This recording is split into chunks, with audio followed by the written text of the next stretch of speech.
Heaven and earth serve as the end for all living beings, while time is but a transient visitor from ancient to modern times. The distinction between life and death resembles the divergence between dreams and wakefulness, complex and ever-changing, eluding inquiry. What lies in wait for us beyond life and death, transcending the confines of heaven and earth, and existing outside the bounds of time? Chapter 1. Existence. In March, the early spring unfolds. In a corner of the eastern region of Nanhuangzhou, the sky is shrouded in a grim pallor, a heavy and oppressive gray, as if someone had spilled ink upon rice paper, saturating the heavens and blurring the clouds. The clouds, layered and intertwined, disperse flashes of crimson lightning accompanied by the rumbling of thunder. It resembles the low growl of deities echoing through the mortal realm. The rain, tinged with the color of blood, descends upon the earthly realm, bringing with it a sense of desolation. The land lies shrouded in a haze, where a dilapidated city stands silent amidst the dim, sanguine rain, devoid of vitality. Within the city, remnants of walls crumble, all life withers, and collapsed houses are scattered throughout, alongside the lifeless forms of darkened corpses and shattered flesh, akin to broken autumn leaves silently withering away. The once bustling streets now lie in desolation. What was once a lively dirt path is now bereft of noise. Only a gruesome mire remains, a grotesque mixture of flesh, dust, and paper, indistinguishable and horrifying. Not far off, a battered cart is mired in the muck, steeped in sorrow, with only a forsaken rabbit doll dangling from the yoke, swaying in the wind. Its once white fur is now soaked in a damp crimson, exuding an eerie and grotesque aura. Its murky eyes seem to harbor lingering resentment, gazing forlornly at the mottled stones ahead. There, a shadow lies prostrate at a young boy, barely 13 or 14, clad in tattered garments and encrusted with filth, has a worn leather pouch tied around his waist. With narrowed eyes, he remains utterly still, as the biting cold seeps through his ragged attire, invading his very being and gradually sapping away his warmth. Even as rain cascades upon his face, he does not flinch, gazing intently into the distance with a predatory, hawk-like intensity.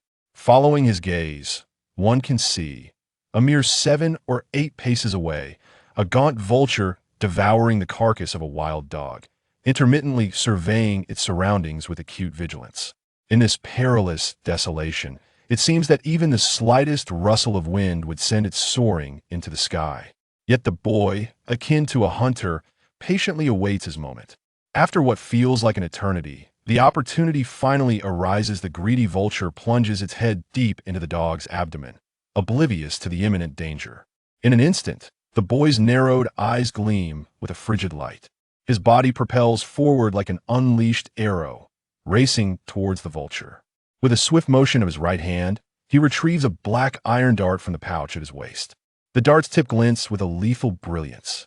Perhaps sensing the threat, the vulture, startled by the boy's sudden movement, flaps its wings in a desperate attempt to take flight. But it is too late. The black iron dart, propelled by the boy's expressionless might, transforms into a streak of darkness, hurtling through the air. With a sickening thud, the sharp dart pierces the vulture's skull, shattering its cranium and extinguishing its life in an instant. The force of the impact sends its lifeless body crashing to the ground, landing with a resounding thud upon a nearby cart. Beside it, a blood-red doll sways ominously, its movements growing increasingly erratic from the cart's turbulence. The youth bore a tranquil expression, his pace unwavering as he made his way to this location. Upon arrival, he swiftly seized the vulture's carcass along with the iron stake. His strength was such that a small section of the cart was lifted where the stake had been embedded. Having accomplished this, he did not glance back as he darted away along the edge of the street. At that moment, the wind seemed to intensify, and the blood-colored doll upon the cart swayed gently, as if it were watching the boy's retreat. He distanced himself further and further. Indeed, the wind grew stronger, carrying the chill of the rain as it brushed against the boy's thin garments. He involuntarily shivered, his brow furrowing slightly as he drew his collar closer, inhaling sharply. He despised the cold. To combat the chill, one must seek refuge from the wind and rain, yet the boy, racing through the streets, showed no sign of slowing down as dilapidated shops flashed by in a blur. Time was not on his side. The hunt for the vulture had consumed too much time, and today there was still a place he had yet to visit. It should not be far now, the boy murmured to himself, speeding along the thoroughfare. As he advanced, he encountered numerous dark-hued corpses, their faces devoid of hope, twisted in grotesque expressions, as if emanating a despairing aura, intent on tainting the boy's spirit. However, he had grown accustomed to such sights, not sparing them a glance. As time slipped away, the boy frequently cast his gaze skyward, a hint of anxiety crossing his features for him. The shift in daylight felt more terrifying than the sight of the lifeless bodies.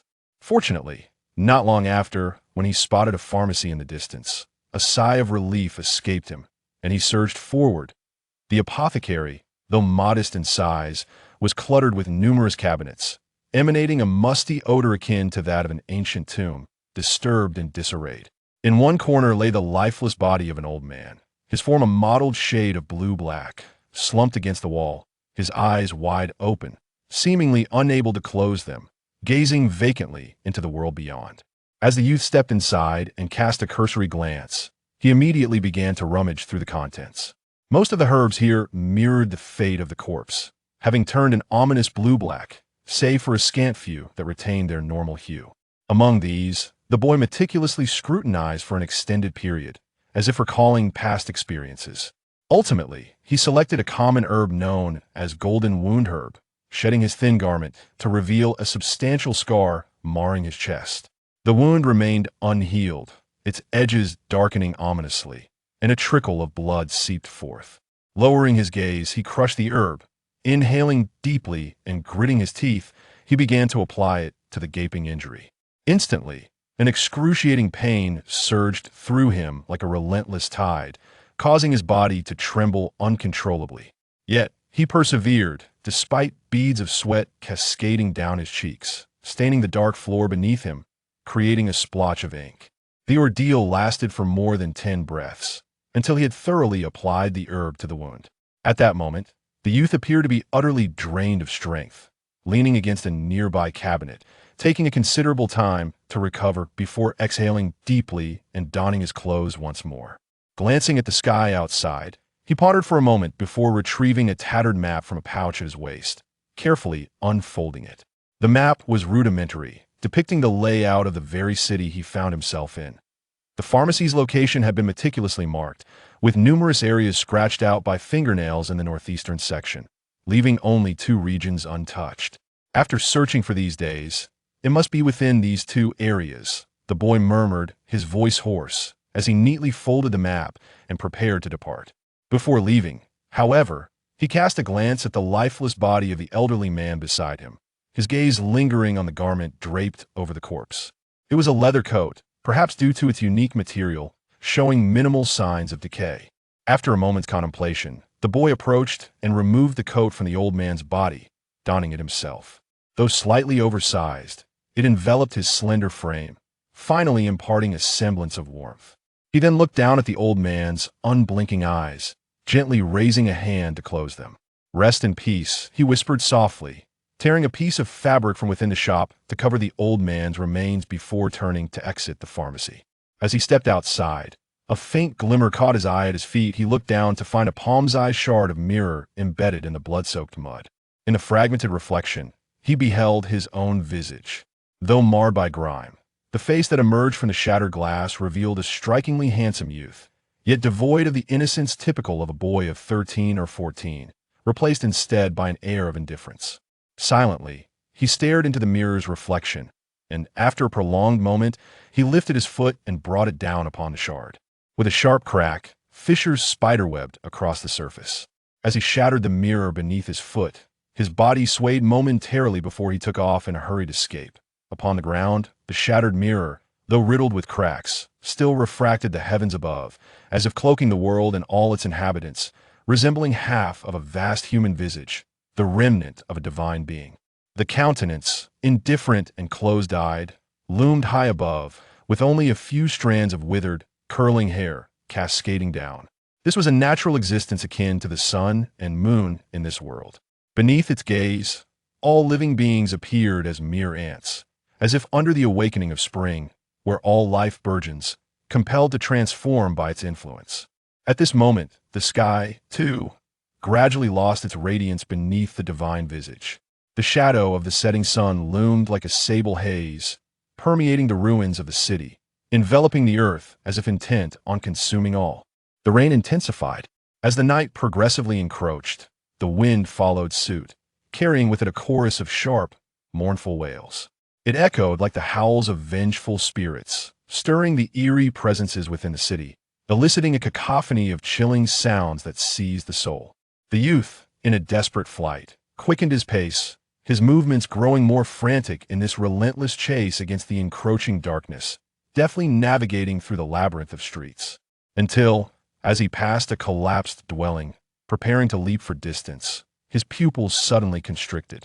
Out of the corner of his eye, he caught sight of an individual amidst the remnants of a crumbled wall, seemingly unscathed and seated there, leaning against the structure. From afar, this figure appeared well-dressed, as if untouched by injury, and most strikingly, the exposed skin bore a normal hue, not the pallor of death. Such a silhouette, within this forsaken city, could only belong to the living. Otherwise, its presence would be inconceivable. In this realm of the living, the youth had encountered no one but himself in recent days. This realization sent a tremor through his being, and he quickly recalled something that left his breath slightly hurried. Though he yearned to advance, the oppressive darkness behind him loomed like a suffocating fog, closing in. Hesitating, the youth marked this location in his memory before hastily departing. He raced through the night, finally reaching his temporary abode within the city just before the darkness could ensnare him. It was a small burrow, cluttered with feathers. The entrance was narrow, too small for an adult to squeeze through, yet just wide enough for the youth to barely slip inside. Upon entering, he adeptly barricaded the entrance with books, stones, and other debris found within the burrow. As he filled the opening completely, the encroaching night enveloped him in an instant. The youth remained vigilant, gripping an iron rod tightly, holding his breath as he crouched there, listening intently for a long while. Gradually, the eerie roars of strange beasts and their mournful cries reached his ears, occasionally interspersed with unsettling laughter. Eventually, a more distinct roar echoed, causing his heart to race, but the sound seemed to pass by, gradually fading away. Only then did he exhale in relief, settling down beside him. The burrow was shrouded in darkness as the youth sat silently, time appearing to halt in that moment. After a brief period of daze, he calmed the frayed nerves that had been taut all day. Grabbing a water bottle nearby, he took a few sips, disregarding the sounds from outside, and retrieved a vulture from his pocket. In the enveloping darkness, he brought it to his lips, tearing into it bite by bite, that a wave of metallic bitterness surged through his throat, yet he calmly swallowed it down, forcing the morsel into his stomach. At that moment, his stomach was laboriously churning, striving to digest and alleviate the pangs of hunger. Before long, he had consumed an entire vulture. The youth took a deep breath as waves of exhaustion enveloped him, and his eyelids began to droop. However, his grip remained steadfast on the dark iron skewer, akin to a feigned slumbering lone wolf. It seemed that any hint of abnormality would cause him to snap his eyes wide open in an instant. Outside, the night draped itself like a shroud over the city, the earth, and the vast expanse of the sky. Beneath this celestial dome, the world was immensely expansive, with the distant South Phoenix continent being but a fragment of it. The true magnitude of the entire realm remained a mystery to most, save for the imposing visage in the heavens, which commanded a profound sense of awe, drawing the gaze of all who dared to look up. The exact moment of this visage's arrival is lost to the annals of time. People glean knowledge only from fragmented accounts in ancient texts, which spoke of a time long past when this realm, suffused with ethereal vitality, flourished with prosperity and vibrant life, until this colossal visage emerged from the depths of the distant void, bringing with it a harbinger of destruction. In the wake of its approach, the myriad beings of this world exhausted every means to thwart its arrival, only to meet with failure. Ultimately, only a handful of ancient sovereigns, accompanied by a fraction of their kin, abandoned the masses and chose to migrate. Soon after, the visage materialized, suspended in the sky, heralding the onset of nightmarish times, From his breath, a pervasive essence enveloped the entire world: mountains, oceans, all living beings, and even the spiritual energies upon which cultivators relied, became tainted. Life withered, beings perished, and scarcely a trace remained. In the aftermath of this calamity, those who struggled to survive dubbed this half-formed visage of humanity a deity. This realm was referred to as the end soil, while the domain to which the ancient sovereign ascended was called the sacred land. Such designations have endured through the ages, transmitted from generation to generation. Yet, the calamity wrought by the deity was not merely confined to these events. His authority perpetually oppressed all living beings. For every few years, or even decades, he would intermittently open his eyes for a fleeting moment. Each time his gaze fell upon a particular region, it would be instantaneously engulfed by his potent essence. Life was rendered desolate, transforming into an eternal forbidden zone. Throughout numerous epochs, the number of these forbidden zones multiplied, while habitable territories dwindled. And 9 days prior, the deity once again opened his eyes, directing his gaze toward the area where the youth resided. In that region, every species and the numerous human cities, regardless of their location, whether within the walls or in the squalor of the outskirts, were swiftly suffused with a profound contamination, becoming zones of lifelessness. Under this dreadful pollution, some beings disintegrated into crimson mist, others mutated into mindless beasts, while some souls were shattered, leaving behind polluted, ashen corpses. Only a mere handful of humans and beasts managed to survive. The youth was among them. They could see this moment. Outside the pitch-black cavern, a chilling sound echoed, growing nearer, causing the slumbering youth to swiftly open his eyes. Instinctively, he raised the iron rod in his hand, casting a vigilant gaze toward the blocked entrance's crevice.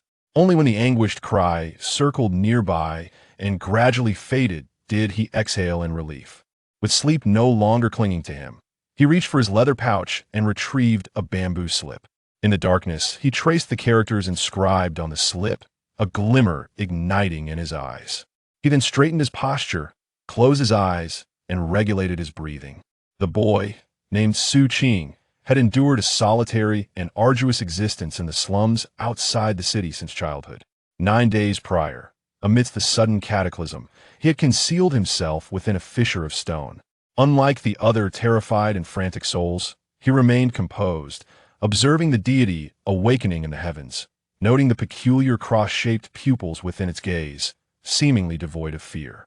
It was only when he witnessed a purple light descending from the sky, landing in the northeastern part of the city, that he succumbed to unconsciousness. Upon awakening, he found himself to be the sole survivor both within and outside the city. Yet, he did not hasten to flee, for he understood that the zone of prohibition formed by the deity's awakening would initially be shrouded in a rain of blood, manifesting as a barrier. Those trapped within could not escape, nor could outsiders enter, unless the zone was fully established. The cessation of the blood rain signified the completion of that formation. To Xu Qing, who had grown up in the slums, this catastrophe seemed trivial.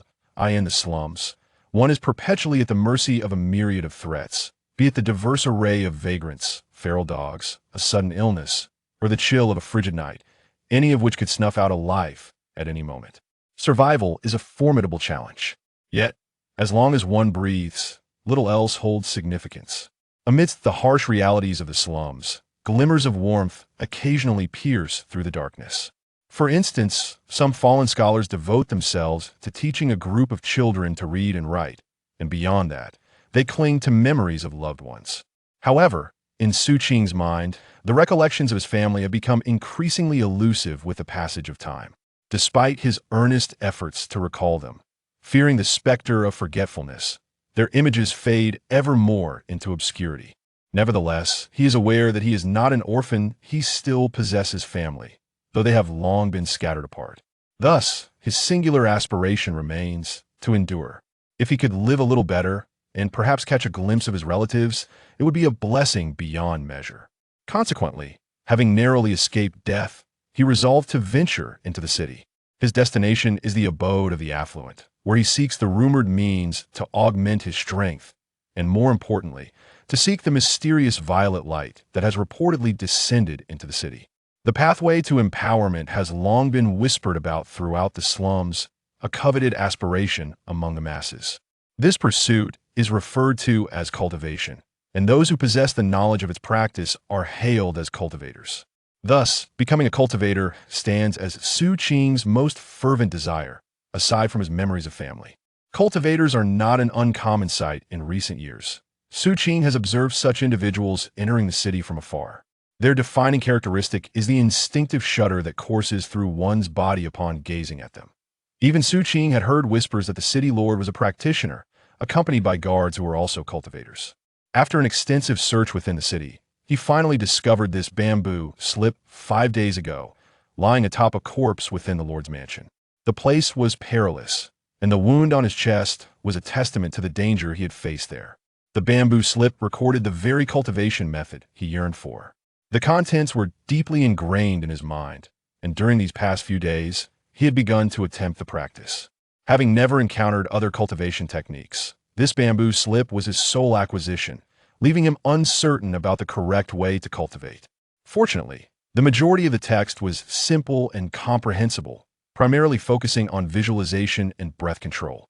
Thus, by following the prescribed steps, he managed to achieve some progress. This method was known as the Ocean Mountain Secret. The practice involved conjuring the totem inscribed on the bamboo slip in his mind, synchronizing it with a specific breathing technique.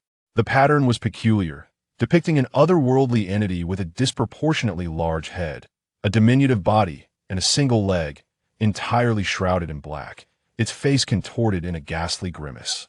Xu Qing had never encountered such a creature. The bamboo slip referred to it as a shao. At that moment, as he engaged in his practice, the image of the totem materialized in his mind. His breathing gradually transformed, and an undercurrent of energy began to permeate the nearby air. Threads of spiritual energy flowed in, slowly infiltrating his body, coursing throughout him and eliciting waves of piercing cold, as though he were submerged in icy water. Xu Qing feared the chill, yet he resolutely persevered, refusing to yield. After a considerable duration, when he finally concluded his practice in accordance with the bamboo scroll stipulations, his body was thoroughly drenched in cold sweat. Having just consumed the vulture's flesh, pangs of hunger began to resurface. Xu Qing wiped away the cold perspiration and instinctively placed a hand on his stomach, his eyes reflecting unwavering determination. Since the commencement of this cultivation technique, his appetite had markedly increased, and his body had become far more agile than before. All these changes had endowed him with a heightened endurance against the frigid conditions during his practice. At that moment, raising his gaze, Xu Qing peered through the crevice of the entrance, surveying the exterior. Outside lay an abyss of darkness, punctuated only by terrifying roars that fluctuated in intensity, echoing in his ears. He remained oblivious to the true reason for his survival. Perhaps it was mere luck, or perhaps it was the sight of that enigmatic purple light. Thus, in conjunction with his quest for cultivation techniques, he had persistently ventured into the northeastern region, searching for the point of the purple light's descent, yet to no avail. Amidst his thoughts, Xu Qing listened to the roars from outside, and the image of the corpse he had encountered upon his return at sunset surfaced in his mind, causing his eyes to narrow gradually. The location of that figure was precisely within the northeastern region, and it appeared to be a living person. Could it be related to the purple light? Chapter 2. Heterogeneity. If it were a living person, it might indeed be related to the violet light, but it could also be a snare. Xu Qing's eyes reflected contemplation as he pondered. During his time in the ruined city, he had come to deeply understand that those entities transformed into aberrant beasts by the taint of divine aura were all exceedingly ferocious and possessed immense strength. Perhaps due to the incomplete formation of the Forbidden Zone, these beasts were mostly dormant during the day, unless someone encroached upon the outer reaches of their slumbering, as he had done when retrieving the bamboo slip. Otherwise, with due caution, one could generally remain unscathed. Yet, in comparison to these creatures, Xu Qing was more wary of the living, for the human heart could sometimes be more treacherous than any beast. Therefore, after deliberation, his gaze gradually hardened. Regardless of whether it was a living person or a trap, he intended to revisit that area, but only after making thorough preparations. With this in mind, Xu Qing clutched the cultivation bamboo slip tightly. The changes in his body from the past few days of cultivation had instilled in him a certain confidence. and his mind could not help but conjure the descriptions of cultivation from the bamboo slip, aside from the techniques themselves. Cultivation was a legacy from the ancient epochs before the arrival of the divine visage. Although it had undergone alterations in the present day, it still largely adhered to the former system, divided into qi condensation, foundation establishment, core formation, and nascent soul. As for the realms beyond nascent soul, perhaps they were too lofty, for the bamboo slip did not record them. However, it clearly elucidated the plight of cultivators, as the divine aura had encroached upon and tainted the spiritual energy, rendering it toxic to all things. From an unknown time, people had come to refer to the divine aura as heterogeneity. Xu Qing was acutely aware that the frigid sensation he had previously encountered during his cultivation was, in fact, a consequence of the spiritual energy he had inhaled being intermingled with heterogeneity. Once this heterogeneity accumulates within the body to a certain degree, it leads to the aberration of the cultivator, resulting in either a sudden demise, manifesting as a mist of blood, or transformation into a mindless aberrant beast. When the deities open their eyes to gaze upon a particular area, the concentration of heterogeneity surges instantaneously, effectively accelerating this transformation. Cultivation is fraught with peril, however. To abstain from it in this world, rife with the pollution of divine energy, would mean a significantly diminished lifespan for the populace, plagued by myriad ailments, akin to existing in a purgatory of despair, where few manage to meet a peaceful end. Thus, cultivation has emerged as the sole path when all other options are exhausted. Over countless years, individuals have developed myriad methods of cultivation based on ancestral teachings.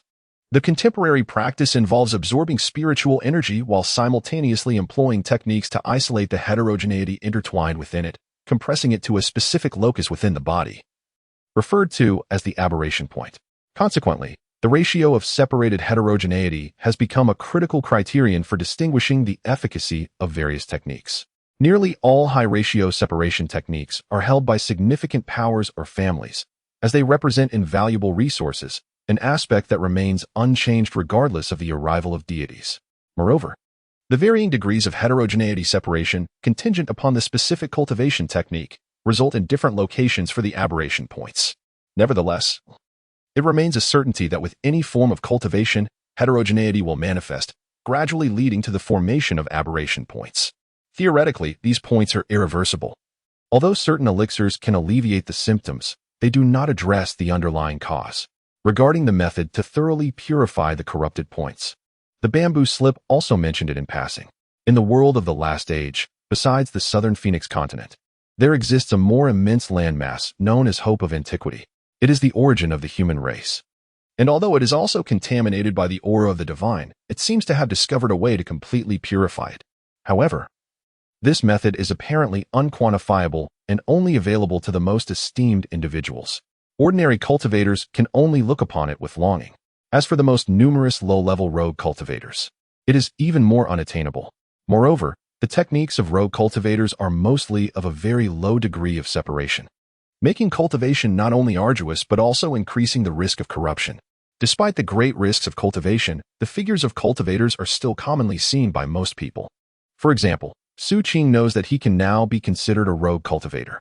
According to the records on the bamboo slip, every cultivator in the last age world is walking a difficult and dangerous path of no return, like mortals swimming towards the deep sea, heading for that unreachable shore. However, they often die of exhaustion before they even see the legendary shore. But Xu Qing, who grew up in the slums, deeply knows that a conflict or an illness can take one's life. So instead of worrying about future corruption, it is better to worry about whether one will still be alive tomorrow. Xu Qing murmured, touching the scar on his chest, and looked at the sky outside the gap. At this moment, it seemed that dawn was not far away, and the sounds of roaring and screaming had also diminished a lot. If the blood rain continues and he has not found the purple light, he will have to consider leaving and searching for herbs in other cities. Xu Qing looked down at his wound. As the divine aura permeated and the crimson rain persisted, nearly all objects within the city, including medicinal herbs, were severely tainted, resulting in a scarcity of resources. Xu Qing raised his hand, pressing against the wound on his chest, causing blood to seep out. His complexion was wan. He inhaled deeply, removed the garments beneath his fur coat, wrapped them around his back, and secured his wound. Then, steeling his resolve, he patiently awaited the dawn. Before long, The external roars and wails gradually diminished until they ceased entirely. Xu Qing, peering through the crevice, observed that the sky outside was beginning to lighten. Based on his past experiences, it was now safe to venture out. However, he did not immediately move. Instead, he rose to his feet and stretched his stiffened limbs until a warmth spread through him. He then dislodged the stones and debris blocking the gap. Using the faint light from outside, he opened his leather bag and meticulously arranged its contents. A rusty dagger was strapped to his calf, and the jet-black iron skewer was placed within easy reach. A serpent's head, wrapped in linen, was carefully unwrapped, inspected, and then cautiously stored away. Having completed these preparations, Xu Qing closed his eyes. After a few breaths, he abruptly opened them, his gaze now imbued with composure. He swiftly emerged from the crevice, pausing at the exit. After cautiously surveying his surroundings and confirming that all was clear, Xu Qing darted forward, emerging into the outside world as the sky gradually brightened. He hastened onward. Due to the incessant blood rain and dense cloud cover, the sun was obscured, and there was no intense sunlight. The dim morning light resembled a frail elder, marked by age spots, whose murky gaze still bore traces of the night as frost. The breath exhaled transformed into the morning breeze, carrying with it the scent of death, cold and chilling. Without proper warmth, one would inevitably shiver under such a gust. However, for Xu Qing, the warmth of his body lingered from before, thus he was not significantly affected. He maintained his speed, heading straight towards the area he had observed the day prior, which appeared to harbor signs of life. From a distance, within the desolate city, Xu Qing's figure moved like a leopard, leaping gracefully across the remnants of crumbling walls, fluid and unbroken in motion. Accompanying him was a flock of birds soaring high above, their positions elusive and difficult to discern. In his haste, Xu Qing glanced upward at the birds, moistening his lips. He was uncertain why, but since the divine opened its eyes, all beings had been tainted, leading to widespread demise among creatures, save for the birds, which thrived in abundance. These birds had become his primary source of sustenance during this time. Though the avian creatures were also ensnared within the blood rain, they seemed instinctively capable of locating some semblance of refuge, much like Xu Qing's cave, which he had discovered by following their trail. These sanctuaries, however, were not entirely safe. Rather, they appeared to be overlooked by the monstrous entities and peculiar phenomena that roamed. Xu Qing had identified two such havens. One was his stone cave, and the other lay outside the Lord's mansion. Now, he merely cast a fleeting glance at the sky before redirecting his focus, honing in on a specific location within the city, drawing ever closer. Soon, Xu Qing approached the area he had observed the previous day. Instead of heading directly there, he took a detour to find a higher vantage point. After carefully climbing up, he lay down, remaining utterly still, squinting to minimize any gleam from his eyes as he cautiously peered down. Upon glancing over, Xu Qing's pupils constricted. He had once again laid eyes on the individual he had seen yesterday. The figure leaned against the remnants of a wall, dressed neatly, with an unblemished complexion. Most remarkably, his demeanor, his physique, everything about him was identical to what Xu Qing had witnessed the day before, as if the entire night had passed without him stirring an inch. This was exceedingly illogical. If he were alive, the perils lurking in the darkness of the city could not have gone unnoticed. Conversely, if he were deceased, such an untainted corpse would be prime sustenance for the lurking beasts, making it equally implausible for him to remain there until now. Xu Qing fell silent, lost in contemplation as he remained motionless, his upbringing in the slums having instilled in him an abundance of patience. Thus, under his vigilant gaze, time gradually slipped away until midday had passed, and the figure remained utterly unyielding. After waiting for 3 hours, Xu Qing pondered for a moment before gently raising his right hand, grasping a small stone, which he then hurled towards the figure's location with considerable force. The stone flew swiftly, delivering a significant impact as it struck the shadow against the crumbling wall with a resounding thud. The figure wobbled and toppled to the side, resembling a lifeless body. At the moment of his fall, a wisp of violet light emerged from the ground where he had once sat. Upon witnessing the purple glow, Xu Qing's eyes sparkled with fervor, and his breath quickened. He had been searching for days, seeking the purple light that once descended upon the city. At that moment, he forcefully restrained the urge to rush forward, waiting with great difficulty until he was certain there was no danger before he suddenly surged forth. His speed was so swift that it seemed as if he had unleashed all his strength, his form darting like a falcon straight toward the source of the purple light. Upon his rapid arrival, he seized the radiant object in his grasp, his figure retreating without hesitation. The entire process was executed with astonishing speed. And it was not until he had retreated over 10 paces that Xu Qing finally paused, breathless, to examine the luminous purple object he held. It was a crystal of shimmering violet hue, translucent and exuding a dazzling beauty. Xu Qing's heart raced with exhilaration, and as he lifted his gaze, he beheld the fallen corpse, which appeared to have succumbed to decay, its garments visibly corroded and its skin rapidly darkening to a sickly hue.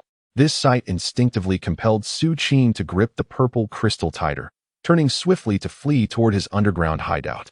However, not long into his flight, Xu Qing suddenly halted, a look of confusion crossing his face. He lowered his gaze to unfasten his leather coat, inspecting the bindings around his chest. To his astonishment, there was no blood seeping through. Instead, a peculiar itching sensation arose. Xu Qing's eyes narrowed as he tore away the remnants of his tattered garment to examine the wound, and he felt a jolt of shock. He distinctly recalled that during his morning inspection, the injury had shown no signs of healing and appeared even darker, yet now, the wound on his chest had nearly mended, with only a faint scar remaining at the edges. This revelation left Xu Qing breathless, and he abruptly turned his attention back to the purple crystal in his hand. This object, Xu Qing's eyes sparkled with intense light, and in his mind, the image of an intact corpse emerged, one that had not been taken by him before the amethyst was acquired. What could preserve a corpse in its pristine state and enable the rapid healing of the living? Xu Qing grasped the purple crystal tightly, his heart racing as he swiftly surveyed his surroundings. Although he was aware that no other living being should be present, the instinctive vigilance born from acquiring such a treasure prompted him to remain alert. At this moment, he did not linger but instead surged forward at full speed toward the cave where he had concealed himself. Along the way, he noticed with a faint sense of astonishment that not only were his injuries healing at an astonishing pace, but even his fatigue seemed to dissipate considerably. In the past, such a vigorous run would have necessitated a rest after about half an hour. Yet now, after surpassing that duration, he felt warm and invigorated, his energy seemingly replenished. Remarkably, on his return journey, he had even managed to catch a fallen bird, not to kill it, but to render it unconscious, as preserving a living creature would prolong its viability. Despite these actions, his time spent returning to the cave was significantly reduced. With night still a ways off, he could already see the entrance to his cave from a distance. Xu Qing's spirits soared to unprecedented heights, yet he remained cautious and vigilant. He understood that perhaps due to the awakening of divine forces in the initial formation of the Forbidden Zone, this area would not only witness the awakening of strange beasts at night, but also the emergence of bizarre entities. He had heard tales in the slums about how many death-laden locales in the world could give rise to such anomalies. The laughter that echoed from outside at night was a manifestation of these entities. It was commonly acknowledged that one should neither look upon, touch, nor encounter such aberrations. Though he had previously encountered phenomena that manifested only in the night, Xu Qing remained uncertain whether they might occasionally appear during the day. Nevertheless, he did not reduce his pace. Soon he approached the cave and swiftly slipped inside, sealing the fissure behind him. He then sat cross-legged and opened his tightly clenched palm. A violet light emanated from his hand, illuminating the small cave, casting his features and eyes in a similar hue. He gazed intently at the violet crystal nestled in his palm. This elongated crystal, roughly the size of his fingers, contained what appeared to be wispy threads, from which the violet glow originated. Is this for healing wounds? Xu Qing pondered for a considerable time, loosening his garments to examine the scar on his chest, discovering that it had healed to about 90%. The remaining portion seemed likely to mend completely in no time, with even the surrounding scars beginning to fade. Reflecting on his journey back, he noted a significant reduction in fatigue compared to previous experiences. Xu Qing had begun to form a preliminary assessment of the violet crystal's properties. Its function was undeniably restorative, healing injuries, replenishing stamina, and revitalizing life. He wondered if it possessed other effects as well. Xu Qing murmured, a contemplative expression in his eyes. He was uncertain whether the violet crystal was connected to the awakening of the divine, but it seemed highly probable. Regardless, this was a treasure of immense value. At the very least, Xu Qing had never heard of any object possessing such extraordinary restorative capabilities throughout his life. Having such an item by his side was akin to acquiring a second chance at life.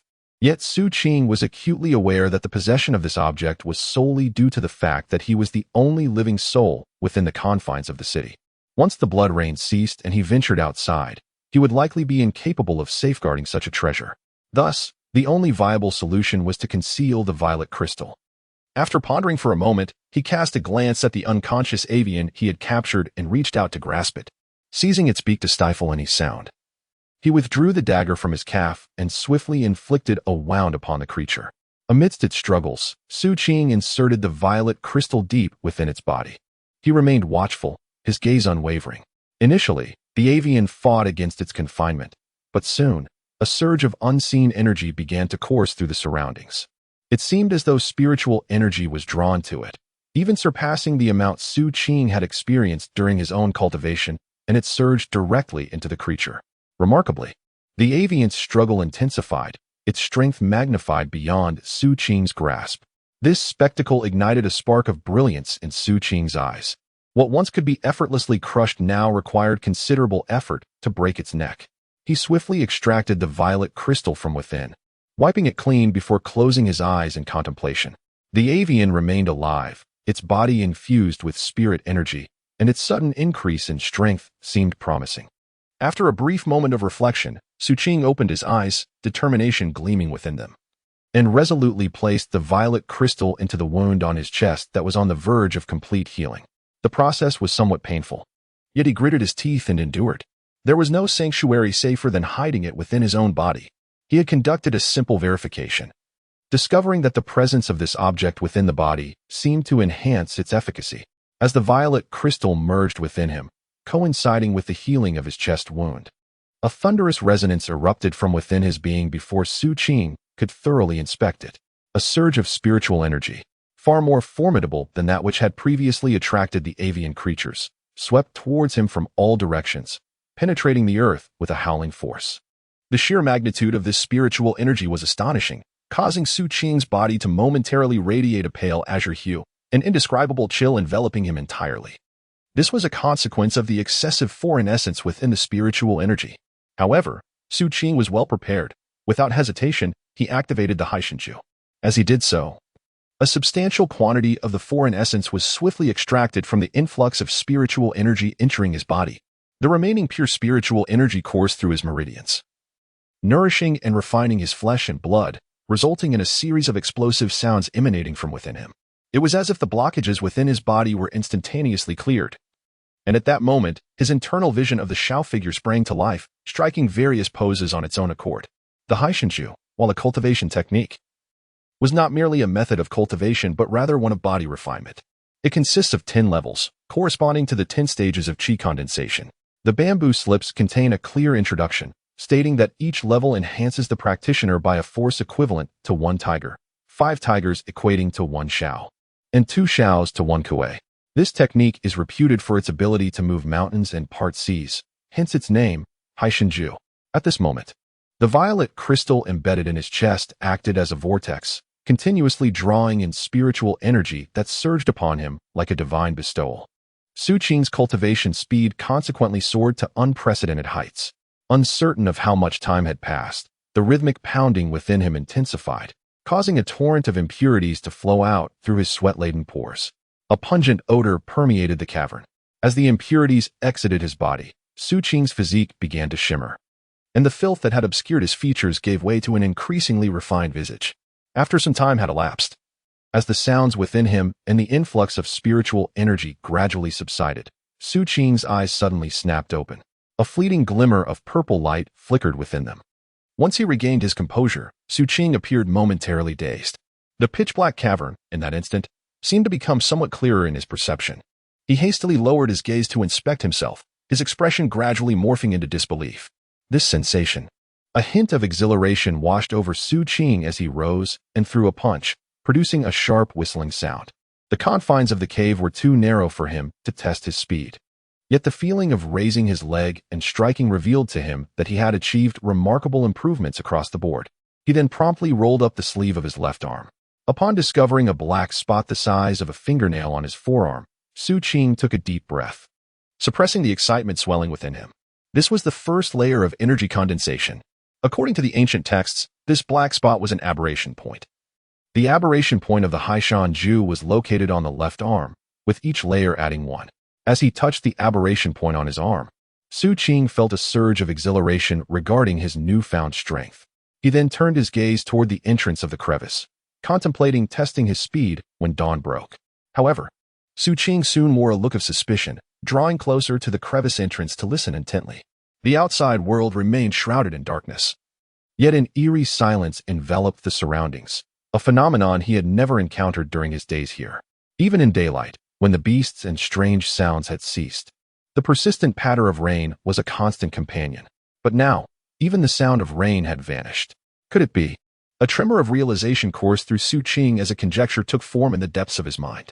He waited in silence until a brilliant beam of light pierced through the crevice of the cave, illuminating his darkened gaze and seemingly igniting his world.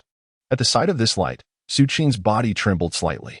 He raised his hand, gradually reaching toward the ray of sunlight, cradling it in his palm. The long-forgotten warmth gently rousing his slumbering spirit. Sunlight. After a brief moment, a gleam of brightness sparkled in Xu Qing's eyes as he pushed aside the debris blocking the gap. With an embrace of radiance, he slowly emerged into the light. As he stepped out from the opening, he lifted his gaze, no longer met by the oppressive, dark clouds, but by the brilliant and resplendent sun. It was as if an elderly figure, once frail from illness, had reclaimed vitality in the morning light, gradually unveiling a new beginning, allowing freshness to descend upon the earth once more. The rain had ceased. Xu Qing inhaled deeply the air infused with sunlight, silently gazing at the city bathed in the hues of dawn. Everything within the city, under the dazzling sun, seemed to radiate an extraordinary brilliance.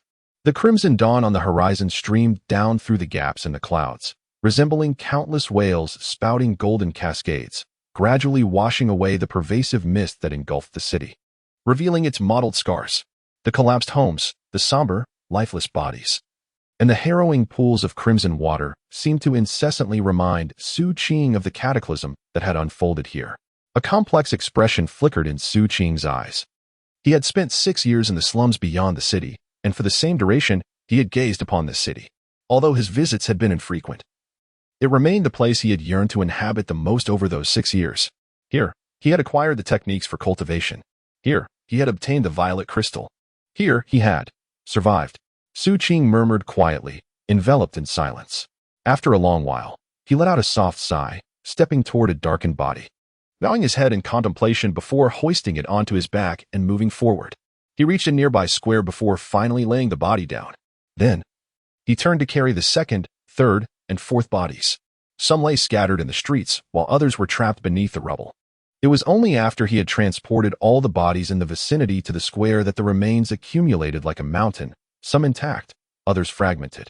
Xu Qing stood there, igniting a fire, perhaps due to its foreign nature. The flames grew increasingly fierce, billowing thick smoke. In that dense smoke, Xu Qing gazed for a long while before silently moving away to another area. Soon after, another plume of smoke rose, multiplying and multiplying. Thus, on the first day the sunlight graced this desolate city, amidst the light, there were also the dark fumes of bodies being cremated. These blackened tendrils ascended, obscuring the sun. And at that moment, the dawn was filled with a sense of helplessness, turning a deep crimson, as if concealing profound sighs. It seemed that these curling smokes had transformed into tears. The shadows cast upon the ground appeared as the earth's weeping traces. The last trace of tears was where Xu Qing discovered the violet glow. There, he laid down the body of the old man from the apothecary. As the flames consumed the pile of corpses, a wave of heat brushed against his face, and he stood silently beside the pyre, the roaring flames reflecting in his obsidian pupils, flickering incessantly.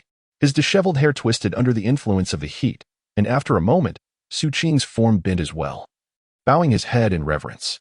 "May you rest in peace." At that instant, the flames surged violently, growing ever fiercer, releasing countless sparks that danced like dandelions, scattering with the wind. Yet, the wisps of smoke that ascended still carried the unyielding and regretful essence of the departed, a sentiment the wind could not disperse. Rising ever higher, they resembled scars upon the firmament, insignificant, yet filled with helplessness. After a while, accompanied by the sound of hurried footsteps, a peculiar voice, tinged with an odd cadence, suddenly echoed from afar behind the youth. "As I ponder the journey thus far, devoid of any sight of corpses, it becomes apparent that there exists a foolish soul who, at great personal expense, has transported the bodies here to be cremated. Very well, since you are so attached, I shall assist you by casting you in alongside them." Xu Qing abruptly pivoted. Chapter 4. Uninvited Guest in the Fleeting Moment of His Turn. Xu Qing swiftly surveyed his surroundings. He discerned 7 individuals, positioned at varying distances, gradually converging upon him. All were adults, both male and female, clad predominantly in dark gray leather garments adorned with numerous pouches. Each bore weapons, scattered amongst them. 3 wielded bows and 2 brandished knives, each vigilant and not exposing their backs, suggesting a state of caution. One individual, adorned with knuckle dusters, advanced alone, occupying the central position. As for the one who had spoken in a mocking tone, he was a towering figure, a robust man hefting a massive battle axe. And he stood closest to Xu Qing. His physique was immensely imposing, with a grotesque scar etched across his face, and his beard was unkempt. At this moment, his gaze radiated cruelty, and as he advanced with a malevolent grin, Xu Qing's pupils constricted. In an instant, his mind deduced that these individuals did not function as a cohesive unit. Rather, they appeared to be a hastily assembled group. This was evident from their scattered formation and evident wariness. Furthermore, Xu Qing had already surmised their identities. They were all scavengers. The southern Phoenix continent is not lacking in scavengers, who are often ruthless and devoid of moral boundaries, embodying a stark reality of survival of the fittest. Evidently, on this occasion, the crimson rain within the Forbidden Zone ceased, and the barrier dissipated, drawing in scavengers from all around, who surged forth in droves. To them, the Forbidden Zone, though perilous, was merely another edge of the blade upon which they subsisted. The resources contained within the desolate city were enough to incite avarice in their hearts. Even though the majority of the supplies were tainted, there were still items of considerable value to be found. As thoughts raced through his mind, Xu Qing's figure flickered, and he was about to leap away to the side. However, the hulking man who was closing in on him, seeing Xu Qing's intention to flee, revealed an even more intense look of savagery in his eyes, his grin laced with bloodlust. Trying to escape? I relish tormenting little whelps like you. Your satchel must contain quite a few items. Leader Lei, let me have this one. The cruelty in the large man's gaze seemed to emanate from his very pupils, forming an aura of intimidation. Combined with his towering physique and battle axe, the sense of oppression was immense. At that moment, he charged forward with great strides, his right hand brandishing the battle axe, which he hurled directly towards the direction Xu Qing was about to leap. With a resounding whoosh, the battle axe sliced through the distance between them, hurtling through the air in an instant. The man possessed great strength and was not slow in his movements. But Xu Qing's speed was even greater. Almost at the very moment the battle axe arrived, his body abruptly accelerated, dodging to the side. The battle axe whistled past him. The gust of wind it created buffeting Xu Qing's face, ruffling his disheveled hair and revealing a pair of eyes beneath, as sharp and fierce as a wolf's. In the next instant, Xu Qing's body flowed into a roll on the ground, not fleeing but instead arriving in close proximity to the large man. He raised his right hand, and a dark, iron skewer materialized within his grasp. Capitalizing on his relative lack of stature, Xu Qing executed a swift, upward leap, brandishing the iron skewer towards the giant's chin. The sheer velocity of the maneuver, coupled with Xu Qing's diminutive frame and the preceding feint of retreat, furnished an impeccable smokescreen for his assault. This culminated in the giant's instantaneous apprehension of mortal peril. Nonetheless, seasoned by experience, the giant's countenance underwent a dramatic shift as he recoiled, narrowly evading the skewer, which nonetheless etched a bloody furrow across his chin. Yet, before his ire could ignite, Xu Qing, with an impassive mien, swiftly unsheathed a dagger from his calf. As the giant leaned backward, Xu Qing, with lithe precision, impaled the dagger into the giant's right instep. The blade pierced through the straw sandal, lacerated flesh, and anchored itself in the earth with a sickening thud. The giant's face contorted in agony as a piercing shriek reverberated through the air. As he mustered a counterattack, Xu Qing, with remarkable agility, retreated behind the concealment of a broken wall, crouching in readiness. The flickering firelight cast an enigmatic chiaroscuro upon his face, yet failed to obscure the lupin ferocity in his eyes. His gaze, fraught with vigilance and menace, swept over the scavengers. The celerity of the assault, compounded by Xu Qing's age and deceptive physique, caught many of the scavengers off guard. Now, their eyes gleamed with malevolence, and the archers among them focused with razor-sharp intensity. Hiding behind the barricade, Xu Qing chose not to glance at the brawny man nearby who, amidst his agonizing cries, struggled to extract a dagger from the back of his foot. Instead, his gaze swept over the 3 bowmen, ultimately resting on the figure clad in brass knuckles standing at the center. This man was an elder, his attire akin to that of the others. Yet his eyes bore a piercing sharpness, and Xu Qing sensed a subtle fluctuation of spiritual energy emanating from him. Judging by his position and the instinctive glances of those around, Xu Qing surmised that this individual was likely the temporary leader of the scavengers. As Xu Qing scrutinized the elder, the latter returned his gaze, an enigmatic glimmer flickering within his eyes. Soon, the elder diverted his attention, fixating on a distant blaze that continued to billow into the air, enveloped in silence. At that moment, the man who had drawn his dagger, his eyes ablaze with fury, let out a thunderous roar and charged towards Xu Qing. "You little brat, watch me kill you." Xu Qing narrowed his eyes, a fierce glint shining forth as he prepared to act. Yet, just then, an aged voice resonated calmly. "Enough." These words carried an air of authority, compelling the raging man to halt in his tracks and turn to face the speaker. The speaker was indeed the elder adorned with brass knuckles. "Ray, this child is likely a survivor from the slums outside. Even the divine have shown him leniency. Do not engage. We shall depart." However, the large man's eyes were filled with a fierce unwillingness. He believed that his previous hesitation was merely a lapse in caution. Had he truly chosen to act, he was confident he could crush Xu Qing's neck within a mere few breaths.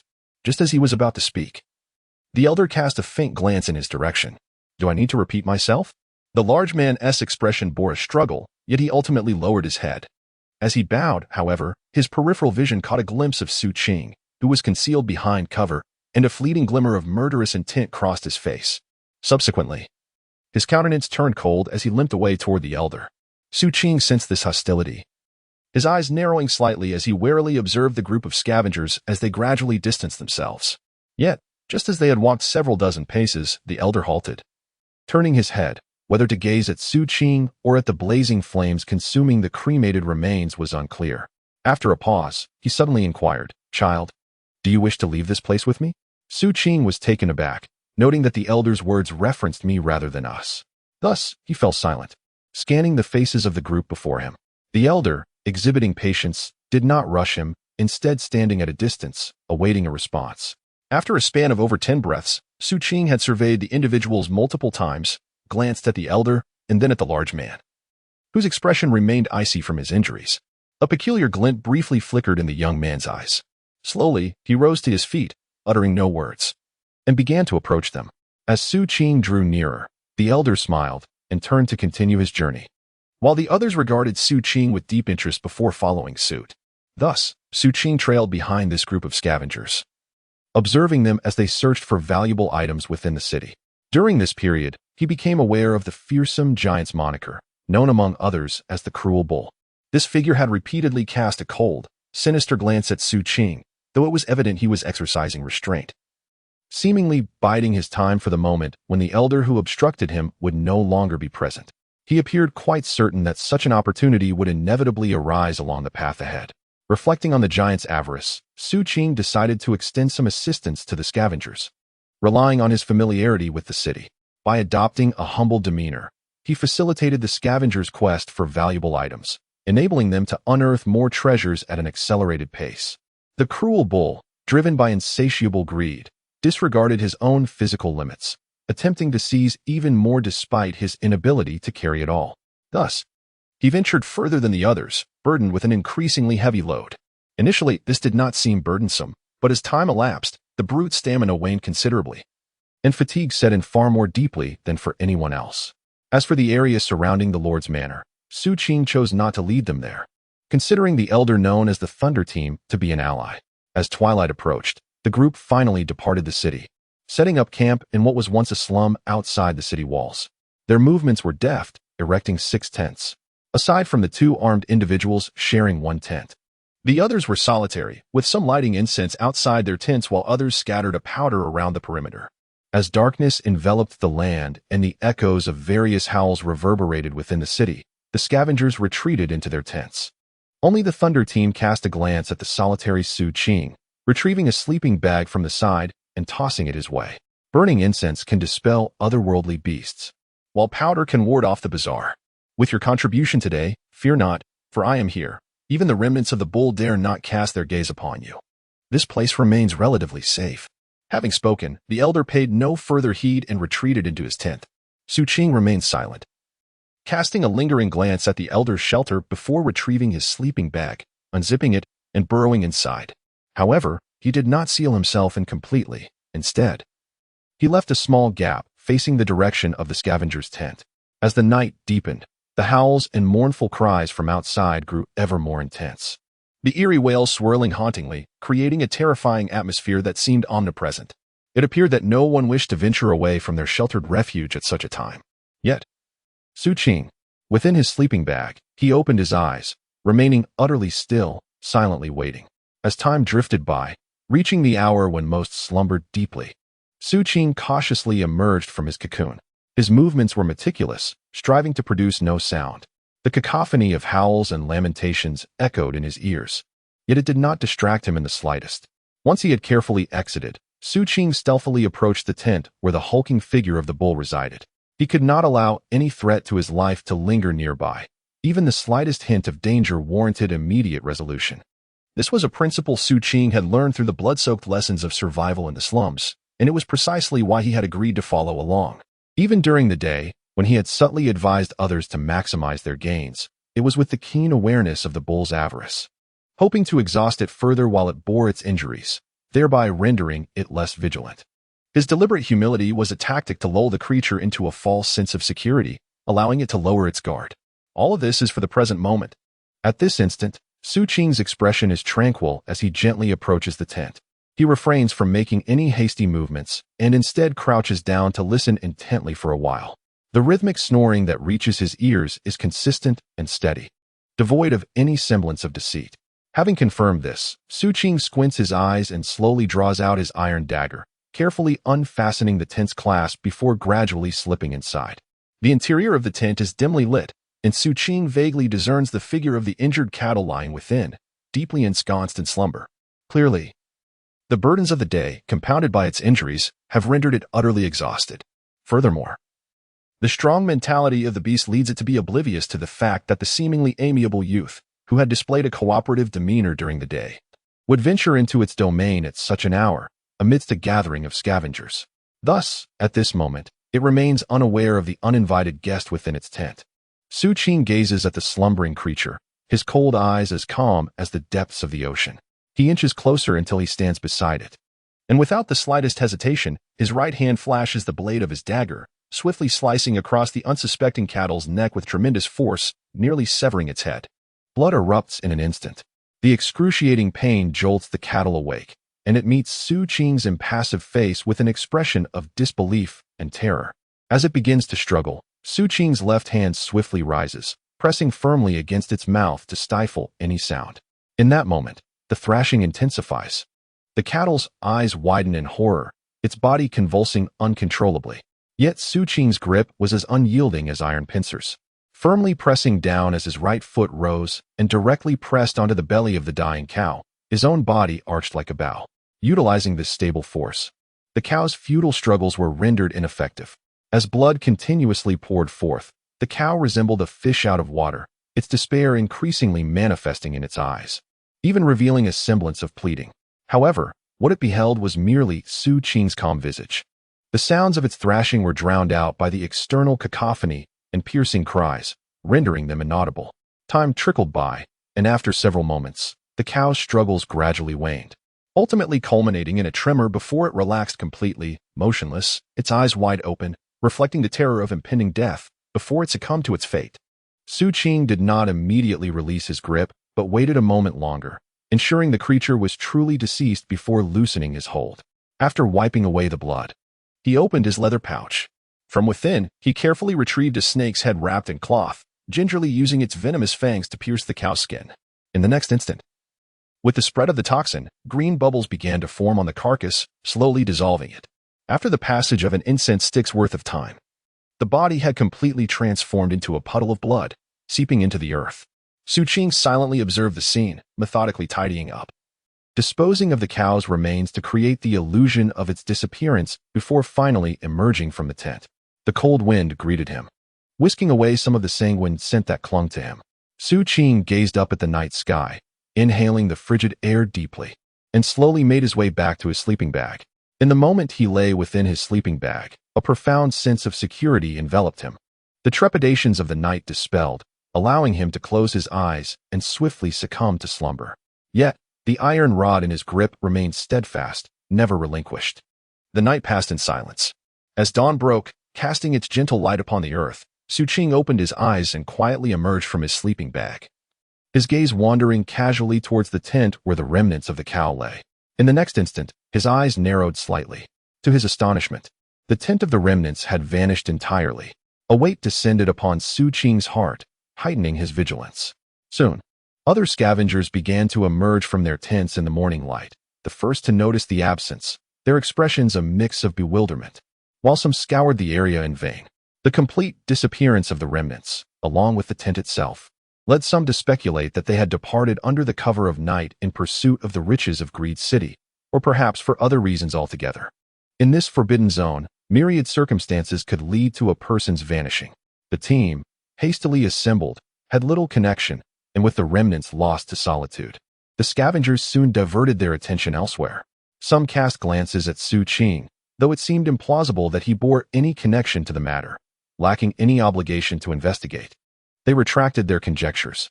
Only the elder known as Lei, upon reclaiming Xu Qing's sleeping bag, regarded him with significant intent and spoke softly. "Are you still coming?" This question bore profound implications, leaving Xu Qing in contemplative silence. The elder uttered no further words, instead calling upon the group to set forth under the nascent sun. Xu Qing lingered momentarily, instinctively casting a glance back at the ruins of the city. Ultimately, he turned to gaze at the old man's silhouette. After a moment's contemplation, he stepped forward to follow him. As they walked, his stride gradually grew more resolute. 6 scavengers and a child, their figures elongated under the sunlight. In the distance, a breeze swept by, carrying with it their sighs and reflections as they progressed. This was the calamity wrought by the divine, leading to the city's annihilation. Yet another forbidden zone had been added to this world, and this is merely the beginning. Have you heard of the great city in the northern region that vanished mysteriously 7 or 8 years ago?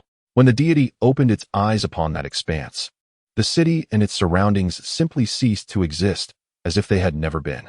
The voices of conversation dwindled, and beneath the early sun, the silhouette of the youth remained silent, listening intently, walking quietly, moving further away.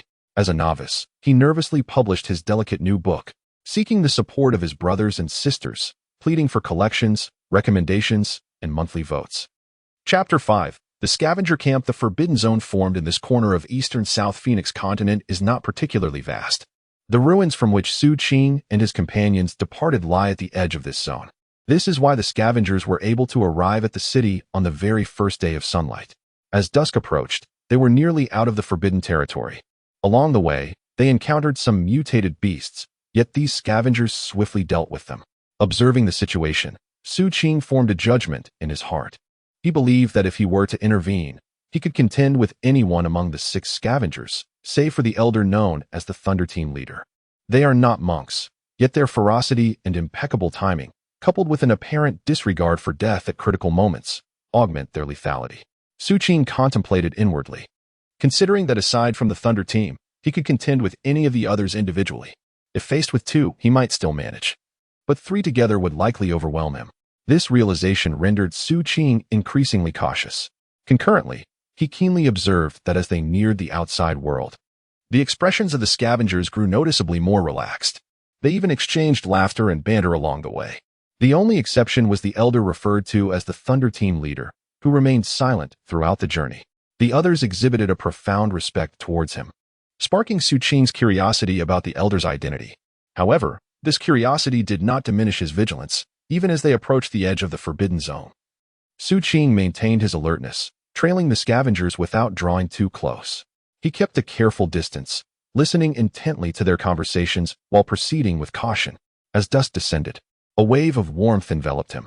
Xu Qing paused, glancing back at the desolate land behind him before turning his gaze forward into the world ahead. In the vast expanse, it seemed he stood at an invisible boundary. Within this boundary lay the nascent forbidden zone, cold and eerie. Beyond it stretched the realm of normalcy, vibrant with the promise of spring. Although the outside was cloaked in night, the sky was resplendent with stars, and the moon hung high. The earth, though barren, lacked the oppressive chill of the forbidden zone, and occasionally resonated with the sounds of ordinary birds and beasts. In the distance, amidst the grass, Xu Qing even spotted a rabbit, cautiously observing them. This sight left him in a daze. The scavengers appeared noticeably at ease, with even Team Lei relaxing their brows. They had finally emerged, and this excursion had been relatively smooth. Whenever possible, he had no desire to set foot into the Forbidden Zone again. Not venturing into the Forbidden Zone? In this cursed world, to survive and thrive, one must bravely confront the forbidden. Sooner or later, I shall acquire the right to reside in the Seven Blood Eyes sub-city. Outside the Forbidden Zone, the scavengers were evidently in good spirits, exchanging words with one another. Xu Qing remained silent, yet listened attentively. Throughout the journey, he had gleaned much information previously inaccessible to him. For instance, the Seven Blood Eyes, which he had heard mentioned numerous times by these scavengers, seemed to represent a formidable power. The name Zitu was also frequently spoken. Is this the extent of your ambition? The Seven Blood Eyes sub-city is not the only one. There exists also the Deerhorn city nearby. However, the qualifications there cannot merely be purchased with spirit coins. One requires a recommendation from a disciple of the Seven Blood Eyes. Moreover, what value does the right to reside hold? My aim is to obtain the entry qualification for the Seven Blood Eyes and become one of its disciples. You seek to enter the Seven Blood Eyes, yet you won't survive 3 days. Anyone can boast. Why not declare your ambition to journey to the overseas Wangu continent, where lies the origin of humanity? Upon hearing this, Xu Qing's heart stirred. He had encountered the name Wangu in his bamboo slips. Wangu? If I possess the ability to disregard the taboo entities within the sea, do you think I would not venture there? The two scavengers seemed to engage in a verbal conflict, their words clashing against one another.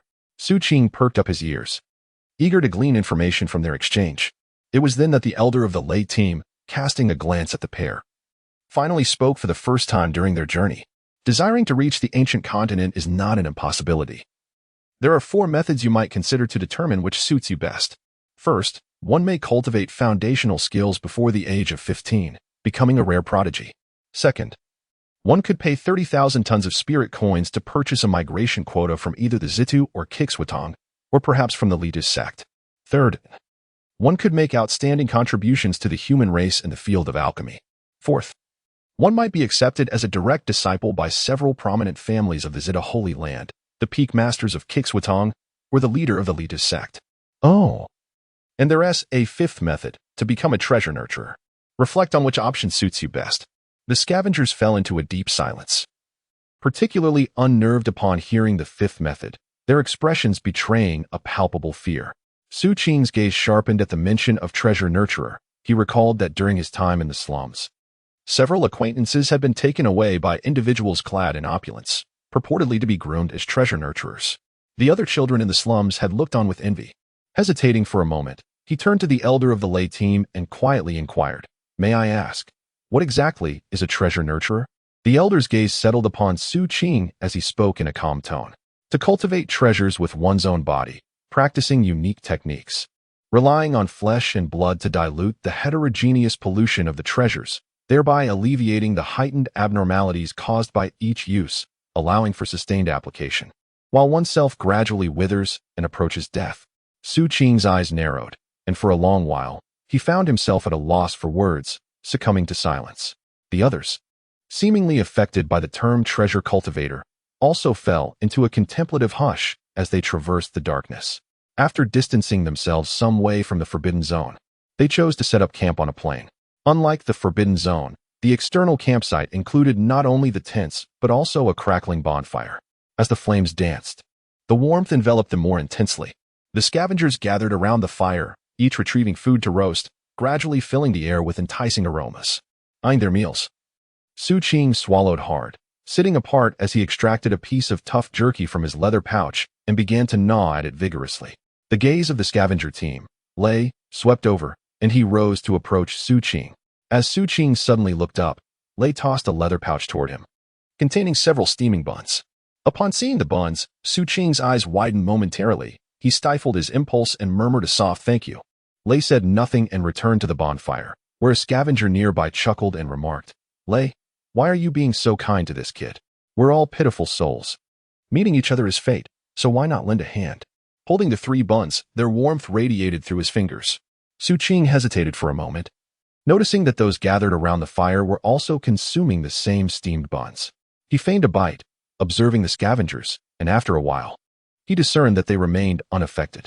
After enduring for what felt like an eternity, he finally took a small bite, holding it in his mouth for a brief moment. Once assured of its safety, he slowly chewed until it was finally crushed and gradually swallowed. After waiting for an extended period to confirm once more that all was well, he felt a sense of relief wash over him. Unable to restrain himself any longer, he devoured an entire bun in hearty bites. Following that, he hesitated briefly before consuming the second one in smaller morsels. Though his hunger persisted, he carefully wrapped the last bun and placed it in his leather pouch, treating it as if it were a precious treasure. As night deepened, the scavengers began to return to their tents one by one. Lei, as before, handed him the sleeping bag, uttering a few words before departing. "It's a gift for you." Xu Qing looked up at Lei and suddenly spoke. "Why?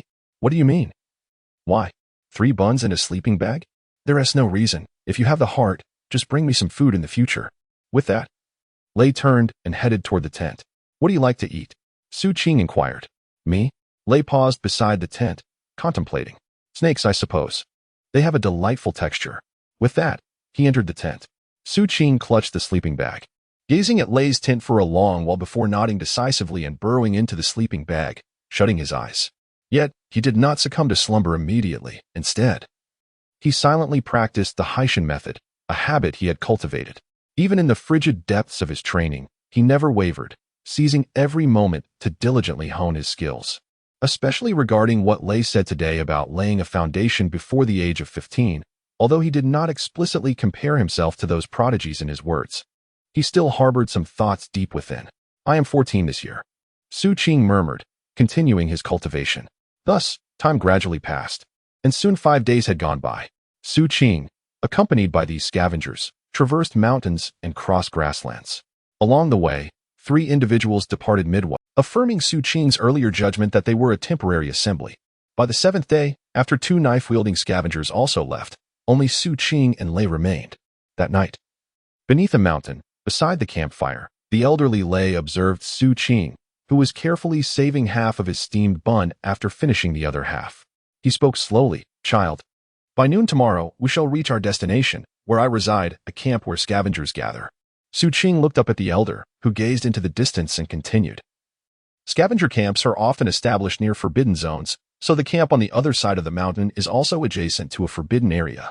Unlike the nascent forbidden zone you were in before, this one has existed for a long time, harboring not only ferocious beasts but also perilous terrains, with an exceedingly dense aura of the extraordinary.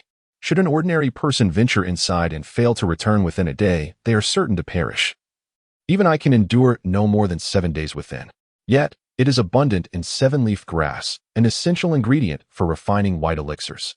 By Dan, the fundamental elixir employed by cultivators to resolve their inherent discrepancies often attracts many outsiders who, valuing their lives and unfamiliar with the geography, seldom venture to harvest it themselves. Instead, they tend to expend spiritual currency to hire local scavengers for the task." As the old man spoke, he cast a glance at Xu Qing. "Do you comprehend my meaning? You imply that the local scavengers in the camp are desperate individuals who will do anything for money," Xu Qing replied, narrowing his eyes in contemplation upon hearing about Bai Dan and its properties. The elder from the Thunder team revealed a look of surprise, chuckling softly. "Your response is partially correct.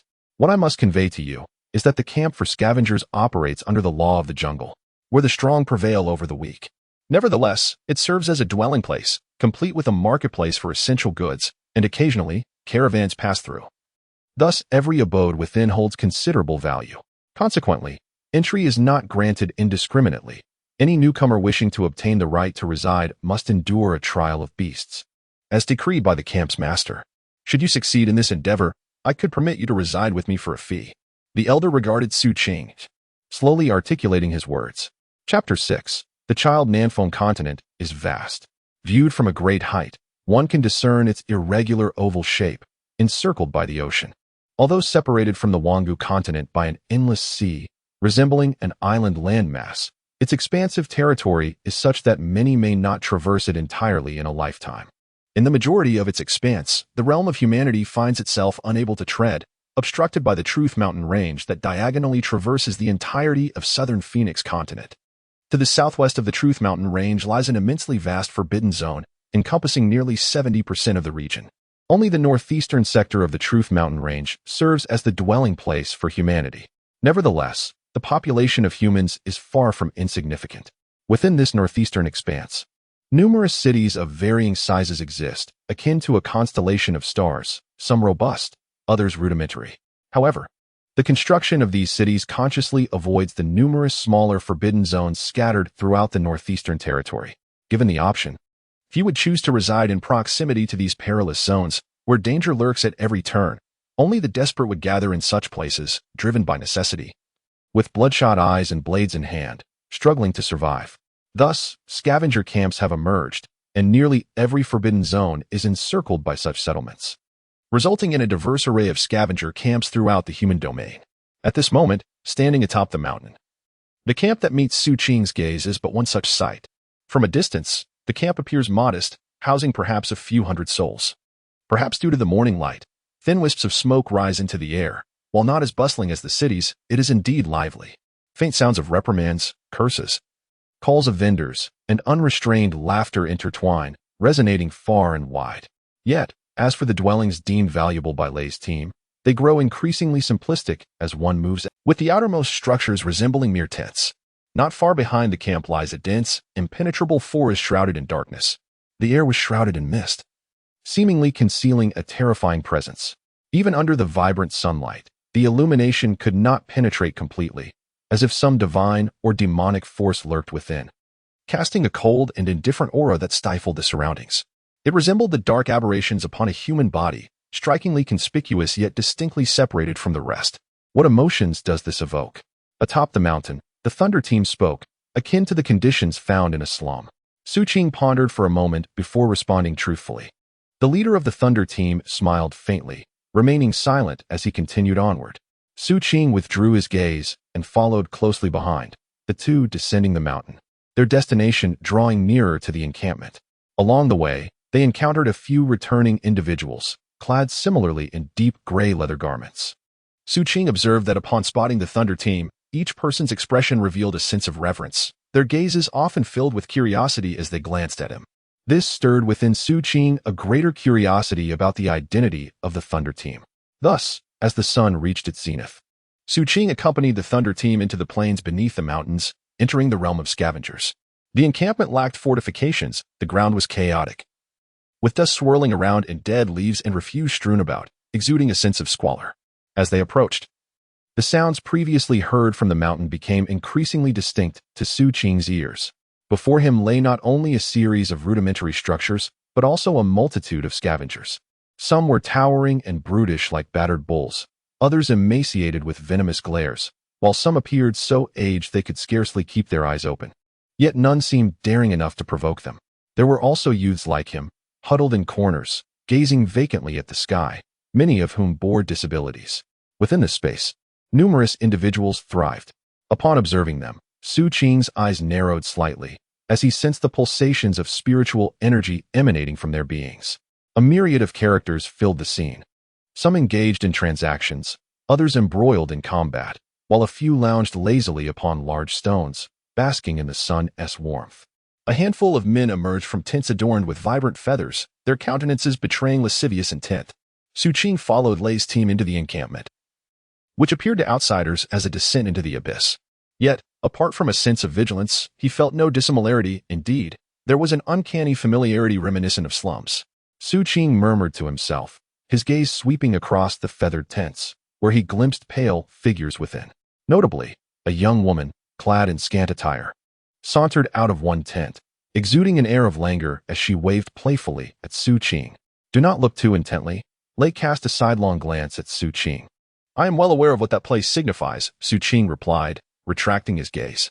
A silent smile creased Lei's face, the wrinkles deepening as he led Xu Qing through the encampment until they reached their destination. This was a grand wooden structure at the heart of the camp, circular in form, resembling an arena. Throughout their passage, Xu Qing meticulously observed, mentally mapping out the layout of the encampment, an ingrained habit. For familiarity with one's surroundings often alters the trajectory of impending crises.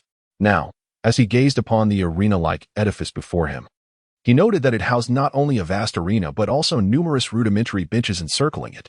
Additionally, the resonant roars of fierce beasts echoed from within the structure, heightening the atmosphere. Surrounding the area were several ramshackle buildings resembling wooden sheds, where a few scavengers, dressed in noticeably cleaner attire, engaged in light-hearted conversation.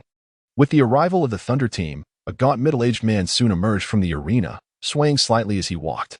He wore a long robe distinct from that of the scavengers, his face adorned with 3 wisps of beard, radiating an aura of spiritual energy. Approaching with a rather indifferent demeanor, he cast a glance at Xu Qing before shifting his gaze to the Thunder Team. "Newcomer, you are already aware of the rules." The leader of the Thunder Team spoke slowly. "What is your name?" The bearded man inquired casually. "A mere child. What name could he possibly have?" "Let us just call him Child," replied the leader of the Thunder Team in a nonchalant manner. "Then come with me. Child, you are fortunate. There have been several before you. And you should be ready for the opening tomorrow." The bearded man yawned before turning towards the ramshackle buildings. Xu Qing glanced at the leader. "Go ahead. I will come to fetch you tomorrow," the leader said, his eyes reflecting a hint of expectation. Xu Qing cast a deep look at the leader, nodded silently, and followed closely behind the bearded man. Upon reaching the front of the building, the bearded man exchanged a few words with a nearby scavenger before departing. Xu Qing was then ushered inside the building, where he was informed that he must not venture outside without permission. As he stepped into the cramped quarters, Xu Qing noticed 4 pairs of eyes fixated on him from various corners of the room. They belonged to 3 boys of similar age and a young woman, 3 males and 1 female. 2 of the boys appeared to be a few years his senior, and they scrutinized Xu Qing momentarily before dismissing him with indifference. As for the girl, she was slightly younger than Xu Qing. Huddled in a corner with a prominent scar etched across her face, she scanned her surroundings with intense vigilance, observing not only the original trio but also the newly arrived Xu Qing. The eldest among them, seemingly a scavenger by nature, appeared to have merely shifted camps. Upon noticing Xu Qing, a smirk curled at the corner of his mouth, revealing a dismissive attitude, before he averted his gaze, casting a predatory stare towards the girl in the corner while licking his lips. However, it was evident that he had not formally secured the right to reside in the camp, so he refrained from any overt actions. Xu Qing chose to disregard them, finding a spot near the entrance where he settled into a cross-legged position, closing his eyes in silent meditation. As time passed slowly, perhaps due to the unusual tranquility brought by Xu Qing's presence, the other 3, excluding the young girl, gradually overlooked him and engaged in conversation among themselves. The 2 youths displayed an evident eagerness to curry favor with the older man, discussing matters predominantly related to the impending trial. Through their dialogue, Xu Qing learned that this camp periodically held trials once a sufficient number of individuals aspiring for residency had accumulated. The rules of the trial were straightforward. The camp's master had domesticated numerous mutated ferocious beasts, and the trial for residency involved a public draw, pitting the participants against the chosen beast. It was a matter of survival. Either one would live or perish, each becoming the other's prey. The survivor could claim the spoils and gain residency, while the deceased would become sustenance for the beasts. Each trial unfolded within the confines of this arena. When the time comes, the scavengers within the camp will likely purchase tickets to witness this gruesome spectacle, deriving pleasure from the scene, while the camp owner will initiate gambling, profiting from the event. In this merciless world, human life holds little value. Yet, for those without the privilege to enter the city and barred from the camp, living alone in the wilderness presents an even graver risk of death. Of course, the slums are an option, but it is evident that those who choose to enter the scavenger camp carry their own stories of compulsion. Xu Qing sat in meditation, listening intently. As their discussions turned to the events of many days prior when the deity opened its eyes, a young boy suddenly spoke up. "I heard upon my arrival that you are a survivor of that calamity." Upon hearing these words, Xu Qing slowly opened his eyes, only to realize that the boy was not addressing him, but rather the little girl in the corner. The girl trembled slightly and silently nodded. Xu Qing's gaze fell upon her. While others had merely heard tales, he had lived through it all, and thus understood deeply that those who survived the calamity and found their way here were perhaps not as fragile and simple as they appeared. Noticing Xu Qing's attention, the little girl looked up at him. Xu Qing closed his eyes once more, resuming his meditation. He needed to seize every moment to cultivate his skills, for that was the foundation of his survival. Thus, the night passed. On the following morning, amidst the chaos and clamor outside, the door of the row house was abruptly pushed open from the outside. As the sunlight streamed in, it enveloped the figure of the scavenger standing at the doorway, casting a shadow that engulfed the little girl in the corner of the room. A cold voice pierced the air, commanding, "Gather your things and follow me. Your grand performance is about to commence." The moment had finally arrived. The youth within the dwelling, who appeared to be a fellow scavenger, was the first to rise, approaching with a smile to greet the one at the entrance. The two other young boys hastily followed suit, and Xu Qing was the fourth to step out, with the little girl trailing behind as the last to emerge. The scavenger at the door seemed to be acquainted with the youth, exchanging playful banter before disregarding the others and leading the young man towards the arena. As they drew nearer, a cacophony of noise erupted, shouts, cheers, and roars crescendoed, enveloping them. Upon entering the arena, the surrounding clamor exploded in intensity. One could observe over 100 spectators seated on the benches that encircled the arena, a mix of men and women, resembling a throng of demons gathered to witness a grand spectacle. Their voices were thunderous, causing the little girl to visibly tremble. While the two boys appeared pale, only the youth exhibited a glimmer of excitement in his eyes as he gazed towards the stands. Xu Qing, on the other hand, remained largely impassive, meticulously surveying the environment of the fighting area within the arena. The space was rather confined, ill-suited for grappling, devoid of cover, and not conducive to evasion. The surrounding wooden barriers loomed high, making it difficult to divert danger towards the spectators, yet several markings indicated the presence of alternate pathways. Thus, one might either procrastinate, relying on the cries of scavengers to intimidate the ferocious beasts, seeking the opportune moment to strike. However, this could also incite the wrath of the beasts, making a swift resolution the most advantageous course of action. In Chapter 7, I invite you to dine. As Xu Qing observed the combat arena and its surroundings amidst the cacophony of the spectators, a tremendous wooden door crashed down where Xu Qing and his companions had previously passed. The thunderous sound resounded upon impact, stirring clouds of dust into the air. This noise seemed to herald an impending event, igniting further excitement among the scavengers. Xu Qing's gaze was drawn to a distinguished middle-aged man clad in a splendid robe, seated at the pinnacle of a high platform, accompanied by a retinue. Although the distance rendered his features somewhat indistinct, it was evident that this individual held considerable significance. Even from afar, Xu Qing could sense the remarkable intensity of spiritual energy emanating from him, surpassing any he had previously encountered. This awareness heightened Xu Qing's vigilance while simultaneously leading him to speculate that this man was likely the leader of the encampment. Beside him stood the man with the 3 wisps of beard, who appeared to be cautiously reporting matters of importance. As the encampment leader settled into his seat, the bearded man gestured towards the spectators below. Shortly thereafter, another wooden door at the edge of the arena swung open, unleashing a chorus of feral roars that resonated with newfound clarity, unhindered by the door. Accompanying this cacophony was a group of scavengers, divided into 4 small teams, each comprising 3 individuals. As they emerged, each team bearing a massive iron cage. Within these cages, the ferocious beasts howled and lunged, seemingly intent on breaking free from their confines. As Xu Qing's gaze darted swiftly, he scanned the 4 iron cages. Within, he discerned 2 immense wolves, one a mature specimen, the other a juvenile, yet both possessed formidable fangs, their fur as dark as night, and their eyes gleaming with sanguinary intent.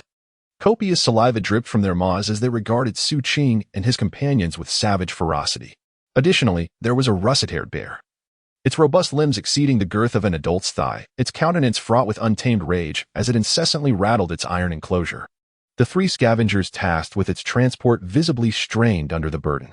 The final caged beast, a long-armed ape, exuded a markedly diminished aura of menace.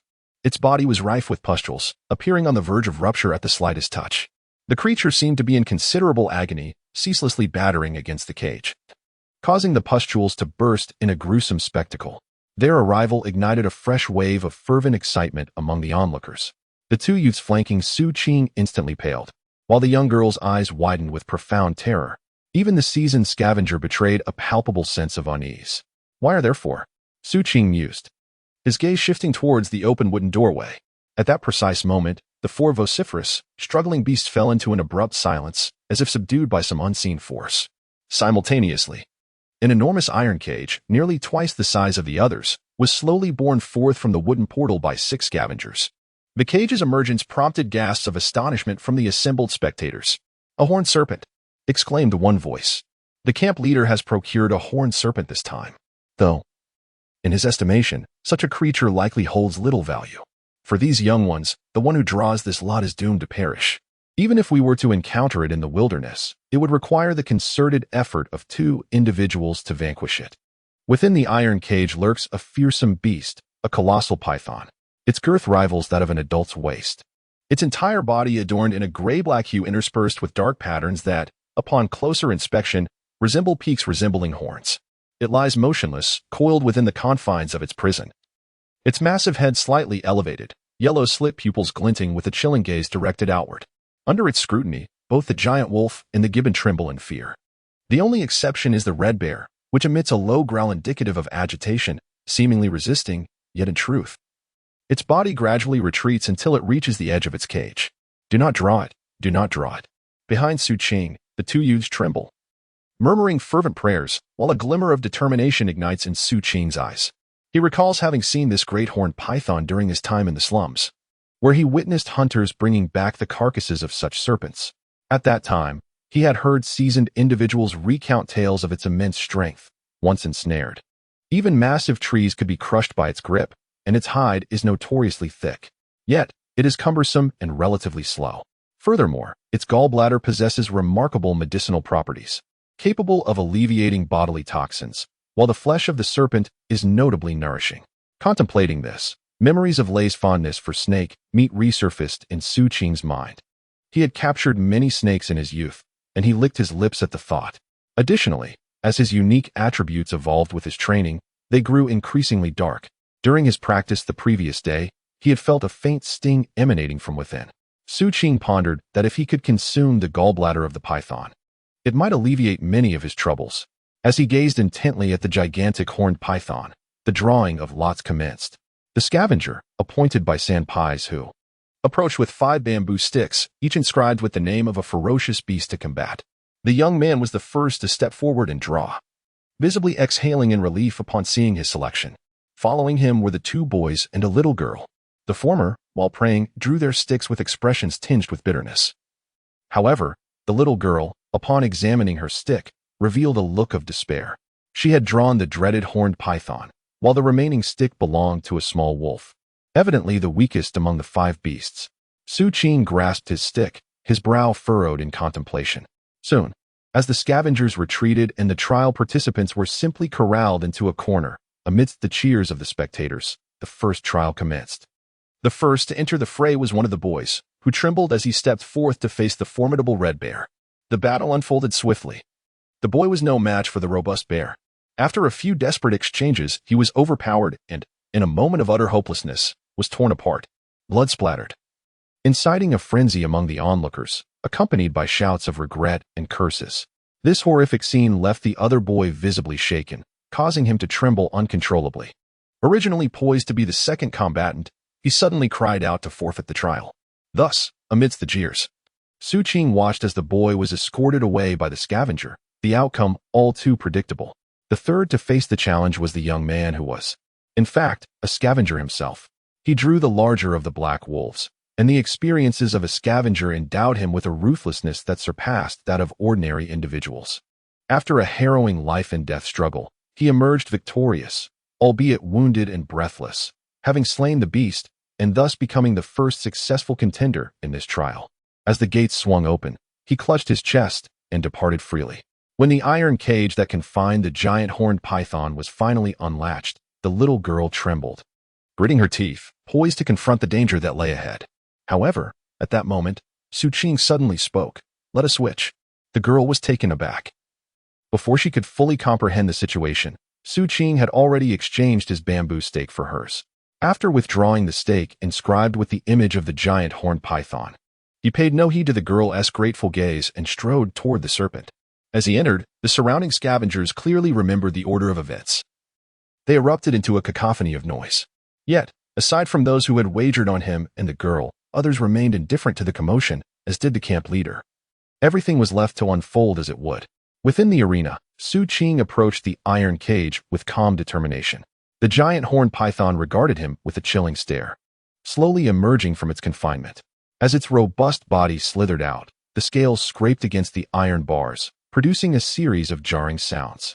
The instinct of the creature led it to sense that this young man was unlike the usual prey it encountered. Thus, upon emerging, the giant python did not immediately strike. Instead, it coiled outside the cage, its head raised in vigilance, fixating its gaze upon the steadily advancing Xu Qing. This scene captured the interest of the surrounding audience, and the uproar began to subside. Xu Qing maintained a calm demeanor as he approached, perhaps stepping into the attack range of the colossal horned python, or perhaps stirred by its menacing aura. The coldness in the yellow pupils of the giant serpent intensified in an instant. With a thunderous crack, its tail struck the ground, reverberating like a booming echo. In that moment, propelled by the sound, its massive body lunged forward, mouth agape, revealing its jagged teeth and emanating a foul stench. As it soared towards Xu Qing, intent on devouring him, Xu Qing narrowed his eyes, coldly observing the rapidly approaching giant python. As it drew near, he deftly sidestepped, opting not to counterattack in that fleeting moment, nor did he pay heed to the enormous head of the serpent that whizzed past him. Instead, his gaze sharpened, akin to that of a hunter, meticulously scrutinizing the snake's underbelly. In his keen observation, the colossal python missed its strike, releasing a low growl as its body twisted. Suddenly, its tail lashed out violently behind it, producing a shrill whistle as it surged towards Xu Qing with ferocity. The instinct to hunt compelled the giant python's head to forcibly pivot, its head and tail aligning as if to form a continuous circle, racing towards Xu Qing, seemingly intent on ensnaring him. Xu Qing remained silent, his focus unwavering on the python's underbelly. Just as the snake's tail approached, he clenched his right fist and, in a decisive moment, struck out as the tail came crashing down. With a resounding thud, the cultivation of the sea mountain technique, albeit at its initial stage, bestowed considerable enhancement upon Xu Qing's physique. The impact sent the tail recoiling, disrupting the connection between head and tail. The giant python, visibly pained, became even more enraged, its eyes reddening as it charged towards Xu Qing, determined to bite down fiercely. However, Xu Qing's eyes narrowed, shimmering with a fierce brilliance, for he had finally discovered the place he sought. In that moment, his body advanced rather than retreated, moving directly toward the upper midsection of the colossal horned python. With his right hand clenched into a fist, he unleashed a series of powerful strikes, 1 punch, 2 punches, 3 punches, each blow resounding with force. The impact from Xu Qing sent the giant python reeling backward, its roars growing more intense as it attempted to ensnare him. Yet, the strength contained within Xu Qing's fists rendered it unable to make contact. As for the abdomen, which bore relatively thin scales, after several strikes, it began to fracture, blood seeping forth and its resilience compromised. Observing this, Xu Qing's gaze sharpened with cold determination before the giant python could alter its form. His left hand swiftly drew forth the dagger bound to his calf, its cold gleam glinting ominously as he plunged it directly into the flesh of the giant python. In an instant, he pierced deeply, creating a gaping wound from which blood gushed forth. Amidst the python's anguished cries, a horrific opening was made in its abdomen, revealing the snake's gallbladder within. This gallbladder was substantial, yet evidently mutated, resembling an egg in size. Without the slightest hesitation, Xu Qing raised his right hand, plunged it into the cavity, and grasped the gallbladder with force, tearing it out amidst the python's piercing shrieks. Blood sprayed forth, staining the sandy ground. Disregarding the crimson splatters, Xu Qing held the gallbladder aloft, his eyes gleaming with a peculiar light. In full view of the onlookers, each with varying expressions, he unceremoniously placed it in his mouth and swallowed it whole. As he swallowed calmly, the giant python, writhing in agony from the extraction of its gallbladder, thrashed violently, its anguished wails echoing as its massive form struck the ground, kicking up a cloud of dust in a desperate attempt to vent its excruciating pain. The head violently lunged towards Xu Qing, its bloodshot eyes radiating madness, mouth agape as if to wholly consume him. Xu Qing gazed coldly, and as the creature closed in, he suddenly leaped, narrowly evading the oncoming head. Suspended in midair, he waved his right hand, summoning a black iron spike. With a fleeting glance downward, a glimmer of lethal intent flashed in his eyes. His body plummeted heavily, leveraging his strength, velocity, and weight to amplify the impact of the iron spike as it thrust mercilessly into the heart region of the serpent. The scale shattered under the force, the penetration akin to a battering ram. With a thunderous crash, the colossal horned python quivered violently, as if bereft of the strength to uphold its form. Its head and tail crashing to the ground, a piercing shriek abruptly silenced, leaving only the feeble sound of its tail pathetically slapping the earth. After a moment, as the dust settled, the onlookers, scavengers observing the battle, were taken aback. Many rose, their expressions grave as they fixated on the arena, where the youth was extracting the iron spike from the serpent's carcass. Had an adult executed such a slaughter of the horned python, it would not have elicited such astonishment. Yet here was a seemingly frail child, who had so deftly extracted the serpent's gall and delivered a fatal blow, his demeanor unflinching, unwavering throughout. Such composure was exceedingly rare within the camp. Nearby, the small wolf and the red bear in their cage were evidently shaken, trembling in fear. This moment felt less like a trial and more akin to a hunt. Under the watchful gaze of the crowd, the youth carefully stowed the iron spike, one hand pressing against the python's wound as he strode towards the arena's exit. Behind him, the blood of the enormous horned python trailed a vivid crimson line, a sight both horrifying and striking. Beside the entrance, the colossal doors remained shut, as Xu Qing turned to gaze at the raised platform. Before long, the three-pronged mustache atop the platform regained its composure, a flicker of trepidation in its demeanor, promptly signaling with gestures. Soon, amidst the thunderous clamor, the doors swung open, revealing Lei Dui leaning against the wall, arms crossed, awaiting their arrival with an eager smile. "May I stay with you?" he inquired, his gaze fixed upon Xu Qing, who was dragging the serpent's carcass. "Of course," Lei Dui replied with a grin. Xu Qing nodded and tossed the python's remains toward him. "Since you enjoy snake, this is for you." For a moment, Lei Dui was taken aback, then burst into hearty laughter as he accepted the massive python's body. Amidst his mirth, they gradually departed together. It was not until they had vanished from sight that the arena erupted into a cacophony of excitement. In the midst of this fervor, in a shadowy corner of the crowd, sat an elderly man clad in a purple robe, accompanied by a seemingly emotionless middle-aged figure, who bore a pentagram insignia upon his forehead. Their attire and demeanor starkly contrasted with the surrounding environment, yet they appeared invisible to all, even to the camp leader, whose gaze overlooked their presence. The elderly man's complexion was rosy, his eyes shimmering with an inner tempest, as if he could unleash destruction with but a glance. He exuded an extraordinary aura, and at that moment, as he observed Xu Qing's retreating figure, he could not suppress a chuckle. This youth is quite amusing. Chapter 8. 3 sets of chopsticks within the scavenger's camp. Lei Dui led the way, with Xu Qing following closely behind, as the sun poured its golden rays upon the earth, enveloping them in warmth. From a distance, one could perceive a tall figure and a short one, an elderly individual alongside a youth, exuding an inexplicable sense of harmony. In this harsh world, such a semblance of concord is indeed a rarity. Perhaps it is the intimidating presence of the python carcass held by Team Lei that dissuades passers-by from the nearby arena, ensuring their peace remains undisturbed. Xu Qing relished this sensation, whether it was the impending feast of snake or the gentle caress of sunlight upon his face. It enveloped him in a comforting warmth, instilling a sense of anticipation. Each time his gaze fell upon the python corpse grasped by Team Lei, saliva gathered in his mouth, for he too harbored a fondness for consuming snake. Team Lei's abode is situated in the central ring of this encampment, in contrast to the brick and tile houses of the inner ring and the makeshift tents of the outer ring. The residences in the central area predominantly feature stone and wood constructions, typically comprising 3 small cottages arranged in a row.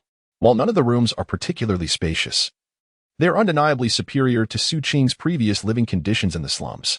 Especially remarkable is Team Lei's dwelling, which boasts a small courtyard, a rare luxury indeed. At this moment, as the door to the bamboo courtyard swings open, Xu Qing observes Team Lei, who, carrying the python carcass, strides toward the rear room, casually gesturing towards the second cottage. "Child, you shall reside there henceforth. Familiarize yourself with it, and I shall call you when the meal is ready." With that, Team Lei entered the side room, and soon, the sound of meat being chopped echoed through the air. Xu Qing swallowed hard, taking a moment to meticulously survey the small courtyard before stepping into the second cottage. Inside, he found a bed, a set of bedding, and a table with chairs, nothing more. The floor was remarkably tidy, the furniture devoid of dust, clearly maintained with regular care, while the bedding appeared freshly laundered, imbued with a scent reminiscent of sunlight. All of this brought a profound sense of satisfaction to Xu Qing.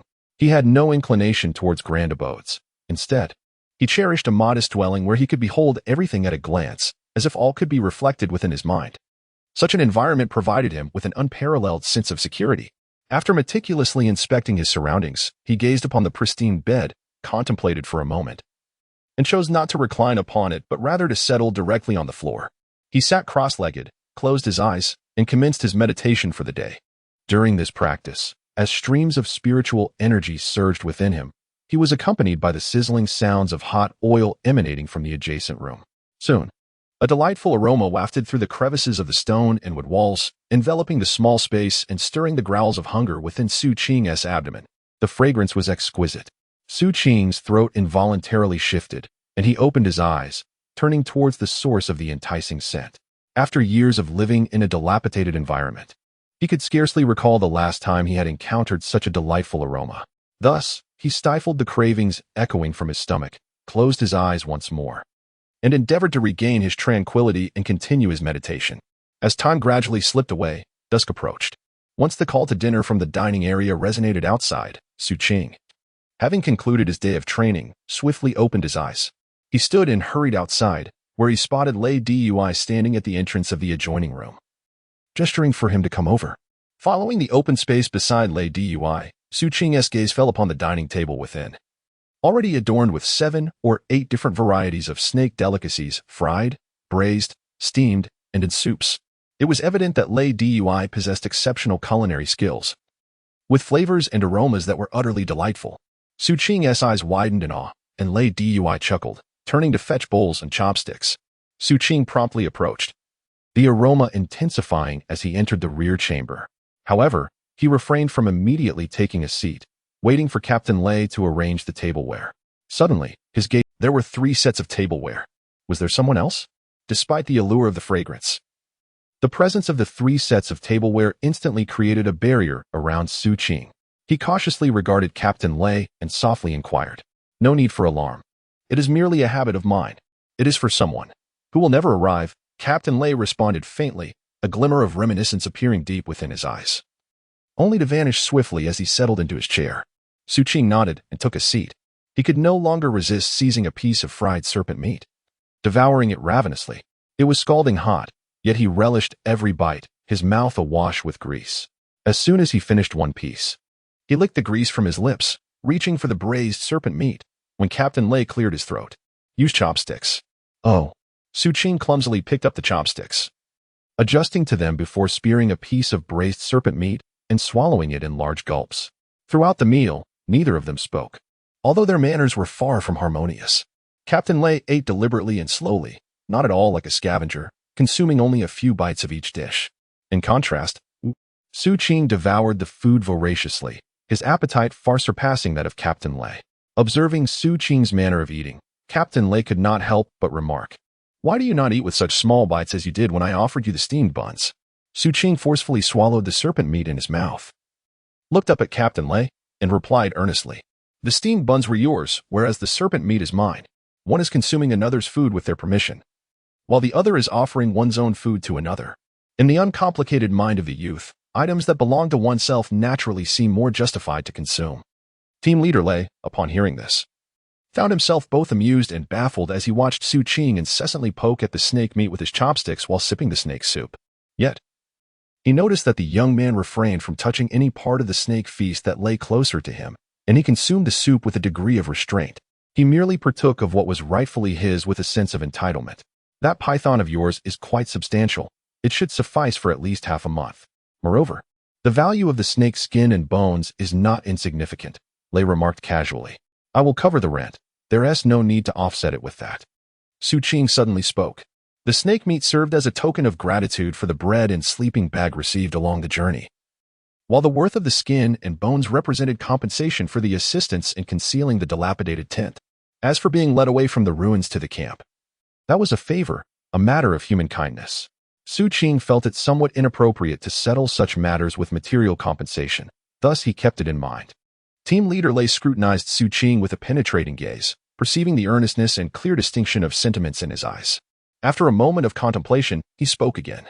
"Young one, you must have many speculations about me along the way." Xu Qing remained silent, though his eating slowed slightly. "Others call me Team Leader Lei. As for my name, it holds little significance. In the scavenger camp, no one uses their real name." Lei picked up a piece of steamed snake meat and chewed it slowly. This title comes from the fact that I have a few friends here to whom I can entrust my life. We have formed our own small team, rather unremarkably named Thunder. In everyday life, each individual undertakes their own tasks. However, should they encounter a challenge of considerable difficulty, the entire team assembles to accomplish it. Including myself, there are a total of 4 members, but currently, the other 3 are out and have yet to return. Once they are back, I shall introduce them to you. Subsequently, you will accompany us as the newly initiated member of our team, embarking on endeavors to earn resources for survival and cultivation. Lei, appearing somewhat satiated, set down his chopsticks and regarded Xu Qing. The last 5 words of his utterance elicited no surprise from Xu Qing. He perceived that Lei was a solitary cultivator, and having spent considerable time in each other's company, it was only natural that, despite his own foundation and body refinement, Lei would discern his true capabilities under scrutiny. Very well, Xu Qing replied without hesitation, feeling a sense of relief wash over him. Growing up in the slums, he understood profoundly that in this world, there are no unprovoked acts of generosity or assistance. Everything is bound by a reason. Continue your meal. I am of an age where excessive consumption becomes difficult to digest.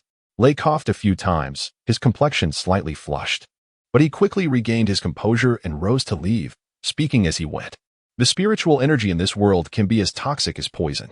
Your diligent cultivation along the way may have led you to a point of transformation where you have not advanced far but have already been altered by external forces. Cultivation must be approached with steadiness. One cannot be rash. Xu Qing remained silent, choosing not to respond. The elder, standing by the door, turned a glance at Xu Qing and shook his head. Nevertheless, your method of cultivation is indeed valid. The scavenger's encampment, juxtaposed with the adjacent forbidden zone, differs significantly from the place you were previously situated, due to the resources found within the forbidden zone. This area has become a gathering place for lower-tier solitary cultivators and desperate individuals. Residing here undoubtedly necessitates a venture into the forbidden zone, a chance for further cultivation. After Lei departed, Xu Qing remained seated until he had consumed every morsel of the snake meat. He did not leave immediately. Instead, he tidied his utensils, washing them thoroughly before returning to his humble abode. He settled down in a meditative posture, continuing his practice. Xu Qing understood all too well that if he wished to avoid a life of mere survival, bending to the whims of others for the sake of existence, he must seize control of his own fate through strength, especially within this camp of scavengers. He encountered more rogue cultivators than he had seen in the past 6 years combined, each one formidable in their own right. If the slums resembled a den of dogs, then this place was akin to a lair of wolves. Without diligent effort, he risked being lost to the void before even facing transformation, falling victim to disputes and conflicts without a grave to mark his end. As for the matter of transformation, Xu Qing had learned from the bamboo slips of the sea mountain technique that certain elixirs could mitigate its effects. Although these remedies might address only the symptoms rather than the root cause, they provided a means of defense. He had gleaned the name of such an elixir, known as the White Pill, from conversations with scavengers along his journey. The nearby forbidden zone was abundant with the essential herbs required for its production, suggesting that this camp must have white pills available for trade. Contemplating this, Xu Qing touched the spot on his chest where the purple crystal was embedded. He had become acutely aware that, aside from his recovery capabilities, both his speed and strength had seen significant enhancement. This was linked to his attainment of the first layer of the sea mountain technique. Yet he sensed that this initial stage bore a distinction from the tiger-esque strength described within the technique. I possess the power to vanquish many tigers. Whispering to himself, Xu Qing sensed the spiritual energy within his body. Through diligent cultivation along the journey, he seemed to be on the verge of reaching the second level. Tonight, I shall break through to the second level, Xu Qing declared with resolve in his eyes. He closed his eyes and began to breathe rhythmically. Soon, spiritual energy surged from all directions. Compared to the forbidden zone, the spiritual energy outside contained far fewer impurities, which significantly enhanced the speed of cultivation. Xu Qing had already noticed this phenomenon yesterday within the Colosseum's lodging.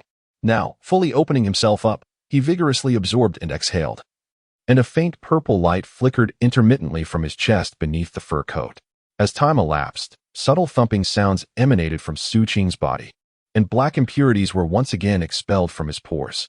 Nourished, his flesh and blood seemed to grow increasingly resilient, with a more potent force gradually erupting within.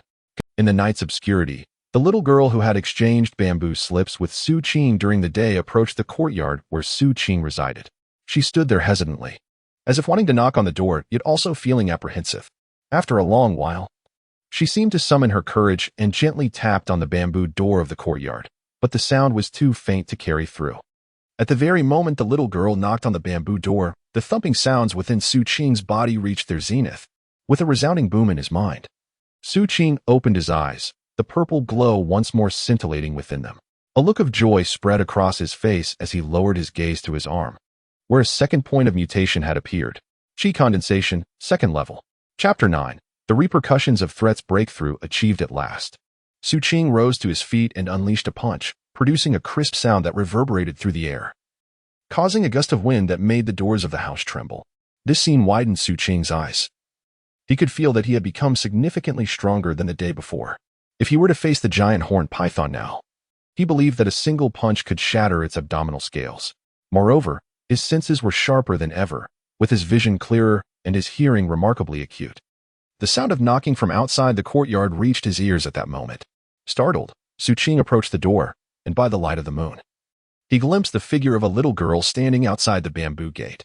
She appeared to be injured, her body trembling slightly. Xu Qing furrowed his brow.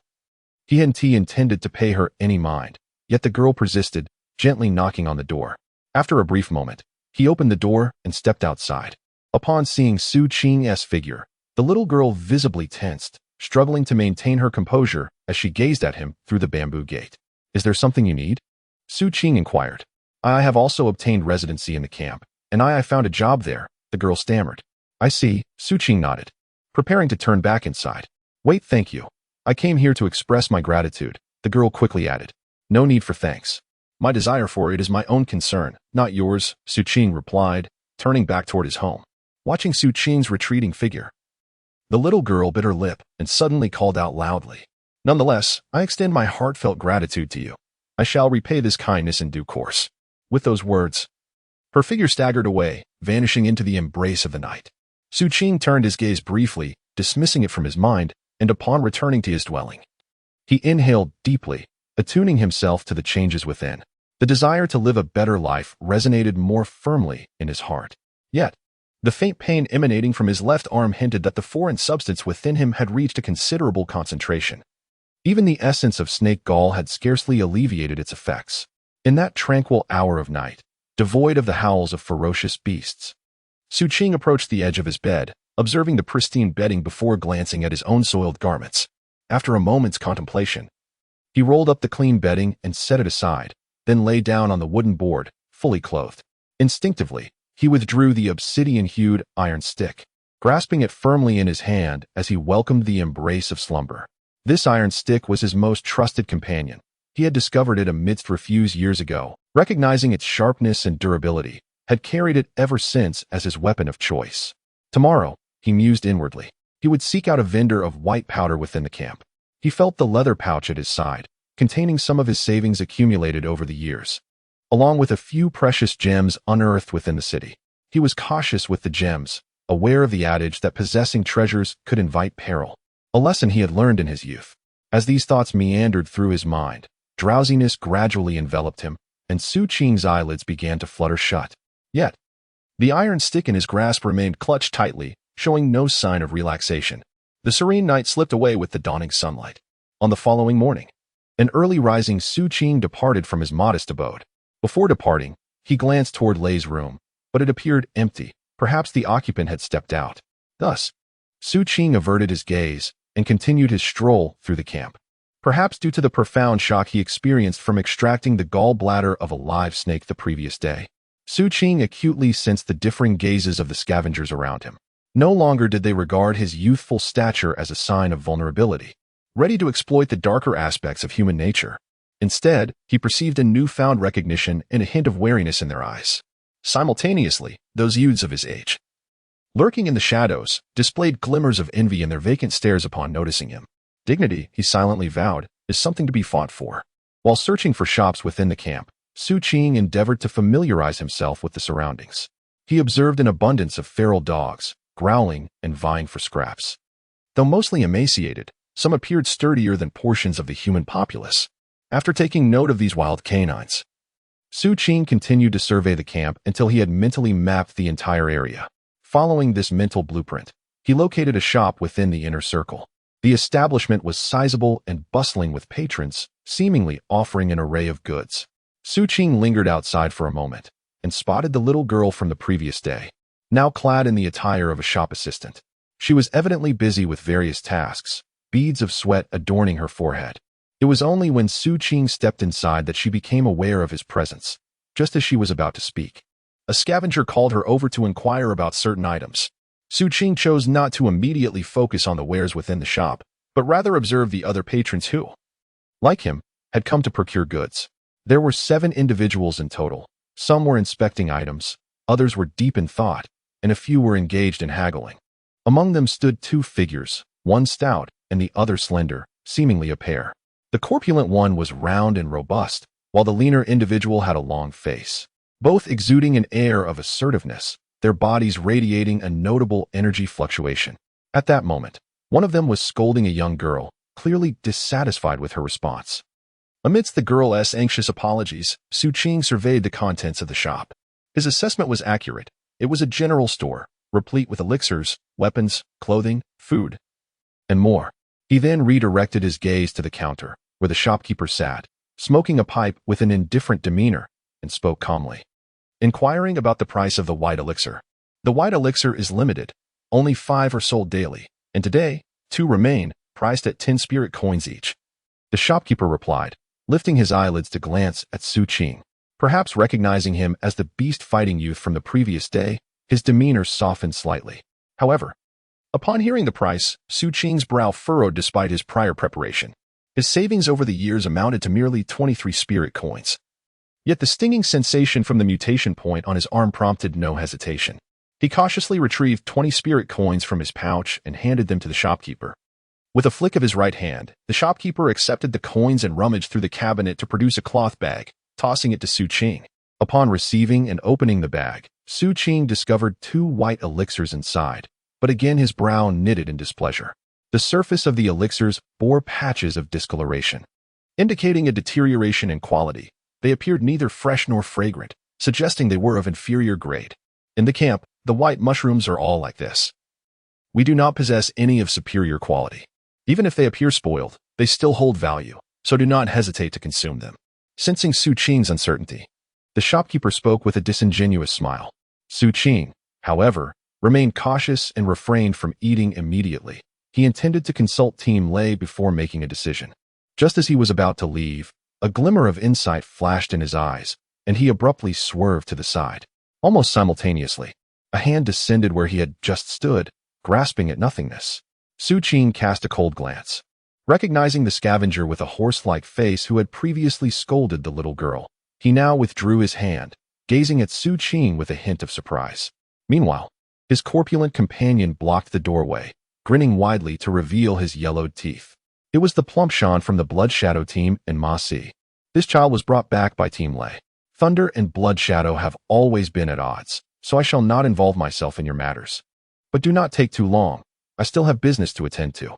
The other patrons in the shop were drawn to the duo's actions, murmuring among themselves.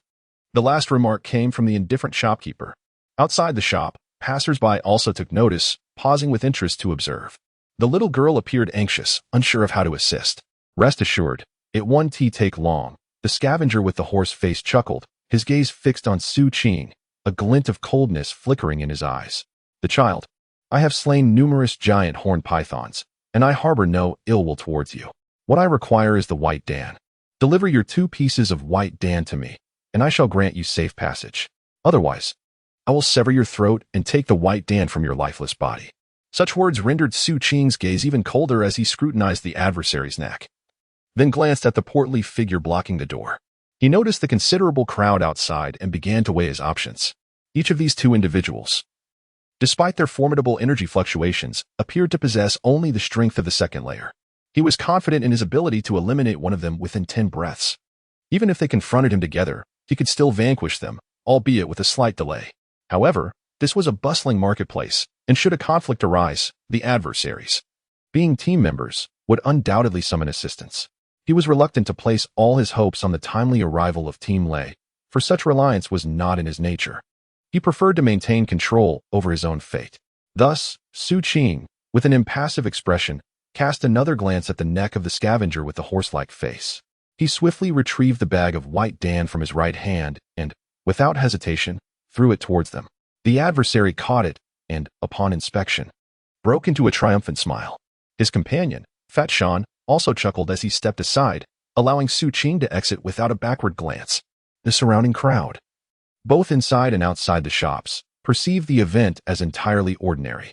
In the brutal law of survival of the fittest, the weak must recognize the times. This is the way of existence. The little girl breathed a sigh of relief, having previously felt anxious, and now that the crisis had been averted, she resumed her busy tasks. Meanwhile, Fat Shan and Ma Si swaggered out of the shop, exchanging jovial banter as they sauntered away. Yet, unbeknownst to anyone, behind Pang Shan and Ma Si, a figure seemingly fading into the distance was patiently trailing them like a shadow, keenly observing them with eyes as predatory as a wolf fixated on its prey. This figure was Xu Qing. Time slipped away, and dusk began to settle. Pang Shan and Ma Si meandered through various locations within the camp throughout the day, oblivious to the presence that persistently followed them. As the moon ascended to its zenith, the two finally parted ways. Pang Shan headed towards a campfire, while Ma Si, with a lascivious intent, made his way towards the darkened periphery of the camp, where tents adorned with feathers stood. Just as he was about to emerge from the shadows of the camp, a sudden rush of wind alerted him from behind. Instinctively, Ma Si turned around, only to find nothing there. Momentarily taken aback, his expression shifted as he was about to take action, but it was too late. In an instant, a small hand reached out from beside him, firmly covering his mouth, while a sharp dagger glided across his throat without hesitation. With a swift motion, blood erupted forth, and Ma Si's eyes widened in sheer terror as he attempted to struggle. However, the small hand that silenced him possessed formidable strength, dragging him backward regardless of his futile resistance. His feet could only flail helplessly, unable to prevent him from being pulled into the darkness. Ultimately, he was ensnared like a chick, dragged into a corner. Until this moment, the small hand that pressed against his mouth had not loosened its grip. After a prolonged wait, ensuring that he had succumbed to his inability to resist, suffocating and bleeding excessively, it finally released him, allowing his trembling, weakened body to collapse onto the ground. It was at this juncture that Ma Si, in a state of despair, managed to discern, through the dim light of the moon, the figure of a boy before him, his expression devoid of emotion. Ma Si's eyes brimmed with disbelief. He could hardly fathom that the boy who had obediently surrendered the white dan earlier in the day could act with such decisiveness and cruelty. He seemed desperate to convey to the boy that his daytime threat of slitting throats was merely a bluff, not intended to result in murder. However, the blood that filled his throat rendered him mute, leaving him only able to emit weak whimpers as he hopelessly watched the boy bend down, expressionless, rummaging through his pockets. Once he had thoroughly searched, Xu Qing located his white dan and discovered 5 additional pieces, along with a collection of spiritual coins and miscellaneous items belonging to Ma Si. After securing these, and amidst Ma Si's utmost terror, Xu Qing cautiously retrieved a cloth wrapped around a snake's head, deftly unwrapping it and using the snake's fangs to puncture Ma Si's skin. In an instant, Ma Si's body convulsed once more, beginning to dissolve from the side of the wound. The excruciating sensation of being alive yet corroded led him to the brink of collapse. It was only when Xu Qing raised his hand to cover Ma Si's eyes that his world was plunged into darkness. His body melted away, transforming into blood that seeped into the earth. Xu Qing, having learned from past oversights, produced a prepared pouch from his belongings, collecting Ma Si's clothing and possessions before turning to depart. After his departure, in the place where Ma Si had met his demise, 2 figures emerged from the shadows. They were none other than the remarkable elder in a purple robe and his attendant, who had gone unseen in the arena the previous day. The elder cast his gaze upon the molten ground where Ma Si had fallen, then lifted his eyes to observe Xu Qing's retreating silhouette. A glimmer of appreciation evident in his expression. A promising talent indeed, capable of both restraint and decisive action. It is rare to encounter someone who can strike with such ferocity while also leaving no trace behind. Quite commendable. The attendant, taken aback, regarded the elder with surprise. Having accompanied him for many years, he seldom heard commendations, and this young man had captured his attention on 2 separate occasions. Thus, he too turned his gaze towards the direction Xu Qing had vanished. An intriguing little fellow. The elder chuckled softly and casually inquired, "How long until Master Bai arrives?" 7th Master. According to Master Bai's itinerary, he should reach here within the next couple of days, the attendant replied respectfully, retracting his gaze. Finally, he is coming. This time, I must earnestly persuade him. That desolate place in the purple earth is rife with constraints. What is there to cling to? He would be much better off in my seventh blood eye, living freely. The elder laughed heartily, evidently pleased, before looking once more towards Xu Qing's departure. Come, let us see what this little wolf cub intends to do next. I am genuinely delighted, truly delighted. I have seen many old friends return these past few days. Thank you for your unwavering support and trust. Enough with the sentimentality. Let me simply state, I have rediscovered my original intention with this book. Beyond the passage of time, I will not disappoint you. Do not hold back your votes. Bestow them upon me. Chapter 10, New Clothes in the Month of March. Although the earth begins to warm, there remains a lingering chill in the air. For one who has just emerged from the forbidden zone, such coldness may not provoke much reaction. However, prolonged exposure to the elements can render the body sensitive to the penetrating chill. This is especially true at night, when the cold intensifies. As the biting wind swept through, Xu Qing's figure moved steadily forward, making no effort to pause, merely tightening the leather coat around him. He had unfinished business. Thus he navigated the camp with utmost caution under the cloak of darkness. Along the way, he encountered a pack of wild dogs, who bared their teeth at him. Yet, upon meeting his gaze, they seemed to sense the scent of blood emanating from him and promptly fell silent, retreating into the shadows. Xu Qing diverted his attention from the wild dogs and pressed onward until he reached a dwelling in the central area. There, he crouched in the darkness, fixated on a distant large house where the remnants of a smoldering campfire lingered. He recalled that Pang Shan, who had separated from Ma Si, had gone to this very place, so he resolved to wait and see if anyone would venture out at night. The frigid air enveloped him completely. Yet Xu Qing remained as still as stone, patiently biding his time. Behind him, perched atop a nearby building, Seventh Master and his servant had also arrived. Observing Xu Qing's crouched form, a smile played upon Seventh Master's lips. Just as I suspected, this little wolf cub is intent on extermination, he mused. I am quite eager to see how he will fare should he enter the adjacent forbidden zone.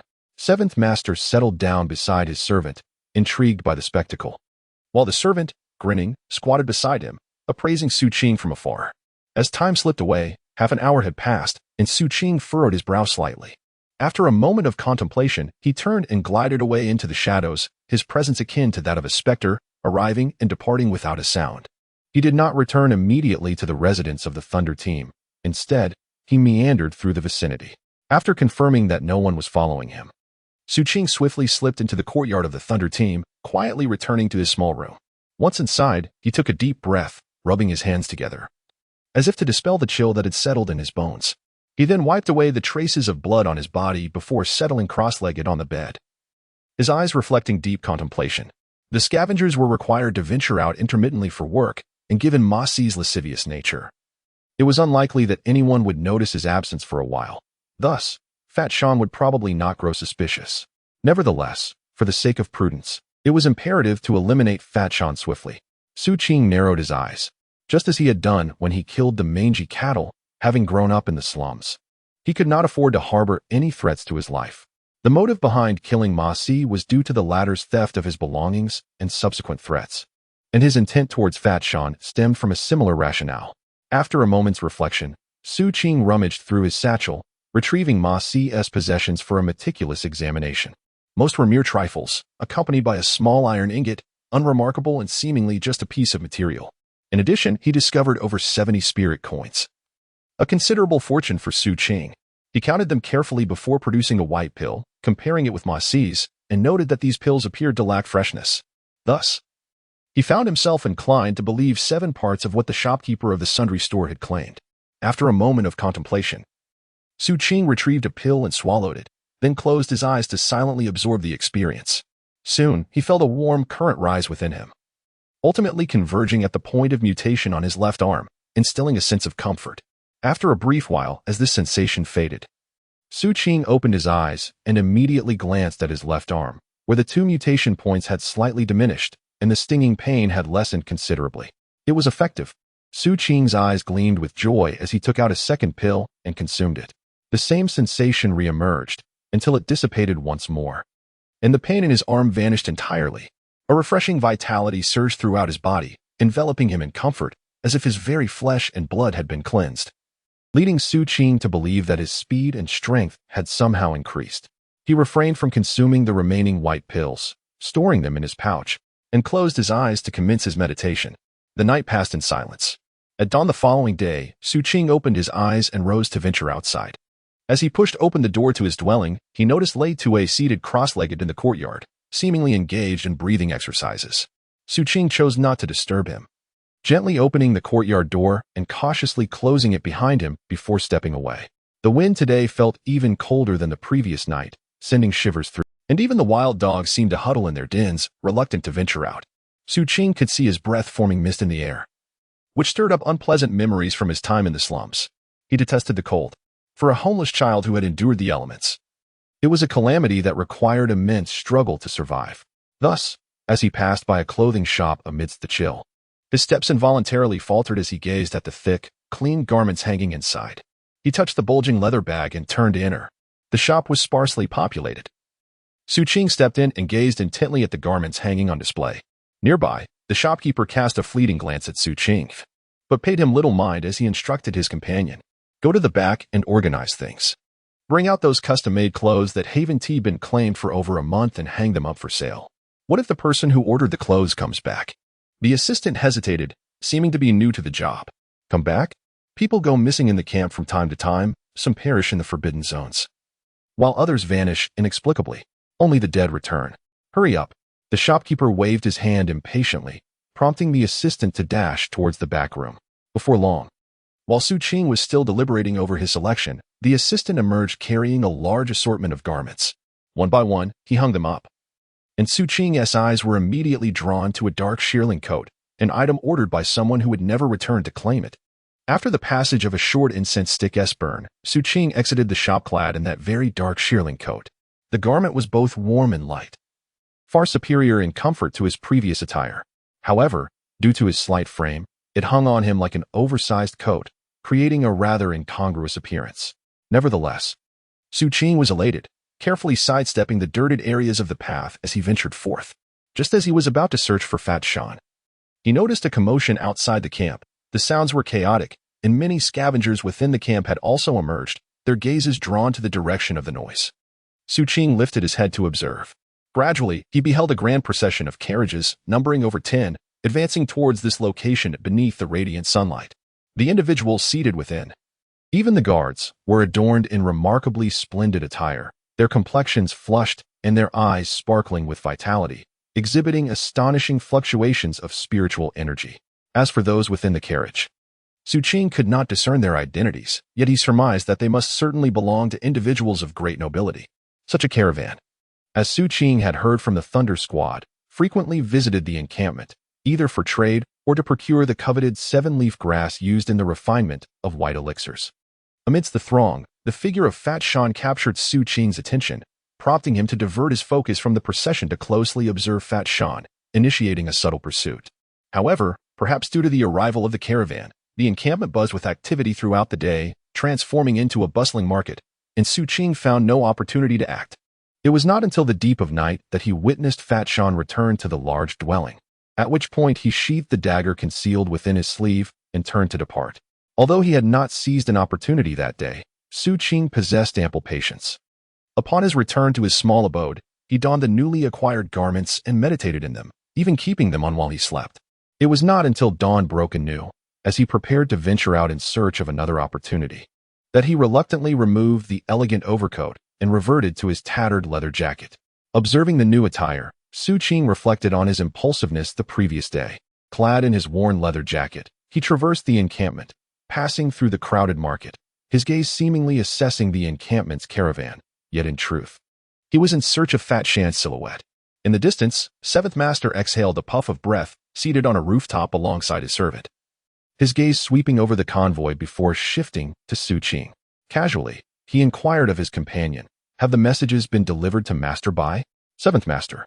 They have been sent, but Master Bai mentioned he has not been feeling well lately." "Not feeling well? He is a physician, so what could this mean?" 7th Master mused, suddenly noticing Xu Qing's attire.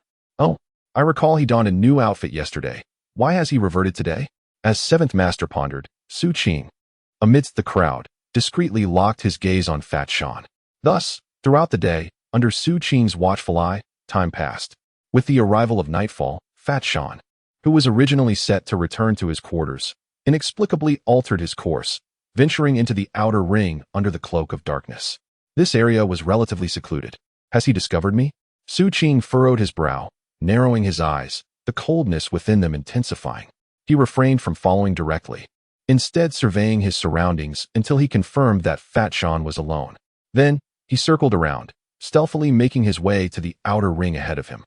Once assured that no ambush lay in wait, the glint of determination in his eyes grew sharper as he concealed himself in the shadows. At that moment, Fat Shan arrived in the vicinity, abruptly halting his steps. "Young brat, I sensed someone trailing me yesterday. Come out. This place is remote enough to dispose of your body. If you dare not show yourself, the next encounter shall not find me alone. Even with Lei's team protecting you, our blood shadow will ensure you pay the price." Xu Qing narrowed his eyes. With such words spoken, the necessity for concealment dissipated. He stepped forth from the shadows. Ma Si was not secretly taking on tasks outside. "It was you who has brought about his demise, wasn't it?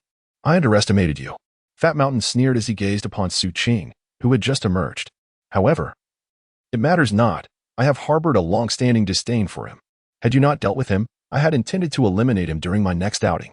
Thus, I owe you my thanks. His fate is of no concern to me, but there is something within his pouch that should be in your possession. Am I correct?"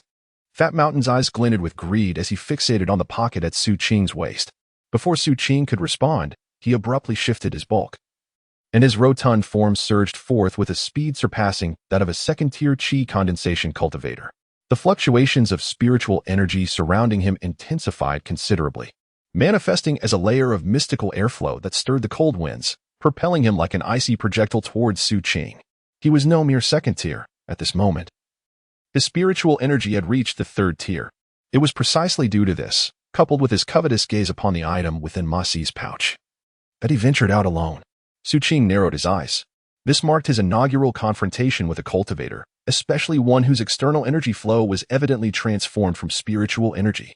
Nevertheless, he had faith in his own strength and agility. Thus, at the instant the opponent approached, Xu Qing surged forward, unleashing a burst of speed that rendered his figure almost ephemeral. In the blink of an eye, he evaded Fat Mountain's bulky form. As Fat Mountain stood momentarily stunned, Xu Qing had already positioned himself behind him, raising his right hand, and with all his might, he unleashed a powerful punch. This was Xu Qing's first demonstration of his full combat prowess. The force of his strike resonated with a series of thunderous sounds, culminating in a resounding thud as it connected with Fat Mountain. Pang Shan trembled violently, the barrier formed by the external airflow shattering inch by inch, while his internal organs churned. When blood erupted from his mouth, Xu Qing's eyes darkened with murderous intent. As he raised his right hand, an iron spike materialized, and his body swayed past the staggering Pang Shan in an instant, aiming to pierce his foe's head. However, in the next moment, Xu Qing's expression shifted as he rapidly retreated. At that very instant, a sinister glint appeared in Pang Shan's eyes. Two black lines suddenly shot out from his ears, whistling sharply as they darted towards Xu Qing's face. These lines were none other than black-winged centipedes, moving with astonishing speed. Almost upon him when Xu Qing drew a dagger with his left hand and swiftly severed them one by one. The last one, when cut, was barely 7 inches from Xu Qing's eyes. This perilous scene intensified the murderous gleam in Xu Qing's gaze, propelling him forward once more. Meanwhile, taking advantage of Xu Qing's earlier retreat, Pang Shan's internal turmoil subsided somewhat. At this moment, his rotund body swiftly withdrew, his hands raised to form a seal. His face flushed crimson as he expelled a cloud of toxic mist towards the advancing Xu Qing. The mist billowed forth, expansive in scope, rapidly encircling Xu Qing, sizzling as it made contact with the ground, revealing its potent toxicity. After executing this maneuver, Pang Shan's complexion paled, his abdomen visibly shrinking as he retreated once more, a mixture of ruthlessness and trepidation flickering in his eyes. Xu Qing's formidable strength had exceeded his expectations. He had not anticipated that, despite having cultivated to the third layer of qi condensation and wielding his toxic prowess, he would nearly be struck down in a single blow. This toxic mist was his ultimate technique. If it failed to subdue his opponent, he would have no choice but to call out, instilling fear in his adversary, merely shouting. It seems rather difficult for Ma Si to acquire that particular object. However, he possesses another forbidden item that he has yet to utilize, an object with considerable side effects. Yet he retrieves it nonetheless. It is an amber.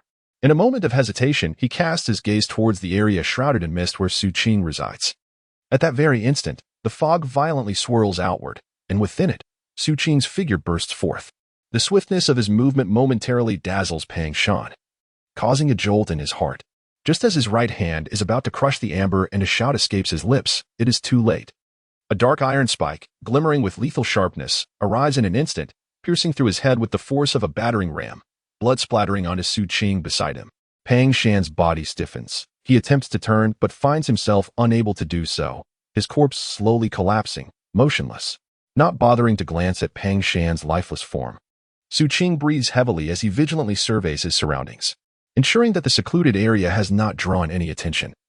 He swiftly approaches Pang Shan's body to retrieve the leather pouch. As he prepares to stab with his venomous fangs, he notices that Pang Shan's right hand seems to be clutching something. Upon prying open the fingers, he discovers a piece of amber, mostly shattered. While it appears ordinary at first glance, it contains the stinger of a scorpion encased within.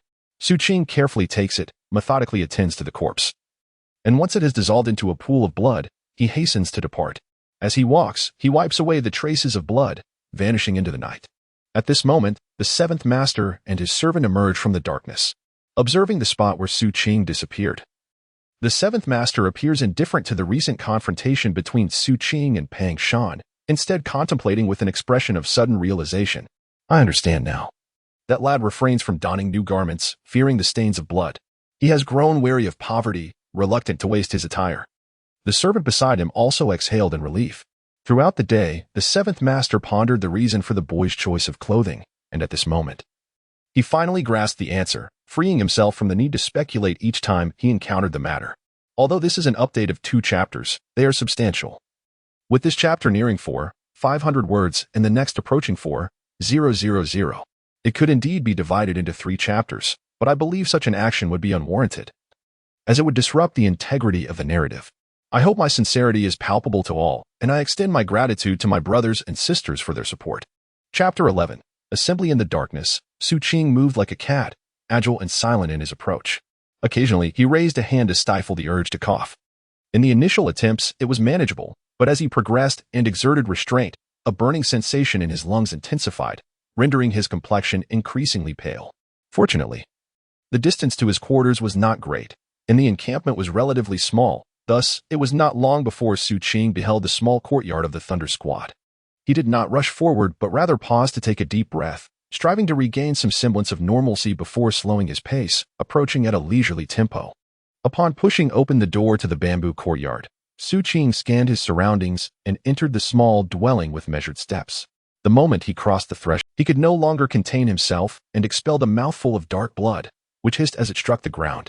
With the release of this toxic blood, Xu Qing's pallor began to fade, and he gasped for breath as he settled into a seated position, adopting a meditative posture to regulate his breathing.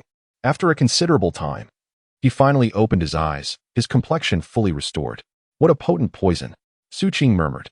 The final breath of toxic mist from the corpulent mountain contained an immense toxicity.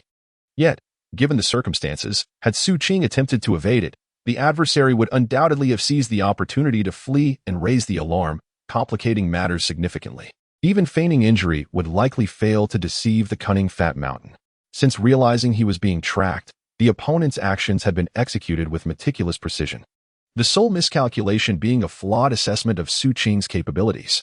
Thus, in that critical moment, Xu Qing chose to trust in the restorative power bestowed by his violet crystal, enduring the onslaught of the toxic mist to engage swiftly and decisively, ultimately delivering a fatal blow.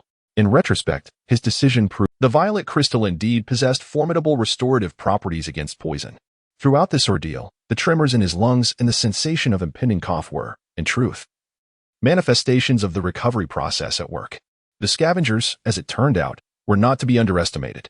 Had it not been for my keen intervention, Ma Si would have likely proved a formidable adversary.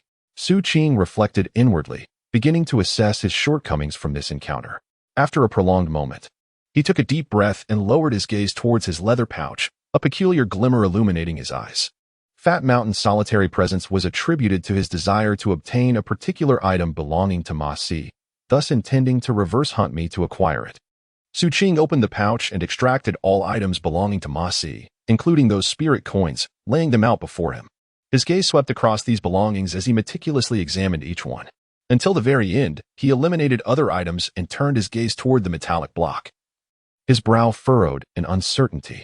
In truth, Ma Si's belongings were rather ordinary. This metallic piece appeared somewhat jarring and enigmatic compared to the rest. Is this the object? Yet, it seemed to possess no extraordinary qualities. Could it be a material of great value? Xu Qing pondered for a moment, cautiously securing it for future investigation into its origins. He then retrieved the Chubby Mountain's leather pouch and examined its contents. Inside, there were no white elixirs, but a considerable amount of spirit coins and several jars that seemed potentially toxic. Lacking knowledge of toxicology, Xu Qing hesitated to open them. Ultimately, he extracted the amber, marred by cracks, recalling the state in which the Chubby Mountain had clutched it before his demise. What significance does this object hold? It appeared as if the fellow had intended to shatter it before his death. Xu Qing, perplexed, felt a deficiency in relevant knowledge and after contemplation, secured the amber as well. Having completed these tasks, he closed his eyes and resumed his cultivation. Over the past few days, Xu Qing noticed that after reaching the second level of qi condensation, he required significantly less sleep than before. Often, a mere hour was sufficient to restore his energy. Thus, he found himself immersed in practice most of the time. Moreover, since he did not need to go out on surveillance that day, he practiced longer, until an entire day had passed. When night fell again, Xu Qing sensed something and opened his eyes to look toward the door of the cottage. At that moment, the voice of Lei Tue reached his ears. "Child, come to the courtyard." At the sound, Xu Qing sat up and quietly walked out, finding Lei Tue waiting in the courtyard. In the courtyard stood a large table adorned with an array of meats and beverages, accompanied by 6 chairs and 6 sets of bowls and chopsticks. Lei, seated among them, beckoned to Xu Qing, casting a glance at the table and the utensils. Xu Qing felt a stirring of curiosity within and quietly approached, taking a seat beside Lei. "Have you grown accustomed to the camp over the past few days?" Lei casually inquired, his gaze lingering outside the courtyard. "Quite so," Xu Qing responded, his eyes sweeping across the delectable spread before him. Perhaps it was the day's relentless training, or perhaps the tantalizing aroma of the food, but soon enough, a rumble emanated from Xu Qing's stomach. Lei chuckled softly at the sound. "Don't rush. Let us wait for them." The members of the Thunder Team? Xu Qing had previously entertained such thoughts and now posed the question. The old man nodded, poised to elaborate, but seemed to sense something amiss, glancing toward the outside. Xu Qing, too, felt an unsettling intuition and followed his gaze. Beyond the courtyard, in the dimly lit street, the imposing figure of a giant emerged. His stature eclipsed even that of the formidable bull they had encountered before. He loomed like a small mountain, his muscles bulging, exuding an intimidating presence. He bore a massive steel shield on his back and wielded a wolf-toothed club that rivaled Xu Qing's height, striding forward with heavy steps. Each footfall resonated like a drumbeat, growing louder as he approached, until he reached the bamboo gate. With a push, the gate swung open, and the giant's astonishing form entered the courtyard. His arrival seemed to shrink the space around them. The aura of his formidable presence radiated outward, leaving Xu Qing with the sensation of confronting a powerful beast amidst the ruins of a city, his pupils narrowing slightly.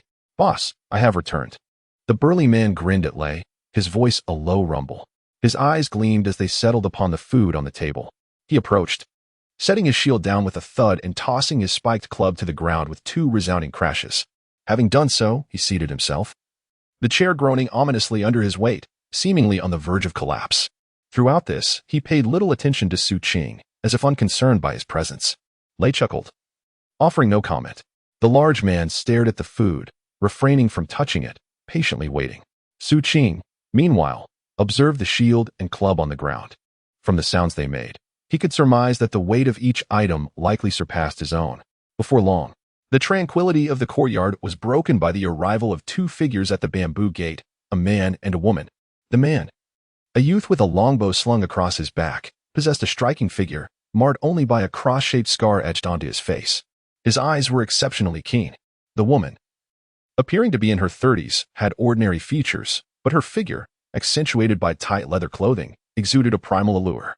As they entered the courtyard, they greeted Lei before taking their seats. The archer cast a scrutinizing glance at Xu Qing. The woman, her voice laced with coquetry, inquired with amusement, "Chief, did you acquire a child while we were away? You're quite virile, Chief." Perhaps you've gathered us here to announce that you've been keeping a secret from us? His age is not right for that. The robust man spoke with a hint of gloom. Xu Qing remained silent, subtly shifting his left foot to facilitate the retrieval of the dagger strapped to his calf. A sense of unease enveloped him. Each of the three newcomers exuded a formidable presence, even more so than yesterday's corpulent Shan. Particularly, the archer among them imparted an almost palpable sensation of being pricked by needles on his back. Man Gui, at the third level of body refinement, possessed innate divine strength. Lei Team disregarded their jesting, casting a glance at Xu Qing before pointing at the burly man. Wanya, at the third level of qi condensation, can communicate with ferocious beasts. Most of the wild dogs you've seen in this camp are her informants. Shitzi, at the peak of the fourth level of qi condensation, is a formidable opponent among his peers. After Lei Team detailed the trio's strengths, he gestured towards Xu Qing in their presence. This child, at the second level of body refinement. Upon hearing Lei Team's words, the expressions of the three individuals grew notably solemn. Xu Qing, seated nearby, listened intently. Let us first partake in some food, discussing matters as we eat. His gaze swept over the quartet as Lei Team nonchalantly picked up a piece of meat and took a bite. This early summons is due to the advancement of this year's spring harvest. The camp leader has issued a mission for the collection of 7-leaf grass. Beyond the standard purchase price, the highest bidder will be awarded 3 Chechen pills, which far surpass the effects of Baidan. Our concealed plot within the Forbidden Zone is now ready for harvesting. What are your thoughts? As Lei Team concluded his statement, a gleam of determination sparkled in the eyes of Man Gui and his companions, who exchanged glances and nodded in agreement. Though Xu Qing was unfamiliar with Chechen pills, the clarity of Lei Team's words indicated their superior efficacy compared to Baidan. Since you all agree, let us prepare. This time we venture into the Forbidden Zone. Accompanied by the child, Lei said slowly. That one? The three from the barbarian ghosts cast their gazes towards Xu Qing. Zizi frowned slightly. Boss, having someone at the second level of body refinement is rather inadequate. If we have to look after him while completing our mission, it may prove troublesome. Everyone has their first time. Lei glanced at Zizi before turning his attention back to Xu Qing. Child, the decision is yours. I can handle it, Xu Qing nodded. He had 5 white pills left in his pocket, and his need for the cleansing dust pills was not pressing. However, he understood that living in the scavenger camp meant that a visit to the Forbidden Zone was inevitable. Thus, accompanying an experienced team would allow him to learn much more. Zizi fell silent and ceased further conversation. Once you finish eating, you may disperse. Tomorrow morning, we will gather here and set off. With that, Lei stood and returned to his dwelling. Xu Qing also took a large piece of meat, swallowed it, cast a glance at the three, and quickly walked back to his room. He wished to distance himself from the unfamiliar faces, as his sense of vigilance remained ever present. The night passed without a word. Xu Qing's preparations were minimal, for his habits rendered him always ready to act swiftly. Thus, on the following morning, under Lei's leadership, the 5 of them departed the camp. The sky was a brilliant blue, and the sunlight was radiant. An eagle circled overhead, seemingly observing the camp, while their figures captured the attention of the surrounding scavengers. Perhaps it was the towering stature of the barbarian ghosts, combined with the graceful form of Wanya, that even drew glances from the convoy that had arrived a few days prior and was still lingering nearby. At the convoy, the scavengers were more numerous, forming a rare queue as if awaiting something significant. Xu Qing had not ventured out the previous day and was unaware of the events that had transpired. As his gaze swept across the scene, Wanya beside him spoke with a smile. I heard someone mention last night that this convoy hails from Zitu, and within it, there is a physician of remarkable skill who managed to heal the leg injury of that lecherous old wolf known as the Lame Coyote. Consequently, many have lined up for treatment. This physician must have earned quite a fortune, remarked the Mangue, listening enviously. Xu Qing too felt a pang of envy. Casting a distant glance before retracting his gaze, his eyes suddenly sharpening. Not just him, but Mangue and Luanya also displayed a fleeting intensity in their eyes. Only the Cross and Lei teams maintained their usual demeanor, yet upon closer inspection, one could discern the coldness brewing in their gazes. For ahead of them, another small team was gathering members. This group, comprising about 7 or 8 individuals, both men and women, emanated an aura of ferocity. Notably, one elder, reminiscent of those from the Lei team, was surrounded by the others. With his disheveled hair and bloodthirsty eyes, he sat atop the carcass of a wild dog, gnawing on its leg while uttering chilling commands. Go fetch that scoundrel Masi and the fat hillock. Those wretches dare to be late for departure. They must be tired of living. It was indeed the Blood Shadow team. The elder devouring raw flesh was unmistakably the leader of the Blood Shadow team. The waves of spiritual energy radiating from him were unrestrained, causing Xu Qing, upon hearing his words, to narrow his eyes slightly, concealing as Wanya beheld the flesh in the hands of the captain of the Blood Shadow team, alongside the carcass of her dog beneath him. A tempest of rage and murderous intent ignited in her eyes. That was her beloved companion. Concurrently, the Blood Shadow squad laid eyes upon Team Lei and the elder seated atop the dog's remains, who grinned broadly and provocatively licked his lips at Wanya. "Oh, little minx, the meat of your dog is quite delectable. I wonder how the flesh upon your own bones tastes." After a long night of writing, I finally ventured out to find a restaurant that offered dining in, indulging in a long-desired Chaozhou beef hot pot, a first in 3 months, filling me with bliss. My new book requires your support. I shall dedicate myself to crafting a fine piece, and I entrust the rest to you all. Chapter 12. The Taboos of the Forbidden Zone. In the face of Blood Shadow's provocation, Wanya's desire for vengeance intensified as she cast her gaze upon Team Lei. Lei's expression remained unperturbed as he calmly spoke. "Cross." Without hesitation, the archer seized his bow and swiftly loosed an arrow skyward. The speed was so remarkable that it produced a sharp, whistling sound, and the arrow, like a flash of lightning, pierced through the soaring eagle. A crimson bloom erupted against the heavens as the eagle let out a heart-wrenching cry, plummeting to the ground with a thud, landing between the two squads. Simultaneously, one member of the Blood Shadow team trembled violently, spitting blood, his complexion paling in an instant. That eagle was his, unlike Wanya's dog. This eagle was intertwined with his own spiritual energy, and now, under the backlash, he suffered grievous harm. The other members of the Blood Shadow team were engulfed in murderous intent, yet were held back by their captain, who slowly rose from the dog's carcass. He did not cast a glance at Wanya, but instead fixed his gaze upon Team Lei, who regarded him with cold indifference. The two individuals gazed at each other for an extended moment, each emitting a disdainful snort. "Let us depart," Lei spoke calmly, advancing forward, with Wanya and the others trailing behind, including Xu Qing. He sensed the profound animosity between the two teams and turned to glance at the members of the Blood Shadow team. Noting their anticipation for the arrival of Ma Si and Pang Shan, who would regrettably never appear, Xu Qing remained silent, withdrawing his gaze as he followed Lei and the others, gradually distancing themselves from the encampment, though the Forbidden Zone seemed within close proximity to the camp. The journey on foot revealed a considerable distance.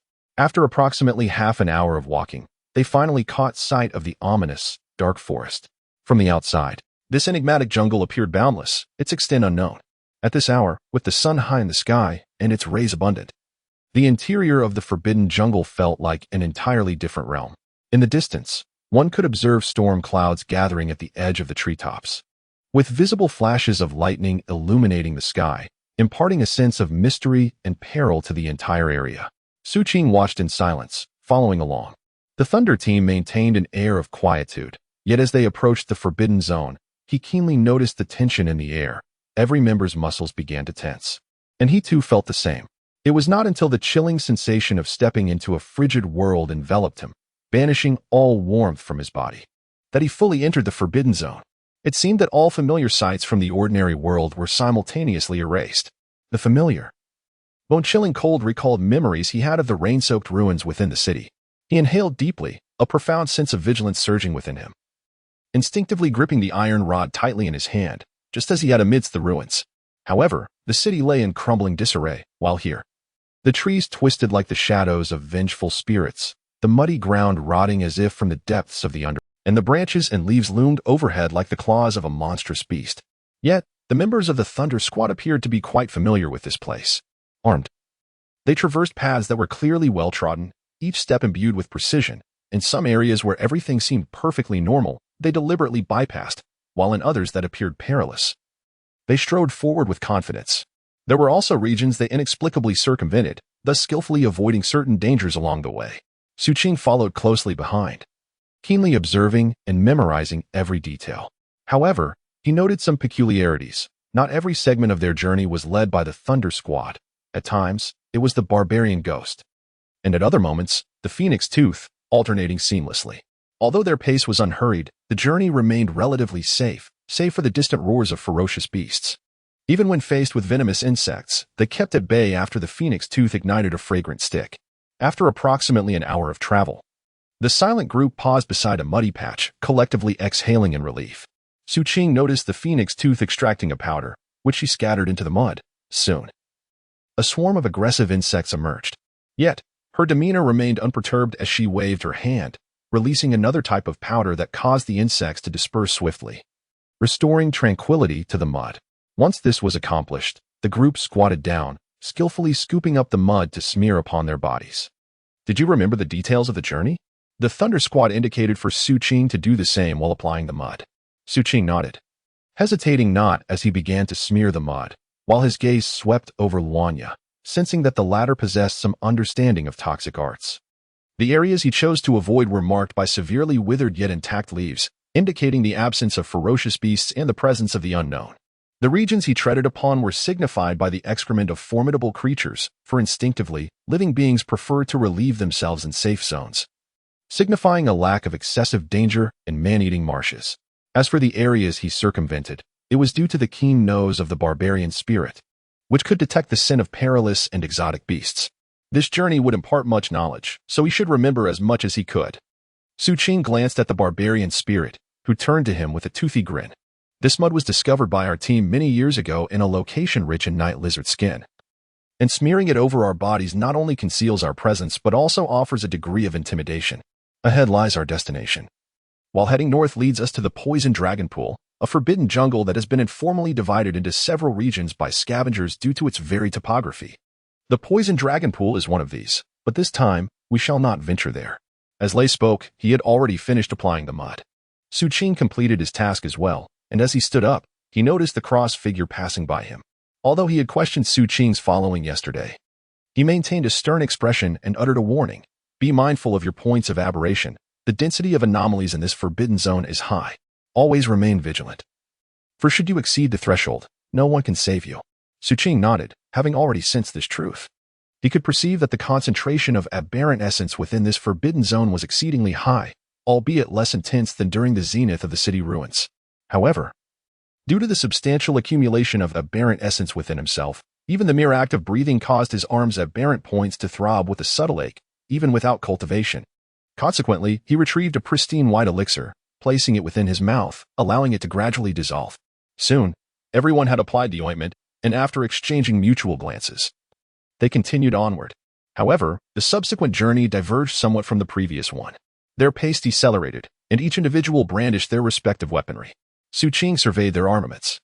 Manghost wielded a refined steel shield and a spiked mace, Lei team brandished gauntlets, Cross clutched a longbow, while Wanya drew a serrated dagger, its edge gleaming with a chilling light. In recent days, Xu Qing's surveillance of Fatty Mountain had yielded additional insights. Due to his acute hearing, he had overheard numerous conversations among scavengers, gleaning much information previously unknown to him. For instance, in the realm of weaponry, he now comprehended the classifications, mystical artifacts, talismanic treasures, and formidable armaments. Among these, mystical artifacts were legendary and exceedingly rare.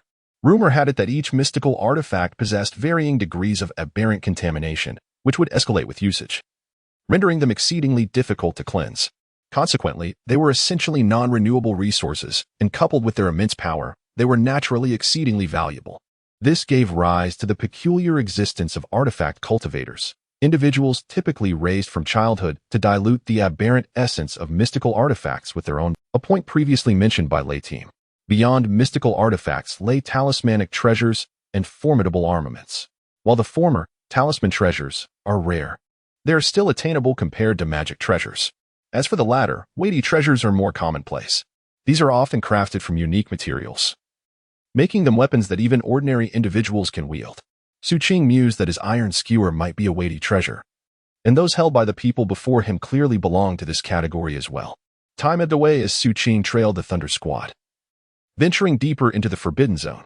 Along the way, they encountered minor predicaments, but these were largely resolved by barbarian ghosts single-handedly. On the rare occasion they faced formidable beasts, Cross's bow would launch forth with great force. Luanya's intervention, on the other hand, was primarily through incantations. She possessed a certain power of deterrence, causing the approaching beasts to falter, rendering them less agile. During this time, Xu Qing also took action once, seizing a venomous serpent that had darted from behind and crushing it with his bare hands. Having dealt with these threats and observing that Xu Qing had kept pace throughout their journey without making any novice mistakes, Cross's gaze towards Xu Qing softened, and he imparted some wisdom to him. Child, this forbidden zone may seem perilous, but for those of us who have spent our lives navigating it, it is generally safe as long as we avoid 3 situations. You must remember these 3 situations. The first is when strange, foreign beasts from the depths of the forbidden zone venture into the outer regions. This is not a common occurrence, and the area we operate in is actually just the periphery of the forbidden zone. Yet, when encountered, such situations are fraught with peril, for our understanding of the peculiar creatures inhabiting the periphery is limited. The expanse of the forbidden zone is vast, teeming with a myriad of beasts, each possessing an array of formidable abilities. A moment of carelessness could lead to one's demise. The second danger lies in song. At this juncture, the expression on the face of the cross-faced individual revealed a sense of trepidation. A local legend whispers that melodies may resonate within this forbidden territory, and those who hear such songs rarely emerge unscathed. However, I have never experienced such a melody. Among us, only Lei has heard it. Xu Qing turned to Lei, who remained silent, casting a glance deep into the forbidden zone, his gaze revealing a hint of complexity. Allow me to elaborate on the third peril, interjected Wanya with a smile, glancing at Xu Qing. Young one, the third danger here is quite common, the fog. When the mist ascends, it renders one blind and inevitably leads to disorientation. This fog lingers for an extended period, and once one loses their way within, escaping the forbidden zone in time becomes an arduous task. Trapped within, one is subjected to the corrosive influence of the aberrant, which gradually enhances their own aberrations, often heralding the arrival of death. Yet, 2 remedies exist to counteract this threat. One is fire, and the other is individuals endowed with innate or cultivated formidable mental prowess. The former provides only a temporary solution, while fire can disperse the mist in limited areas and restore sight. Its efficacy is fleeting in the face of the enigmatic fog. As for the latter, such individuals are rare, often appearing only once in several decades within the camp, and most tend to depart swiftly in pursuit of better opportunities. Lastly, the fourth danger encompasses the malevolent ambushes from adversaries. In the foreboding silence, the barbarian spirit muttered a remark, just as Wanya was about to speak. Lei's expression suddenly shifted as he cast his gaze towards the distant forbidden zone, commanding sharply, silence. In the next moment, a piercing focus emerged in Wanya's eyes, while the barbarian spirit's form swelled ominously. Xu Qing felt the hairs on his body stand on end as an overwhelming sense of threat surged from the darkened jungle ahead. Before long, glimmers of ethereal light began to materialize from the shadows, numerous pairs of eyes, cold and indifferent, fixated upon the group. The sheer multitude of eyes was staggering. With their emergence, a pack of colossal wolves, their bodies adorned with black scales and reminiscent of water buffalo in size, slowly emerged from the darkness. A glance revealed at least dozens of them, and faintly in the distance, there appeared to be many more, potentially numbering in the Each wolf radiated a spiritual energy fluctuation at approximately the second tier, causing the faces of the barbarian spirit and his companions to pale in fear. The black-scaled wolf pack. They typically inhabit the depths of the forbidden zone and its periphery. How could they possibly venture into this realm? Sue's pupils constricted in alarm, and Wanya's complexion grew ashen. They understood all too well that while an individual black-scaled wolf posed little threat, such a multitude presented a formidable challenge. Most critically, the dense foreign energy within the forbidden zone could deplete their internal spiritual energy, leaving them reliant on external sources for replenishment. In the heat of battle, there would be no time to separate the foreign energy, leading to a rapid accumulation within their bodies and an exponentially increased risk of mutation. Xu Qing's breath quickened slightly, overwhelmed by the oppressive force emanating from the wolf pack. You all retreat first. I shall impede their advance. Amidst the collective trepidation, Team Leader Lei spoke with a grave voice, stepping forward deliberately. An aura of spiritual energy, at least twice that of Cross, emanated from Lei as he advanced. The pack of wolves faltered, their gazes fixated on him. Chapter 13, Shadow of Evil. Let's move. Cross's eyes swept over Lei, and he decisively retreated, with Wanya and Man Gui following suit. Xu Qing narrowed his eyes, observing Lei's figure as he approached the wolves, witnessing the spiritual energy erupting from his entire being, forming a deterrent against the pack. He remained stationary, the iron skewer in his hand slightly raised, a cold glint flashing at its tip. Child, do you know why Lei is the team leader? Cross's voice echoed from afar as he leaped away. It's not merely because Lei's cultivation surpasses ours at the 6th level of chi condensation, but more so because of his leadership in the face of crisis, his sense of responsibility, and his judgment. As Cross's voice trailed off, a resounding crash echoed from his location. It was a tree 200 yards away, felled by Cross's bough, crashing to the ground.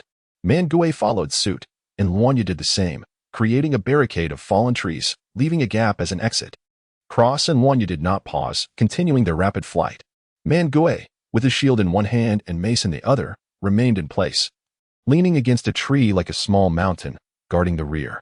Simultaneously, Lei erupted, his hands radiating a dazzling light, plunging into the wolf pack. Wherever he passed, any wolf that came into contact with him suffered gruesome deaths. However, the sheer number of wolves quickly engulfed Lei's figure. Only the roar and the howls of wolves echoed continuously, and in the distance, the figure of the Cross emerged, letting out a low growl. "Child, come join us. Your moment to act has arrived."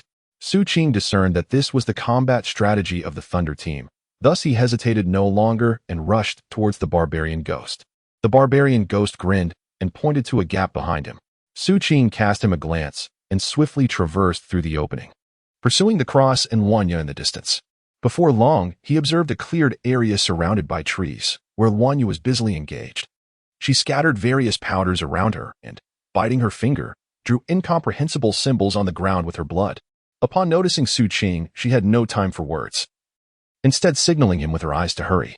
Xu Qing scanned the surroundings without hesitation, darting past until 200 paces behind Luanya. He spotted the Cross crouched atop a towering tree. This tree stood high, resembling a vantage point that offered a complete view of the battlefield. The Cross, gazing at the approaching Xu Qing, uttered in a deep voice, "To my rear, 200 paces out, you shall take charge." Xu Qing nodded gravely, fully comprehending the Thunder team's operational plan. He leaped forward, and upon reaching the 200 paces mark, he swiftly surveyed the area, opting not to alter anything in the environment, but instead concealed himself within a thicket of mud. Like hunting amidst the ruins of a city, he remained utterly still. Just as he settled into hiding, a more intense roar resounded from afar. The trees obstructed his view of the scene beyond 800 paces, yet he could sense the ferocity of the battle unfolding there. Indeed, at this very moment, the silhouette of the lightning team burst forth from the pack of wolves, a distance of 800 zhang away. Although he was at the 6th layer of qi condensation, the necessity to conserve energy rendered him somewhat disheveled. Fortunately, he possessed a keen sensitivity to his own spiritual energy, managing to retain half of his state as he withdrew towards the savage ghost while being pursued by the black-scaled wolves. The savage ghost grinned menacingly, raising his wolf-toothed club with great force. At the instant the lightning team leapt past him, he struck down fiercely at the approaching wolves. The exalted Cross, his eyes narrowing in concentration, suddenly drew his powerful bow. Arrows, composed of spiritual energy, whistled sharply as they sliced through the air, raining down upon the wolf pack to assist the savage ghost. As the haunting howls echoed once more, the lightning team had already distanced themselves from the savage ghost, drawing nearer to Luanya. Behind him, the savage ghost stood alone, a colossal presence that obstructed all, thus concealed within the mire. Xu Qing's first glimpse of a returning figure was that of the lightning team, who whizzed past Luanya and the Cross. As the lightning team sped by Xu Qing, he caught a fleeting glance of him hiding, but there was no time for words, only a nod before they continued onward, 200 zhang away, where they sat cross-legged to consume the white elixir, recuperating while preparing for their next offensive. This was the retreat strategy of the Thunder Squad. As the foremost warriors, the lightning team was the first to intercept, followed by the savage ghost as the second wave of defense. When he was on the verge of exhaustion, he would retreat, allowing Luanya to take over the task of obstructing the wolves, followed by the Cross. This cycle would repeat, allowing each member to rest in turn. This method proved most suitable for cooperative combat within the heavily tainted zones of the Otherworld. Among them, the most fatigued were the lightning team and the Cross. The former obstructed time the longest, vanquishing the most wolves, thereby securing ample time for their teammates. As for the latter, in addition to serving as a vital part of the interception against the wolf pack, they must also ensure the safety of their comrades during retreat from a vantage point. It can be said that each individual's role is of utmost importance, yet the crux lies in their mutual understanding and trust. Is this? Xu Qing's eyes shimmered with determination as he remained concealed and motionless. As time passed, he soon beheld the approaching figure of the fierce spirit, breathless and weary. Moments later, he caught sight of Luanya, clutching her chest, her face pale. The last to rush past him was the Cross. His countenance was grim and seemingly composed. Yet Xu Qing could sense the nearly depleted energy radiating from him, with the wolf pack roaring relentlessly behind. As Cross passed Xu Qing, he hesitated for a brief moment. "I can do it." Xu Qing discerned the unspoken words and spoke in a low voice. Cross said nothing, swiftly departing, and in an instant, the wolves howled toward them. The gust of wind swept across Xu Qing's face, carrying a foul, metallic scent, particularly from the foremost dozen, their bodies pitch black with eyes like glowing embers, exuding a fierce and frenzied aura. Clearly, the initial tactical arrangement of the Thunder Squad had inflicted considerable casualties upon them, and the bloody provocation had driven these black-scaled wolves into a state of unparalleled rage. At this moment, they seemed oblivious to Xu Qing's concealed presence, intent on pursuing Cross. Yet, just as they approached, a dagger suddenly flew forth, slicing through the air with a whoosh, and embedded itself directly into the forehead of the leading black-scaled wolf. The force was so tremendous that it pierced through instantly. The black-scaled wolves emitted a mournful cry before abruptly meeting their demise, as their lifeless bodies fell to the ground. Propelled by inertia, Xu Qing's figure transformed into a fleeting shadow, dashing forth like a bolt of lightning. In his hand, the black iron spike glimmered with a chilling radiance, and he thrust it violently into the eye of a black-scaled wolf, piercing through its skull.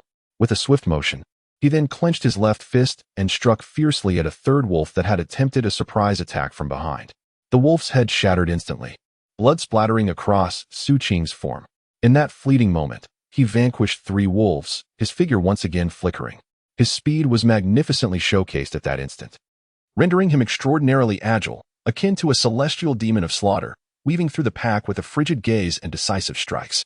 With each thrust of the iron spike, the agonized howls of the dying black-scaled wolves echoed throughout the surroundings. The blood of the wolves increasingly stained his body, his hands saturated in crimson. Yet the iron spike remained firmly grasped despite its sticky coating, its hue transformed to a deep scarlet. Nevertheless, the wolves were dispersed, and some leapt past him, while others left wounds upon his form. Yet, with Xu Qing's remarkable velocity, he barely managed to evade the former, and as for the latter, the terrifying regenerative power of his violet crystal manifested spectacularly in this battle. All superficial injuries healed rapidly within mere breaths. Even the more severe wounds. This spectacle, obscured by the blood of the wolves that enveloped him, rendered him indistinguishable to outsiders. However, in contrast to the healing of his injuries, the restoration of his stamina was even more astonishing, as his continuous combat capability experienced a remarkable resurgence. Gradually, the ground around him became littered with the carcasses of wolves, his gaze growing increasingly frigid, surpassing the endurance of all others. This instilled a sense of trepidation among the surrounding wolf pack, which began to exhibit signs of intimidation. From a distance, sunlight pierced through the dense foliage, scattering upon him, its refracted beams mingling with the blood that enveloped his form, as if transforming him into a radiant embodiment of crimson. This scene was witnessed by the Thunder Squad, positioned 200 yards behind him, as well as the sentinels at a distant vantage point. Both were stirred by the fierce tenacity and relentless spirit displayed by Xu Qing. "Child, retreat," Thunder Squad suddenly exclaimed. Xu Qing still possessed some strength, yet he was acutely aware of the severe depletion of his spiritual energy. Although the purple crystal could rejuvenate his physical vigor and heal his wounds, it could not replenish his spiritual essence.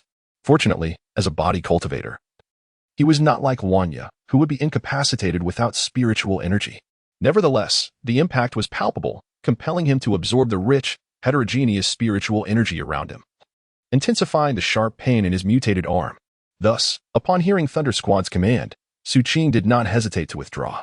Yet, in that very moment of retreat, a black-scaled wolf, its eyes not entirely crimson but possessing a single black orb, leapt forth from the pack, lunging towards Xu Qing. A glimmer of cold light shone in Xu Qing's eyes as he transformed his iron spear into a streak of blood, piercing through the creature's skull. Just as he intended to continue his retreat, he sensed an unsettling phenomenon beneath the mottled sunlight. The fallen black-scaled wolf's shadow appeared to contort, rapidly extending towards him. The sunlight here was sparse and not dense, leaving him uncertain in the instant. The next moment, that shadow collided with his body. Xu Qing's form jolted violently as an indescribable wave of malevolence surged to envelop him. Yet at that very moment, the purple crystal, which had been embedded in his chest and remained utterly still apart from its restorative powers, suddenly trembled. A chilling surge erupted from within.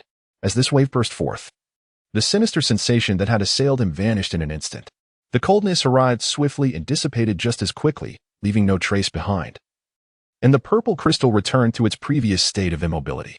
Xu Qing was momentarily taken aback, yet there was no time for contemplation as his body regained its strength, propelling him backward. The preceding events had occurred in the blink of an eye, unnoticed by both the Thunder Team and the distant cross. As Xu Qing retreated, the Thunder Team advanced, their eyes still reflecting the remnants of the earlier tremor. You performed admirably. Now, retreat to the rear and rest. The black-scaled wolves, dwelling deep within the forbidden zone, thrived in areas rich in peculiarities. In contrast, the outer regions exhibited a significant reduction in such anomalies, which rendered this place unwelcoming to them. Regardless of their reasons for appearing, they would not linger here if they faced prolonged resistance. Having uttered these words, the Thunder Team unleashed their full spiritual energy and charged toward the approaching black-scaled wolves. The figure of the barbarian ghost swiftly approached, evidently having awaited this moment for quite some time. Concerned by the duration of his wait, he inhaled sharply upon witnessing the blood-soaked Xu Qing and the multitude of wolf carcasses strewn nearby. He stepped forward, intent on offering support to Xu Qing. "There's no need," Xu Qing replied, declining the assistance. He cast a glance back at the Thunder Team and, in the respectful gaze of the barbarian ghost, hastened away, passing by Wanya. She seemed to have received word as well. Upon seeing Xu Qing, her expression shifted to one of astonishment. After a moment's thought, she produced a leather pouch from her belongings and tossed it to him. Xu Qing took the item, feeling the shape of the elixir within, and instinctively recognized its nature. He expressed his gratitude to Wanya, and with a swift motion, departed under her gaze until he reached the cross. The cross remained silent atop the treetops, nodding in acknowledgement towards Xu Qing, whose understanding was evidently reciprocated. Xu Qing, without uttering a word, gently inclined his head in response. Upon arriving at the rear, he found a spot to settle, exhaling a sigh of relief before consuming 3 white elixirs. As the pills dissolved, he began to absorb the surrounding spiritual energy to recuperate. Time passed, and after half an hour, Xu Qing opened his eyes. The weariness of his spirit had been alleviated, yet a trace of bewilderment lingered in his gaze. He realized that the anomaly within him appeared to be rather minimal. Consequently, he rolled up the sleeve of his left arm for inspection, and the perplexity in his eyes swiftly transformed into astonishment.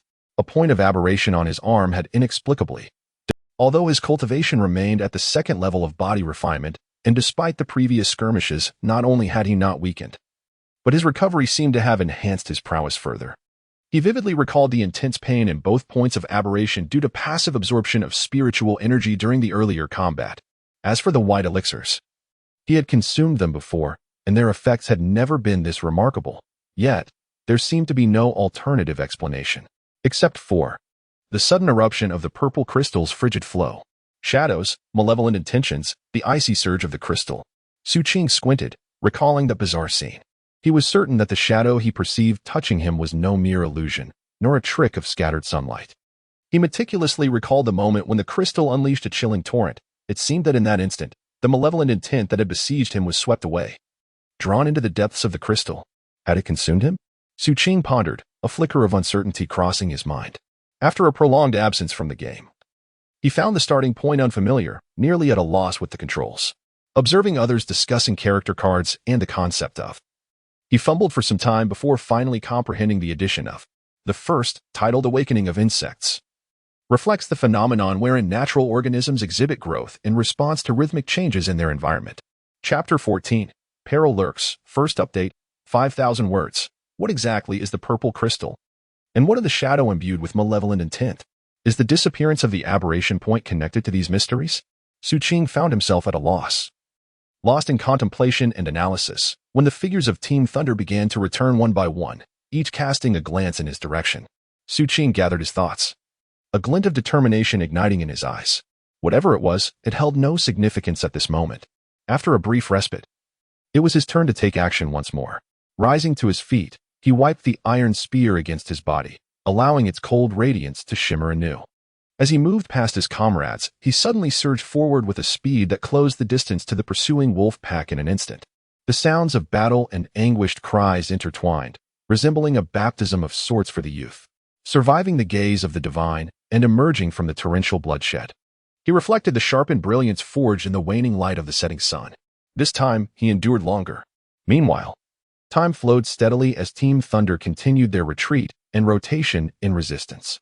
As the sun vanished and the moon ascended high in the sky, the darkness enveloped the Forbidden Zone, yet the sounds of battle persisted. It was not until their exhaustion reached its zenith, their supply of white crystals fully depleted, and the concentration of heterogeneity within them approached the threshold of alienation, that dawn finally broke. The wolf pack began to retreat, with the first light of morning cascading down. The last black-scaled wolf in the jungle of the Forbidden Zone cast a weary glance at them before disappearing into the distance, leaving the surroundings gradually silent. Every individual was cloaked in thick layers of blood plasma, sprawled on the ground, gasping for breath. Xu Qing was no exception. Even with the restorative properties of the purple crystals, the strain of mental tension rendered him utterly fatigued. At last he had survived. Beside him, Wanya murmured softly, struggling to rise. And when she turned her gaze towards Xu Qing, she whispered a heartfelt thank you. The barbarian also panted heavily, giving Xu Qing. In this night of bloodshed, Xu Qing's prowess and timing surpassed that of the Thunder Team and the Cross. One could even assert that had it not been for him, some among them might have undergone alienation before the wolves had even begun to retreat. Only Xu Qing lay there, gazing at the sky, feeling a profound sense of weariness alongside a deep-seated confusion. During this night of conflict, the rate at which heterogeneity accumulated within him had evidently slowed significantly compared to previous encounters. He even harbored a peculiar sensation, as if his own heterogeneity was, at every moment, fading away on its own. Meanwhile, as the others rested, the leader of the Thunder Team rubbed his brow, his serious gaze sweeping over Cross and the others, before speaking in a hoarse voice. This incident cannot be mere coincidence. The relentless pursuit of the black-scaled wolf seems to suggest that something is drawing them in. Therefore, I propose that you all extract the foreign items you have acquired during this period, so we may examine them closely. I suspect that this matter is orchestrated by human hands.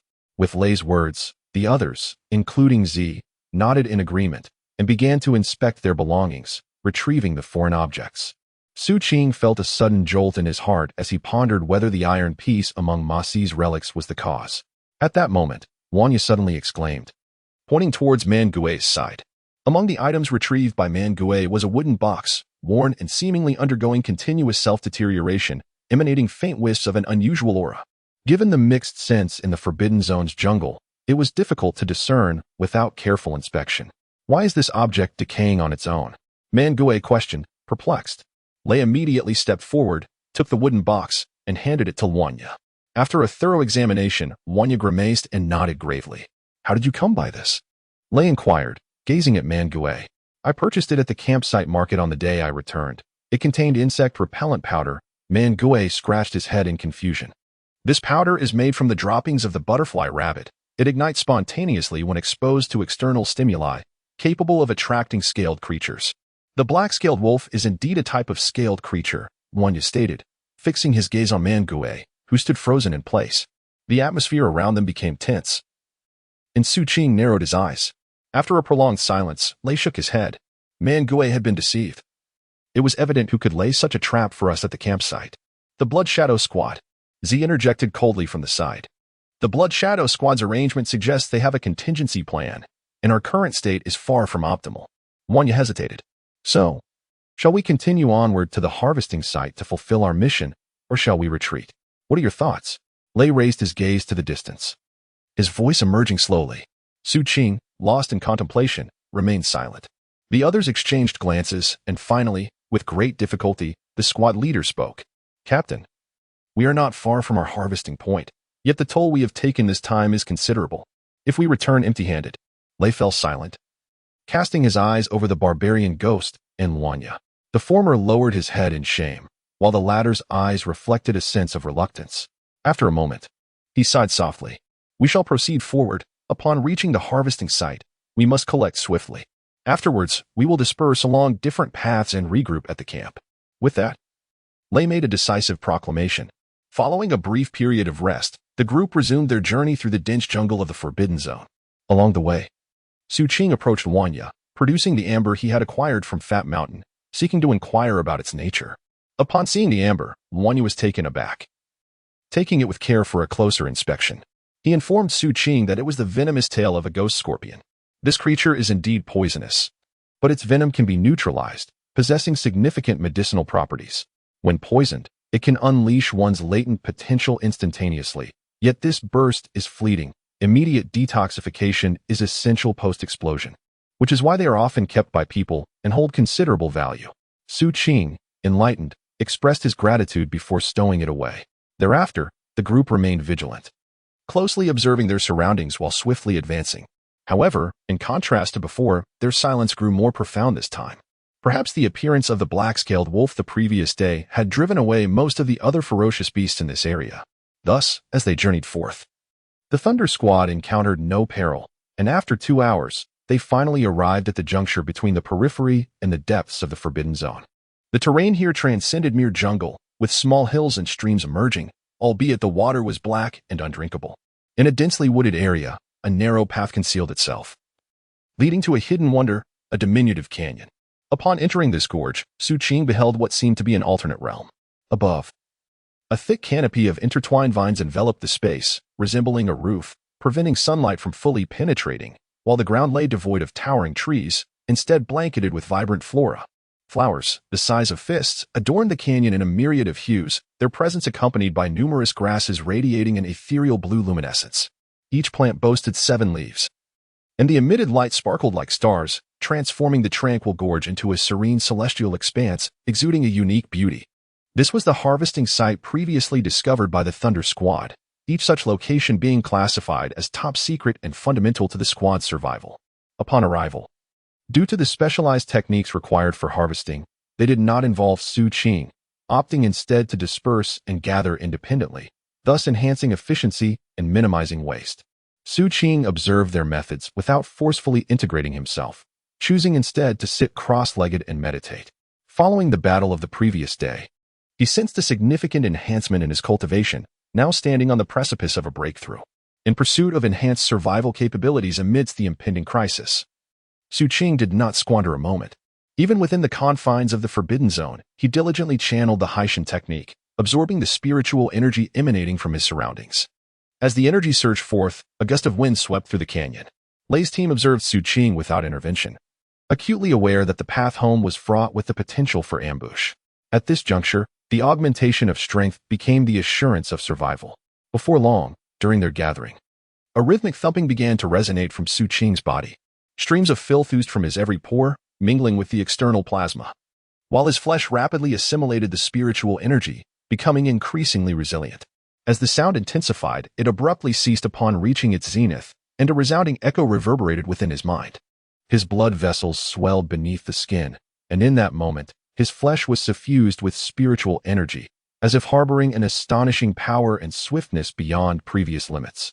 This essence coalesced into a piercing aura that enveloped him, while the fluctuations of spiritual energy radiated outward in all directions. At the third tier of the Haitian technique, Xu Qing gradually lowered his head and opened his eyes.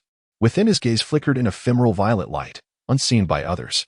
However, rather than joy at his breakthrough, he was engulfed by profound bewilderment.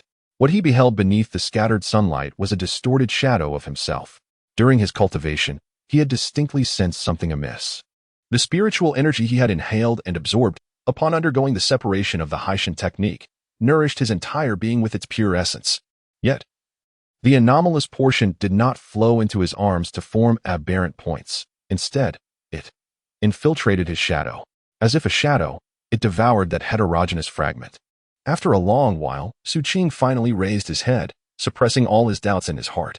He glanced at Lei's team and others, who were about to finish harvesting, and gazed into the distance, following the end of the canyon, towards the depths of the jungle. Faintly, he could discern some structures in the far distance, resembling a chain of temples, silent in time, exuding an ancient aura. Those were buildings left from an unknown era, also the farthest boundary our scavengers could reach, insurmountable.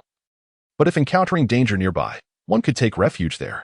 Lei's team, having finished harvesting their share, came to Xu Qing's side, following his gaze towards the temple complex, and slowly spoke. "The boundary, is it?" Xu Qing nodded. "Indeed.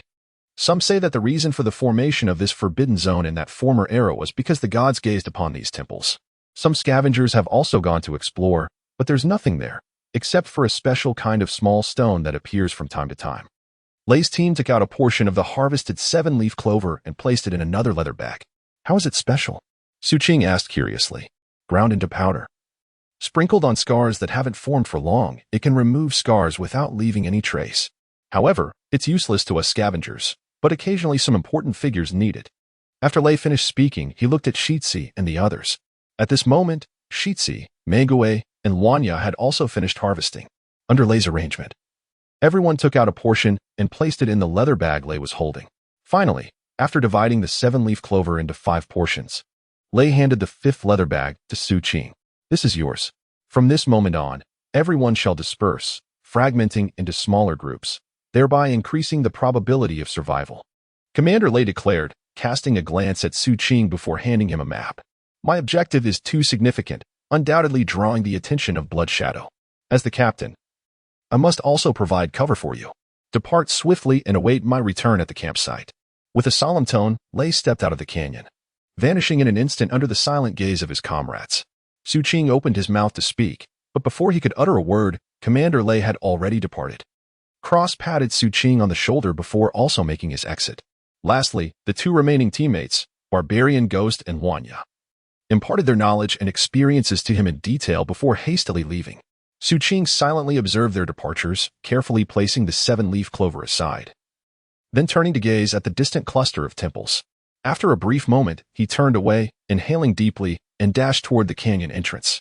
His speed, having reached the 3rd level of body refinement, was markedly swifter than before, and in an instant, he disappeared from view at the entrance.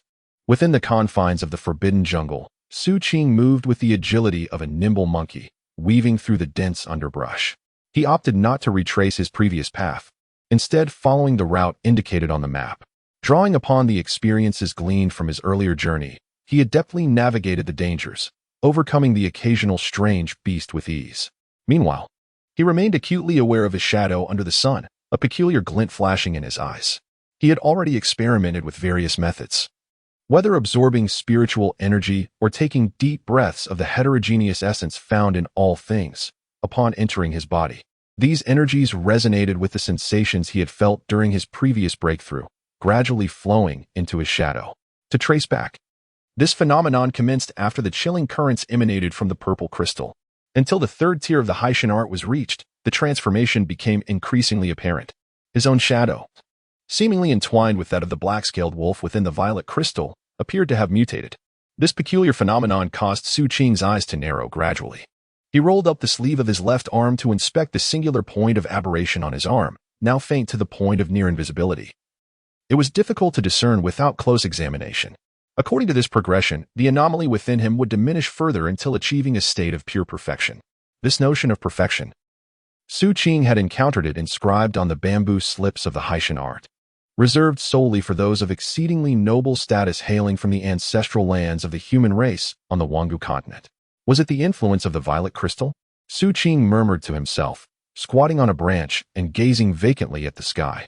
After a prolonged moment, he touched the spot on his chest where the violet crystal resided, fell into silence for a brief period, then lifted his head, burying all doubts deep within his heart. With a flicker of his figure, he plunged back into the thicket and continued onward. Although the aberration no longer posed a threat, it was merely one peril among many in this forbidden zone. Xu Qing would still encounter various crises along the way. For instance, at this moment, he beheld 2 aberrant bears, their presence eclipsing even that of the Thunder Squad. Strangely, a massive, vividly colored spider was perched upon the backs of these bears, with countless threads emanating from its abdomen and penetrating into the bears' bodies, seemingly exerting control over them. As a result, these 2 ferocious bears ran amok, devoid of self-control. Trees were shattered upon impact, and any other aberrant beasts that dared to obstruct their path were ruthlessly torn asunder, their brutality unmistakable. Had it not been for the pursuit of a crimson tiger, which overlooked Xu Qing, and had Xu Qing not fled with such urgency, the situation could have proven exceedingly perilous. The dangers emanating from the forbidden zone were far from over. An hour later, while cautiously surveying his surroundings from atop a tree canopy, Xu Qing beheld a creature that appeared utterly out of place within the jungle. It was a colossal jellyfish, radiating an icy aura, as imposing as a mountain. Its ethereal form drifted through the air above the forbidden zone, casting an otherworldly glow. Sunlight filtered through its semi-transparent body, revealing a multitude of decaying carcasses of alien beasts entangled within. Countless tentacles swayed gracefully, each adorned with peculiar eyes, most of which remained shut, unseeing. At that moment, it leisurely glided deeper into the forbidden realm, freezing everything in its path. Nothing could escape the grip of its chilling presence. The aura it exuded was incomprehensibly stronger than Xu Qing's own, rendering even the two ferocious bears he had encountered previously feeble by comparison. Merely casting a distant glance at the jellyfish left Xu Qing's body rigid with fear, a profound sense of impending doom stirring within his very soul. It was only when the jellyfish receded from view that Xu Qing released a breath he hadn't realized he was holding. His heart racing as he gazed at the icebound expanse of jungle below, resembling a line extending into the depths of the unknown. If the jellyfish's trajectory were aimed in my direction, Xu Qing inhaled deeply. He understood that, within this treacherous jungle of the forbidden zone, his unique nature provided him with a slight advantage, allowing him to be absorbed by shadows. Yet, this advantage merely prolonged his stay within the perilous confines of the forbidden zone. Unless one day, one becomes stronger, only then will this advantage be magnified infinitely. After a moment of contemplation, Xu Qing departed, becoming increasingly cautious within this forbidden zone. As time passed, the sun began its descent, casting a faint glow. The jungle gradually resonated with more roars, and as Xu Qing rushed through, he silently calculated his position on the map, realizing that if he traveled through the night, he could likely exit the forbidden zone before dawn. Just as he pondered whether to embark on a nocturnal journey, a thunderous roar erupted from the distant jungle, accompanied by a chilling scream that felt eerily familiar. A barbarian ghost? Xu Qing's eyes narrowed as he recognized the sound. He immediately sprang into action, cautiously approaching, his slender figure agile and concealed within the thicket, making it difficult for anyone to spot him. Soon, he arrived at the source of the roars. Hiding within the canopy of a tree, where he beheld 6 or 7 corpses below, one of which was unmistakably a barbarian ghost. Its body was a deep, ominous hue, clearly mutated, dismembered in a tragically gruesome manner. The massive steel shield lay shattered into 2 pieces, while a wolf-toothed club was scattered nearby, stained with blood. It was evident that in life, it had exerted every ounce of strength, perishing alongside its adversary in the throes of mutation.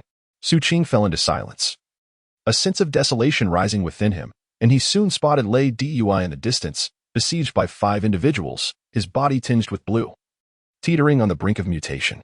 This scene caused Xu Qing's pupils to constrict, his grip on the iron spear tightening, as a fierce killing intent erupted in his eyes. Chapter 15. Crimson dusk. His gaze was fixed upon the assailants of the Thunder Team, which was none other than the Shadow Blood Squad. At that moment, the sun was gradually descending in the sky, its fading light visibly being consumed by the encroaching night. It seemed that it would not be long before darkness enveloped the entire earth. A chilling breeze began to emanate from the shadows, spreading in all directions. The jungle, still bathed in the twilight, resembled a struggling elder unwilling to succumb to the inevitable. The rays of the setting sun appeared to lack the strength to penetrate the dense foliage, casting a dim and sparse illumination. However, Changzhou, concealed within the treetops, was different. He coldly surveyed the battlefield, etching every scene into his icy memory. The Shadow Blood Squad comprised 5 members. 2 served as the primary attackers while the other 3 encircled the area, preventing the Thunder Team from fleeing. The latter's cultivation was comparable to that of Wanya, both appearing to be at the 3rd level. They dared not approach too closely, instead maintaining a perimeter. Yet the presence of the 3 compelled the Thunder Team to divide their focus. As for the 2 attackers, one emitted a surge of spiritual energy that was but a hair's breadth from the Thunder Team's power, clearly at the 6th level of condensation. This individual, an elder with disheveled hair and a glimmer of malice in his eyes, wore tattered clothing that revealed muscles threatening to burst forth. He was none other than the captain of the Shadow Blood Squad, infamous for his brutal methods. At that moment, this captain licked his lips, launching his assault with the swiftness of lightning while coldly fixating on the increasingly ashen Thunder Team. Today, the Thunder Squad is destined to be expelled from the camp. Captain Lei, you might as well take your own life. Otherwise, should you fall into the hands of those savages, your end would be a disgraceful one, leaving your remains unrecognizable. If you choose to end your life, I assure you I will care for your team members. Rest assured, Captain Lei, after your demise, the remaining members of the Thunder Squad will be well looked after. I have long desired to sample the flavor of that Wanya, and the child you brought back could fetch a fair price as a cherished possession. Following the voice of Captain Bloodshadow, another individual who had joined the assault on Captain Lei spoke. This man, middle-aged and grotesque in appearance, bore a grotesque bulge on his back, with one eye blinded. The remaining orb glinted with a bloodthirsty glimmer, while his energy fluctuations, though not as formidable as his captain's, surpassed what Xu Qing had witnessed in the past. Reaching the 5th level of chi condensation, however, his stability was questionable, suggesting he had only recently achieved this breakthrough. In response to their taunting words, Captain Lei's expression remained impassive, yet a chilling resolve flickered within his gaze, prompting him to strike with increased ferocity. For a brief moment, the two members of Blood Shadow, reluctant to suffer significant injury in slaying Captain Lei, retreated slightly and began to engage in a tactical retreat. Clearly, they were convinced of their certain success today, intent on dragging out the struggle until the bitter end. One at the 6th level, one at the 5th level, and 3 at the 3rd level. Xu Qing's eyes shimmered with lethal intent. In truth, he could have escaped. However, he held deep gratitude towards Lei, who had treated him well throughout. Thus, Xu Qing had no intention of fleeing. Instead, he swiftly surveyed the battlefield and the surrounding environment. This place was not open. Numerous trees obscured the light, shrouding the area in shadows, making it an ideal setting for ambushes. After discerning the situation deep within his heart, Xu Qing, perched atop the treetops, suddenly unleashed a murderous intent. With a powerful thrust of his legs against the branches, he propelled himself forward with the swiftness of an arrow released from its bow, hurtling into action. In that fleeting moment, the prowess bestowed upon him by the 3rd layer of the Haishanju, combined with the strength emanating from the violet crystal, was fully manifested. His speed was so extraordinary that it left behind a vivid afterimage in the treetop, and before the onlookers on the battlefield could react, Xu Qing had already dashed into the fray, appearing beside one of the 3 individuals on the periphery. This individual was a gaunt young man, his triangular eyes reflecting the image of the beleaguered Lei team. He remained blissfully unaware of Xu Qing's presence until the chilling wind struck his face, momentarily startling him. Just as he turned his head, in the next instant, an iron spike, imbued with terrifying force, pierced through his temple. Before his body could crumple or a scream could escape his lips, Xu Qing did not falter. He bent down, using his foot to push off the ground, and surged forward with the speed of a cheetah, closing in on the next victim. The second scavenger's expression shifted dramatically, his pupils constricting as he prepared to retreat. But Xu Qing was already upon him. His fist, empowered by the astonishing might of the 3rd layer of the Haishanju, struck with a resounding impact against the man's chest, causing flesh to cave in and blood to erupt from his back amidst the sickening sound of cracking bones. In one swift motion, Xu Qing flicked his left hand, launching a dagger with formidable force, carving a swift trajectory towards the 3rd individual. As the second man's ribcage shattered and his heart collapsed, the 3rd scavenger finally became acutely aware of the peril surrounding him. He was momentarily taken aback, about to take action, but as a blur flashed before his eyes, a fierce gale struck him. His body froze instantly, eyes widening in shock. An instinct compelled him to muster his last ounce of strength to raise his hand, which grazed the icy dagger piercing through his brow. The force of the dagger was so immense that it caused a depression at the edge of his forehead, shattering bone and splitting his skull. All of this transpired in the blink of an eye. Xu Qing's speed was unparalleled, and his movements were decisive.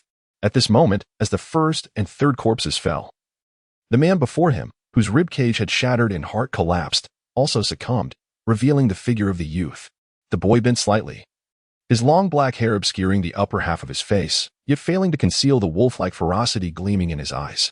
At this juncture, he raised his head, locking gazes with Lei Dui and Shuang, who were shaken by his strike. The surrounding wind seemed to freeze at that instant. Lei Dui's eyes, once filled with the aura of death, finally stirred with emotion as he cast a deep glance at Xu Qing before suddenly exclaiming, "Child, flee." Xu Qing disregarded Lei Dui's plea, his focus fixed on the captain of the Blood Shadow team, narrowing his eyes. The captain of Blood Shadow, for the first time, regarded Xu Qing directly, particularly flinching as his gaze swept over the 3 corpses beside him. He was compelled to acknowledge that his judgment regarding the Thunder team had been flawed. The reckless bravery of the barbarians was one factor, and the unexpected presence of this child was another. Eliminate him. The captain of Blood Shadow snorted coldly, resolved to cease delaying the battle to avoid injury. In that, his entire being erupted with powerful energy, launching a punch towards Lei Dui, and instantly, they were locked in fierce combat. Beside him, the middle-aged man at the 5th level of chi condensation let out a sinister laugh before charging directly at Xu Qing. As he advanced, his entire body emanated spiritual energy, and he cracked his knuckles, a cruel glint evident in his eyes.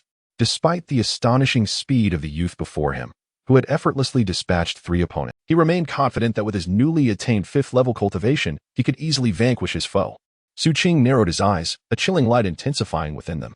Based on his previous encounters, he believed he could defeat a 4th-level practitioner, but the 5th level remained an enigma to him.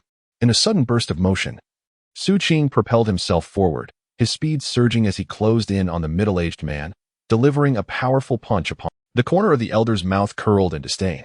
Almost instantaneously, as Xu Qing approached, an invisible barrier formed from the spiritual energy surrounding the middle-aged man met Xu Qing's fist. With a thunderous roar, the barrier cracked but did not shatter.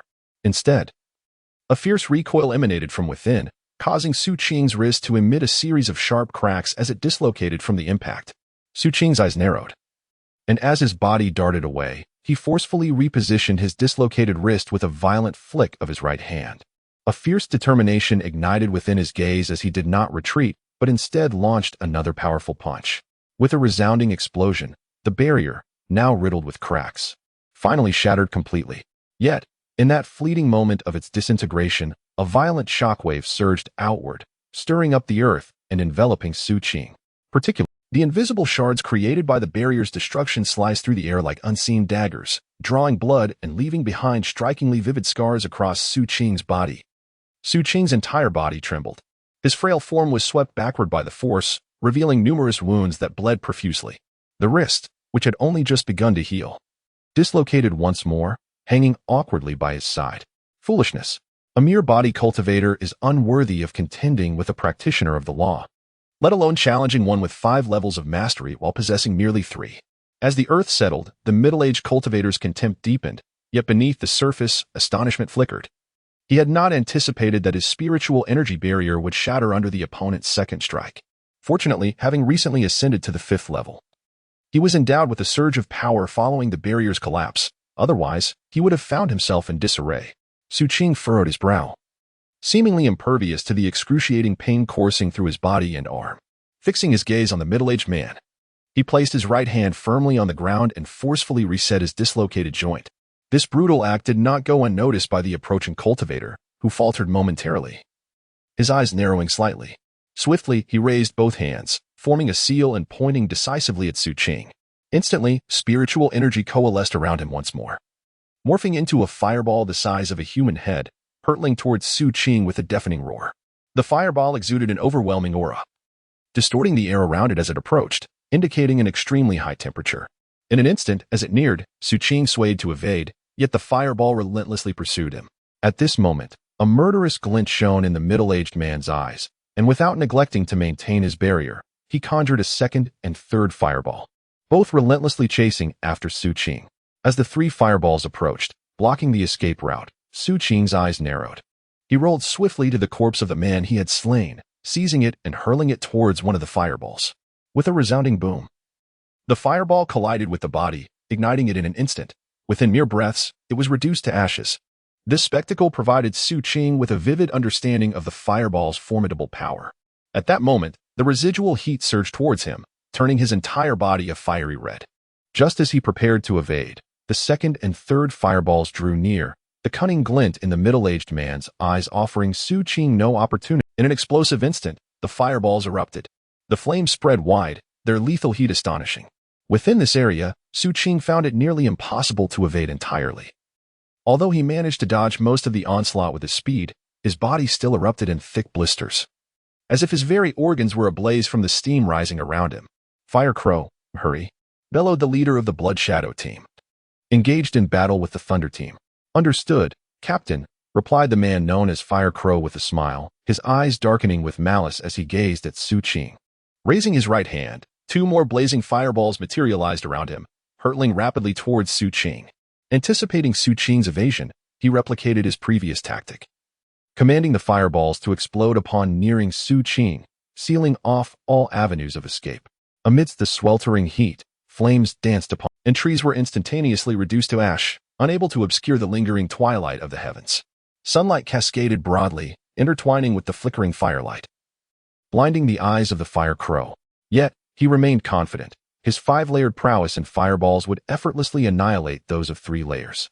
With a dismissive air, he wiped his hands, slightly out of breath, but with a look of contempt, and turned towards the battlefield where the Thunder Squad clashed with the Blood Shadow. Thunder Squad, your men are lacking, he sneered as he advanced. However, he failed to perceive the despair of the Thunder Squad and instead noticed a shift in the expression of the Blood Shadow captain. Quick, the Fire Crow dodged sharply to the side, but alas, it was too late. A slender figure shot forth from behind him, delivering two swift punches that struck against his protective energy barrier. The barrier trembled violently before shattering, and amidst the explosive impact, the diminutive figure was forced to retreat. Yet a dagger and an iron spike were hurled with a fierce whistle, counterattacking with ferocity. Unfortunately, the shockwave from the barrier's collapse created a certain resistance, slowing the dagger as it approached the Fire Crow, granting him an opportunity to evade. He darted away swiftly, but one ear was pierced by the dagger, blood spurting forth, while the iron spike pierced his chest, causing him to cough up blood. Fortunately, it was not a fatal blow, merely a grievous wound. The excruciating pain ignited a crimson fury in the Fire Crow's eyes, and he roared in anguish.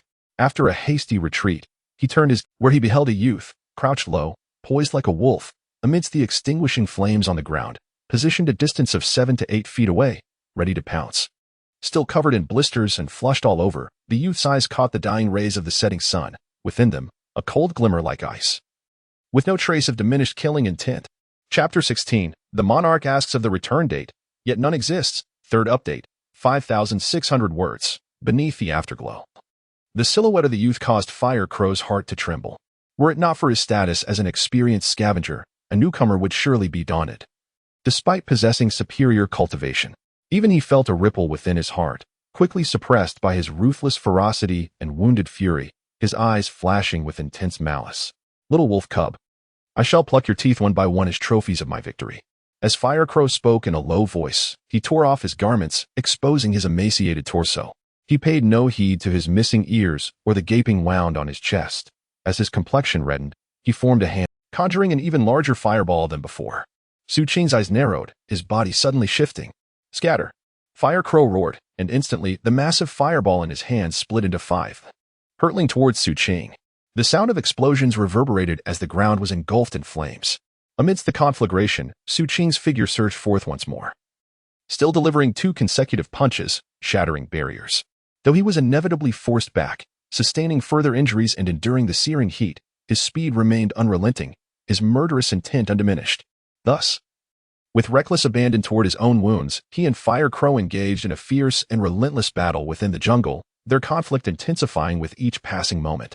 Indeed, Xu Qing was no match for Fire Crow. Whether it be the psychic barrier or the fireball, both posed significant challenges for him. The former made it exceedingly difficult to eliminate foes at close range, while the latter presented a formidable threat. Yet, Xu Qing's remarkable recuperative abilities allowed him to swiftly regain strength after injury, thereby preserving his combat effectiveness. His stamina remained abundant, although the prolonged agony stemming from his physical tribulations inflicted a psychological toll. However, having been raised in the slums, he had long cultivated an extraordinary capacity for endurance. Most importantly, the potent and heterogeneous psychic energy bore no adverse effects on Xu Qing, but for the Fire Crow, the situation was entirely different. The wounds to his ears were manageable, yet the injuries to his chest worsened significantly. The crux of the matter lay in his psychic energy. Despite being at the 5th level of cultivation, he could not withstand such depletion and was relegated to passively absorbing psychic energy to replenish his reserves. Amidst the fierce battle, the pressure exerted by Xu Qing left him with no respite, causing the heterogeneous energy within him to surge and accumulate incessantly. Before long, the Fire Crow transitioned from initial anger to a sense of unease, culminating in an unmistakable urgency on his countenance. He had discerned something amiss within himself, as well as recognized the peculiar nature of the youth before him. Under normal circumstances, any practitioner at the 3rd level, or even at the same 5th level as himself, would have succumbed to the relentless onslaught of fireballs by this point, reduced to mere desiccated corpses. He questioned whether he himself could endure such a trial. Yet, this youth, seemingly grievously injured and increasingly so, exhibited no diminishment in speed or strength throughout the encounter. This only intensified the disquiet in the Fire Crow's heart. The incessant increase of heterogeneity within his body, nearing the brink of alienation, rendered the Fire Crow breathless. You useless wretch, make it quick. In the distance, the Blood Shadow captain, engaged with the Thunder team, found himself compelled to divert his attention to this unfolding scene, his furious roar echoing across the battlefield. Though he wished to offer assistance, a sudden eruption from the Thunder team thwarted his efforts, leaving him in a state of anxious anticipation. The Thunder team had already discerned that Xu Qing's strategy was to draw the Fire Crow into a state of alienation. While they remained unaware of the source of his confidence or how he continued to perform under pain, they understood that everyone harbors their own secrets, a truth that resonated with them. Thus, they refrained from probing further. Their sole focus was to prevent the Blood Shadow captain from providing aid. The battle raged on. Another 3 fireballs were unleashed, yet the Fire Crow remained helpless against Xu Qing, enduring a tirade from his captain. The anxiety simmering within him erupted into madness. His right hand shot up, striking his chest, and he spat a copious amount of blood. Before it could fall, his left hand swiftly waved, catching some of it. Incantations escaped his lips as the blood in his grasp darkened rapidly. Xu Qing's eyes narrowed, sensing an intensified threat. His body jolted forward, intent on interrupting the enemy's spellcasting. However, the Fire Crow's incantation unfolded with remarkable speed. At the very moment Xu Qing moved, the Fire Crow abruptly lifted his head, his expression contorted with malice. And with a fierce swing of his right hand, the dark blood in his grasp swelled into a blood orb the size of a head. Bubbling and seething with immense power, it hurtled towards Xu Qing with a terrifying velocity. Die! The Fire Crow snarled menacingly. Perhaps it was due to the excessive consumption of energy from the recent spell, coupled with the relentless surge of foreign elements within him, that his legs trembled weakly at this moment. In Xu Qing's eyes, a fierce killing intent suddenly surged forth, much like the judgment of Team Lei. He indeed intended to wait for his opponent to undergo transformation, yet there was a distinct difference. Xu Qing had never relinquished the thought of striking down his foe prematurely during this process. Although his dagger and iron spikes were no longer in his possession, he had been tirelessly seeking the opportunity for a decisive kill. At this moment, with the Fire Crow's weakening, such an opportunity revealed itself. Almost as the black blood sphere howled towards him, Xu Qing's advancing figure accelerated sharply. He did not charge in a straight line towards the Fire Crow. Rather, he slightly altered his trajectory, heading towards the location of the barbarian ghost's corpse. The remains bore the scars of the fireballs unleashed by the fire. Yet besides the corpse, there lay the weapons of the barbarian ghost, a spiked club and a finely crafted iron shield, shattered into 2 sizable pieces. Xu Qing's objective was none other than that substantial shield. In an instant, he closed the distance, seizing the heavy iron shield with fervor. As his slender frame was enveloped by the shield, he propelled himself forward, charging directly towards the Fire Crow behind the black blood sphere. A thunderous roar echoed as the blood sphere collided with Xu Qing's shield, erupting into a cascade of dark blood. The iron shield, unable to withstand the overwhelming force, shattered into countless fragments. Nonetheless, it absorbed a significant portion of the impact. As a result, Xu Qing, though splattered with a few drops of black blood, remained unharmed. Gritting his teeth, he did not reduce his speed in the slightest. He transformed into a fleeting shadow, akin to an arrow, racing towards the Fire Crow. The fiery crow's eyes glinted with derision, showing no inclination to evade.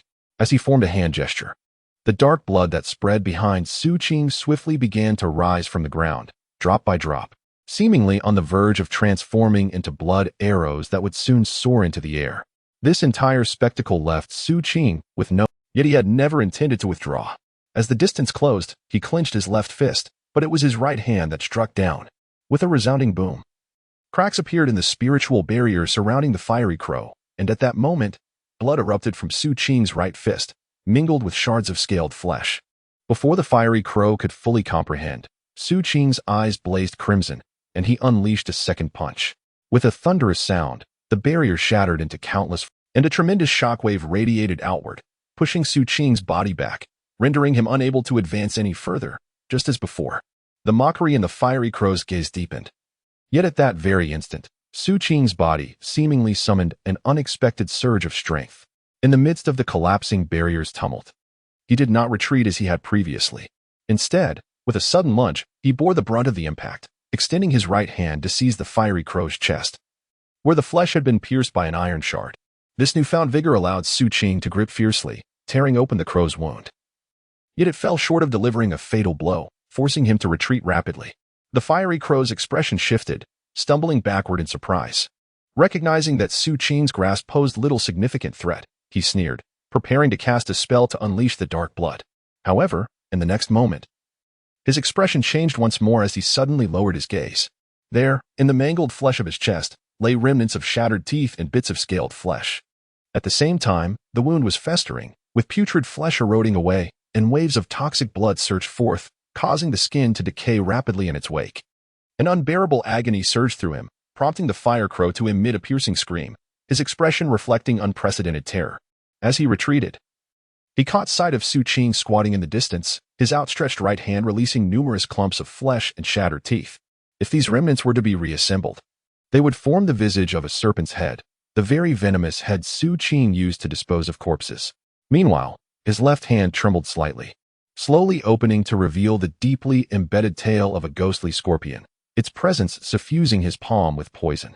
The former endowed his hand with lethal toxicity, while the latter granted him the resilience to act amidst the onslaught.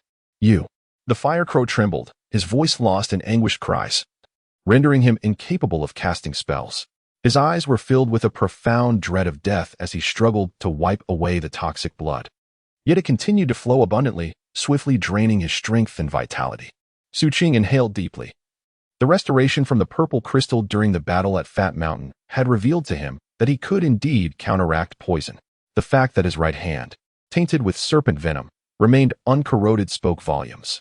This was the lethal blow he had prepared for the fire crow. In that moment, he stood tall and dashed toward the fire crow. As Xu Qing approached, the terror in the fire crow's eyes transformed into despair, causing him to struggle backward while uttering pained cries. "Captain, save me." The harrowing scene left the Blood Shadow captain, who had been engaged in combat with the Thunder team, wide-eyed and desperate to intervene. However, the obstruction created by the Thunder team rendered his efforts futile. He could only watch helplessly as Xu Qing's figure rapidly approached Hoya. In this approach, the injuries and the psychological collapse of Hoya led to an overwhelming accumulation of foreign essence within him, which he could no longer suppress. Before Xu Qing could draw near, Hoya's body suddenly stiffened in despair, and the foreign essence erupted throughout him, resulting in a resounding explosion of blood mist. Some individuals underwent a transformation that left behind ashen, lifeless forms, while others burst forth into a cloud of blood. Xu Qing halted his steps, gazing at the spot where Hoya had dissolved into blood mist, before turning his cold gaze towards the Blood Shadow captain still embroiled with the Thunder team. At this moment, the sun dipped below the horizon, yet the dusk was unlike any other. It did not usher in the night, but instead enveloped the entire sky in an eerie crimson hue. Under this ominous red, Xu Qing's figure was accentuated, standing there, marred by scars, with a piercing gaze that emanated an indescribable pressure. This pressure caused even the Blood Shadow captain, whose cultivation surpassed Xu Qing's, to experience profound disquiet. The tragic demise of Hoya had inflicted a significant psychological blow upon him. The prolonged skirmish with the Thunder team, coupled with the unsettling aura surrounding Xu Qing, unsettled the Blood Shadow captain's mind. In an instant, his gaze flickered, and as Xu Qing perceived the moment, he unleashed a powerful punch to break through the Thunder team. Retreating without hesitation, he no longer wished to continue the fight. The Thunder team intended to pursue him, but upon lifting their gaze to the eerie crimson sky, their expressions shifted dramatically, emotions wavering as blood gushed forth, their bodies becoming increasingly dark and unstable. Xu Qing hurriedly approached, supporting Lei team as he gasped for breath. He gently placed him beneath a nearby tree and raised his gaze towards the distant figure of the Blood Shadow captain, whose presence exuded an unmistakable aura of menace. "Do not pursue him alone. The Blood Shadow has been annihilated, and he is no longer a formidable threat, especially with this crimson sky. It seems Xu Qing advised. Lei team grasped Xu Qing's arm tightly, his eyes fixed intently on the heavens. "He is a potential threat," Xu Qing remarked slowly. He harbored an aversion to any form of peril. Within the confines of this forbidden jungle, he felt confident in his ability to eliminate the Blood Shadow captain, much like extinguishing a fire crow. However, Lei team's words compelled him to instinctively glance upward. At that moment, a haunting melody, reminiscent of a sigh, began to resonate through the jungle. All the howls of the exotic beasts in this forbidden realm fell silent in an instant. In the stillness of the forest, the song grew increasingly distinct, as if a woman mourned the departure of her beloved. Accompanying the echo, faint red mist emerged from the direction where the Blood Shadow captain had fled, swirling and enveloping everything around it. Xu Qing's body quivered violently, and Lei team, resting against the tree, trembled as well.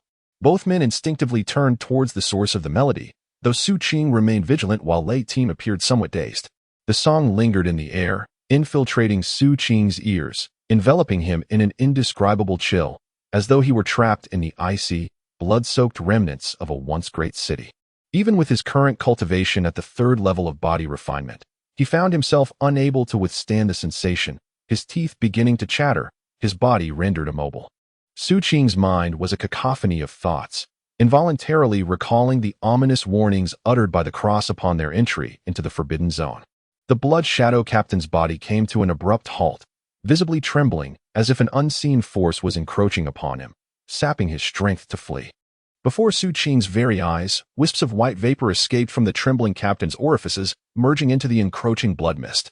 In the course of this, the captain's body rapidly decayed and withered, ultimately transforming into a desiccated husk that shattered into dust, leaving not a trace behind. The mist enveloped the area, advancing towards Xu Qing and Team Lei. As the fog drew nearer, Xu Qing trembled, finally discerning the source of the Blood Shadow Captain's demise. A crimson women's boots. His breath quickened, and his eyes widened as he beheld the boots materializing through the mist in the distance, moving of their own accord. Step by step towards them, the boots were eerily vacant, save for a mournful melody that grew increasingly closer, as if an invisible woman donned the red boots. Singing softly as she approached, the song became ever more distinct, the blood-hued boots advancing upon the soil, directed straight at Xu Qing. This surreal scene caused Xu Qing's eyes to constrict sharply. His body yearned to move, yet he found himself utterly paralyzed, as if the frigid air had rendered him entirely motionless. Even his teeth clattered softly. He gazed, helplessly, at the blood-red boots that advanced, halting mere half a yard away from him. In that fleeting moment, the specter of death enveloped Xu Qing's mind, drowning out all rational thought. He yearned to retreat, yet found himself powerless to do so, his eyes betraying the tumultuous struggle within, overwhelmed by a profusion of blood vessels. The crimson boots were poised to take another step towards him, when suddenly, a trembling voice emerged from Xu Qing's side. It was Lei Dui. Tao Hong. Is that you? The words emerged hoarsely, laced with tremors and a hint of uncertainty. The instant those words were uttered, the eerie melody that had pervaded the air abruptly ceased. The raised boot hesitated momentarily, then gradually altered its trajectory, as if the woman standing there had turned to face Lei Dui.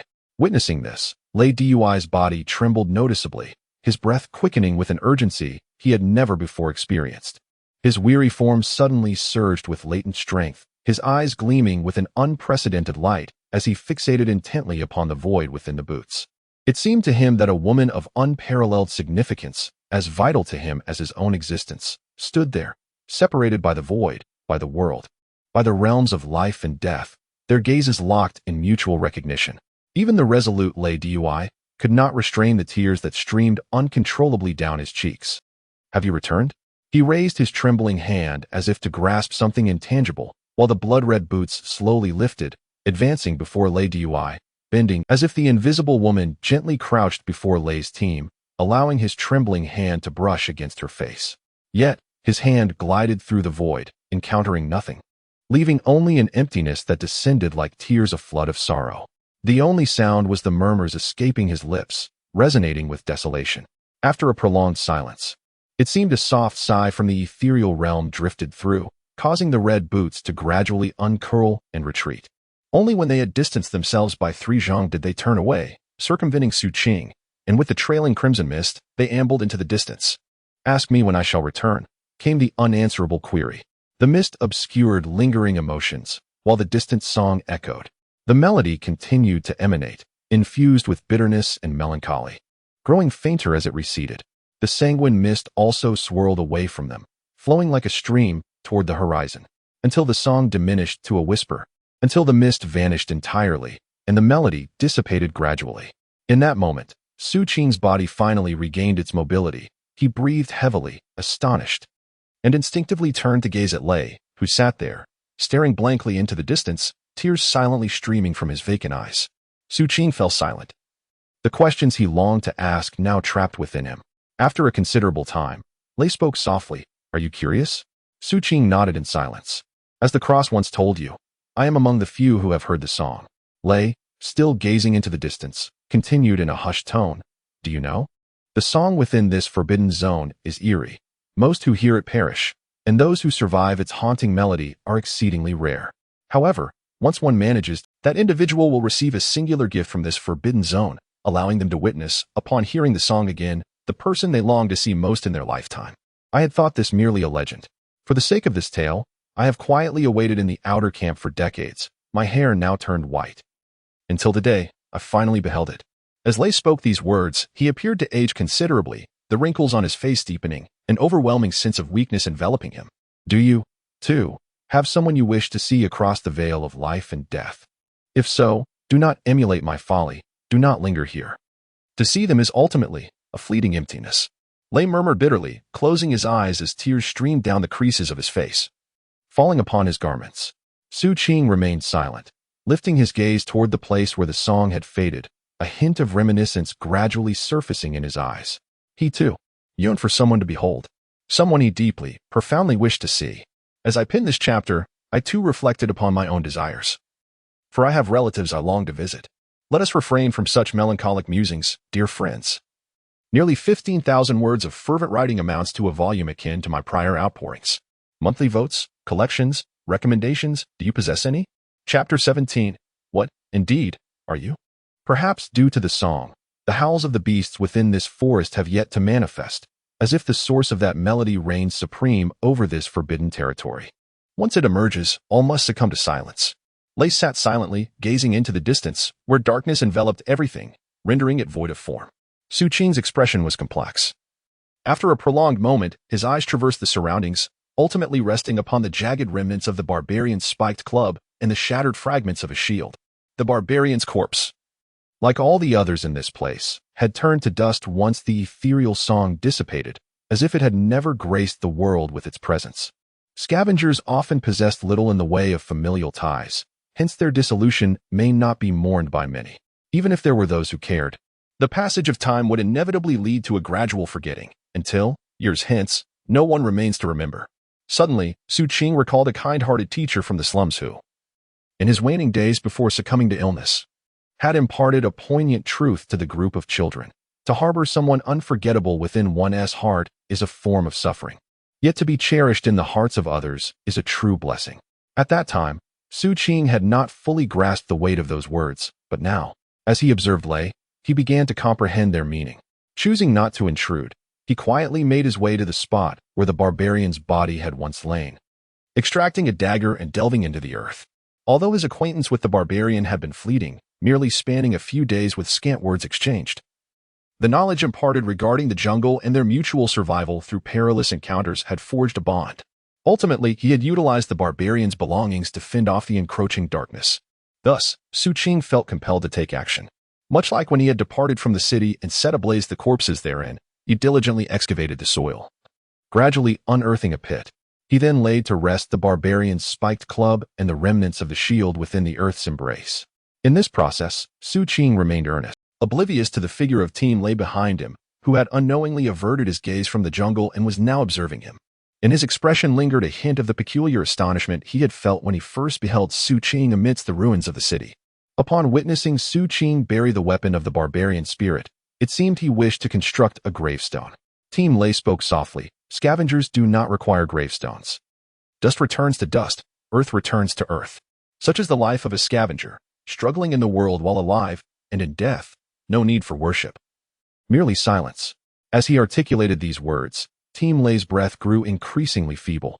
The severity of his injuries, the accumulation of foreign substances, and the exhaustion of his spirit rendered him unable to sustain himself. The world gradually blurred before his eyes, and he succumbed to unconsciousness. Xu Qing approached, retrieving some 7-leafed grass from his pocket and placing it in Team Lei's mouth. He was uncertain of its efficacy. Yet he reasoned that since this herb was essential for crafting white elixirs, it might possess some capacity to alleviate the foreign substances. Having completed this, he hoisted Team Lei onto his back, securely binding him with his clothing, then took a deep breath and sped through the dark night within the jungle.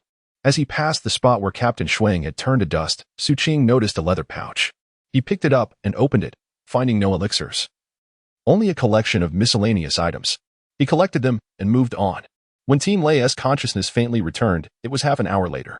He vaguely sensed that he was being carried by a slender figure, rising and falling with each movement. Slowly, he opened his eyes to behold the profile of a youth before him. He fell silent. Xu Qing, having sensed Team Lei's awakening, spoke in a low voice. Has it improved somewhat? You may continue to rest for a while. In a few hours, before dawn, we should be able to exit the forbidden zone. Captain Lei remained silent, his frail body increasingly unable to conceal the traces of age. He strained to lift his gaze towards the pitch-black sky, his vision gradually blurring. Just as he felt his consciousness slipping into unconsciousness once more, he murmured, "Child, do you know why I have proposed to take you away from the ruins of the city on 2 occasions?" Xu Qing did not pause, shaking his head. "Do you still remember the scene of our initial encounter?" Captain Lei's voice was faint. "I do," Xu Qing replied, his body in motion as he leaped onto a large tree. With a swift motion of his right hand, he captured a mutated lizard that had been concealed nearby, hurling it towards the ground. With a resounding thud, as the lizard struck the earth, numerous vines twisted and rapidly ensnared it, piercing its armored skin and consuming its flesh amidst its struggles. Seizing this opportunity, Xu Qing sprang up, evading danger and continuing his swift retreat. At that moment, the faint murmurs of Captain Lei reached him, his voice frail and barely audible unless one were close. "I saw your silhouette by the pyre, illuminated by the flames. You seemed to merge with the fire, allowing me to glimpse a flicker of warmth in this brutal world." Xu Qing paused, enveloped in silence, while Captain Lei succumbed to unconsciousness once again. After a few breaths, Xu Qing silently lifted his foot, resuming his rapid pace through the jungle, weaving between the trees and hastening away. Time passed, and soon an hour had elapsed. Xu Qing deftly avoided peril, inching ever closer to the edge of the forest. At this moment, the night was at its darkest, and the chill from the forbidden zone encroached upon the surroundings. Fortunately, Xu Qing had been moving swiftly, the heat generated by his body providing a modicum of resistance against the frigid air. However, as he progressed, the coldness intensified. After a short while, Xu Qing abruptly halted, his expression grim as he gazed ahead. Before him, within the thicket, a dense fog had emerged. This mist was thick, spreading forth from the distance. Yet unlike the sanguine haze he had encountered earlier, it did not exude a formidable sense of oppression. However, wherever his gaze fell, the areas shrouded in fog were obscured, rendering everything indiscernible. The darkness of the night only served to amplify the fog's concealment. Xu Qing endeavored to evade it, yet despite his prolonged flight, he found himself ensnared by the encroaching mist. He recognized what this was. Upon entering the forbidden zone, the cross and Wanya had warned him of a peril known as the mist. Those enveloped by this fog would lose their sense of direction and ultimately become lost. Once formed, this mist could linger for an extended period before dissipating naturally. Xu Qing believed he could endure until the fog cleared without succumbing to the volatility within him. But the weakened Lei team would not fare as well. If trapped within, they would surely meet a fate of aberration and death. This realization compelled Xu Qing to retreat, seeking a broader path to circumvent the mist. Yet, the fog was too dense. Despite his speed, he found himself ensnared in a place where he was surrounded by mist, with nowhere to take refuge. However, to his astonishment, the fog enveloping Xu Qing's location gradually thinned, eventually revealing his bewildered figure once more. He lowered his gaze, fixating on his feet. In the darkness of night, shadows were absent, yet Xu Qing could feel the mist swirling around him, rapidly seeping into the ground beneath him.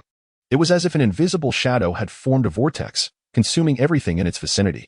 The pace of this consumption was not swift, and soon it seemed to reach a saturation point, ceasing to absorb, allowing the mist to once again envelop Xu Qing's figure. However, as the devouring of the shadow concluded, a force of feedback surged into Xu Qing's body, converging in his eyes. What lay before him, the dense fog, had inexplicably transformed. It was perhaps not accurate to describe it as sight, but rather as perception. The mist, though still present and remarkably thick, appeared only slightly blurred to his senses, far from obstructing his vision to the point of disorientation. This revelation caused Xu Qing's breath to quicken as he gazed down at the unseen shadow beneath him. "What exactly are you?" Xu Qing murmured. After a moment, he lifted his gaze to sense his surroundings, and without hesitation, his body moved with purpose, gliding through the thick fog like a phantom. In a short while, amidst the dense mist, Xu Qing encountered living beings. It was 2 scavengers. Xu Qing vaguely recalled having seen them within the camp. At this moment, they clutched each other as hands, navigating the fog like the blind, slowly forging ahead. In Xu Qing's perception, their movement was merely a series of circles, a realization they seemed to have grasped as well. Evident from the sweat beading on their foreheads and their labored breaths, which betrayed their anxiety and despair for what lay ahead. After casting a glance at the two, Xu Qing averted his gaze, his body swaying slightly as he prepared to depart. He was devoid of abundant compassion, existing in this cruel world without a purpose to save others, only to become a victim of his own benevolence, having witnessed too much in the slums. Yet, for those whose vision was obscured, their hearing became exceedingly acute at such moments. Thus, as Xu Qing departed, his footsteps did not go unnoticed. The expressions of the two individuals immediately shifted to one of tension, unable to discern whether the approaching sound belonged to man or beast. One of them let out a low growl, revealing a ferocity intended to intimidate, while the other cried out for help, even going so far as to produce white pills and spirit coins from a leather pouch, pledging their offering in the hope of securing a sliver of life. Xu Qing paused his steps and turned to regard the white pills in the man's hand, simultaneously sensing the frailty of the Thunder Squad behind him. After a moment of contemplation, he rummaged through the pouch and extracted a candle, igniting it to shed a flicker of light in the surrounding darkness. However, this illumination was feeble, stifled by the encroaching mist, gradually dimming. Seizing the fleeting glow, Xu Qing stepped back a bit and addressed the two figures not far away. Speaking slowly, proceed 7 paces to the right, then 10 paces to the left.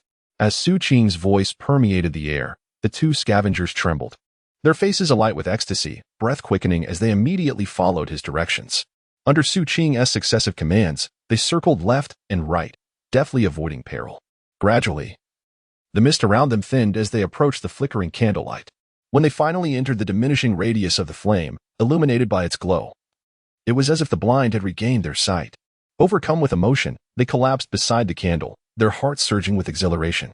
As for Xu Qing, he currently lurked in the shadows at the periphery, his figure remaining indistinct even in the faint glow of the flames. He gazed impassively at the excited expressions of the two individuals before him and spoke softly, "The white elixir, please." One of them trembled, having narrowly escaped a calamity, and without hesitation, promptly threw the pouch containing spirit coins and the white elixir to Xu Qing, repeatedly expressing gratitude. The other, about to retrieve a pill from his person, hesitated as his gaze swept over Xu Qing's silhouette, his excitement somewhat subdued. Due to the thin mist enveloping Xu Qing's hiding place, this individual could not discern his face, only observing his slight frame and the unconscious figure he seemed to carry on his back.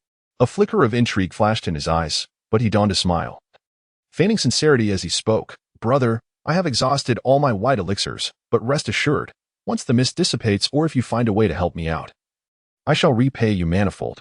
Upon finishing, his gaze flickered slightly towards Xu Qing's location, revealing a hint of eagerness. Meanwhile, his companion felt a surge of regret, believing he had perhaps given too much too quickly. Xu Qing cast a long, penetrating glance at the scavenger who had not offered the elixir, remaining silent. He simply raised his right hand and waved it, a gust of wind sweeping through, extinguishing the candlelight instantaneously, plunging the surroundings once more into darkness and fog. As a gasp escaped from the lips of the earlier speaker, Xu Qing swiftly approached, snatched the pouch from him, and his calm voice echoed through the shrouded air. "No need. You may remain inside." "Wait, I was wrong.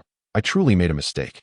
I offered you the white elixir, The individual suddenly panicked, attempting to grasp something, but his body was ensnared by the trees beneath him, causing him to tumble to the ground. As he rose, his calls became increasingly desperate, a profound sense of regret enveloping him entirely. "Little brother, allow me to explain." Xu Qing chose to disregard the person's pleas and walked towards the one who had provided him with the white elixir. This individual now bore a look of horror, plunging back into a fog of panic. Unbeknownst to him, Xu Qing passed by without a word, quietly stating, "Follow the sound of my footsteps." Without turning back, Xu Qing continued onward, while the man, upon hearing Xu Qing's words, gasped for breath and promptly followed the sound, feeling an unprecedented sense of relief for having hastened his payment, especially as he heard the desperate wails behind him swiftly transform into frantic curses. The despair in that tone made his heart tremble, instilling in him a profound reverence for the one whose footsteps he now trailed. "I awoke late. The day is unbearably hot. I wish to linger in the forbidden jungle for a while." Chapter 18, Master Bai. Paying no heed to the follower behind him, Xu Qing, carrying Lei Dui on his back, continued onward while retrieving the white elixir from his satchel to administer it to him. Perhaps due to the effects of the white elixir, or perhaps the potency of the 7-leafed herb, gradually Lei Dui's complexion ceased to remain ashen. However, The foreign substances within him were far too dense, and for the moment, Xu Qing's white elixir was insufficient to completely suppress them. Thus, he remained in a state of unconsciousness, evidently indicating that the experiences from this expedition into the Forbidden Zone had profoundly affected him. Thus, as Xu Qing traversed the path homeward, he once again encountered several scavengers ensnared by the fog, steeped in despair. At the cost of Baidan, Xu Qing permitted them to trail behind him, their footsteps echoing in unison. Naturally, some among them remained oblivious. Yet these individuals ultimately served as a poignant contrast for those following Xu Qing, instilling in them a greater sense of reverence. Most speculated that he was indeed a person endowed with an innate and formidable spiritual power, for only such individuals could navigate the fog without restriction. Xu Qing had previously heard of this type from Wanya, and it was a notion he had contemplated when he first utilized Baidan to save others. Thus, with this cover, he harbored no fears of exposing his own secrets. The accumulation of more than 10 grains of Baidan had finally restored a semblance of color to Lei Dui's complexion, transforming it from a pallid hue to a healthier shade, and his breathing exhibited a noticeable vigor compared to before. Simultaneously, Xu Qing discerned that the power derived from the shadows could not endure indefinitely. As he advanced, the fog ahead gradually lost its clarity, becoming increasingly soon resembling the perception of others. Fortunately, they were not far from the outside world. Thus, despite the blurring of his vision, with Xu Qing quickening his pace, the darkness of the sky began to dissipate. As the first rays of dawn broke, casting their gentle light upon the earth, he, burdened with Lei Dui, finally glimpsed the world beyond through the interstices of the branches. A surge of emotion coursed through Xu Qing, and with a swift leap, he crossed the boundary. Stepping out of the thicket, in the fleeting moment of crossing the chilling threshold, the external breeze, imbued with warm sunlight, enveloped Xu Qing. The brilliance of the light compelled him to squint as he stood there, inhaling deeply the fresh air from the outside world. Simultaneously, those who had followed him, upon nearing the boundary, experienced a restoration of their vision. With hearts racing from their near-death experience, they surged forth. The instant they stepped into the outside realm, exhilaration coursed through them. One elderly man even dropped to his knees, tenderly kissing the earth beneath him. At that moment, they finally beheld Xu Qing's visage. Along with the formidable Thunder Team he bore upon his back. While not everyone recognized Xu Qing, the reputation of the Thunder Team was universally acknowledged. Thus, when Xu Qing and the Thunder Team came into their view, impressions of Xu Qing began to surface. A child. The Thunder Team. The 4 or 5 followers were momentarily taken aback, but instinctively silenced themselves under Xu Qing's gaze. His prior encounters with those harboring ill intentions had already instilled a deep-seated awe within them. Paying them no mind, Xu Qing averted his gaze and, with a slight shift of his body, was about to head straight for the camp. Just then, 2 figures raced towards him from the distance, swiftly approaching. It was Cross and Wanya, who had returned, not waiting within the confines of the camp but anxiously awaiting outside. They had already conferred that if the Thunder Team had not emerged by today, they would re-enter to conduct a search and rescue. Thus, upon catching sight of Xu Qing from afar, the 2 hastened towards him, their attention drawn to the Thunder Team upon his back. Cross's eyes widened momentarily in alarm. But in the next instant, as they fell upon Xu Qing, they softened. Luan Ye's expression shifted, and a palpable aura of lethal intent enveloped him. Directing toward those who had accompanied Xu Qing, each of them breathed heavily, their vigilance heightened. Although they were not directly involved, their presence was fortuitous, otherwise the Thunder Squad might not have endured. Xu Qing spoke, dissipating Wanya's murderous intent, and those who followed him exhaled in relief. As they gazed at Xu Qing, their eyes reflected not only reverence, but also gratitude, prompting them to clasp their fists in respect before departing. Once they had left, Zizi stepped forward to assist the Thunder Squad down from Xu Qing, but he was halted by Xu Qing's words. Let the Thunder Squad rest a while longer. I can manage. Xu Qing inhaled deeply. Very well. Let us return to the camp and seek the physician for the captain. Zizi nodded, retrieving a white pill to administer to the Thunder Squad. With Wanya on one side and Zizi on the other, the trio hastened toward the camp. Along the way, Wanya struggled to contain his curiosity and ultimately could not resist asking, what of the barbaric spirits? Is the Blood Shadow Squad still in pursuit? Xu Qing fell silent for a moment before softly responding, the barbaric spirits have mutated and perished. This revelation caused Zizi and Wanya to pause, their expressions solemn. Even though they had mentally prepared for this, sorrow still deepened in their eyes. and Wanya appeared momentarily dazed. It was Xu Qing's subsequent statement that jolted them, and they turned to him with incredulity. The Blood Shadow Squad has been completely annihilated. Xu Qing kept his gaze lowered, continuing his stride. Is that why the captain's injuries and abnormalities are so severe? Wanya murmured, seemingly finding an answer, yet Zizi's expression was peculiar. He sensed that the situation might not be as straightforward as it appeared, and thus he cast a deep glance at Xu Qing without further inquiry. Xu Qing refrained from offering explanations, nor did he mention the matter of the song. It was a secret belonging to Lei's team, a decision beyond his purview. Thus, the trio raced onward, soon returning to the encampment, where they promptly sought out the renowned physician's location, which had garnered considerable fame of late. The arrival of the Thunder Squad instilled a palpable sense of foreboding among the queue, and upon witnessing the unconscious Lei, those at the front of the line swiftly relinquished their positions, allowing the Thunder Squad to be the first to enter the tent. The tent was spacious, suffused with a potent fragrance of medicinal herbs. Within, aside from a few armored guards, a scavenger appeared visibly anxious while receiving treatment. The caregiver was a slender elder, clad in a simple yet impeccably clean gray robe. His face was etched with wrinkles, yet his eyes shimmered with wisdom, gleaming like stars, seemingly capable of discerning the depths of one's soul at a glance. Flanking the elder were a young man and a young woman. The young man, roughly the same age as Xu Qing, donned a blue satin long robe, adorned with a black jade hairpin, while a dragon-carved jade pendant hung from his waist, golden tassels cascading at the edge of the mat. He possessed a handsome countenance and appeared well-groomed, though at that moment, he seemed somewhat drowsy, resting his chin on one hand while the other clutched a tome on herbal medicine, his spirit waning as he occasionally stifled yawns. On the opposite side sat a girl of about 16 or 17, clad in a matching blue dress.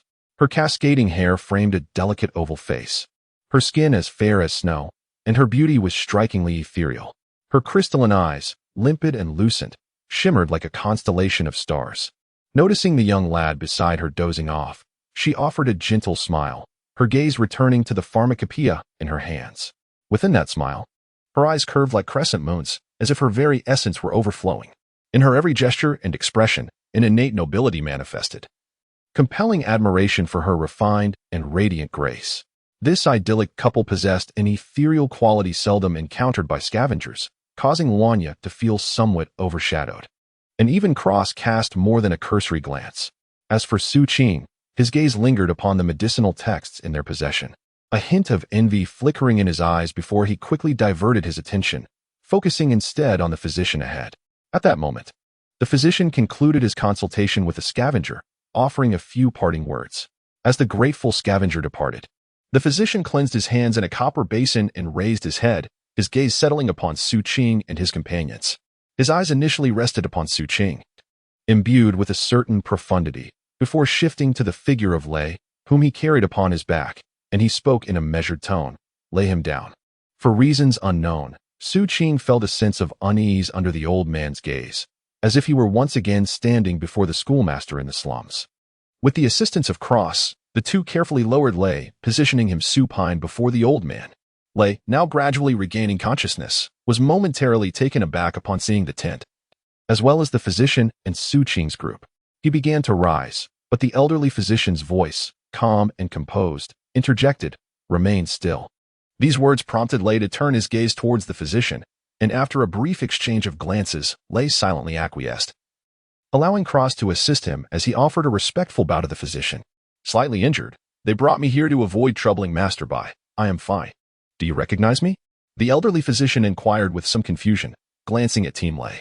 "Many years ago, I caught a distant glimpse of Master Bai." Team Lei nodded respectfully. Master Bai gazed deeply at Team Lei and spoke slowly. "Your recent injuries are not severe. The foreign substance within you has been suppressed and is not a significant concern. As for your mental exhaustion, it is evident that your emotions have fluctuated excessively in recent days, straining your heart's meridian.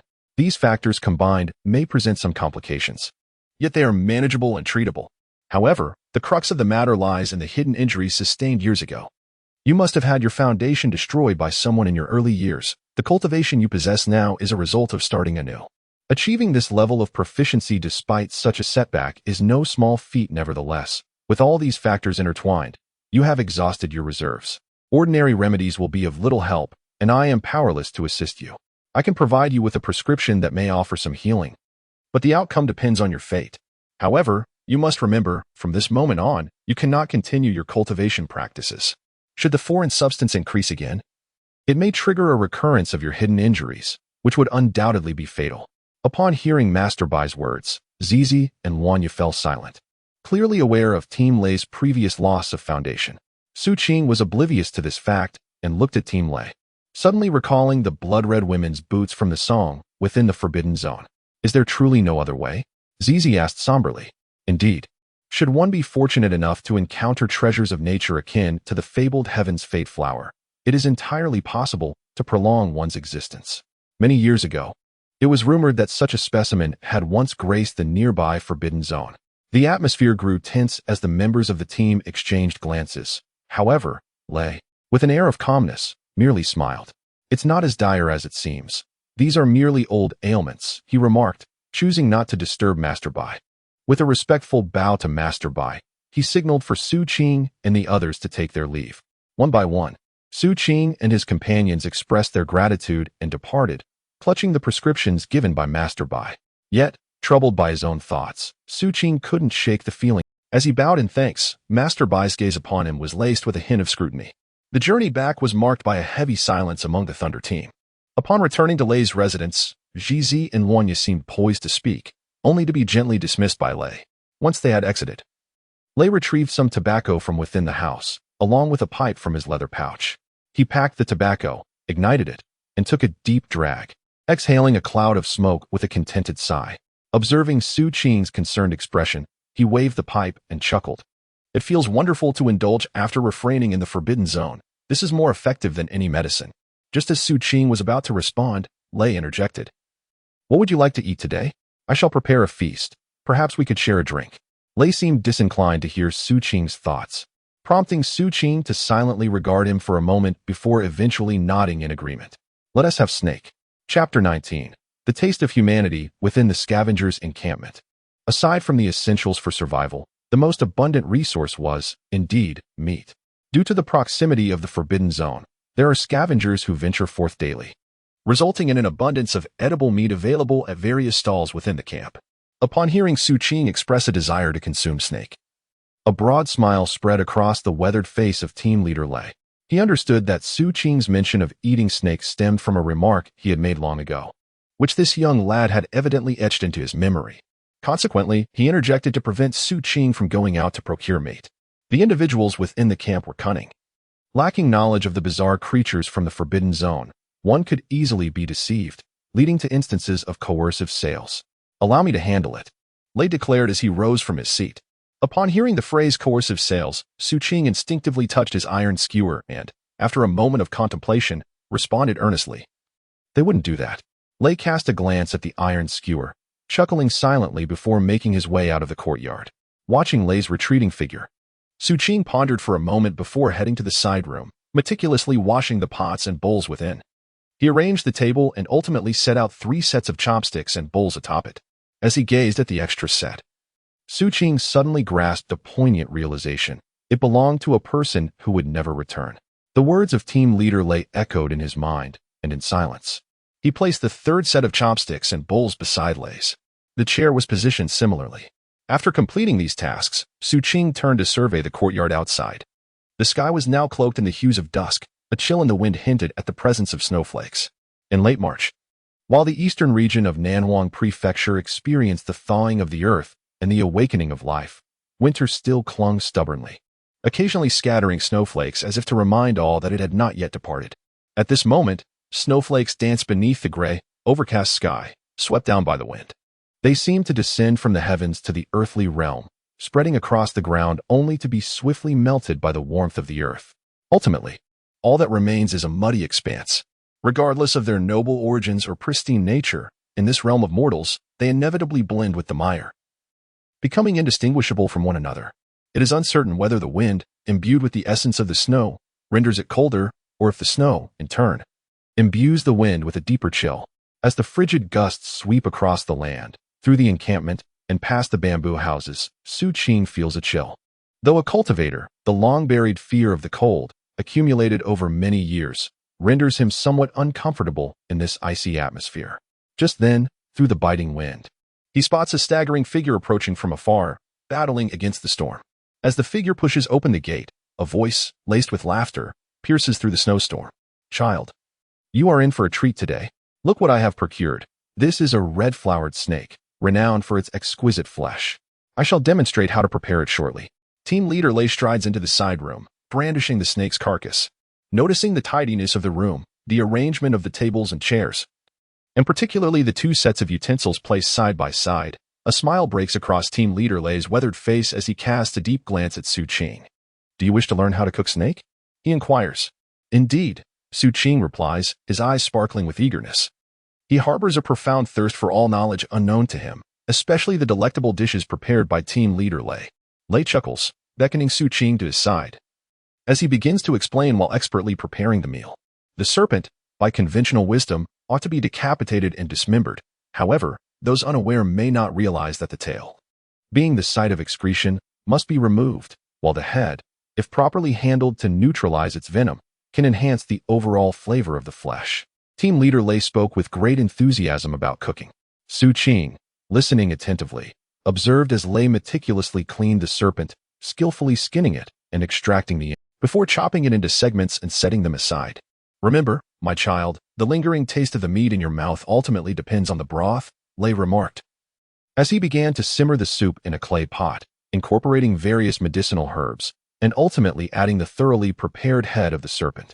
Once completed, an enticing aroma wafted through the air, causing Xu Qing to swallow with anticipation. Noticing his reaction, Lei chuckled heartily, retrieved a clean pan, and commenced stir-frying the serpent meat. Instantly, the sharp crackling sounds echoed, and a rich fragrance enveloped the entire room, dispersing into the surroundings. It seemed to chase away all lingering chill, eliciting an uncontrollable gurgle from Xu Qing's stomach as he gazed at the sizzling meat, his eyes widening in fascination. Soon, with Lei's expert cooking, the stir-fried serpent meat was placed into the clay pot, the lid set atop as he turned to Xu Qing and asked, "Have you learned?" Xu Qing, fixated on the pot, nodded vigorously, believing the entire process to be quite manageable. Lei smiled faintly, leaving the room only to return with 2 flasks of liquor in hand, tossing one to Xu Qing while keeping the other for himself. After taking a sip, he remarked in admiration, "While our camp may be replete with meat, this liquor is indeed a rare treasure." Xu Qing picked up the wine jug, gazing at the murky liquid within. He had never tasted alcohol before. As Lei Dui had mentioned, it was a rare commodity, absent in the slums, reserved solely for the affluent individuals of the city. However, witnessing Lei Dui's expression of sheer delight after finishing his drink, Xu Qing hesitantly brought the jug to his lips. After taking a sip, his brow furrowed at the intense spiciness, yet he swallowed it nonetheless. A surge of warmth erupted from his throat, coursing down his esophagus and exploding into his stomach, radiating throughout his body, manifesting as a breath that escaped his lips in a plume of wine vapors. It was not palatable. Xu Qing looked at Lei Dui, who erupted into hearty laughter, pointing at him and exclaiming, "You are still too young. You cannot appreciate the taste of wine yet. In time, as you grow older, you will surely come to enjoy it." As Lei Dui reached for the jug, intending to take it from Xu Qing's hands, Xu Qing deftly evaded his grasp. "Let me try again," he insisted earnestly, taking another sip. Although his brow remained knitted, he began to acclimate to the peculiar flavor. Before long, amidst Lei Dui's light-hearted mockery regarding Xu Qing's foray into drinking, the snake meat was ready.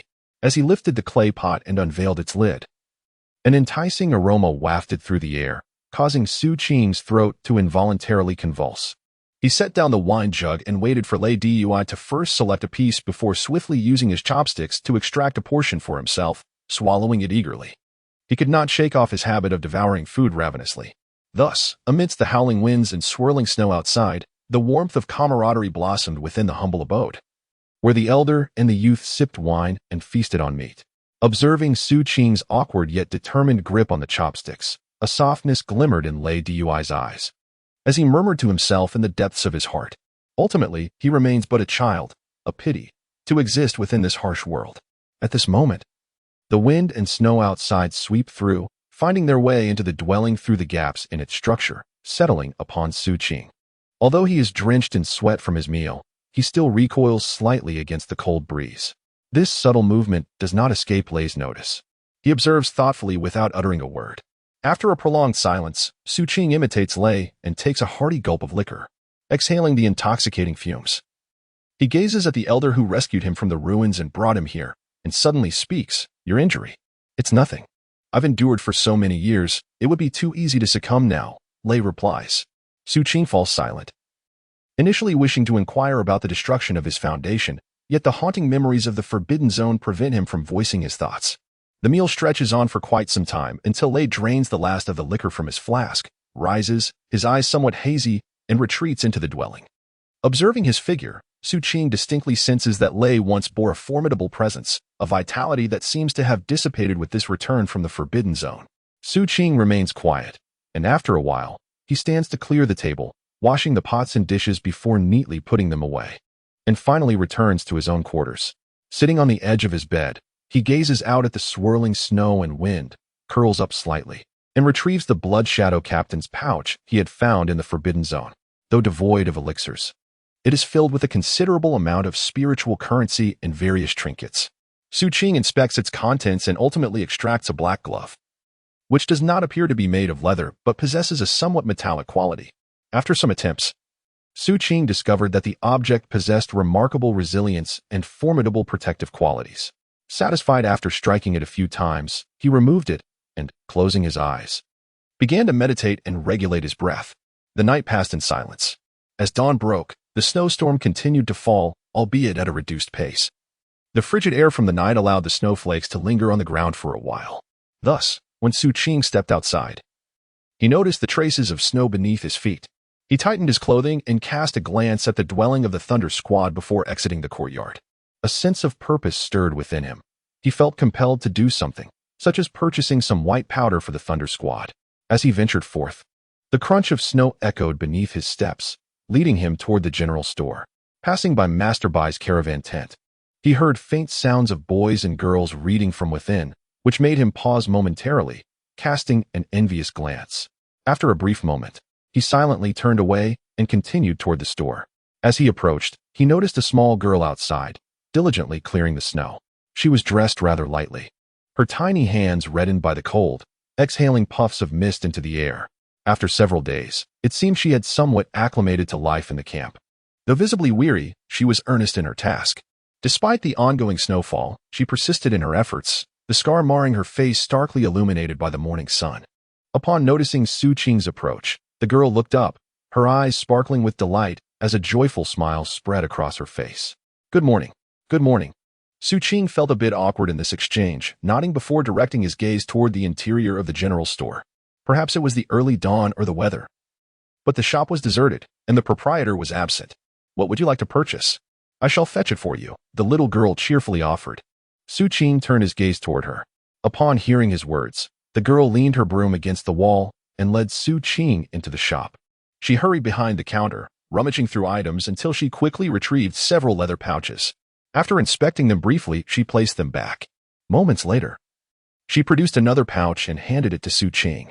"The proprietor has stipulated that only 5 can be sold each day, so I cannot offer you more," she said with a hint of regret in her eyes. Xu Qing understood her predicament. Taking the pouch, he opened it to reveal its contents, his eyes narrowing slightly. He noted that the quality of the white dan was vastly superior to what he had previously acquired, with 3 of the grains entirely devoid of any green tint, subtly exuding a faint medicinal fragrance. Reflecting on the girl's earlier actions, Xu Qing raised his gaze. "It's nothing. Within the limits of my authority," she blinked and smiled. Xu Qing regarded her with a profound look. "Thank you. There is no need for thanks over such trifles. I should be the one expressing gratitude. Without you, I fear I might not have survived to this day." The little girl beamed, her eyes sparkling with light, as she accompanied Xu Qing outside. She lowered her voice and continued, "I heard the proprietor mention yesterday that many young people have gone missing in the forbidden area recently." From his demeanor, it seemed less like a danger inherent to the area and more like something man-made. "Do take care of yourself." The young girl's gaze was filled with solicitude, a sentiment that made Xu Qing slightly uneasy. He retreated a few steps, nodded, and departed with gratitude. After walking a short distance, Xu Qing glanced back, observing the girl continuing to sweep snow, her scars illuminated by the sunlight. He recalled what Captain Lei had mentioned about the Shrine of Forbidden Zone, where a stone capable of erasing scars was rumored to exist. Perhaps I shall seek one for her when the opportunity arises, Xu Qing murmured inwardly, before turning away. The youth receded into the distance, leaving a trail of footprints in the snow, as the wind and snow intensified behind him. Chapter 20. Home? Amidst the tempestuous snow, Xu Qing returned to his courtyard. Before he could enter, he discerned the mirthful laughter of Captain Lei emanating from within, accompanied by intermittent barks. Xu Qing pushed open the door, only to find over a dozen feral dogs lounging in the yard. They regarded Xu Qing with chilling gazes. Xu Qing, in turn, scrutinized them without exuding any piercing aura. Yet, with a mere glance, the pack of dogs bristled and retreated cautiously. A soft exclamation arose from Captain Lei's room. As the door swung open, Cross and Wanya emerged, casting their eyes upon Xu Qing and then upon the pack of dogs. Cross offered a subtle smile. "Child, they claim your presence is heavy with a baleful aura," Wanya remarked with a gentle smile, crouching down to caress the head of a nearby dog. Xu Qing remained silent, turning his attention to Captain Lei, who emerged from the room clad in a thick fur coat, a pipe in hand. Captain Lei gestured towards Wanya, voicing with a hint of resignation, "This lass, concerned for my safety within the camp due to my injuries, insisted on bestowing these dozen or so dogs upon me to safeguard the homestead." This statement is rather straightforward. Perhaps Xu Qing comprehended it. The Thunder team did not disclose any information regarding Xu Qing, just as Xu Qing refrained from mentioning the matter of the song, allowing the Thunder team to make their own choices. In a similar vein, the Thunder team entrusted Xu Qing with the decision of whether to reveal this matter. Xu Qing nodded and retrieved a leather pouch containing the white elixir, presenting it to the Thunder team. Upon receiving it and casting a glance, the Thunder team smiled, dismissing any formalities. "Well, I genuinely require this item. However, please refrain from purchasing it in the future. I have ample savings here, sufficient to procure it myself." After speaking, he turned his gaze to Shitsi. "Shitsi, the child has returned. If there is anything to discuss, you may proceed." Shitsi retracted his smile, his expression turning solemn as he began to speak. "This visit concerns two matters. The first is the captain's medicine. Wanya and I have already procured it, approximately a month's worth. As for the subsequent supply, we shall acquire more once the current stock is depleted." As he spoke, Shitsi unfastened a leather pouch from his waist and set it aside. "The second matter pertains to the annihilation of the Blood Shadow team. While other scavengers were involved in the previous harvest of the 7-leaf clover, none matched our numbers. Yesterday, Wanya and I visited the camp leader to settle accounts and received our remuneration. However," Shitsi glanced at Wanya.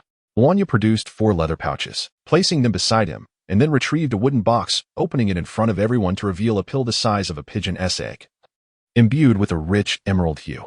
A fragrant aroma wafted through the air, clearly indicating that this elixir surpassed the white one by a considerable margin.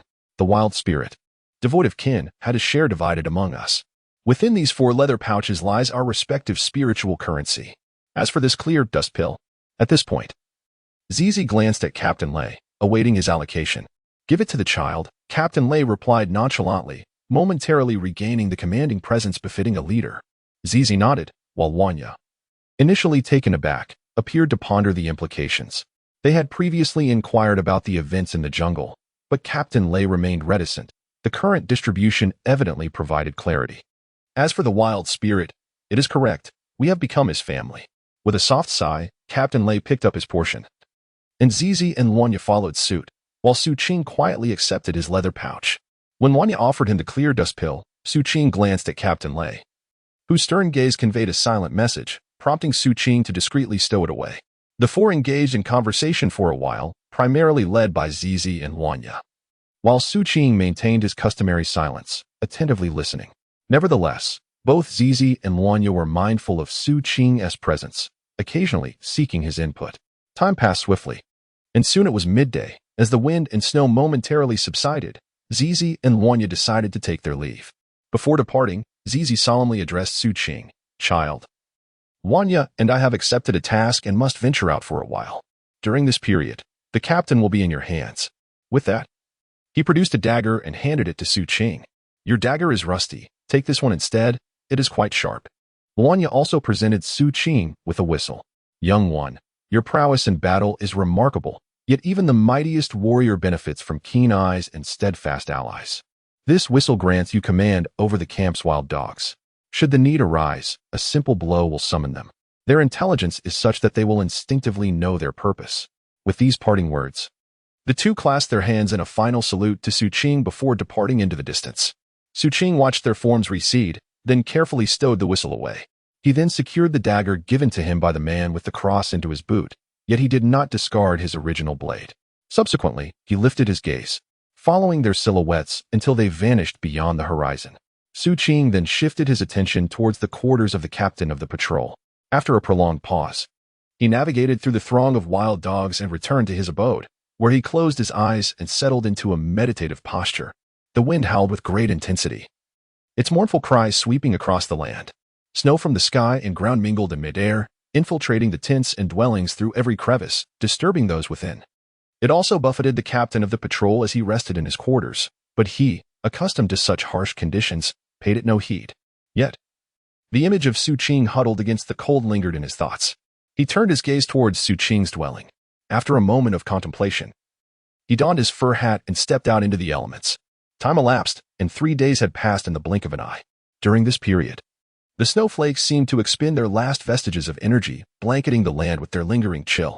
The snow on the ground, unable to melt, accumulated into a thick layer. Although the weather was severe, survival held greater importance than comfort for the scavengers. Gradually, the camp teemed with people, some seeking medical attention and others venturing into the forbidden zone. Meanwhile, the prolonged absence of the Blood Shadow team gradually ignited discussions among the scavengers. Whispers circulated, claiming that the entire squad had perished within the forbidden zone. Initially, few believed such rumors, for each member of the Blood Shadow team was formidable in their own right. Particularly, the captain of the Blood Shadow was regarded as a stronghold among the scavengers in the camp, a veteran of countless expeditions into the forbidden zone, making the likelihood of total annihilation seem improbable. However, as time elapsed and 2 more days passed without a trace of the Blood Shadow team, the scavengers began to accept the ominous narrative. They recalled the day when the Thunder team returned, the state of unconsciousness they were in, and the subsequent disappearance of the barbarian ghost. Everything seemed to align, providing a semblance of explanation. Regardless of the truth, the absence of the Blood Shadow rendered the Thunder team the most formidable group within the camp. Thus, during his outings in recent days, Xu Qing encountered the most prevalent expression among the surrounding scavengers, a gaze filled with reverence. He understood that their awe was directed toward the Thunder team, not himself. Nevertheless, he remained indifferent to this matter. What perplexed him was the consistent presence of the Thunder team, returning home late each day, preoccupied with some unknown tasks. Yet, Xu Qing recognized that each individual was independent, and there was no need to intrude upon their affairs. He himself had numerous tasks to attend to, leading him to spend most of his time in solitude within his dwelling, diligently practicing his skills. Through his unwavering efforts, his cultivation gradually progressed, with both strength and speed steadily increasing. As for his own shadow, Xu Qing had conducted multiple investigations into its nature. Yet, the shadow remained unchanged. Save for its absorption of the heterogeneous, everything else remained as it was, resulting in the complete disappearance of the aberrant spots on his arm. The purity within him allowed Xu Qing to distinctly perceive a remarkable acceleration in his cultivation speed, far surpassing previous experiences. Until the afternoon of 2 days later, while seated in meditation, he intended to consolidate his progress for a few more days before attempting to break through to the 4th level of the Haishinshu. However, he furrowed his brow and opened his eyes. Outside, wild dogs were barking, and a knock echoed on the bamboo door. As Xu Qing stepped out of his dwelling, he noticed that Lei was not behind him. He turned his gaze toward the door and beheld a scavenger standing there, his expression tinged with hesitation. This man was familiar to Xu Qing. He was one of the 7 or 8 individuals Xu Qing had rescued upon his return from the Forbidden Zone. Upon noticing Xu Qing's appearance, the scavenger hurriedly clasped his fists. "Little brother, it's me, Bone Knife. What brings you here?" Xu Qing inquired, his face devoid of expression. Bone Knife hesitated, but after a moment's contemplation, he gritted his teeth and spoke. "Little brother, I wish to purchase a form of insurance from you with 5 white pills." As he spoke, he tossed a small leather pouch towards Xu Qing. Xu Qing did not catch it, instead looking at Bone Knife with confusion. The pouch fell to the ground, drawing the attention of the wild dogs nearby, though they dared not approach. Sensing Xu Qing's bewilderment, Bone Knife quickly elaborated. Gradually, Xu Qing began to comprehend the meaning of this so-called insurance. According to Bone Knife, He sought to ensure that if he did not return within 3 days, Xu Qing would venture into the forbidden zone of the poison dragon pool to rescue him. Just as he had done before. Little brother, I am not fearful of the exotic beasts within the forbidden zone. Dying at their hands would merely be fate. What I truly dread is the mist. Perishing within it would be far too unjust. Xu Qing's expression was rather peculiar, as he had not anticipated such a request. After some contemplation, he inquired, what if the fog doesn't appear within 3 days, or you return earlier than expected? The pills need not be returned. I am merely seeking peace of mind, the bone dagger replied, bowing deeply with a pleading look. Xu Qing remained silent, examining the leather pouch. With a flick of his toe, he picked it up and opened it. Inside were 5 white pills, which, although unnecessary for him, were a common currency within the camp. After some deliberation, he deemed the matter feasible. Thus, after a moment of consideration, Xu Qing nodded in agreement. Upon seeing Xu Qing's consent, the bone dagger exhaled in relief, expressing his gratitude with clasped fists before departing. Xu Qing, clutching the leather pouch, narrowed his eyes. By nature, he was cautious and did not fully trust the other's words. However, he considered the likelihood of a trap to be slim. If the fog did not arise, he could simply abstain from going.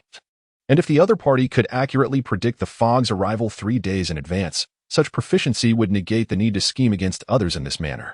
Nevertheless, he remained vigilant, intending to make a decision when the time came. Turning, he re-entered his dwelling and resumed his meditation. The night passed, and the following morning. Having just concluded his cultivation, Xu Qing looked up toward the outside of his abode, hearing the sound of dogs barking. Upon exiting, Xu Qing beheld a peculiar scene. Captain Lei was packing his belongings, securing bundles onto the backs of wild dogs, causing them to pant with their tongues lolling out. Some of the canines were nearly flattened under the weight. Finished cultivating? Come, I'll take you somewhere, Captain Lei said, wiping his brow and smiling. He then patted a nearby wild dog, opened the bamboo gate, and beckoned Xu Qing to follow. Xu Qing was perplexed as he followed the past, with a pack of wild dogs trailing behind. Thus, 2 individuals and a throng of dogs advanced through the encampment. They traversed from the outer circle to the inner circle, where numerous shops lined the streets and the houses, predominantly constructed of brick and tile, appeared remarkably sturdy. Eventually, they arrived at a spacious courtyard, within which stood 4 independent brick houses, each significantly more robust and compact than Xu Qing's previous dwelling. Gazing upon this place, Xu Qing turned to team leader Lei. From now on, this shall be our new home. Lei smiled as he spoke. New home? Xu Qing was momentarily taken aback. The word home evoked a sense of familiar strangeness within him. I have toiled for most of my life, accumulating a fair fortune. Now that my body is failing, I might as well indulge in a larger residence and savor life. Lei chuckled heartily and proceeded to retrieve supplies from the wild dogs, becoming engrossed in his tasks. Xu Qing stood there for a while before slowly stepping inside, observing the green bricks underfoot and the houses before him. Feeling somewhat dazed until Lei called him over to assist, leaving him slightly disoriented. After a half-day's labor, as night descended once more, the cold wind continued to howl outside, and the snow persisted, its mournful sound rising and falling. Xu Qing and team leader Lei sat beside the hearth within the house, the warmth enveloping them, infusing the room with a comforting heat. The walls here were seamless, preventing the frigid wind from penetrating even slightly, a fact Xu Qing quickly noticed, feeling a delightful warmth enveloping him. Not cold anymore, I presume? Lei inquired with a smile. Indeed, not cold anymore, Xu Qing nodded. As he glanced at Lei, illuminated by the flickering fire, a glimmer seemed to spark in his eyes. He truly was no longer cold. Within this warmth, even the depths of his heart began to stir. After an extended interval as team leader Lei retreated to his chamber, Xu Qing approached the hearth in solitude, murmuring to himself, home? Simultaneously, within the adjacent dwelling, team leader Lei, upon returning to his quarters, bore a lingering smile, which swiftly yielded to a flush upon his countenance. He muffled a series of coughs, and after a protracted moment, forcibly swallowed a trace of saline ichor. With a gentle sigh, he positioned himself before the window, his gaze directed towards the forbidden zone, his eyes imbued with reminiscence, and he whispered, how I yearned to cast another glance. That night, Xu Qing experienced a dream. It marked the first instance in over 6 years that he had resided in such opulent lodgings, the first occasion in which he was spared the biting cold, and the rare event of a night graced with dreams. Within the dreamscape, the world was devoid of its characteristic cruelty, the heavens unmarred by the remnants of deities. And his parents were present, accompanied by an elder brother. He frolicked without care among a cohort of companions on their way to school. returning after classes to a warm abode, where he partook in a hearty supper with his kin and slumbered soundly. Yet, the visages of his family members appeared somewhat indistinct. He yearned to discern them clearly, but a veil of mist perpetually obscured his view until the break of dawn, when Xu Qing, recumbent upon his bed, opened his eyes. Gazing at the ceiling, he paused to collect himself, as if fully awakening from a dream, and quietly surveyed his surroundings. The room, constructed of gray-black bricks, contained not only a table, chairs, and a bed, but also a washroom. The floor radiated a lingering warmth, a remnant of the previous night's fire. On the floor lay a woven straw cushion, and beside it stood an empty bookshelf. Though seemingly simple, in Xu Qing's eyes, it was a lavish indulgence. Xu Qing inhaled deeply and approached the washroom. He cautiously placed his hand in the water, watching as the grime slowly dissolved, and then swiftly withdrew it. After gazing at it for a moment, he wiped it on his clothes, resoiling it, and then looked up at his reflection in the mirror. He saw himself clad in a large leather coat, with disheveled black hair, a grimy face, and a pair of clear eyes. As Xu Qing turned to gaze out the window, the clarity in his eyes was replaced by a cold indifference. Outside, the snow had ceased, and the morning sun had risen. In the sunlight, the last snow of winter slowly vanished from the ground. On the distant trees, as the traces of snow melted, a hint of green budded, as if to announce to all that spring had truly arrived. Xu Qing stepped out of the room, casting a habitual glance at the abode of the Thunder Squad leader. The dozen or so wild dogs in the yard did not even raise their heads, merely flicking their tails against the ground in acknowledgement. I ought to do something, Xu Qing murmured to himself, a resolute glint in his eyes. Thus, he pushed open the courtyard gate and strode out, his destination clear, the tent of the caravan's physician. It was early morning, and not many scavengers were about in the camp. As Xu Qing approached the convoy, the guards cast their scrutinizing gazes upon him. Gradually, he began to hear the faint sounds of reading emanating from the physician's tent. After a moment of hesitation, Xu Qing silently stood outside the tent, patiently awaiting further developments. The guards surrounding the convoy observed him with a discerning eye. After a thorough appraisal, most of their attention was withdrawn, yet a few remained vigilant, still keeping a watchful eye on him. Xu Qing paid little heed to their scrutiny, for as the reading voices from within the tent grew clearer, he found himself becoming increasingly engrossed. He soon discerned that the sounds were not merely readings, but also included assessments. The golden knot grass, also known as three-leaf pearl or cold-dispelling herb, is the entire herb of the single-spike water centipede, a perennial plant that thrives in moist areas beneath mountainous forests and in open fields, distributed in the southern regions of Lingyu and Guangling. It is renowned for its ability to clear the lungs and alleviate cough, dispel heat and detoxify, as well as reduce swelling and bruising, proving remarkably effective against snake bites and injuries from falls. The girl's voice was initially filled with confidence, but as she continued, her tone wavered. What does it combine with? Inside the tent, Master Bai's authoritative voice resonated with a certain sternness. It is combined with rhino fire flower for medicinal concoction. By harnessing the yin from the yang, it can yield a drop of antidote, serving as one of the fundamental materials for the great transformation elixir. The girl appeared somewhat intimidated, her speech hastening, and upon finishing, she exhaled deeply. Outside the tent, Xu Qing listened intently, becoming more absorbed. The whiteback root, also known as is the root of the white poplar, a plant from the spurge family, slightly astringent and bitter, sourced from. Its efficacy lies in treating the 5 organs. The boy continued, but soon faltered, eventually pausing altogether, clearly having forgotten his lines. Inside the tent, the boy sitting beside the girl appeared visibly anxious, his face etched with worry, yet he could not recall the answer, casting a pleading glance at her. The girl beside him seemed to possess the knowledge he sought, yet she refrained from offering any assistance, leaving the boy to wear a forlorn expression. Before them, Master Bai glanced back towards the entrance of the tent, prompting the guard beside him to seek his approval with a silent gaze. After a moment of contemplation, Master Bai shook his head slightly and then let out a dismissive snort directed at the stammering boy. Tonight, you shall transcribe the treatise on plants 10 times. At that moment, the boy felt genuine tears welling up, yet he dared not retort, lowering his head in silent lament. Following the assessment of his 2 disciples, Master Bai's voice resonated calmly as he commenced the lesson for the day, his tone slightly elevated, clearer than before. The boy remained oblivious to this shift, but the observant girl furrowed her brow in curiosity, blinking as she cast a glance outside the tent. Following her gaze, she spotted a slight figure illuminated by the sun standing outside the tent. Meanwhile, the young scholar, Xu Qing, outside, listened intently, committing every word and phrase uttered by Master Bai to memory, fearful of forgetting even a fragment. For knowledge was an invaluable treasure he yearned for.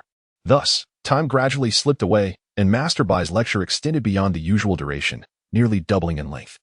It was not until the sun reached its zenith and scavengers began to gather outside, waiting for medical attention, that Master Bai concluded his teaching, his hoarse voice echoing. "Young man, you may enter." Xu Qing was suddenly jolted awake from his reverie. Taking a deep breath, he cautiously opened the tent flap. Stepping inside and standing silently to the side, feeling somewhat awkward. This was not his usual demeanor, however, his visit today was for consultation, and he had eavesdropped for quite some time outside. Such behavior is generally frowned upon in the slums. Noticing the boy's unease, Master Bai softened his tone and inquired, "What is it?" As his words resonated, a nearby girl regarded Xu Qing with curiosity.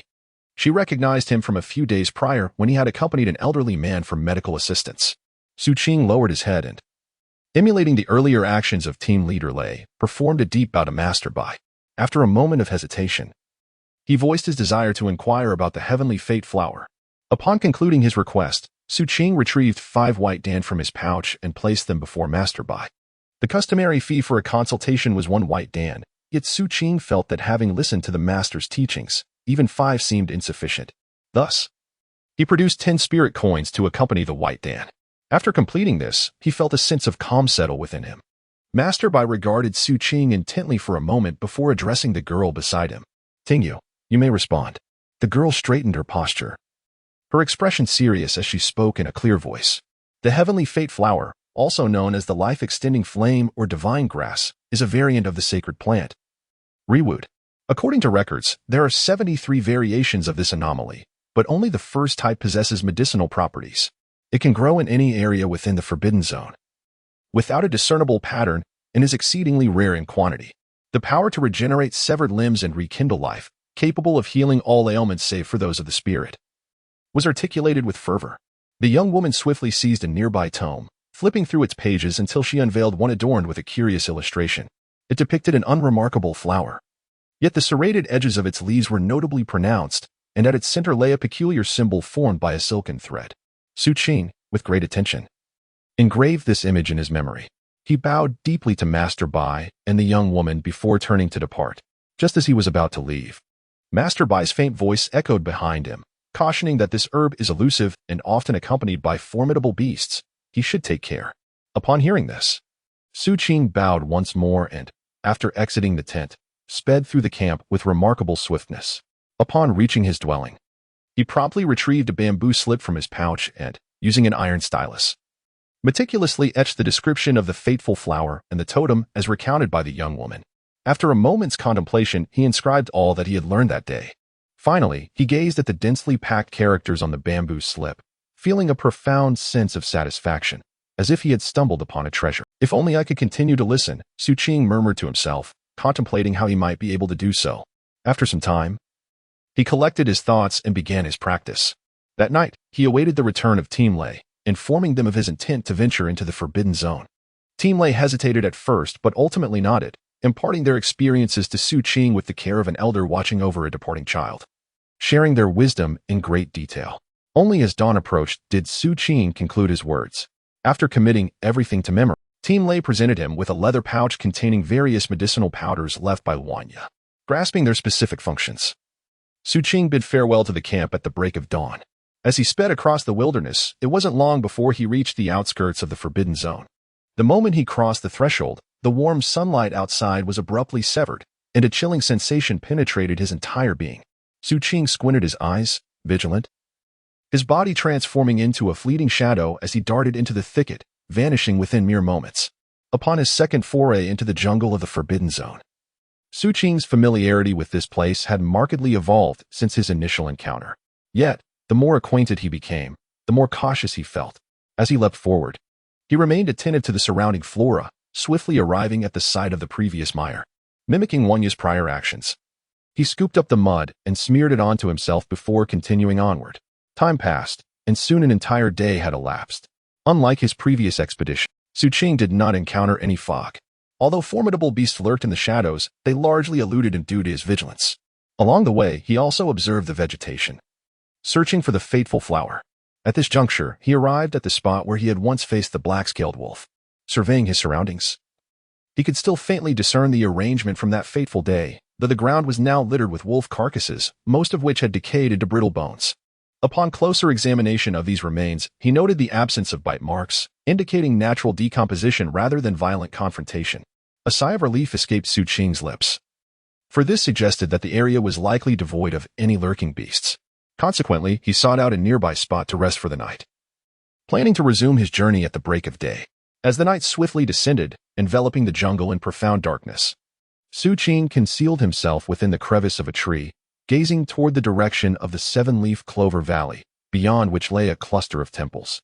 His venture into this forbidden zone was not solely motivated by a quest for the fateful flower. He also harbored the intention of procuring a stone to aid in the healing of a young girl's scars. Let us take a look, Xu Qing murmured softly. Chapter 22. The temple. The nocturnal ambience of the forbidden zone was not unfamiliar to Xu Qing. Whether amidst the ruins of a city or within this dense jungle, he had spent several nights in both realms. At this moment, nestled within the embrace of a colossal tree, he half closed his eyes, feigning slumber while silently absorbing the potent and diverse spiritual energies that permeated the area. Upon entering his body, these energies were segregated by the Haitian method. The pure essence nourished his entire being, while the heterogeneous elements melded into his shadow. Xu Qing had grown accustomed to this transformation. In fact, he harbored a subtle sensation that the act of cultivating within this perilous zone, perhaps due to the influence of his shadow, or perhaps because of the ever-looming dangers, rendered him perpetually vigilant. This heightened state of concentration significantly accelerated his training. He was now not far from reaching the fourth tier of the Haitian method. It is akin to sharpening a blade, Xu Qing whispered to himself. He did not grasp the profound philosophies of life. Yet he recalled the blacksmith from the slums who once remarked that a fine sword requires a superior whetstone to reveal its true brilliance. At this moment, the treacherous forbidden zone seemed to serve as Xu Qing's whetstone. After enduring this arduous training for a considerable time, Xu Qing quietly opened his eyes, concluding a week of relentless effort. He lifted his gaze, peering through the crevices of the tree into the inky darkness of the night beyond. The nocturnal sounds of the forbidden zone echoed with the distant roars of monstrous beasts, reverberating through the jungle like the whispers of gods and demons. A chilling aura pervaded the atmosphere, seeping into every living being around him and infiltrating the very crevice where Xu Qing concealed himself, enveloping his being in an icy embrace. It was cold. This scene evoked a sense of returning to a desolate city, as a thread of solitude gradually began to permeate his existence. Yet, solitude was a familiar companion to Xu Qing. After a while, he closed his eyes once more, resuming his cultivation. Thus, time flowed on, having chosen an apt resting place. That night proved relatively safe. However, in the dead of night, the sounds of footsteps from the outside world pierced through his meditative state. The noise was as if a throng of individuals were advancing together. Xu Qing's expression tightened, his eyes narrowing as he scanned the darkness beyond the tree. Yet, all he beheld was an impenetrable blackness, devoid of any discernible form. A sudden heaviness settled in his heart, for at the moment the footsteps arose. The roars of beasts in the nearby jungle abruptly ceased, heightening his sense of alertness. He recalled the last encounter with the melodic footsteps. The sensation was markedly different. Unlike the rhythmic steps accompanied by song, there was only silence. Xu Qing swiftly analyzed the situation, refraining from rash actions, forcing himself to remain calm, holding his breath as he gazed into the dark night. Gradually, the footsteps grew clearer, as if a procession of figures was steadily approaching. Simultaneously, a wave of cold, surpassing mere chill, surged forth, as if it could encase his very being in ice.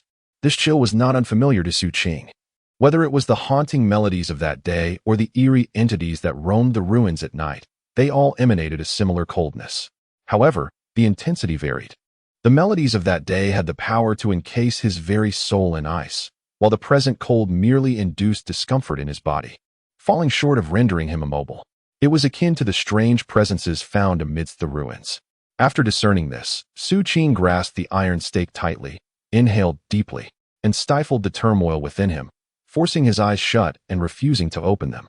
Do not look, do not touch, do not encounter. As Xu Qing kept his eyes closed, the sound of footsteps suddenly quickened, drawing ever closer, as if countless individuals were circling the great tree in which he stood.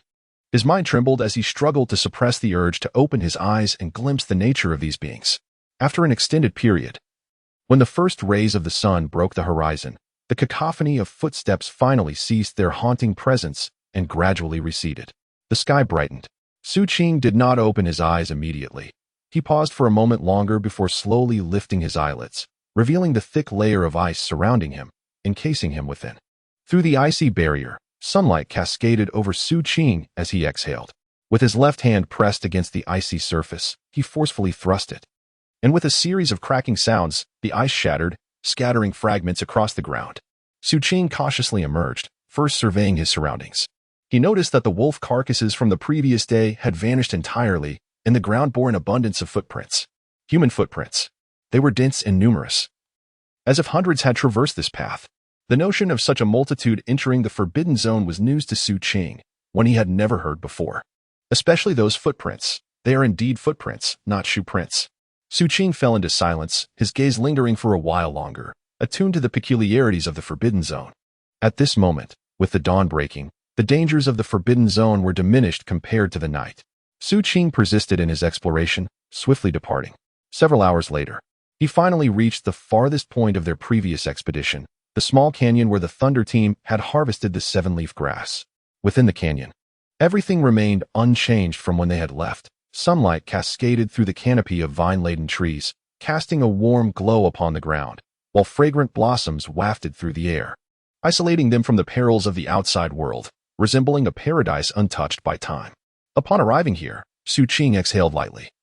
Raising his eyes towards the opposite end of the canyon, where the distant temple complex lay. After gazing for a moment, he withdrew his gaze, took a brief rest, and then propelled himself toward the temple complex. The jungle beyond the canyon appeared even more lush, with sunlight becoming increasingly scarce.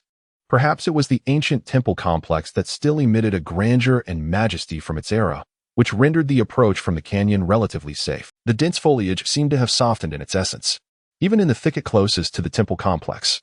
The trees bore a striking resemblance to those Xu Qing had observed in the outside world, no longer menacing or shrouded in darkness. Here, he also found some seven-leaf grass, which he collected. Everything in this place astonished Xu Qing, though his vigilance did not wane as he cautiously approached. After another hour passed, just as dusk was approaching, he emerged from the jungle, standing before the majestic temple complex. In this desolate landscape, where trees are scarce and sunlight floods the area, Xu Qing finds himself momentarily entranced. Before his eyes stand towering domed structures, each reaching dozens of feet into the sky. Even in their ruin, their grandeur remains palpable. The moss-covered stones, larger than his own body, form a temple that exudes an overwhelming sense of the sublime. Walking within, as he treads upon the shattered remnants of immense bricks, it feels as though Xu Qing has entered a realm belonging to giants. Everywhere he looks, crumbling walls emanate an aura of ancient history, whispering tales of their past to him. Further ahead, a collapsed statue looms. Its lower half has disintegrated into countless unrecognizable fragments, while its head, though still relatively intact, has become indistinct. Despite its dilapidation, it towers over him at over 30 feet, suggesting that prior to its fall, it must have stood at least 200 feet tall. Before this colossal figure, Xu Qing feels inconsequential. A breeze stirs, reminiscent of the haunting notes of a Qing, evoking a sense of desolation that transcends time, leaving the once resplendent glory to exist only in the gazes of future generations. Xu Qing gazes silently at the statue for an extended period, contemplating the ruins of the city beyond the slums. He wonders if, in years to come, the people of that era will enter this forbidden zone with the same caution he does now, observing the remnants of history as if they were mere artifacts. After a while, he withdraws his gaze and begins to search among the temple complex, yet he finds no trace of the peculiar stones that Lei had mentioned.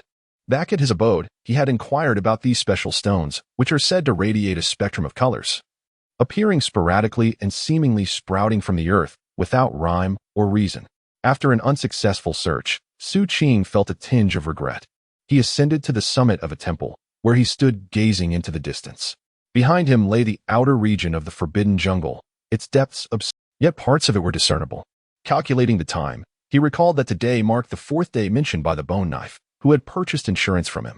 Yesterday, Xu Qing had not encountered any mist in the jungle, and today was no different. Thus he felt no need to rescue anyone. Turning his gaze toward another direction of the temple complex, he knew that was the heart of the forbidden jungle. After a brief contemplation, Xu Qing noticed that the day was waning. he resolved to conduct a small exploration into the depths before dusk, planning to return here for the night and set out at dawn. With a clear intention, he swiftly descended from the temple and ventured deeper into the jungle. The moment he stepped into the thick underbrush, his senses heightened, filled with an acute awareness of the lurking dangers that far exceeded those at the periphery. Indeed, within merely half an hour, Xu Qing re-emerged within the confines of the temple, his expression darkened and his eyes reflecting lingering trepidation. However, his satchel bulged, evidently filled to capacity. He had traversed less than a mile when he stumbled upon a significant quantity of aged seven-leaf clover, seemingly untouched. This discovery thrilled Xu Qing, for such vintage clovers held considerable value. Yet, as he began to harvest, he distinctly sensed an overwhelming intensity of foreign essence. Had it not been for his shadow's ability to absorb it, any other individual would have found it nearly impossible to proceed. He distantly perceived the eerie jellyfish he had encountered last time within the forbidden grounds. Here, astonishingly, there were more than 10 of such jellyfish, albeit considerably smaller. Yet their frigid aura remained unmistakably potent. Fortunately, most of these jellyfish were suspended from the trees in slumber, and Xu Qing cautiously maneuvered past them. However, as he advanced, an overwhelming sensation gripped him. It felt as if countless gazes, tangible and imbued with avarice, were fixated upon him from unknown recesses deep within the jungle. This unnerving awareness sent shivers down Xu Qing's spine. This, however, was merely the periphery of the forbidden zone, with its vast interior harboring unspeakable horrors. Daunted, Xu Qing chose to retreat, narrowly escaping the impending dread. It was not until he returned to the confines of the temple that the prickling sensation on his back disappeared, as if the temple served as a boundary, warding off the malevolence emanating from the depths of the forbidden territory. Taking a deep breath, Xu Qing seized the fleeting moment before sunset, and in the waning light, sought out a relatively intact temple to enter. He squeezed into a crevice, preparing to spend the night. The Thunder team had mentioned that this location offered temporary refuge from peril. Inside the temple, he conducted a thorough inspection. It was spacious, steeped in a profound sense of the passage of time. The stone statue wielding a knife, enshrined at the altar, and the myriad figures carved into the surrounding walls had all become indistinct in the sands of time. Moreover, the temple bore little evidence of unusual beasts or their droppings. Were there none at all, or an overwhelming abundance, Xu Qing would have opted against staying, for that would have signified an abnormality. It was only the presence of traces in limited quantity that suggested relative safety. Although the temple lies within the jungle, the scarcity of trees renders it reasonable that the beasts accustomed to the wilderness seldom venture here. Soon, night descends. As the distant roars echo from the outside world, Xu Qing silently regulates his breath. Time passes, and in accordance with his expectations, the temple remains largely devoid of strange creatures during the night, although the roars persist. They are mostly faint and far off. However, much like the previous night, as Xu Qing continues his breathing exercises into the midnight hour, an eerie and chaotic sound of footsteps resurfaces. This time, the sounds emanate from outside the temple. Once more, Xu Qing furrows his brow, perplexed as to why these footsteps have manifested in his vicinity on two separate occasions. A sense of unease begins to creep in. After some contemplation, he chooses to keep his eyes shut, just as he did the night before. Yet, unlike the previous night, these footsteps do not gradually recede. Instead, they multiply. As they converge, an ominous chill envelopes the air, as if a multitude of uncanny entities has gathered outside the temple, poised to invade. A heaviness settles in Xu Qing's heart as he grips his iron stake tightly, his mind racing to construct a mental map of the temple's surroundings and strategize his responses in the face of potential danger. At that moment, the cacophony of footsteps suddenly ceases, giving way to an oppressive silence. This stillness does not bring Xu Qing relief. Rather, it evokes a foreboding sense akin to the calm before a storm, causing every hair on his body to stand on end. He senses that the strange entities outside are hesitating, contemplating their entry. In the next instant, amidst this profound silence, the uncanny presence ultimately decides to step into the temple. And Xu Qing hears the sound of footsteps crossing the stone tiles within. The sound resonated like a colossal boulder, sinking deeply into Xu Qing's heart, casting a shadow over his spirit. Yet, in that fleeting moment, a chorus of whispers suddenly reverberated within the temple, imbued with an overwhelming sanctity.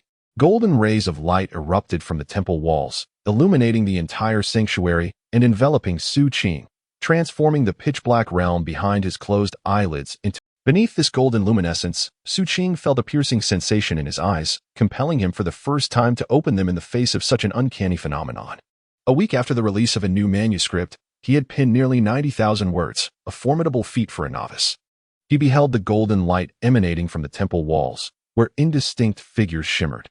Each figure served as a source of light, their brilliance coalescing to However, the most radiant source was not among them, but rather the revered statue enshrined within the temple, a stone effigy wielding a stone knife. In this golden glow, Xu Qing's spirit was stirred.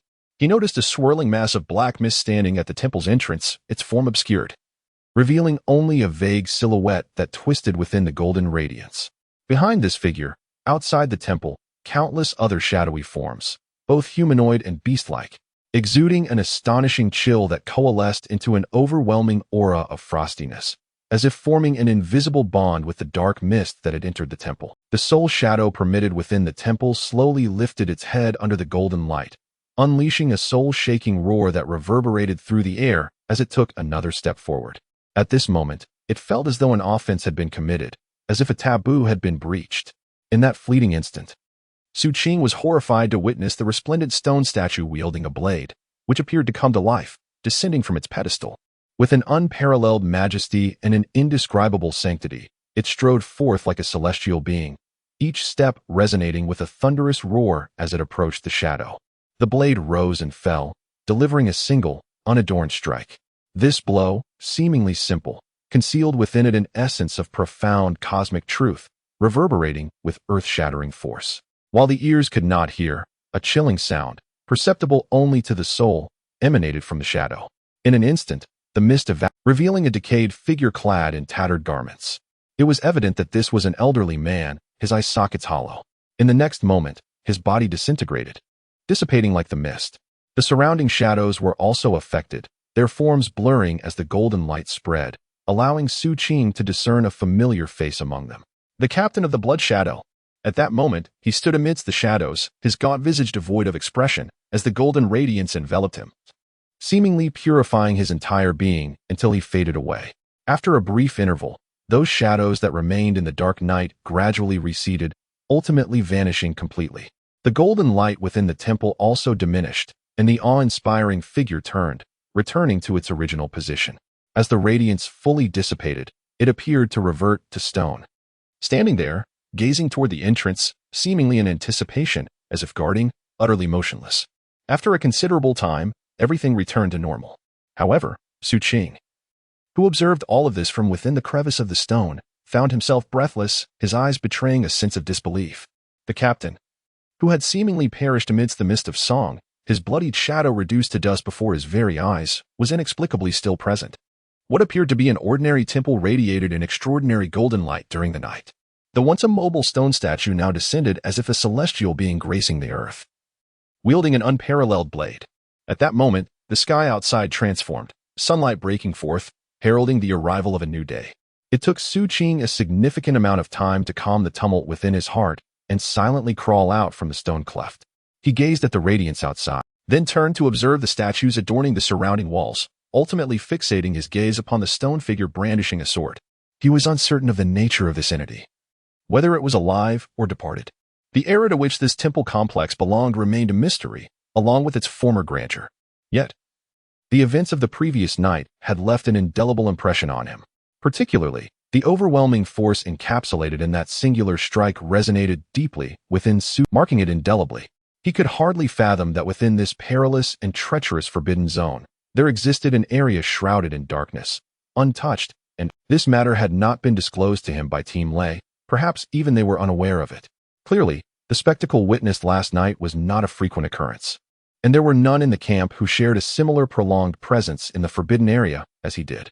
Thus, even if someone had encountered it, they would be among the rare few, with most gradually transforming the event into an unverified legend. Xu Qing remained silent, bowing deeply to the sword-wielding statue and the surrounding figures. After some contemplation, he withdrew a fragment of candle from his, placing it before the stone carving and igniting it, followed by another respectful bow. He then turned away from the temple. Even as he exited the sacred precincts, he frequently glanced back, seemingly intent on etching the memory of this place deep within his heart, while the vivid image of the blade's descent replayed in his mind. This vision was so remarkably clear that even after leaving the temple complex, Xu Qing found himself instinctively raising his right hand, compelled to replicate the motion. Each attempt at imitation resonated profoundly within him. If the cultivation of the Haishanju could be likened to visualizing and mimicking the image of the demon, then at this moment, Xu Qing was substituting that demon with the image of the descending blade in his mind. Through this act of imitation, he unknowingly broke through his limitations, advancing the Haishanju to its fourth tier. Perhaps due to his endeavor to replicate, this enhancement not only amplified his strength and speed, but also conferred a certain breakthrough in his mental acuity. This newfound clarity rendered Xu Qing's thoughts sharper. And as he raised and lowered his right hand, he could faintly sense the essence of the divine figure's blade strike within his own movements, filling him with delight. As 2 days gradually passed, perhaps due to his position on the periphery or the lingering awe instilled by the temple during the night, he encountered no further eerie footsteps on his return journey. However, he did come across some exotic beasts. Yet, with his elevated cultivation, his ability to safeguard himself had markedly improved, allowing for a relatively smooth passage through perilous encounters. Although he did not locate the Tianming flower or the Kuba stone, his harvest of 7-leaf grass was substantial, promising a significant yield upon sale, which would afford him a considerable amount of spirit coins. As dusk approached, Xu Qing beheld the world beyond the jungle, poised to step out when his footsteps faltered. He glanced down at a peculiar blade of grass beside him, its appearance bearing a faint resemblance to the fabled destiny flower. Yet, even with his limited knowledge of flora, he could discern that it was not the coveted bloom. After a moment of contemplation, feeling a twinge of guilt, he looked around cautiously before ultimately deciding to pluck it and stow it in his leather pouch. He sprinted through the underbrush, emerging from the forest as night fell. It was not yet the witching hour. The camp was still vibrant, particularly the area adorned with feathers, where laughter mingled with boisterous gasps. Xu Qing paid little heed to the revelry. Upon returning to as he pushed open the gate, he noticed the silhouette of Team Lei emerging from the dwelling. Observing Xu Qing's disheveled state yet finding nothing amiss, Team Lei felt a sense of relief. "Where have you been for so long?" "I visited the temple." Under the soft glow of moonlight and the warm illumination from the dwelling, Xu Qing noticed the bloodshot eyes and weary demeanor of Team Lei. Clearly, he had not rested well during this time, and Xu Qing surmised the reason, a warmth blossoming in his heart. "The temple?" Team Lei expressed surprise. He had not anticipated Xu Qing's venture to such lengths. He beckoned Xu Qing into the kitchen, rolling up his sleeves, and, while Xu Qing awaited, he brought forth the meal that had been prepared. The food was still warm, untouched by others, leaving Xu Qing momentarily stunned. He realized that since Team Lei had no way of knowing when he would return, the presence of a hot meal indicated something significant. The other party prepared meals each day, patiently awaiting his arrival. Xu Qing silently rose to fetch the bowls and chopsticks, setting 3 places at the table, 2 side by side, before finally taking a seat to dine. The food was fragrant, imbued with a taste that could only be appreciated by the heart. Eluding mere sensory perception, Captain Lei consumed little, spending most of his time either drinking or gazing at Xu Qing, a smile gracing his face. "Eat more. You are still growing. If you don't, who knows how tall you might end up," he remarked. This statement caused Xu Qing to lower his head, and after a moment of contemplation, he nodded, obediently consuming more, and then began to share his experiences from the temple with Captain Lei. Initially, Captain Lei sipped his drink, but he soon became engrossed in Xu Qing's tales. Upon the conclusion of Xu Qing's recounting, he inhaled deeply and spoke slowly. "I have heard of this matter before, though it was quite some time ago. Others seem to have witnessed a similar scene, but like the melodies of a song, it ultimately faded into legend. Reflecting on it now, it seemed to have occurred not long after the song first emerged." Captain Lei murmured, suddenly reminded of something. His eyes clouded with a wistful sorrow. Observing him, Xu Qing understood the thoughts that weighed on his mind and felt a pang. He believed he ought not to have mentioned it and thus fell silent. After a while, Captain Lei regained his composure, seemingly discerning the reason behind Xu Qing's quietude. He smiled gently. "You are far too sensitive, my child. I am not as fragile as you imagine." With that, Captain Lei took a hearty sip of his drink and shifted the conversation, recounting amusing anecdotes from the camp in recent days. As he spoke, Xu Qing continued to eat, listening intently. It seemed as though they were family. Late at night, sitting there with a drink, Xu Qing watched as Lei, with a smile, rose to return to his room after tidying up the dishes. Xu Qing also made his way back to his own quarters, where he found his bedding replaced with fresh linens neatly spread out and imbued with the scent of sunlight. He glanced towards Lei's room next door, hesitating for a moment before approaching. He intended to sit on the bed, but upon inspecting his clothes and the dirt on his hands, he opted instead to roll up the bedding and settled himself on the wooden frame, closing his eyes in meditation. As dawn broke, Xu Qing opened his eyes. Just as he was about to leave the room, he reconsidered and headed to the washroom, forcing himself to wash his hands despite the discomfort. After rendering his hands clean and pristine, he took a deep breath and exited, making his way directly to the tent where the team as healer resided. He was aware that he could not arrive too early, yet he was also reluctant to be late. The former would mean Master Bai had not yet begun his lesson, while the latter filled him with concern about missing the initial content. Thus, by Xu Qing's careful timing, he arrived right outside Master Bai's tent just as the sound of assessments echoed from within. A sense of joy welled up inside him as he silently stood there, intent on listening. The voice of a young girl from within the tent was as familiar as ever, and Xu Qing became gradually entranced, unaware of the passage of time. Soon, over an hour had slipped by when suddenly the tent flaps opened, revealing Master Bai standing there, looking directly at him. "What brings you here?" Master Bai's gaze, though not piercing, exuded an air of authority. Xu Qing felt a surge of anxiety as he mustered the courage to retrieve the herbs he had gathered on his way back from his bag. Bowing his head as he spoke softly, "Master Bai, I would like to inquire if this specimen is the destiny flower." Upon hearing these words, Master Bai paused momentarily, his eyes scanning the boy with a peculiar expression as he noticed the youth's hands, now far cleaner than before. After a prolonged silence, during which Xu Qing's tension mounted, Master Bai slowly replied, "This is not it." Xu Qing quickly bowed in gratitude and hurriedly departed, exhaling a sigh of relief along the way, though a lingering unease remained in his heart. Turning back to glance at the tent, he discovered Master Bai still standing. Noticing the boy's gaze, Master Bai nodded slightly. Witnessing this exchange, Xu Qing halted his steps, bowed deeply once more, and then took his leave. As he watched Xu Qing's figure disappear into the distance, Master Bai turned and entered the tent. Inside, the guards and the young man and woman seemed frozen, as if turned to stone. In the spot where Master Bai had previously sat, a table had mysteriously appeared, adorned with delectable food and fine wine. Beside it stood an elderly man clad in a purple robe, accompanied by a gray-clad servant. Upon Master Bai's entrance, the purple-robed elder laughed heartily. "Master Bai, how goes it?" "What goes?" Master Bai responded, seemingly unfazed by the elder's sudden appearance, nor concerned by the stillness of those around him. He settled into a seat opposite the purple-robed elder and took a sip from the wine jug.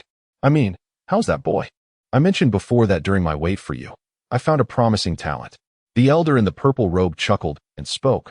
"What a promising lad. It is one thing for him to eavesdrop for the first time, but to come seeking information by casually presenting a herb and inquiring if it is the celestial destiny flower. If this continues, I fear he will resort to this tactic daily, using herbs as an excuse to pry. Had you not mentioned him, I would have long sent him away." Master Bai shot a glare at the elder, puffing in response. The elder in the purple robe laughed heartily. "Ah, you are a man of sharp words yet tender heart. With your foul temper, if you truly did not see potential in him, no amount of persuasion could sway you." Master Bai scoffed, choosing not to argue but instead posed a question. "Do you intend to take him back to the Seven Blood Eyes? Your place is shrouded in chaos, wasting the potential of a scholar." The elder raised an eyebrow, retorting, "Wasting? What use is a scholar? In this world, cultivation is the ultimate truth. A scholar is of no use? Then why do you await my humble self, persistently inviting me to your Seven Blood Eyes?" Master Bai exclaimed in anger. "You are different," the elder replied sheepishly. "In what way am I different?" Master Bai glared at him with evident irritation. The elder, feeling helpless, slapped his forehead. "Ah, I just remembered there is something I have yet to attend to. Master Bai, I must take my leave for now. I shall return tomorrow for a drink." With that, the elder rose to depart, but before leaving, he turned back to Master Bai and earnestly said, "Master Bai, if you truly believe that lad has potential, do impart more knowledge to him, granting him the opportunity to become a cultivated scholar in the Seven Blood Eyes." After the purple-robed elder departed with his elderly servant, the stillness within the tent was restored. Yet none noticed the peculiarity of their previous demeanor. The guards remained steadfast in their posts, the young man continued to brood, and the young woman basked in her triumph. Only Master Bai lifted his gaze toward the direction from which Xu Qing had just departed, his eyes reflecting deep contemplation. In this moment, Xu Qing finally returned to his abode, exhaling a long sigh of relief. He felt a twinge of guilt for his actions, yet the insatiable thirst for knowledge left him with little choice. He was acutely aware that his little ruse had likely been discerned, a debt to be repaid in the future. The youth murmured to himself, committing this matter to memory. Though uncertain of what he could offer in return, he held on to the hope that an opportunity might arise, fearing that he might forget. Xu Qing retrieved a bamboo slip from his pouch and inscribed the name Master Bai upon it with an iron stylus. Upon closer inspection, he noted that the slip also bore the name of the Thunder Squad, alongside 3 additional names. These 3 names represented those who had aided him during his time in the slums. No matter how slight their assistance, they were etched into his heart. After engraving the names, Xu Qing produced another bamboo slip and began to meticulously record the lessons he had absorbed during the class. He also retrieved the slip from his previous lecture, silently reciting its contents until he was certain he had memorized everything, a look of satisfaction gracing his features. I have now come to know 27 types of herbs, Xu Qing thought, his heart swelling with joy. This sense of happiness lingered throughout the day, even during his training, where he remained in high spirits. The following day, he rose early once more. After selling some clover, he purchased a herb reminiscent of the celestial flower and skillfully made his way to Master Bai's tent. He resumed his previous position, standing silently while attentively observing the lessons within. As the course concluded and Master Bai emerged to answer inquiries, Xu Qing, filled with anxiety and trepidation, presented the herb he had acquired. Upon inspecting the herb, Master Bai cleared his throat and, shaking his head, graciously provided Xu Qing with valuable information about the plant he had brought. This imparted knowledge deepened Xu Qing's understanding of herbs, intensifying his sense of fulfillment and gratitude. After bowing in respect and departing, he turned back, just as he had the day before, to see Master Bai nodding at him from his place. This scene was etched into Xu Qing's memory, firmly imprinted within his mind. Thus, half a month passed. Xu Qing consistently approached Master Bai's tent with various herbs, inquiring after each lesson. His knowledge of botany expanded significantly, eventually encompassing numerous methods of herbal preparation. His gains were substantial, with dozens of records inscribed on bamboo slips. Master Bai never mentioned the issue of Xu Qing seeking knowledge secretly. Rather, he patiently addressed each of Xu Qing's herbal inquiries. Consequently, not only did the guards grow accustomed to the sight of the small child clad in a leather coat each morning, but the youths within the tent also came to remember him vividly. On one occasion, despite a torrential downpour, when both Master Bai and the young men and women believed Xu Qing would not arrive, he appeared, donning a raincoat, undeterred by the tempest. This left a profound impression on Master Bai and his 2 disciples. Thus, on a day when it was time for the lesson, and Xu Qing, unusually, did not arrive punctually, the young man and woman frequently glanced outside, seemingly perplexed as to why the scruffy little scavenger had not come today. It was only when Xu Qing, bearing the marks of fatigue, appeared at the entrance of the tent that their gazes returned inward.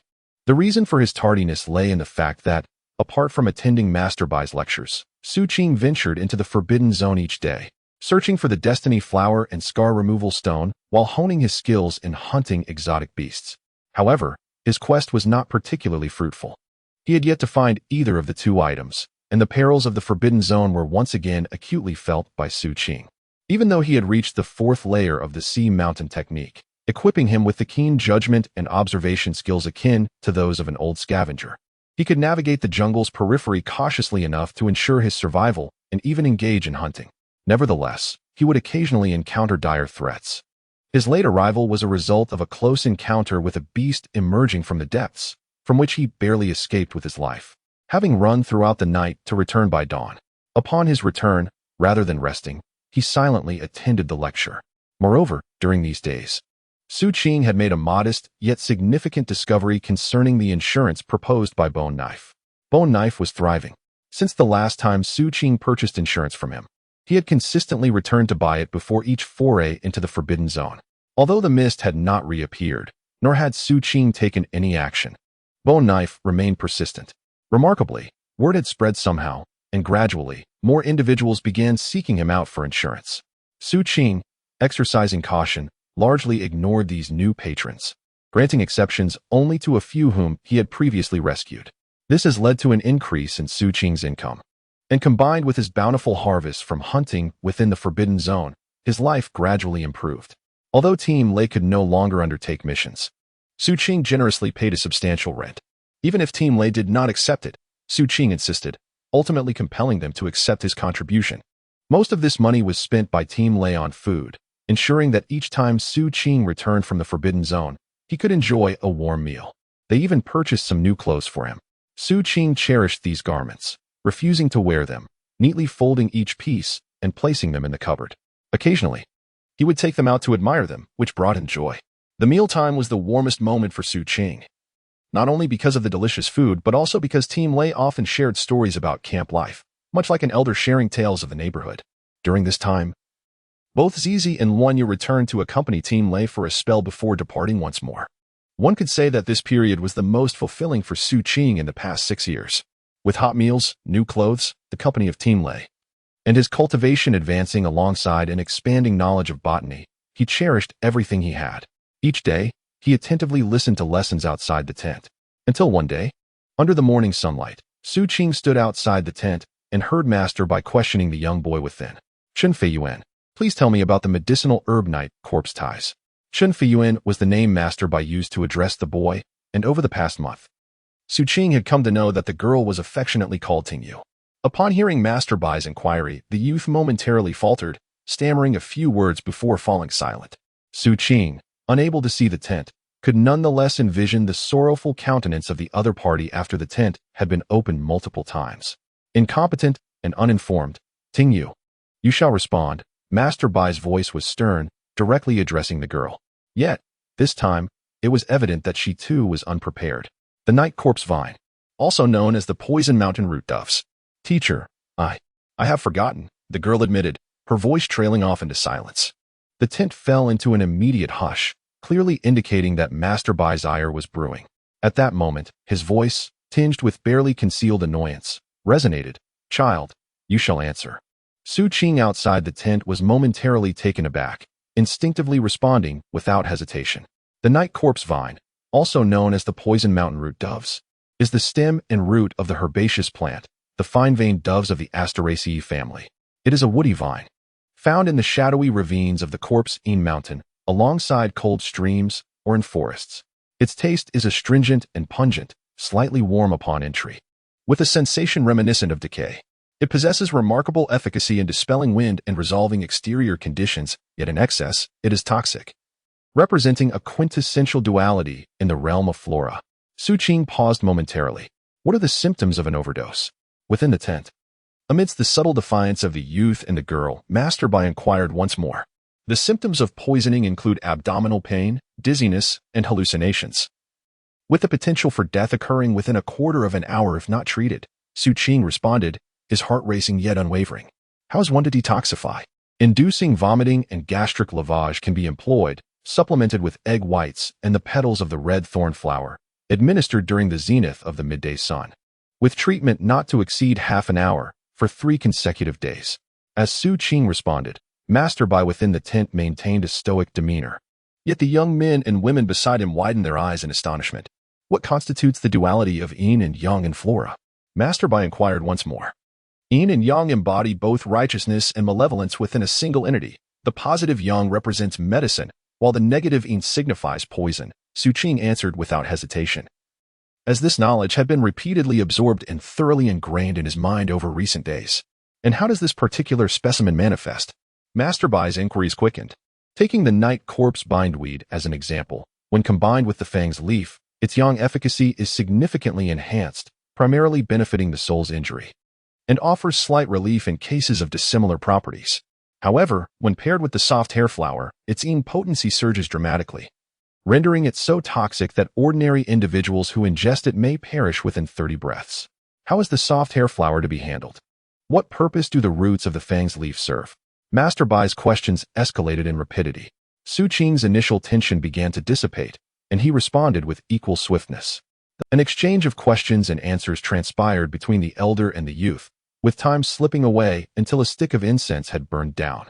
Master Bai posed numerous questions, many of which amalgamated concepts from lectures spanning several days. Yet Xu Qing answered with remarkable fluency. The young men and women, once astonished, now appeared utterly captivated, staring blankly at the silhouettes projected against the tent. Ultimately, under their wide-eyed gaze, Master Bai posed his final question. What is the effect of a concoction derived from 3 annual night corpse bindweeds? combined with 6 3-year-old cloud bunches, and supplemented by 9 10-year-old specimens of the single-spiked aquatic centipede from the sedge family? Upon the emergence of this question, the expressions of the young boy and girl shifted dramatically, their breaths quickening, for what was at stake transcended mere flora. It pertained to the intricate art of concoction. This particular inquiry had rendered Xu Qing silent for the longest duration during the examination, as he pondered for over 30 breaths before finally inhaling deeply and speaking in a subdued tone. The balance of yin and yang. The overwhelming presence of the sun juxtaposed with the decline of the moon, in conjunction with the efficacy of the herbaceous cloud grass, could astonishingly amplify the detoxifying properties of the entire plant of the sedge family, specifically the single-spiked water centipede. Upon articulating his thoughts, Xu Qing's eyes widened as a faint realization began to dawn upon him. This constituted the foundational formula for the grand detoxification pill, comprising 70% of its essence, which, when combined with 3 additional herbs and subjected to gentle heat for 7 hours, could be successfully refined. Within the confines of the tent, Master Bai's voice resonated softly. Having tested you on so many aspects, do you have any inquiries lingering in your mind? Xu Qing felt a jolt of clarity, his breath quickening. Over the past month, he had indeed been beset with numerous unresolved questions, yet he had merely been an eavesdropper. Although Master Bai's benevolence had permitted him to listen without obstruction, he felt it inappropriate to disrupt the flow of his teachings with queries. Now, upon hearing Master Bai's invitation to inquire, Xu Qing promptly gathered his thoughts and posed his questions. Master Bai, both Yin Suama and Yang Yang Ci share similarities in their origins and effects. What distinguishes these two? Why is it that the ling flower cannot be harvested during daylight? The sap of the Fang Si Yuan Yi is known to repel malevolent forces. Why can it not be used in conjunction with the equally protective Ming Yin Ji? As Xu Qing's questions unfolded one by one, Master Bai responded in kind, providing thorough elucidations for each inquiry. As if unable to exhaust his inquiries, Xu Qing continued to pose questions until time had long elapsed, far exceeding the duration of the class. Only when met with the bewildered gazes of the young couple did he reluctantly cast a glance at the sky. Compelled to conclude his interrogation, he felt that the day's bounty was beyond description. Most of his inner questions had been resolved, leaving him with a profound sense of enlightenment. This only intensified his thirst for knowledge, prompting him to prepare for the task of inscribing all that he had learned upon his return. Just as he was about to depart, the weary voice of Master Bai resonated from within the tent. From now on, you need not stand outside nor gather those haphazard herbs. Starting tomorrow, you shall enter the tent to attend the lessons. These words struck Xu Qing with astonishment, causing his eyes to widen dramatically. In the midst of his hurried breaths, his mind echoed with a cacophony of thoughts. The opportunity to attend classes within the tent was the fulfillment of a long-held desire. In that moment of exhilaration, he inhaled deeply and bowed profoundly towards the depths of the tent. "Thank you, Master," he uttered with utmost sincerity. After a considerable pause, he finally rose and exited the tent. On that day, although he did not catch a glimpse of Master Bai, he heard the Master's critical remarks directed at the young couple from within. Paying no heed to these, Xu Qing was enveloped by an overwhelming exhilaration. Upon returning to his residence, he immediately shared the news with Team Lei, who were equally astonished, especially upon witnessing Xu Qing's joyful demeanor, which only served to amplify their smiles and evoke a sense of reflection within their hearts. The reason for the frequent visits of the child before me to the Forbidden Zone during this period remains unspoken. Yet he is aware that the other party seeks the life-saving celestial flower on his behalf. How could he not cherish such a compassionate and loyal child, one who has bestowed upon him the gift of life in this frigid world? However, watching Xu Qing return each time, visibly fatigued, stirs his heart with compassion. In this moment of seeing Xu Qing's joy, Team Lei also feels a sense of happiness. Thus, on that very day, Team Lei took to the kitchen to prepare a sumptuous dinner for Xu Qing, continually reminding him to respect his teachers and to show deference to Master Bai, all of which Xu Qing earnestly committed to memory. After finishing the meal and returning to his room, Xu Qing remained in a state of excitement. The thought of attending classes in the tent the following day filled him with anticipation, yet he found himself restless and unable to sleep.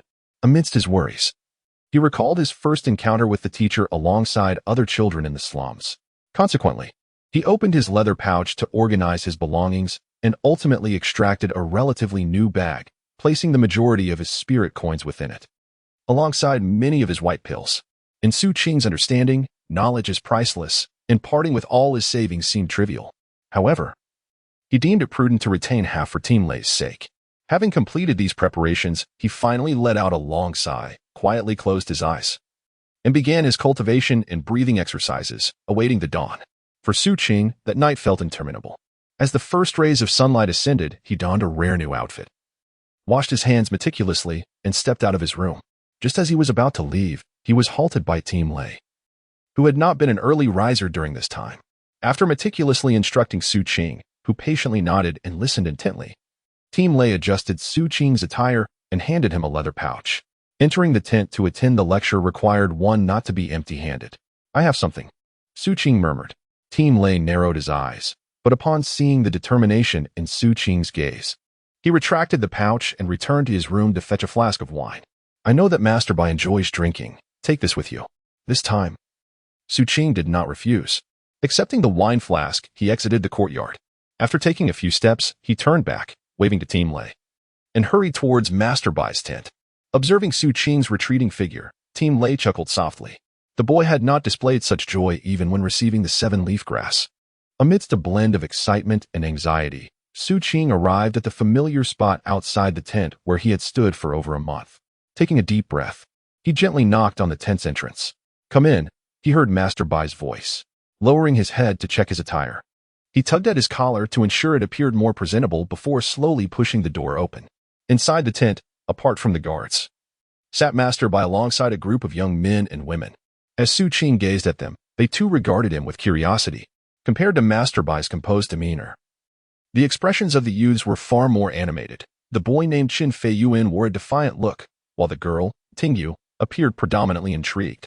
Xu Qing averted his gaze, bowing deeply to Master Bai, before retrieving the prepared pouch and wine flask, presenting them with both hands, emulating his previous actions in the slums. Without a formal address, Xu Qing did not notice the momentary softening in Master Bai's gaze. Master Bai refrained from accepting the leather pouch, instead taking the wine pot, and, before Xu Qing, partaking of its contents as if performing a ritual. The class commenced. Setting down the wine pot, Master Bai spoke slowly. First, he conducted a review.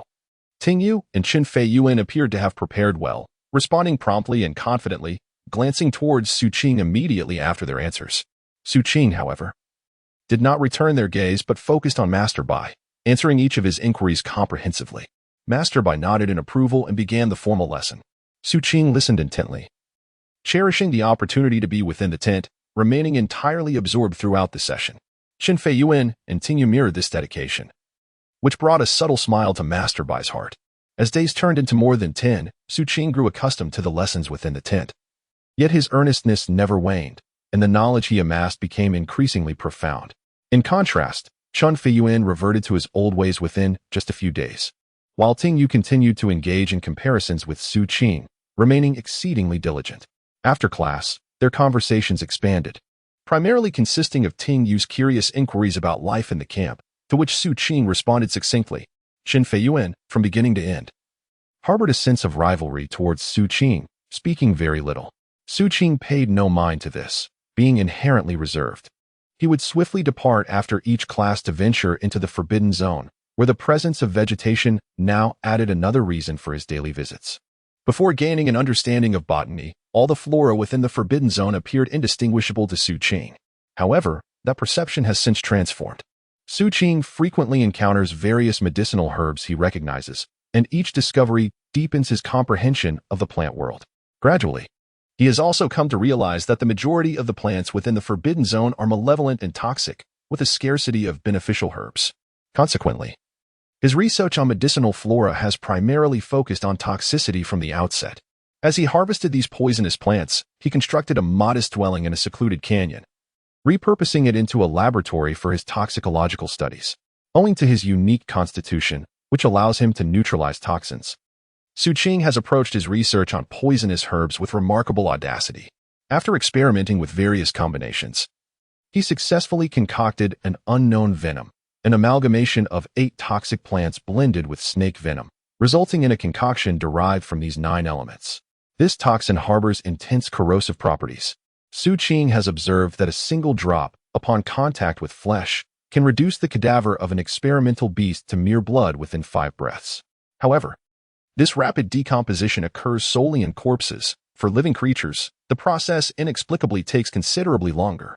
Despite this, Xu Qing is profoundly pleased with his inaugural creation of venom, which he has dried into a powder and named Corpse Destroyer Powder. Though the beneficial herbs are few, Xu Qing has managed to concoct several semi-finished elixirs by employing the principles of yin and yang. A small portion of these mixtures, infused with 7-leaf grass, possesses certain suppressive qualities against aberrant entities. Xu Qing has inquired with Master Bai regarding the potential of integrating this formula to enhance its efficacy against the Lei team.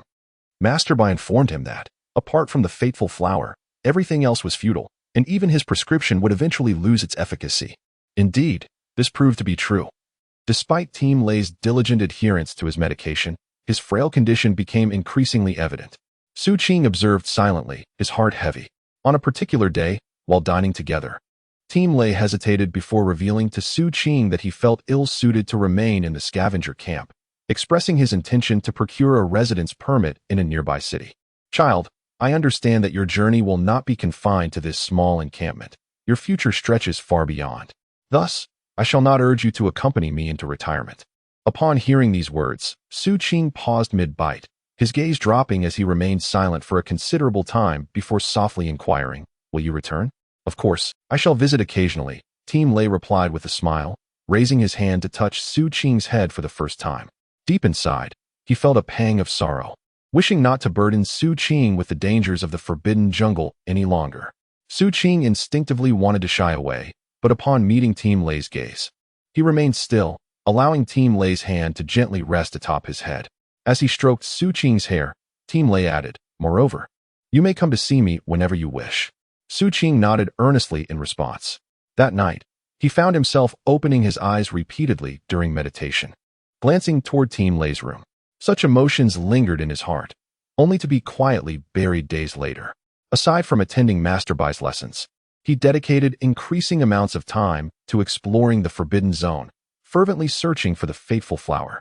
Yet, as Master Bai had indicated, such flowers are serendipitous finds, not to be sought after. Chapter 26. The Twilight of One's Existence. Eastern region of Nanwang Continent. The season has transitioned into summer, and with the gradual increase in rainfall, the weather has begun to take on a sweltering quality. It is now May. On this particular day, with the sun high in the sky, Xu Qing finished his lessons and left Master Bai's tent. He gazed up at the azure expanse above and the blinding sun, murmuring softly to himself. Unbeknownst to him, 2 months had slipped by since his arrival at the camp. Reflecting on his experiences 2 months ago in the blood-soaked city, it felt like an eternity. Yet the memories remained vivid in Xu Qing's heart. Compared to the life he led in the slums over 2 months ago, the transformations he has undergone are striking. Whether through the enhancement of his cultivation or the knowledge he has gained about flora, Xu Qing feels himself steadily evolving. During this period, bolstered by the plentiful meals provided by the Thunder team, he has consumed a considerable amount of meat, resulting in a slight refinement of his previously frail physique. Furthermore, due to his practice of the Haishan technique, his vitality radiates with remarkable vigor, exuding an aura of sharpness. Perhaps influenced by his attempts to replicate the divine blade within the temple, Xu Qing's eyes shine brighter than those of his peers, and the more he practices, the more pronounced this quality becomes. Especially with the knowledge he has accumulated from attending classes with Master Bai, he has developed an air of scholarly sophistication. All of this has rendered Xu Qing, who is accustomed to cleanliness, uncharacteristically unable to mask his refined features, despite the dirt that still lingers on his face. This is evident from the lingering glances cast upon him by the dust-laden women within the tent adorned with feathers. However, Xu Qing pays them no heed. His mood has been somewhat melancholic in recent days. On one hand, the elusive divine flower remained unfound, while on the other, the aging and frailty of the Thunder team became increasingly apparent. As a result, Xu Qing frequented the jungle of the Forbidden Zone less and less. After Master Bai's lessons concluded each day, he would instinctively head towards his dwelling. Although he often engaged in solitary cultivation, the mere presence of the Thunder team next door provided him with a sense of reassurance. He particularly cherished the evening meal times. Today was no different. As Xu Qing walked quietly through the camp, he paid no attention to the scavengers around him and first made his way to the general store. Upon catching sight of him, a busy little girl dashed behind the counter without a word, retrieving a jug of wine and directly handing it to Xu Qing. She had grown accustomed to his daily visits at this hour to purchase wine. Thank you, Xu Qing murmured, glancing at the scar etched across the girl's face. Despite its grotesque appearance, she radiated optimism and smiled at him. Just as she was about to speak, she was called away by other scavengers. Xu Qing, unfazed, grasped the wine jug and prepared to depart. As his silhouette faded from the little girl's peripheral vision, she hurriedly exchanged a few words with the scavengers and dashed to the gate, calling out to him as he was about to walk away. Brother. Xu Qing paused, turning back to see the little girl approaching him swiftly. Once she reached him, she extended her right hand, revealing a piece of candy nestled within. I don't know why you've been feeling down lately, but whenever I'm unhappy, my mother gives me candy to eat, and it always lifts my spirits. She said, "This is my last piece of candy. I want you to have it." The little girl spoke, her voice trembling with the fear of rejection. And after placing the candy directly into Xu Qing's hand, she dashed towards the shop. Upon reaching the entrance, she turned back to Xu Qing and called out brightly, "Big brother, be happy." Xu Qing stood there in a daze, watching the silhouette of the little girl vanish into the shop. He glanced down at the candy resting in his palm, and after a long moment, he carefully tucked it away. On his way back, the sounds of commotion echoed from the camp. In the distance, Xu Qing observed two caravans approaching, one following closely behind the other. The foremost caravan, both in the pristine condition of its carts and the robust stature of its horses, surpassed any convoy Xu Qing had previously encountered. It was not only accompanied by guards but also featured several middle-aged individuals, exuding a palpable aura of formidable spiritual energy. They were clearly not the central figures of the caravan. As the caravan arrived, a group of young men and women disembarked, appearing to be around 16 or 17 years of age. They strode with confidence, adorned in resplendent attire, their fair complexions complementing the striking looks of the young men and the graceful beauty of the young women. It was evident that their backgrounds were quite distinguished, as they seemed to disdain the disarray of the camp, opting instead to camp outside, exuding an air of superiority. Each individual was flanked by attendants, numbering around 100, who catered to the needs of these 15 or 16 youths. The second caravan, though decent in its own right, was overshadowed by the opulence of the first. It was apparent that its members were cognizant of the youths' elevated status, as they deliberately avoided interaction with them, opting to enter the camp discreetly, their demeanor markedly subdued. Xu Qing merely glanced over this scene. The convoy at the camp would sporadically appear, either to issue tasks or to venture into the Forbidden Zone, a place inhabited by all manner of individuals. This was the very foundation of the scavenger camp's existence, a reality that Xu Qing had grown accustomed to. Upon returning to his dwelling, he spotted Lei Dui engaging in physical activity in the yard. In the sunlight, a twilight aura enveloped Lei Dui, casting a shadow over Xu Qing's heart. "You've bought more alcohol, have you?" "Quite commendable," Lei Dui remarked, noticing the wine jug in Xu Qing's hand. "All right. You tidy up the kitchen while I take a stroll outside to procure some ingredients." With that, Lei Dui departed, hands clasped behind his back. This was their unspoken agreement. He would always be the one to purchase the ingredients, and Xu Qing did not protest, though he paid a little more in rent. It seemed this was the nature of their companionship. On this particular day, Lei Dui returned earlier than usual. Xu Qing had hardly finished tidying the kitchen when Lei Dui returned, carrying some meat and flashing a smile at Xu Qing as he commenced cooking. As usual, Xu Qing sat nearby, observing and learning. Yet, as time passed, he sensed something amiss. If things continued this way, dinner would be served earlier than usual, no longer at dusk. Realizing this, Xu Qing understood something profound, watching the industrious Lei Dui, hesitating to voice his thoughts, ultimately remaining silent. Meanwhile, Lei Dui chatted amiably as he cooked. Amidst the mundane exchanges, before dusk arrived, the meal was already prepared. Once placed on the table, Lei Dui gazed at the quiet Xu Qing and gently ruffled his hair. "Little one, I have procured the entry qualification for Songtao City. I will organize my belongings later. I shall depart early tomorrow morning."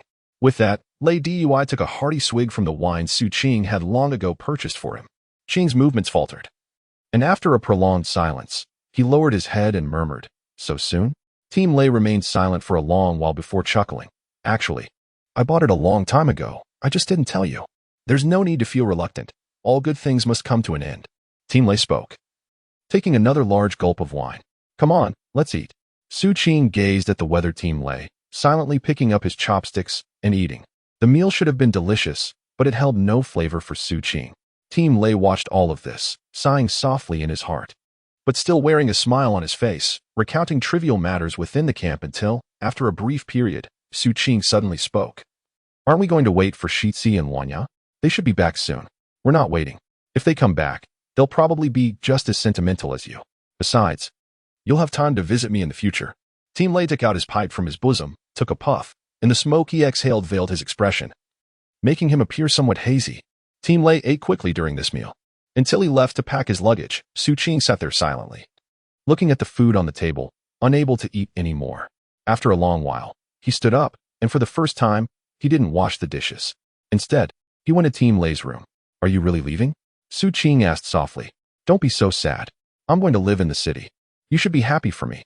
Team Lei laughed heartily, beckoning Xu Qing to come and help him fold clothes. Xu Qing walked over in silence, first washing his hands meticulously, then folding the clothes neatly. With his assistance, Lei's luggage was swiftly organized, the majority of which he did not require, leaving it for Xu Qing. This house, too, is now yours. I shall cover the rent, Xu Qing stated earnestly. Upon hearing this, Lei chuckled softly, choosing not to pursue the topic further. Instead, he beckoned Xu Qing to sit with him, and as time slipped away, he began to recount the character of the scavengers within the camp, particularly emphasizing the camp leader. The leader of the camp is not an ordinary individual. His background is rooted in the Diamond Sect. The Diamond Sect stands as the foremost power in this expansive area, overseeing dozens of cities and camps, with their ancestral figure being a formidable foundation cultivator. You must remain ever vigilant towards him during your time here. At this point, the night had grown quite late, and Xu Qing observed the weariness etched on Lei's face. Silently, he rose to depart. After a prolonged moment of gazing at Lei's silhouette, Lei let out a gentle sigh. That night marked the first occasion in a while that Xu Qing refrained from his cultivation. He sat there, staring blankly into the enveloping darkness until he finally witnessed the sky begin to lighten, heralding the dawn's first light. Time passes swiftly, Xu Qing murmured, a sense of melancholy washing over him. Unlike previous nights, he chose not to leave the room at this hour. Instead, he awaited the sound of Lei opening the door before he slowly made his way out. With the dawn's early light cascading down, in the courtyard stood an elderly man and a young boy, exchanging glances. Child, I am leaving, Lei finally spoke, a smile illuminating his face after a long pause. I shall accompany you. Xu Qing replied. No need. You should hurry to class. I insist, I will see you off. I will accompany you. Xu Qing reiterated, gazing intently at Lei. Ray gazed at Xu Qing, a look of resignation crossing his face as he nodded. Thus, the old and the young set forth together in the early morning camp, while most of the other scavengers remained in slumber. As they passed Master Bai's tent, Xu Qing dashed forward. Master Bai had yet to arrive, and young Fei Yuan was also absent. Only Ting Yu was there, engrossed in her pharmacopoeia. Please, could you grant me a day off? Xu Qing quickly implored upon seeing Ting Yu, bowing respectfully before turning to leave. Ting Yu, taken aback, stepped outside and caught a glimpse of Xu Qing and Rei's retreating figures.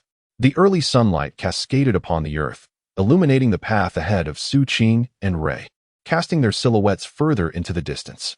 Along the way, Xu Qing took the burden from Rei's shoulders, donning it on his own back, remaining silent. Rei's heart was heavy with mixed emotions as he observed the resolute youth.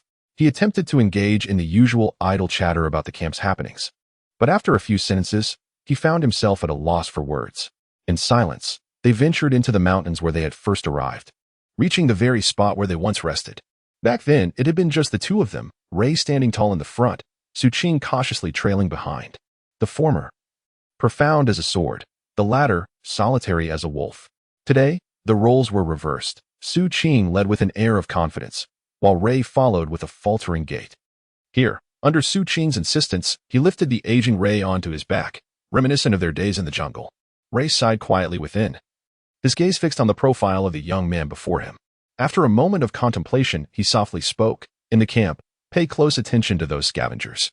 I am aware that your strength has grown formidable, yet do not underestimate them, the scavengers, for they are desperate rogues, employing any means necessary as a matter of routine. During the night, do not forget to feed those dogs. They are the most trustworthy companions within the camp. Furthermore, remember to nourish yourself. Avoid consuming cold meals. Do not shy away from the effort. Warm your food before eating. You are still growing, so do not be negligent. Otherwise, when you reach an older age, you will come to understand the hardships. Also, refrain from sleeping on the bare boards. do not fear soiling the bedding. Remember to air it out in the sun after washing. With gentle words, Lei spoke softly, his fragmented speech imbued with profound concern. Xu Qing, nodded subtly, committing his words to memory. As Lei's voice trailed off into sleep due to his frailty, Xu Qing adjusted his pace, striving for gentleness. He endeavored to avoid any sudden movements, even if it meant taking a longer route. Thus, he traversed the wasteland, circumventing the basin, until dusk fell, casting a shadow that elongated their figures and revealing a city within Xu Qing's view. It was at this moment that Lei awoke, gazing upon the city and its gates. He murmured after a pause, "We have arrived." Xu Qing responded with a soft acknowledgement, feeling a constriction in his chest. At Lei's request, he gently said, as Lei took the bundle from Xu Qing's hands, he looked at the city, then back at Xu Qing. After a moment of silence, he smiled and ruffled Xu Qing's hair affectionately. "Child, return home. Should you wish to see this old man again, feel free to visit any time. I reside at number B. Xu Qing Road, in the southern part of the city." With these words, Captain Lei took his belongings and walked towards the city gate. Xu Qing stood there, watching as Captain Lei grew more distant, a myriad of thoughts swirling in his mind, yet he found himself at a loss for words, merely gazing vacantly. Upon reaching the city gate and presenting his entry credentials, Captain Lei suddenly turned back.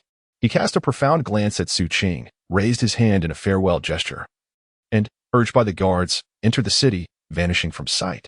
Xu Qing's expression fell into despondency as he waited for what felt like an eternity. When dusk descended and the gates closed, an emptiness enveloped his heart. "Take care," he murmured after a long pause, turning away with a bittersweet sense of solitude that once again permeated his being. As night fell, his solitary figure gradually faded into the shadows. Alone, he ventured into the wilderness, traversing the basin and ascending the mountains, ever further away. Chapter 27. A luminous figure on the road, Part 3. In the nocturnal forest, the howls of wolves echoed. Yet, the sound faded swiftly, as if a presence even more fearsome than the wolves approached in solitude. Amidst the dark, Xu Qing's sense of loss could not be swiftly buried within. Having grown up in a slum, he was accustomed to farewells, yet this departure felt particularly The hollow sensation within him cast a shadow over his emotions, rendering him increasingly desolate in silence. As dawn approached, after walking throughout the night, he finally beheld the camp illuminated by the first light of day. Within the camp, the flickering flames were sparse. Xu Qing reminisced about the past. No matter how late he returned from the Forbidden Zone, he could always see a warm light illuminating a residence, flickering just for him. Yet today, that beacon in the distance had forever extinguished. A sense of profound solitude enveloped him as he silently entered the camp, approaching the darkened abode. Upon opening the door, he was met by the gaze of over a dozen wild dogs in the courtyard, their eyes fixed upon him in quiet observation. He lifted his gaze to the three houses, shrouded in darkness. No signs of life, no illuminating lights, no breath of presence lingered in the air. The remnants of yesterday's dinner still resided in the kitchen. Xu Qing stepped inside, his eyes landing on 3 sets of chopsticks and bowls laid out on the table. He lingered in a daze for a considerable time before silently taking a seat, bowing his head to consume the cold meal before him. With each bite, he slowly swallowed, then proceeded to wash the dishes and tidy the kitchen. Taking a deep breath, he retreated to his room, closed his eyes, and commenced his meditation. Meanwhile, outside the courtyard, the elder in the purple robe stood with his servant, their gazes seemingly piercing through the veil of reality to observe Xu Qing within. They remained enveloped in silence until, after some time, the elder let out a soft sigh. He is a child of sentiment and loyalty. "Seventh Master, should we grant him a token?" the servant inquired, casting a glance at the elder. "Let us first retrieve the cloud dream flower that Masterby desires from within the Forbidden Zone," the elder replied. With that, he gradually faded from view, and the servant nodded in agreement, following suit into oblivion. Thus, a night passed. On the following morning, as Xu Qing stepped out of his room, he instinctively glanced towards the residence of the Thunder team, but quickly averted his gaze. Quietly attending classes with Masterby and returning in silence. Alone, he prepared a meal, setting 3 sets of chopsticks and bowls upon the table, and continued to eat in solitude. At times, he would glance up at the seat once occupied by team leader Lei, a space now devoid of a presence and The meal unfolded in silence, an overwhelming sense of loneliness once again enveloping Xu Qing's heart, which he forcefully suppressed. After finishing his meal and tidying, he retrieved the food meant for the wild dogs and tossed it into the courtyard. Observing the pack devouring their meal, Xu Qing retreated to his room, to resume his meditation.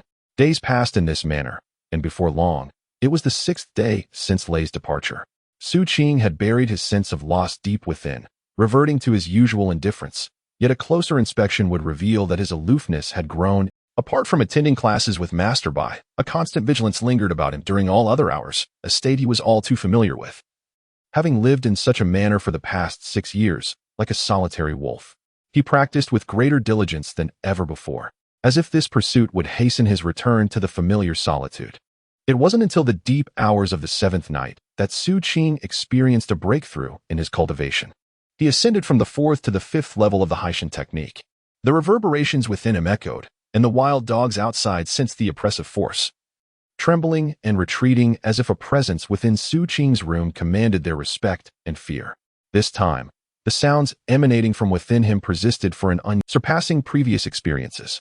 After a full half hour, when the impurities had reached their zenith, Xu Qing's eyes abruptly opened.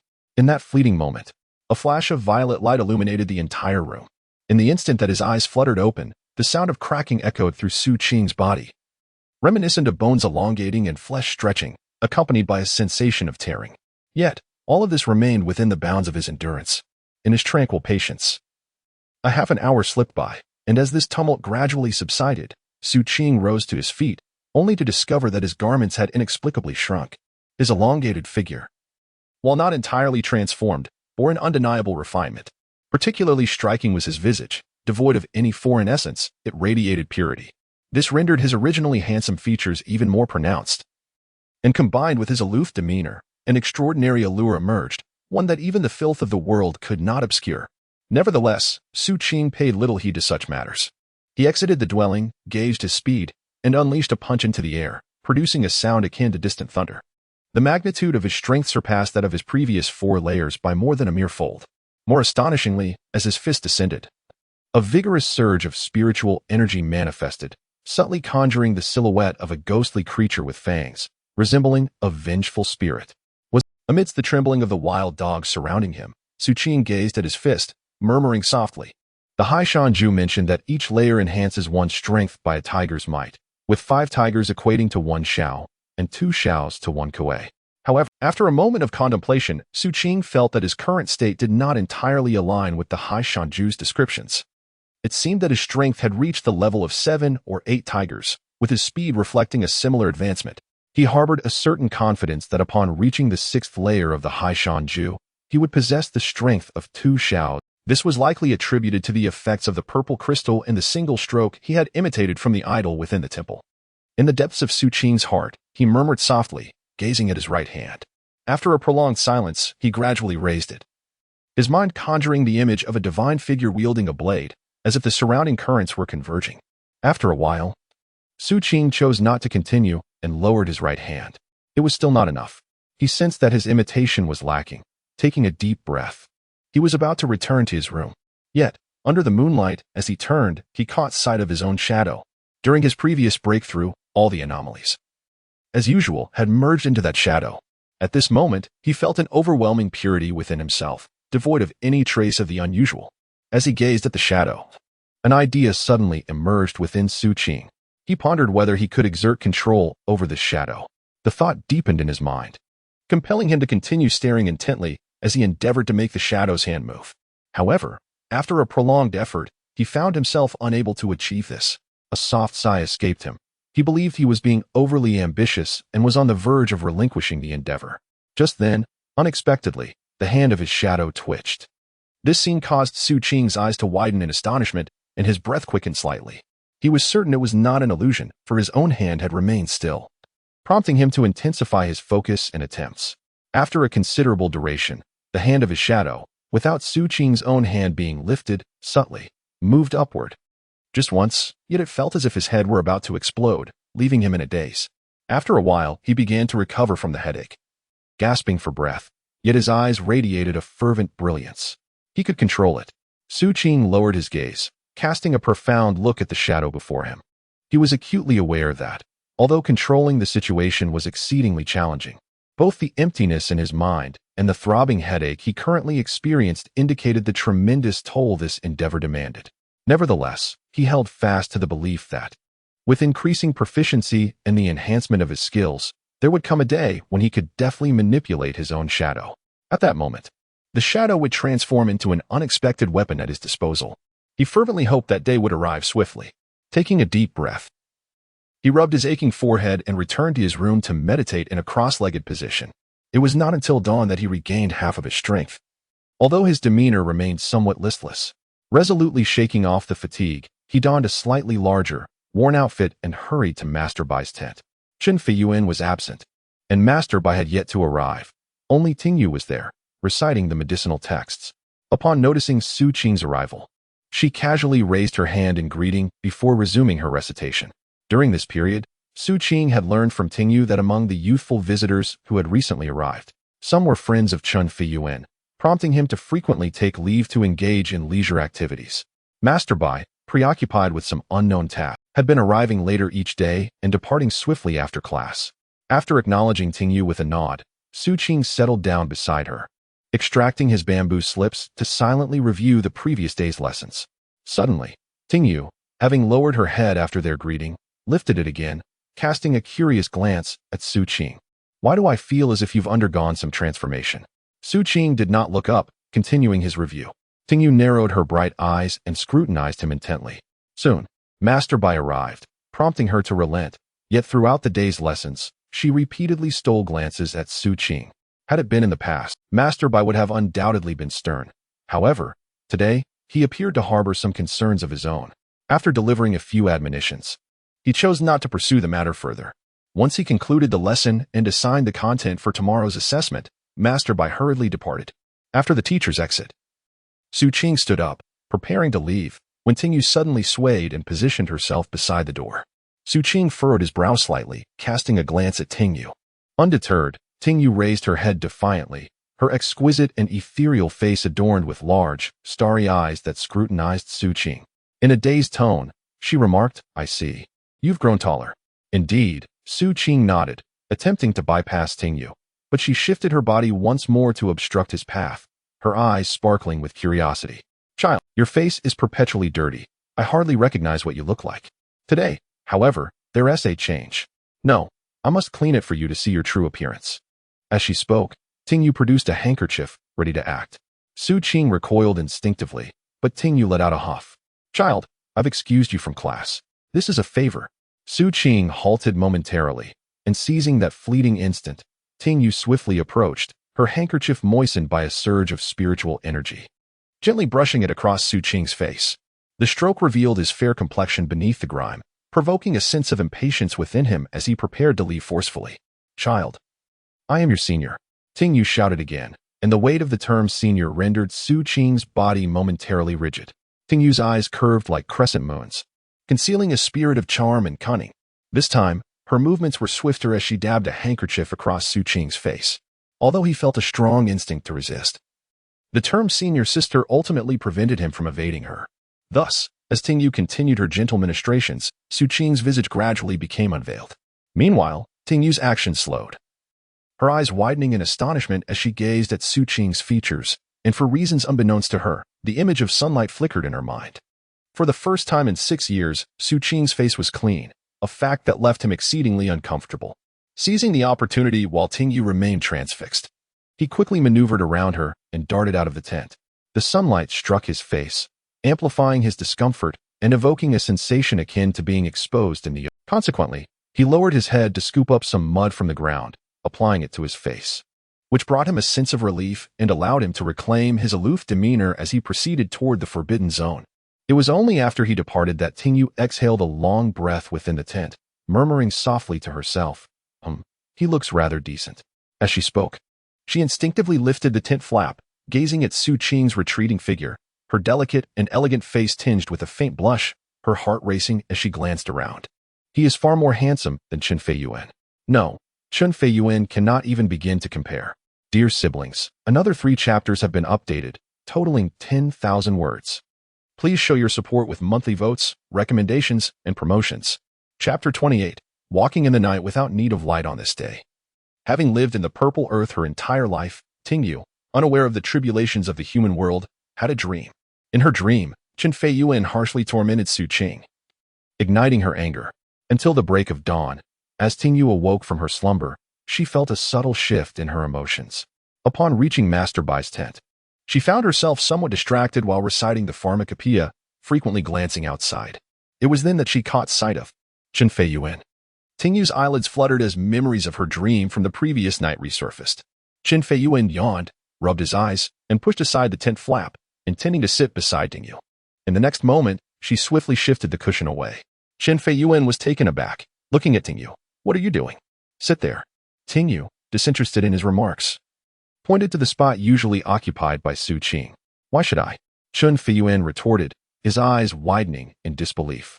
"Is it because you have been slacking off in your studies and frequently taking leave? Your presence here annoys me. Is that not enough?" Tingyu shot him a fierce glare, her words tumbling out rapidly, leaving Chen Feiyuan momentarily speechless. After a pause, he muttered a few words, seemingly hesitant to provoke her further, and took a seat in Xu Qing's place, looking somewhat disgruntled. "Oh, Tingyu, you." Chen Feiyuan began, but before he could finish, he noticed the warning glint in Tingyu's eyes. "Do not utter that word, oh. If someone hears it, it could lead to misunderstandings." What is wrong with the word, oh?" Chen Feiyuan asked, bewildered. At that moment, the tent flap opened, and Xu Qing entered. Upon seeing Xu Qing, Tingyu's face lit up with two faint dimples, a smile gracing her lips as she patted the cushion that had once belonged to Chen Feiyuan.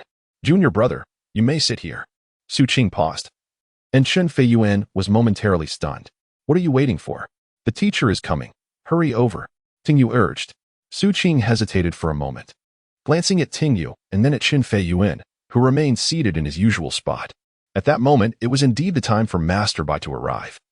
So Xu Qing could only move beside Tingyu, taking the seat that traditionally belonged to Chen Feiyuan. Chen Feiyuan was taken aback, pointing at Xu Qing and about to speak when Tingyu turned and shot him a fierce glare. "Silence. I haven't even spoken yet." Chen Feiyuan felt on the verge of tears, sensing the injustice of the situation. Just as he was about to voice his grievances, the tent flap opened, and Master Bai entered. Chen Feiyuan was left stifling his words, sulking in his seat, while Tingyu appeared quite content. As for Xu Qing, he felt a sense of discomfort, as if sitting on pins and needles. Upon noticing Xu Qing's position, Master Bai glanced at Tingyu and the disgruntled Chen Feiyuan, a faint smile gracing his lips before commencing the assessment without interruption. As expected, Chen Feiyuan stumbled through a reprimand, while Tingyu confidently completed the evaluation, casting an expectant look towards Xu Qing. Xu Qing's responses were nothing short of impeccable, even incorporating some of his own inquiries during the assessment. The entire experience heightened Chen Feiyuan's frustration to an extreme. Thus, when the day's class concluded, he was the first to dash out of the tent, feeling that he had been treated unfairly. Xu Qing, feeling uneasy as well, stood up after bowing to Master Bai and was about to leave when Tingyu called out to him. "Junior brother, why is your face dirty again?" Tingyu eagerly pulled out a handkerchief, but Xu Qing furrowed his brow and quickly evaded her, hastily departing. Until he departed, Tingyu appeared somewhat aggrieved as she glanced towards Master Bai, who was observing the spectacle. "Master, why is this child always so filthy? My assistance is merely out of goodwill." Master Bai chuckled heartily, affectionately ruffling the girl's hair, and spoke softly. "For those enduring hardship and peril, being excessively conspicuous is not advantageous." Tingyu pondered this and nodded in understanding. Xu Qing did not hear Master Bai's words, yet his thoughts aligned with the master's sentiments. Growing up in a slum, he was acutely aware that the less attention one attracted, the safer one remained. The surrounding individuals were predominantly unkempt. Should he stand out, he would resemble a torch in the night, only inviting danger. This had been his survival principle since childhood, and those who failed to abide by it, unless possessing extraordinary prowess, seldom lived long. Consequently, Xu Qing had cultivated the habit of neglecting cleanliness, striving to blend into his environment and render himself inconspicuous. Like a concealed predator, he revealed his brilliance only at the moment of action.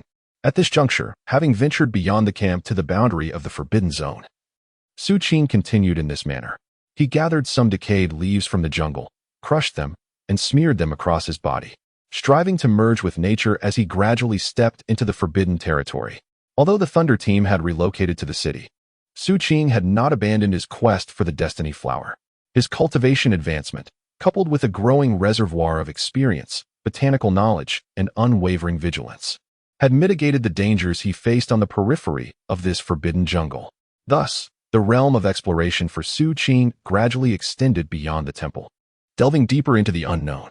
Although the perils intensified, this arduous journey honed his combat prowess and enriched his collection of herbal remedies.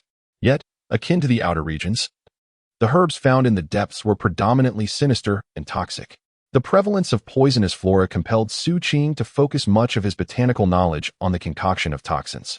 As he advanced his craft, he also developed several new poisons. Consequently, he made a special trip to a tailor, procuring a coat replete with pockets, each harboring a different toxin.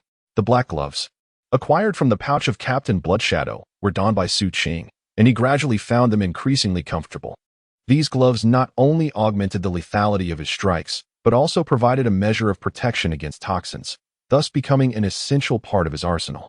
Alongside the dagger bestowed by the cross, akin to the iron spikes he wielded daily, as the sun dipped below the horizon. Marking the end of a day spent honing his skills and crafting poisons, Xu Qing emerged from the small apothecary nestled in the canyon. After meticulously arranging his weapons and toxins, he crouched briefly before making his way to the temple. Each time he departed the forbidden zone, a visit to the temple was imperative, for he sought the scar removal stone. Despite numerous fruitless attempts in the past, he had learned about this naturally occurring gem, known for its iridescent hues and occasional visibility, and he remained resolute in his pursuit. Until this moment, upon arriving at the temple, bathed in the remnants of the setting sun, he beheld a glimmer of rainbow light emanating from the forehead of a distant stone sculpture. Xu Qing's gaze sharpened as he swiftly surveyed his surroundings, ensuring that his previous concealment arrangements remained intact. Satisfied with his findings, he leapt onto the apex of a temple, crouching to observe once more. Ultimately convinced that no danger lurked here, he hastened towards the location of the stone-carved skull. Upon arrival, he discovered a vibrant, multicolored stone emerging from a fissure at its brow. This stone, once ordinary, had transformed under the enigmatic influence altered by the passage of time on this very day. Xu Qing promptly extracted it and quickly scoured the area, combing through the entire temple complex until he unearthed 6 such stones. Holding them in his hands, he exhaled deeply, having finally procured one of the 2 coveted items, the Destiny Flower and the Scar-Removing Stone.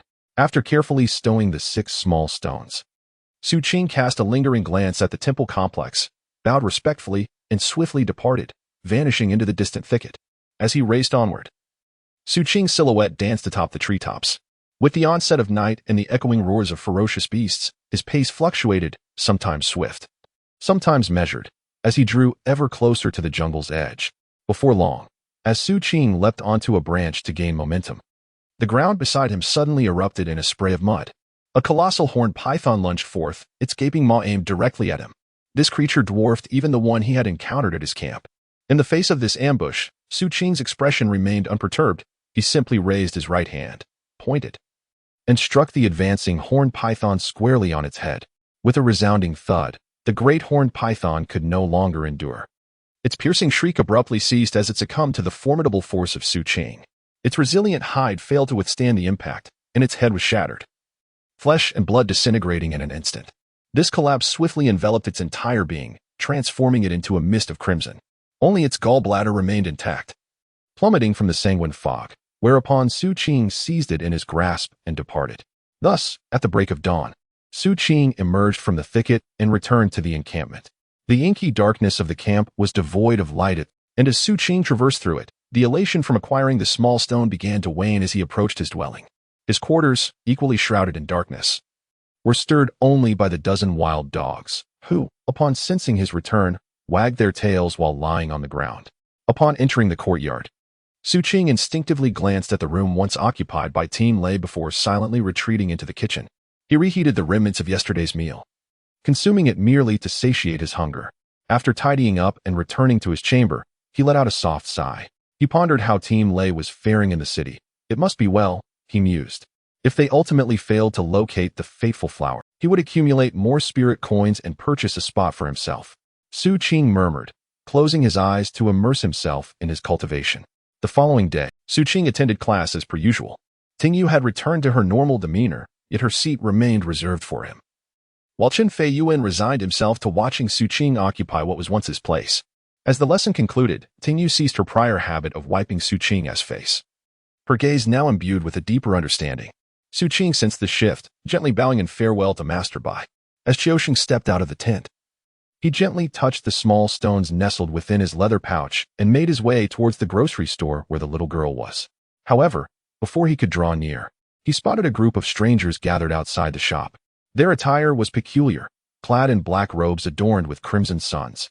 They emanated an unmistakable air of menace and bloodshed. Allow me to share a genuine experience from my childhood.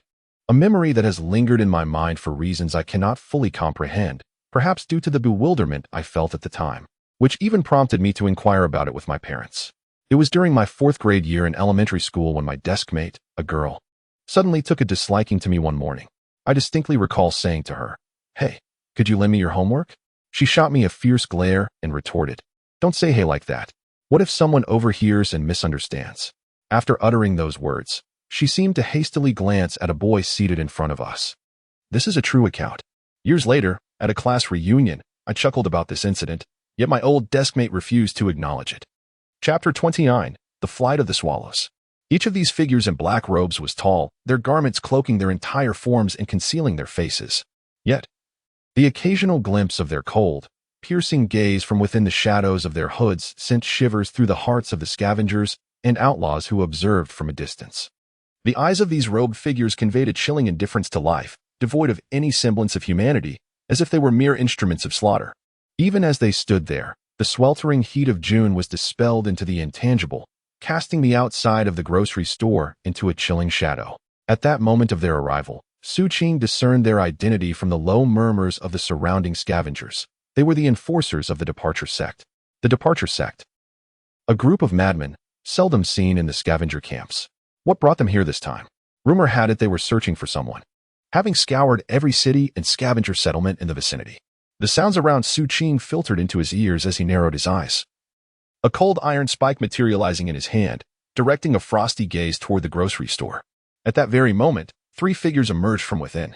The first 2, one tall and one short. The taller individual stood erect, akin to a bloodstained sword drawn from its sheath. His attire starkly contrasted with that of the enforcers outside. His robe was crimson, adorned with a black sun emblem, and his head was uncovered, revealing a shock of black hair and a sharply defined visage. He was a youth. As he stepped out, the black-clad enforcers of the Departure Sect outside moved in unison, bowing their heads and kneeling on one knee. Witnessing this scene, Xu Qing felt a tightening in his gaze. The aura emanating from the youth evoked the sensation of encountering a formidable beast deep within the jungle. Beside this young man stood the shorter figure, a little girl, whose face radiated an unprecedented joy as she tightly grasped his hand. From the perspective of age, it appeared that the young man was her older brother. The cold demeanor he wore softened immensely as he gazed down at the little girl. Yet the sorrow lingering in his eyes remained starkly evident, as if he were reminiscing about lost loved ones amidst the calamity. Behind them stood the proprietor of the general store, wearing a sycophantic expression, cautiously trailing behind while murmuring softly. Observing this scene, Xu Qing silently retracted the iron skewer and absent-mindedly touched the small stones within his pouch, feeling somewhat hesitant. At that moment, the little girl who had exited the shop noticed Xu Qing among the crowd. She hurriedly exchanged a few words with the young man beside her, and as his scrutinizing gaze fell upon Xu Qing, she released his hand and ran toward him. The scavengers near Xu Qing instinctively stepped aside, allowing the little girl to approach him unimpeded, where she bid farewell. "My brother has come to pick me up. Little brother, would you like to leave with me?" In this farewell, the little girl looked at Xu Qing with a glimmer of hope. Xu Qing shook his head. The answer left the little girl feeling a touch disheartened. She glanced at Xu Qing before regaining her smile. "It's all right.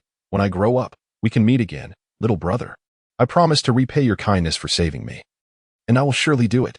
I must go with my brother now. He treats me so well and gives me whatever I want. Do you have a brother too?" The little girl chattered on, but just as she spoke, the young man outside the general store called out to her, "I must go now, little brother." The young girl gazed at Xu Qing, a hint of reluctance evident in her eyes. For he was the only person she had grown accustomed to during her 2-month stay at the encampment. Xu Qing returned her gaze, retrieving a small, iridescent stone from his leather pouch and offering it to her. "This stone possesses the property to diminish scars. I present it to you." Taken aback, the girl accepted the stone, her eyes meeting Xu Qing's, words caught in her throat. Her brother's repeated calls broke the moment, and with a profound, lingering look at Xu Qing, she clutched the iridescent stone and rejoined the young man. Surrounded by the throng of black-robed figures, they receded into the distance. En route, she turned back once, waving farewell to Xu Qing. Xu Qing reciprocated the gesture, watching the girl, whose smile seemed perpetually bright, depart. He harbored the conviction that her departure was for the best. May fortune favor you, he murmured. With that, Xu Qing turned and headed towards his dwelling. Life resumed its customary rhythm. Solitary meals prepared in silence, consumed in quietude, followed by methodical cleaning, meditative practices, and diligent attendance in class. Time ebbed away, and 7 days passed in this manner. Xu Qing had fully reintegrated into the ambience of the slums. And he had also come to the realization that Master Bai's sojourn at the encampment was unlikely to extend much longer. This premonition was solidified by the preparations of Master Bai's caravan over the preceding 2 to 3 days. Master Bai had once confided in him that they hailed from the Violet Lands, the very heart of the southern Phoenix continent, a place Xu Qing had heard referenced by many. Finally, on this particular morn, when Xu Qing arrived at Master Bai's tent, he found it devoid of any guards. Chen Feiyuan, or Tingyu. Only Master Bai was present within the tent. A sense of certainty settled in Xu Qing's heart. In this lesson, Master Bai spoke with great detail, and Xu Qing listened attentively. However, time flowed swiftly, and soon the class was drawing to a close. Observing Xu Qing's silence, Master Bai sighed softly. I must take my leave now. Before I go, let me impart some knowledge that will truly benefit your future life. Due to the constraints of my oath, I cannot divulge everything directly. Whether you can grasp it depends on your fate. Master Bai cast a profound glance at Xu Qing. Xu Qing's eyes sharpened as he turned his gaze towards Master Bai. In that fleeting moment when their eyes met, Master Bai's faint words echoed within the tent. Child, if you combine the herbs I explained to you on the 3rd, 7th, 11th, 15th, 17th, and 19th days in a ratio of 1 to 2 to 4, along with an equal measure of 7-leaf grass, and subject them to high-temperature refining, you will be able to produce the white elixir equivalent to spiritual currency, which is sought after by countless individuals. Upon hearing these words, Xu Qing's eyes widened and his breath quickened. At that moment, he was no longer the novice unfamiliar with flora. Nearly 2 months of lessons had made him acutely aware of the value of elixirs in this world. Such knowledge was a precious resource, held tightly by prominent families and powerful factions. Especially the white elixir, a fundamental hard currency, possessed an immeasurable value that was not easily disclosed. Mastering the method of producing the white elixir would allow him to thrive without requiring exceptionally high cultivation. This was a tremendous grace.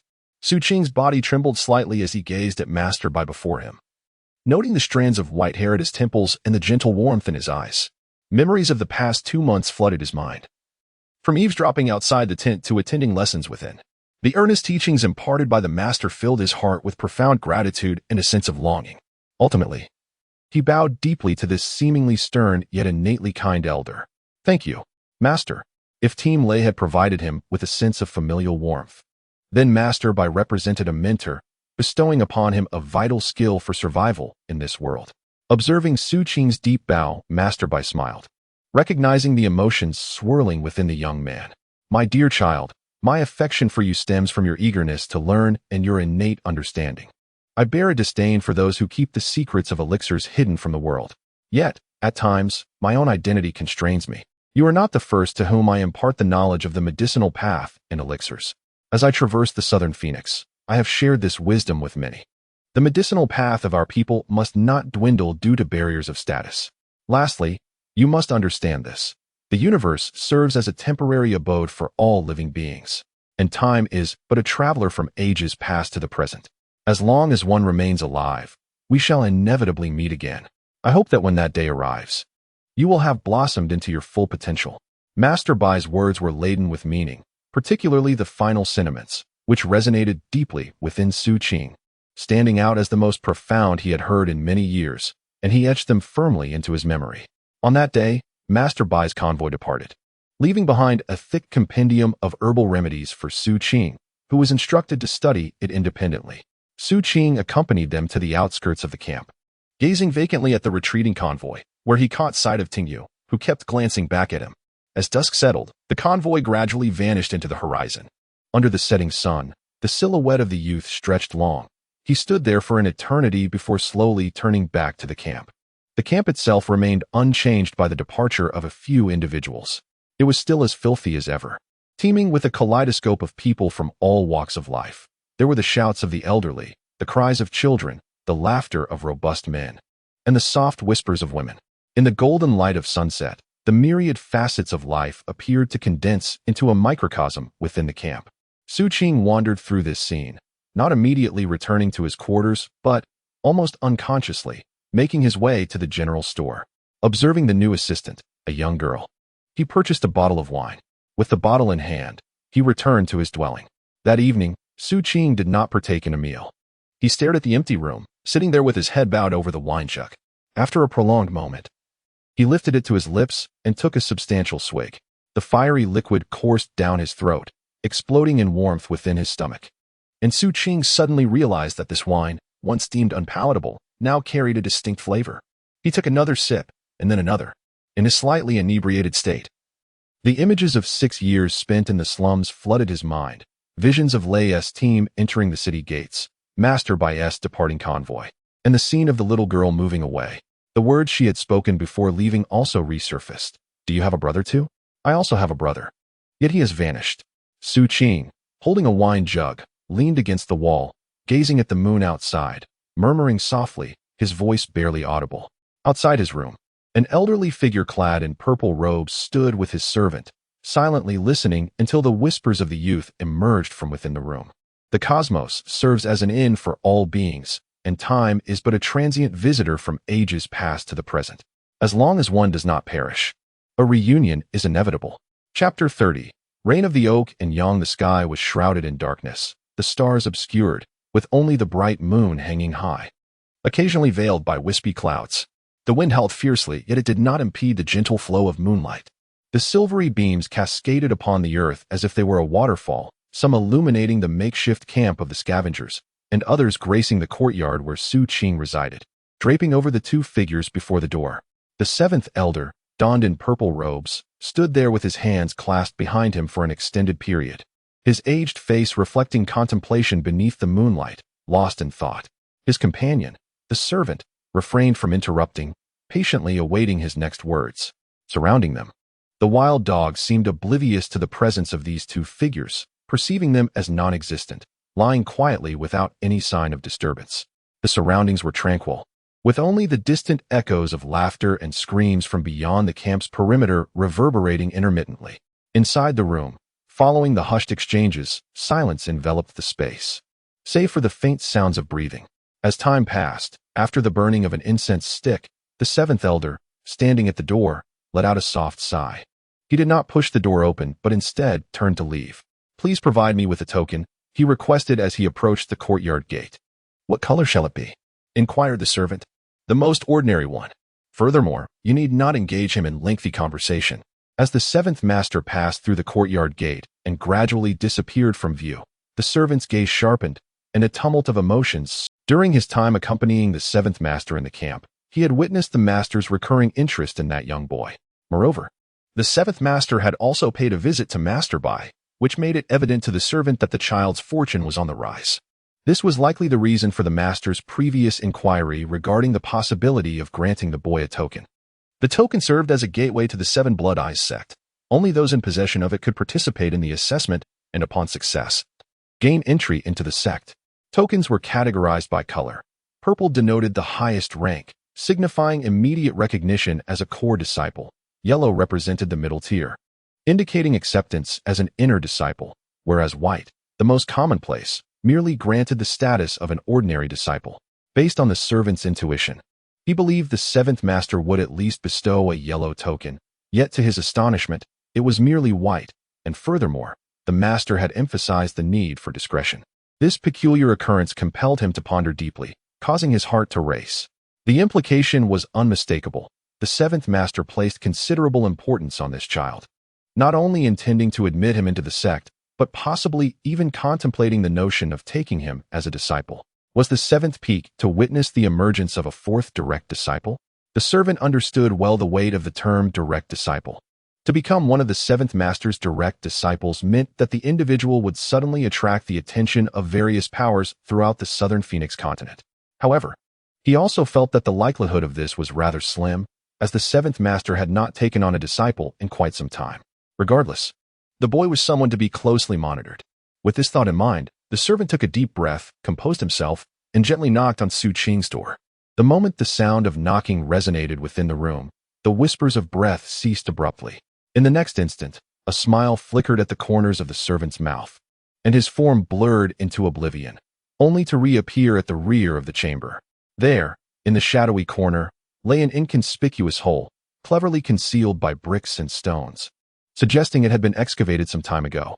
At that moment, Xu Qing's silhouette swiftly emerged from within, intending to circumvent and investigate the knocker.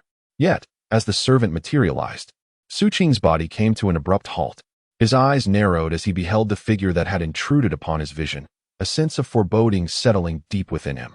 Before him stood a middle-aged man clad in a gray robe, his countenance remarkably ordinary, save for a striking pentagonal emblem at his brow, which now emitted a ghostly luminescence, warping the surrounding moonlight. An overwhelming sense of pressure accompanied this apparition, causing Xu Qing's breath to quicken, his grip on the iron rod tightening, while his left hand discreetly grasped a handful of poison powder. The man's sudden appearance was unnervingly bizarre, radiating an aura far more menacing than that of the little girl's brother he had encountered days prior. Particularly disconcerting was the gaze directed at him, igniting a tremor throughout his very flesh, as if a primal warning reverberated within him, urging him to recognize the peril that loomed before him. This realization heightened Xu Qing's vigilance to its utmost, and the quaking of his flesh served not only as a harbinger of danger, but also signified that his body was primed for the imminent course of action. Having contemplated the potential perils within his abode, Xu Qing had mentally rehearsed various scenarios. The most treacherous of these was one where a feral dog would be silenced without his awareness. At this moment, his eyes narrowed, and Xu Qing cautiously retreated. "I harbor no ill intent." The attendant chuckled, observing the child before him, who resembled a wolf cub poised to pounce. His gaze drifted towards the hole in the wall behind Xu Qing, deducing that it served as an escape route in case of danger within the dwelling.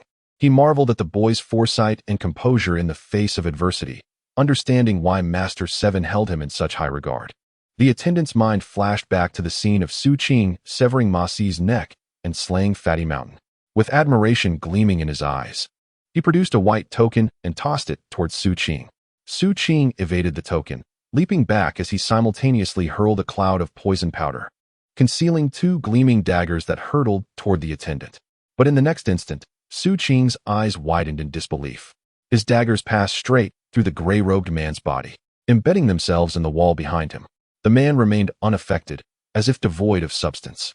The poison powder, too, dissipated through his form, scattering upon the ground. This spectacle sent a jolt of tension through Xu Qing's nerves, halting his breath as he prepared to retreat further. Just then, the gray-robed man smiled, his form gradually fading from Xu Qing's sight. First his legs, then his torso, and finally his head began to dissipate, his voice echoing as he vanished. "A child. Someone has entrusted me with this token for you. It serves as the key to entry into the Seven Blood Eyes. The map on its reverse indicates that any sub-city can be accessed without charge for a single teleportation to the mountain gate, provided you possess this token." As the words lingered in the air, the figure of the servant vanished entirely, as if he had never existed. Observing this, Xu Qing stood in silence for an extended moment, feeling an unsettling oddity from the other party, as well as the despair of his own insignificance. After a prolonged pause, Xu Qing quietly approached, drawing his dagger and gazing down at the token upon the ground. The white token lay face up, adorned with intricate patterns that shimmered under the moonlight, exuding an aura of antiquity. Xu Qing pondered deeply, carefully retrieving it with gloved hands for closer inspection. The reverse side revealed a map densely populated with hundreds of raised points, each marking a distinct city. "Seven Blood Eyes," Xu Qing murmured. He had heard of the Seven Blood Eyes from the Thunder Squad and was aware that it was one of the formidable and ruthless powers in the southern Phoenix continent, with countless individuals aspiring to join its ranks each year. However, the entry requirements for the Seven Blood Eyes were notoriously stringent. One could not simply walk in without an entry token, which was exceedingly rare. Xu Qing was perplexed as to why he had received it, unfamiliar with the gray-haired man and uncertain of the token's authenticity. Yet, after careful consideration, he sensed that given the other party's formidable strength, there was little reason to toy with him, leading him to believe that the token was likely genuine. Why was it given to me? Xu Qing found himself unable to fathom this. Though he noted the significance of the term child used to address him, its implications were both broad and specific. In this scavenger camp, The term child uniquely belongs to Xu Qing. The fact that someone knows his name in the camp indicates a deep familiarity with him. Furthermore, the mention of a token delivered by another suggests that the gray-haired individual has companions, and that this companion holds a significantly higher status. Could it be Master Bai? Xu Qing lowered his head to examine the token, hesitated for a moment, and then tucked it away. At this juncture, dawn was breaking. Xu Qing carefully restored the bricks on the wall at the back of the house to their original state, and then fed the wild dogs in the yard. Though these creatures were of little use, caring for them had become a habitual endeavor over time. Watching the dozen or so wild dogs eagerly devouring the food, Xu Qing intended to leave for class, but after taking a few steps, he paused and silently sat back down in the yard. It was also a habit. Xu Qing murmured, remaining there until the light of day fully emerged. He then stood up, exited the yard, and walked through the camp. Despite being well acquainted with the surroundings, an unfamiliar sensation enveloped him. It had been a long time since the cross and the Luan Fong had returned. As he strolled, he suddenly found himself longing for his pharmacy in the canyon. Although that place was a forbidden zone, fraught with peril, the yearning was undeniably intense. At the same time, Xu Qing was prepared to attempt concocting the white elixir, so he took a deep breath, ready to leave the camp for the forbidden area. Yet, before he could exit, a voice called out from behind him, "Child, child." The voice sounded somewhat familiar. Xu Qing turned around and saw an elderly man with a head full of white hair, clad in a leather coat, rushing towards him. This man was an old scavenger from the camp. The specific name remains unknown. He is commonly referred to as Old Stone, one of the 5 or 6 individuals saved by Xu Qing when he returned with Team Lei. Subsequently, he, much like Bone Blade, would often come to Xu Qing to procure insurance. "Hey, kid, I have landed a significant job," Old Stone exclaimed with excitement. As he rapidly recounted his tale, Xu Qing began to comprehend the situation. This Old Stone, during this period, had somehow managed to secure himself as a guide for the young men and women who had recently arrived at the camp, leading them to the temple complex within the Forbidden Jungle. His visit to Xu Qing was to purchase insurance. As per usual, 5 white dan. "If I do not return within a week, I would appreciate it if you could come to the temple complex and rescue me," Old Stone said with a smile. "A week?" Xu Qing inquired, somewhat astonished. Indeed, these pampered individuals from the Purple Earth insist on remaining there for a week. However, the remuneration is quite generous. "For this old skeleton of mine, it's worth the gamble. Once this is over, I intend to retire," Old Stone sighed. As an old scavenger, he was acutely aware that staying in the Forbidden Zone for a week would exponentially increase the risks, and the same was true for the anomalies here. Yet, the compensation was too tempting, enough for him to secure residency in a nearby city, prompting him to take the chance and adequately prepare his white dan. Xu Qing furrowed his brow, having no intention of continuing to engage in such undertakings, especially since he needed time to study the white dan. Just as he was about to refuse, the sight of Old Stone's white hair and his eager expression reminded Xu Qing of Team Lei. After a moment of silence, he nodded. This is the last time.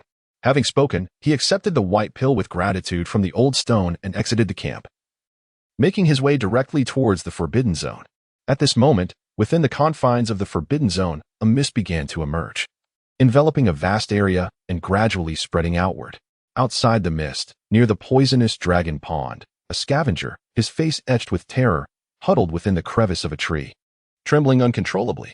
Surrounding him were 4 figures, their gazes as frigid as ice, scouring the vicinity. "The mist has arrived. If I can just hold on a little longer, the child will surely come to rescue me." The person in hiding was none other than the bone knife buyer who had purchased multiple insurances from Xu Qing. As the mist rolled in, the moment Xu Qing stepped into the jungle of the Forbidden Zone, he paused. He sensed a distortion in his own shadow, a phenomenon he had encountered before, signaling the onset of mist within the Forbidden Zone. Upon closer inspection, he could discern faint wisps of mist lingering among the trees.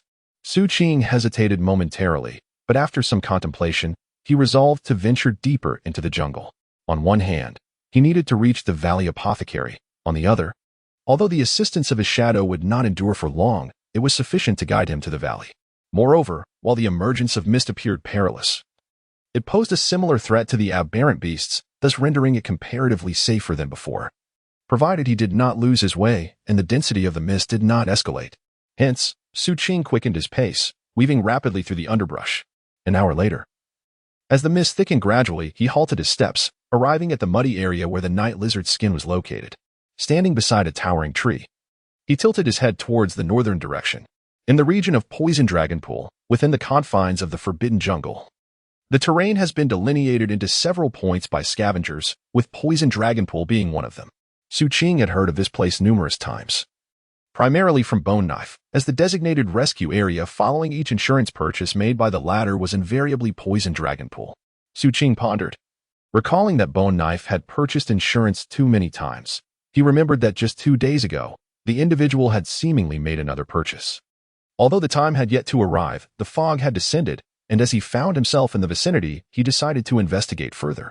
With that thought, Xu Qing's body swayed, and he leapt from the treetops, making his way towards the direction of Poison Dragon Pool.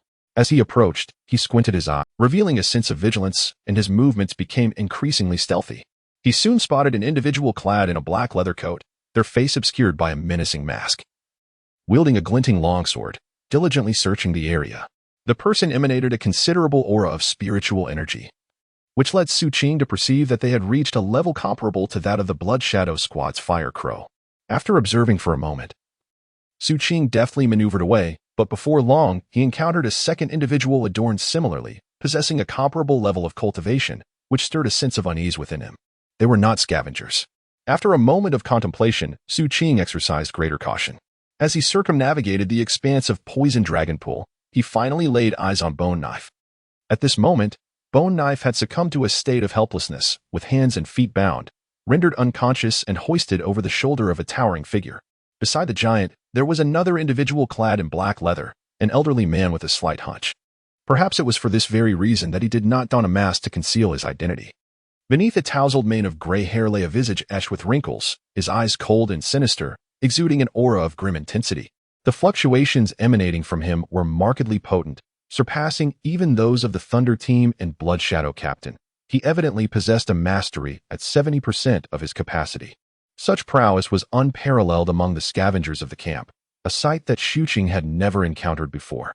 Supervisor, this fog has arrived at an inopportune moment. What shall we do about the other marked meat treasures? The burly man, wielding a bone knife, muttered as he observed from a distance. All of this is the fault of that meat treasure, wasting our time with its evasions. The elderly man in black cast a cold glance at the unconscious figure of the bone knife wielder, and after a moment of contemplation, he shook his head. Let the others join us. We shall step outside to await the dissipating fog before pursuing those meat treasures. Indeed, the boss could simply capture them within the camp. Why wait until they venture into the forbidden zone for us to act? The burly man grumbled in dissatisfaction, prompting a disdainful snort from the elder. The boss seeks a sustainable approach, one that your simplistic mind cannot fathom. If we were to capture individuals within the confines of the camp, how would it continue to function?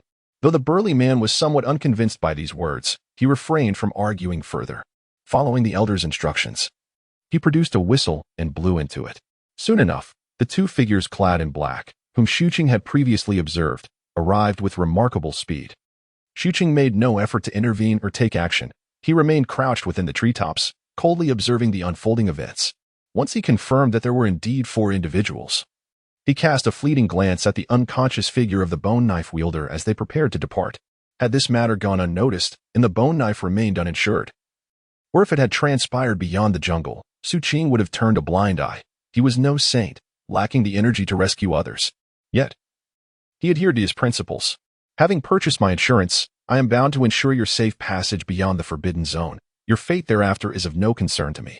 In the next instant, Xu Qing surged forth, his body propelling with such velocity that it left behind a fleeting shadow, akin to an arrow released from its bow, hurtling towards the burly man bearing the bone knife. His prior concealment had been so skillful, and his strike so swift, that even the 3 cloaked figures, including the hulking man, remained blissfully unaware, save for the elder in black who sensed a disturbance. With a swift change of expression, the elder spun around, raising his right hand, summoning a flurry of ice blades that coalesced in midair, aimed at Xu Qing. Yet it was too late. The ice blades sliced through empty space as Xu Qing had already reached the man's side. The tempestuous wind whipped around him, his long hair billowing as the ferocity in his gaze met the chilling gleam of the dagger in his hand, a vivid display of lethal intent. With a single stroke, he severed the man's throat with such force that the 5th-layered chi cultivator had no time to resist or react. His screams were stifled before they could escape, and his head was severed cleanly from his body, blood spraying forth. The bone knife, which had been clutched in the man's grasp, tumbled to the ground, only to be seized by Xu Qing as he leapt away, landing several paces distant. Having discarded the bone knife, he turned, coldly regarding the remaining three figures like a hunter assessing his prey. At that moment, the decapitated head of the man, eyes wide with bewilderment, fell alongside his lifeless body, while the elder's failed ice blades descended to the ground. An eerie silence descended, the scene's profound impact causing the black-robed elder and his two companions to reel, their minds echoing with shock as their gazes converged upon Xu Qing. A mere child.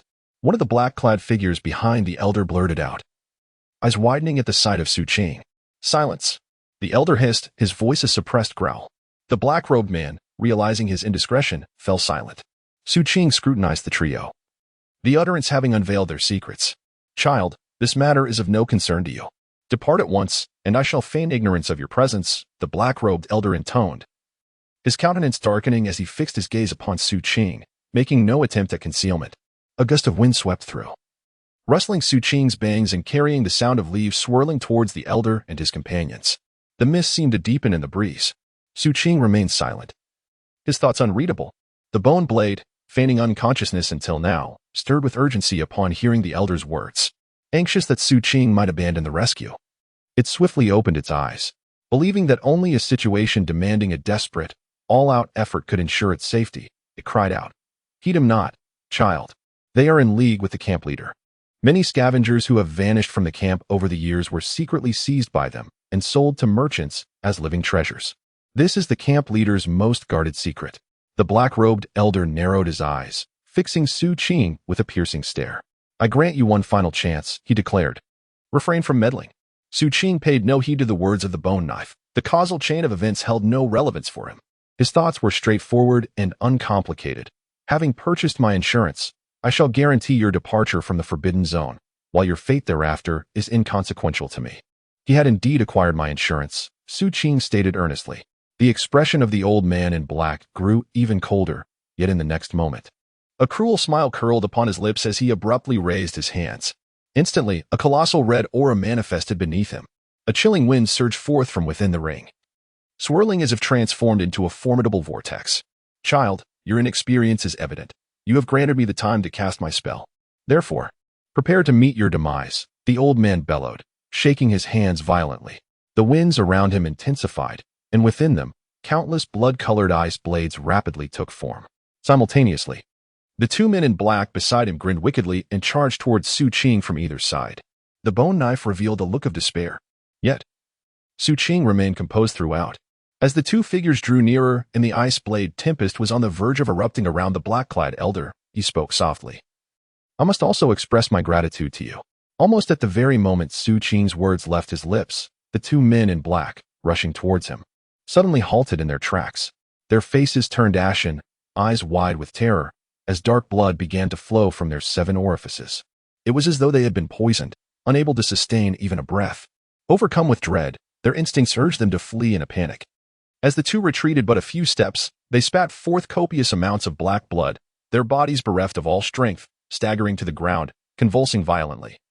Their expressions twisted in excruciating agony, as if enduring the most heinous tortures of humanity, emitting chilling and harrowing cries. In the next instant, they succumbed to a sudden death. This scene left Bone Blade in a state of horror, while the dark-clad elder, who had cast the spell, experienced a tumultuous upheaval in his mind, causing the tempest he had conjured around him to falter. At that moment, dark blood trickled from his eyes. The elder's countenance changed drastically. Unable to maintain the stability of his magic, he forcefully pushed outward, causing the ice blade to erupt prematurely. However, due to the turmoil within his mind, although the force of this eruption was tremendous, its range was compromised. Xu Qing, with a slight sway of his body, deftly evaded the attack while grasping the bone blade, and turned his gaze towards the dark-clad elder, who was now hastily retreating in a bid to escape. Observing the elder continuously extracting and swallowing pills in his retreat, Xu Qing made no attempt to intervene, instead murmuring softly in the presence of the bone blade's terror, 1, 2, 3. The moment the third word escaped his lips, the dark-clad elder let out a violent cough, spewing forth a large mouthful of black blood, which even contained fragments of rotting internal organs. He staggered, yet did not fall. his pallid visage betraying a flicker of remaining strength as he prepared to flee with great haste. Seeing this unfold, Xu Qing's brow furrowed, and in an instant, he surged forward, closing the distance between himself and the elder. In the face of the elder's despairing expression, he unleashed a punch aimed at the elder's chest. In an ephemeral flash, a grotesque apparition of a ghoul materialized above his fist, grinning silently as it lunged towards the elder. Bang! The elder's body convulsed violently as his chest garment disintegrated into ash, his heart shattered, leading to his demise. His lifeless body lay on the ground. The flesh and bone of his chest caved in, forming a grotesque visage reminiscent of a demonic spirit, a sight both chilling and harrowing. The 7 types of poison, carried by the wind, when theoretically combined, would ensure death within mere moments. Yet, why was he still able to endure? It seemed further refinement was necessary. Xu Qing muttered to himself, disregarding the petrified bone blade beside him as he commenced the organization of his spoils. Ultimately, he retrieved a corpse-dissolving powder and sprinkled it over the 3 bodies. As the sizzling sound resonated through the stillness of the forest, the corpses gradually transformed into pools of blood. Having completed this task, Xu Qing turned his gaze towards Boneblade. The latter, utterly shaken by Xu Qing's display of prowess, trembled both in body and spirit, perceiving the youth before him as the most terrifying entity in existence. Upon receiving Xu Qing's scrutinizing glance, he instantly quivered. In the midst of this trepidation, he found breathing increasingly arduous, and the skin on his hands turned a sickly hue. This sight nearly drove him to the brink of despair. Young friend, I too am poisoned. In this breezy expanse, we are all susceptible to the toxin. Xu Qing spoke calmly. The antidote. I require the antidote. Boneblade implored, urgency lacing his tone as he felt an agonizing sting throughout his body. My poison has no antidote. Xu Qing raised his eyes to the encroaching mist in the distance, and amidst Boneblade's desolation, he softly added, I came to rescue you because you had taken precautions, but do not presume this grants you the liberty to act with cunning. Child, I have erred. I am acutely aware of my faults. A prickling sensation courses through me, and you can see the bruises forming. The Boneblade trembles. He observes his hands turning increasingly dark. The gruesome image of the 2 cloaked figures, their blood seeping from every orifice, floods his mind, and his internal dread reaches a pinnacle. Xu Qing casts a cold glance his way, nonchalantly tossing a pouch of medicine toward him. The Boneblade hastily catches it and hastens to swallow its contents, fearing that a mere morsel might not suffice to alleviate the poison. Soon, the dark hue on his body begins to dissipate, yet his face starts to swell. What have you given me? My mouth feels numb. The Boneblade feels the swelling in his face, his speech becoming sluggish as he gazes at Xu Qing in bewilderment. Xu Qing regards the now pig-like visage of the Boneblade and speaks indifferently. It is also poison. Chapter 32. Life and Death Also. Poison? The Boneblade's eyes widen in despair. He attempts to articulate something, but a wave of dizziness overwhelms him, and he succumbs to unconsciousness. At that moment, a fog envelopes them, shrouding the figures of Xu Qing and the Boneblade. 2 hours later, at the edge of the forbidden forest, in a crossroads, the Boneblade feels a sharp pain in his body and awakens, blinking in confusion. As his eyes adjust, he scans his surroundings, quickly rising in alarm. Once assured that he is in a safe location and that Xu Qing is nowhere to be seen, he exhales in relief, realizing that his face has returned to normal, and his body shows little change from before the poisoning. I am not dead? The bone knife quickened its heartbeat. The sense of having survived a catastrophe was profoundly intense. Simultaneously, he noticed a patch of bamboo beside him, inscribed with a line of characters. The insurance has expired. As he gazed upon these 4 words, a wave of complex emotions surged within him, coupled with a twinge of shame at his previous petty schemes. After a prolonged moment of contemplation, he sighed deeply and bowed profoundly towards the depths of the jungle. Gratitude whispered from his lips. Turning to face 2 divergent paths ahead, he discerned that the right side led back to the encampment, while the left veered away, leading towards Pine Wave City. Standing there, he sensed the absence of any presence around him and fell into a long silence. The camp leader hailed from the Diamond Sect, whose influence enveloped all surrounding cities. Even if he fled to Pine Wave City, evading the leader's wrath seemed an insurmountable challenge, especially after the loss of his men. A struggle erupted within Bone Knife. He recognized a method that might afford him a chance at survival: to betray the child by revealing the incident of the child's slaying of the leader's men. thereby shifting the blame entirely onto the child. This act could potentially secure his own life. Yet, such a course would betray his conscience, for the child had indeed saved him. However, after a moment's reflection, his internal conflict solidified into resolve. In these chaotic times, preserving his own life took precedence over the fates of others. With this realization, he suppressed his guilt, his body swaying as he swiftly surged towards the direction of the encampment.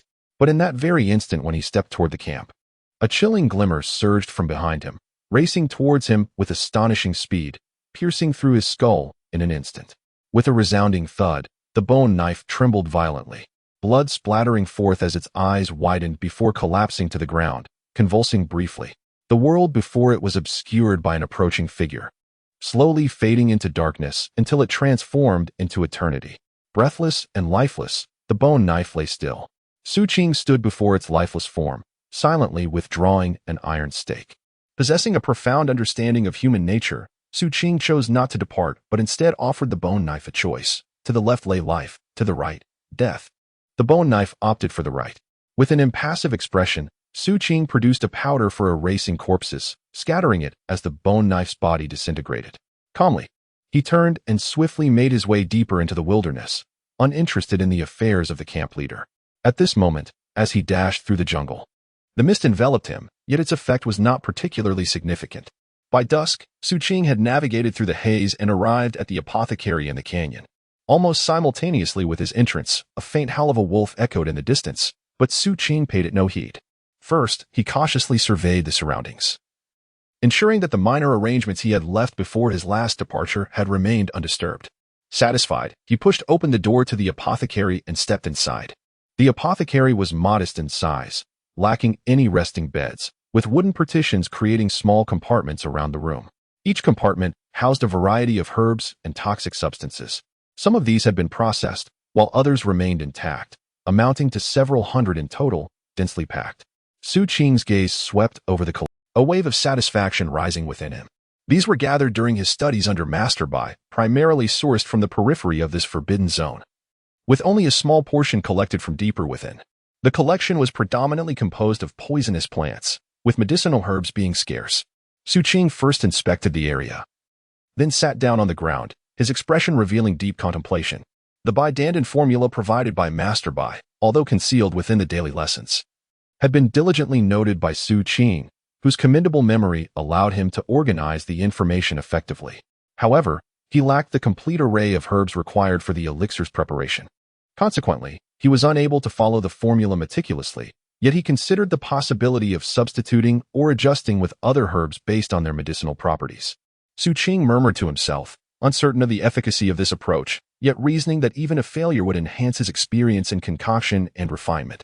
With this thought, he waved his right hand, and immediately, 7 or 8 types of herbs flew forth from various compartments, landing gracefully before him.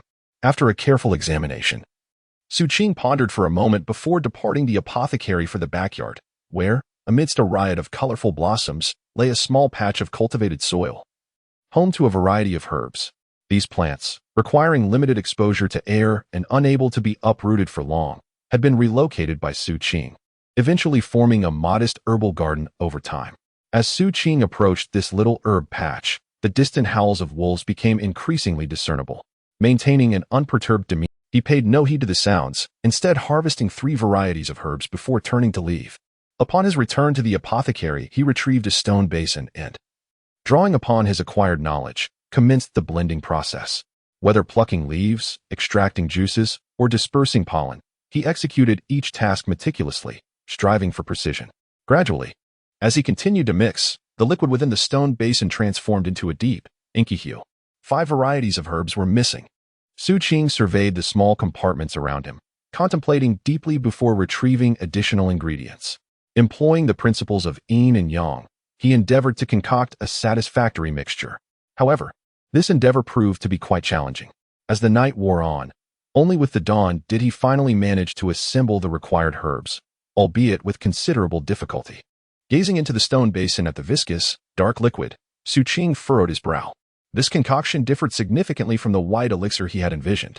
Yet, having come this far, abandoning the task was evidently not an option. With determination, Xu Qing bit his lip and extracted a handful of 7-leaf grass, incorporating it in precise proportions. In the next moment, the liquid in the basin began to boil, exhibiting signs of a color change. However, this transformation lasted merely 3 breaths before it ceased. Upon inspection, the liquid had shifted from a pitch black to a brown hue. Xu Qing hesitated, touching the purple crystal at his chest, reflecting on his robust immunity to toxins, which brought him a semblance of reassurance. Cautiously, he dipped his hand into the stone basin, scooping a bit of the herbal paste and molding it into the shape of a pill, which he then held to his nose. A pungent odor wafted forth, causing Xu Qing to hesitate at the prospect of consumption. Could he truly ingest it? His expression revealed inner turmoil as he pondered, before ultimately deciding to carry the pill outside to the herb field. No sooner had he approached than the haunting howl of wolves echoed once more. Xu Qing pressed on through the herb field, heading directly towards the source of the sound. Soon, amidst a tangle of weeds behind the field, a large cage constructed of iron vines came into view. Inside, a gaunt black-scaled wolf lay weakly. Upon noticing Xu Qing, it immediately rose, baring its teeth and emitting a low growl, yet the terror evident in its eyes betrayed its fear of him. The black-scaled wolf was an encounter that Xu Qing had during one of his herbal foraging expeditions deep within the jungle. The creature had attempted to ambush him, but after capturing it, Xu Qing chose not to kill it. Instead, he confined it here as a test subject for his medicinal experiments. Upon noticing the black pill in Xu Qing's hand, the black-scaled wolf immediately trembled and retreated in fear. However, it was too late. Xu Qing's left hand reached into the cage, seizing the wolf by its neck. Despite its feeble struggles, he forcibly dragged it closer to him. Xu Qing's expression remained impassive, his gaze icy as he fixed his eyes on the quaking creature. With his right hand, he produced the refined pill and held it near the wolf's mouth. The wolf trembled even more, ultimately succumbing to the looming threat of death, obediently opening its mouth to consume the pill. After a brief moment, the black-scaled wolf began to emanate dark smoke, retching violently.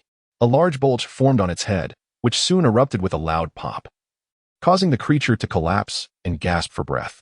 Xu Qing furrowed his brow, tossing a few pieces of meat into the cage before retreating to his apothecary, where he sat in deep contemplation. Why had the effects not manifested? There seemed to be an issue with the final activation of the medicine. It was not merely neutralizing the foreign substance, but rather causing it to explode.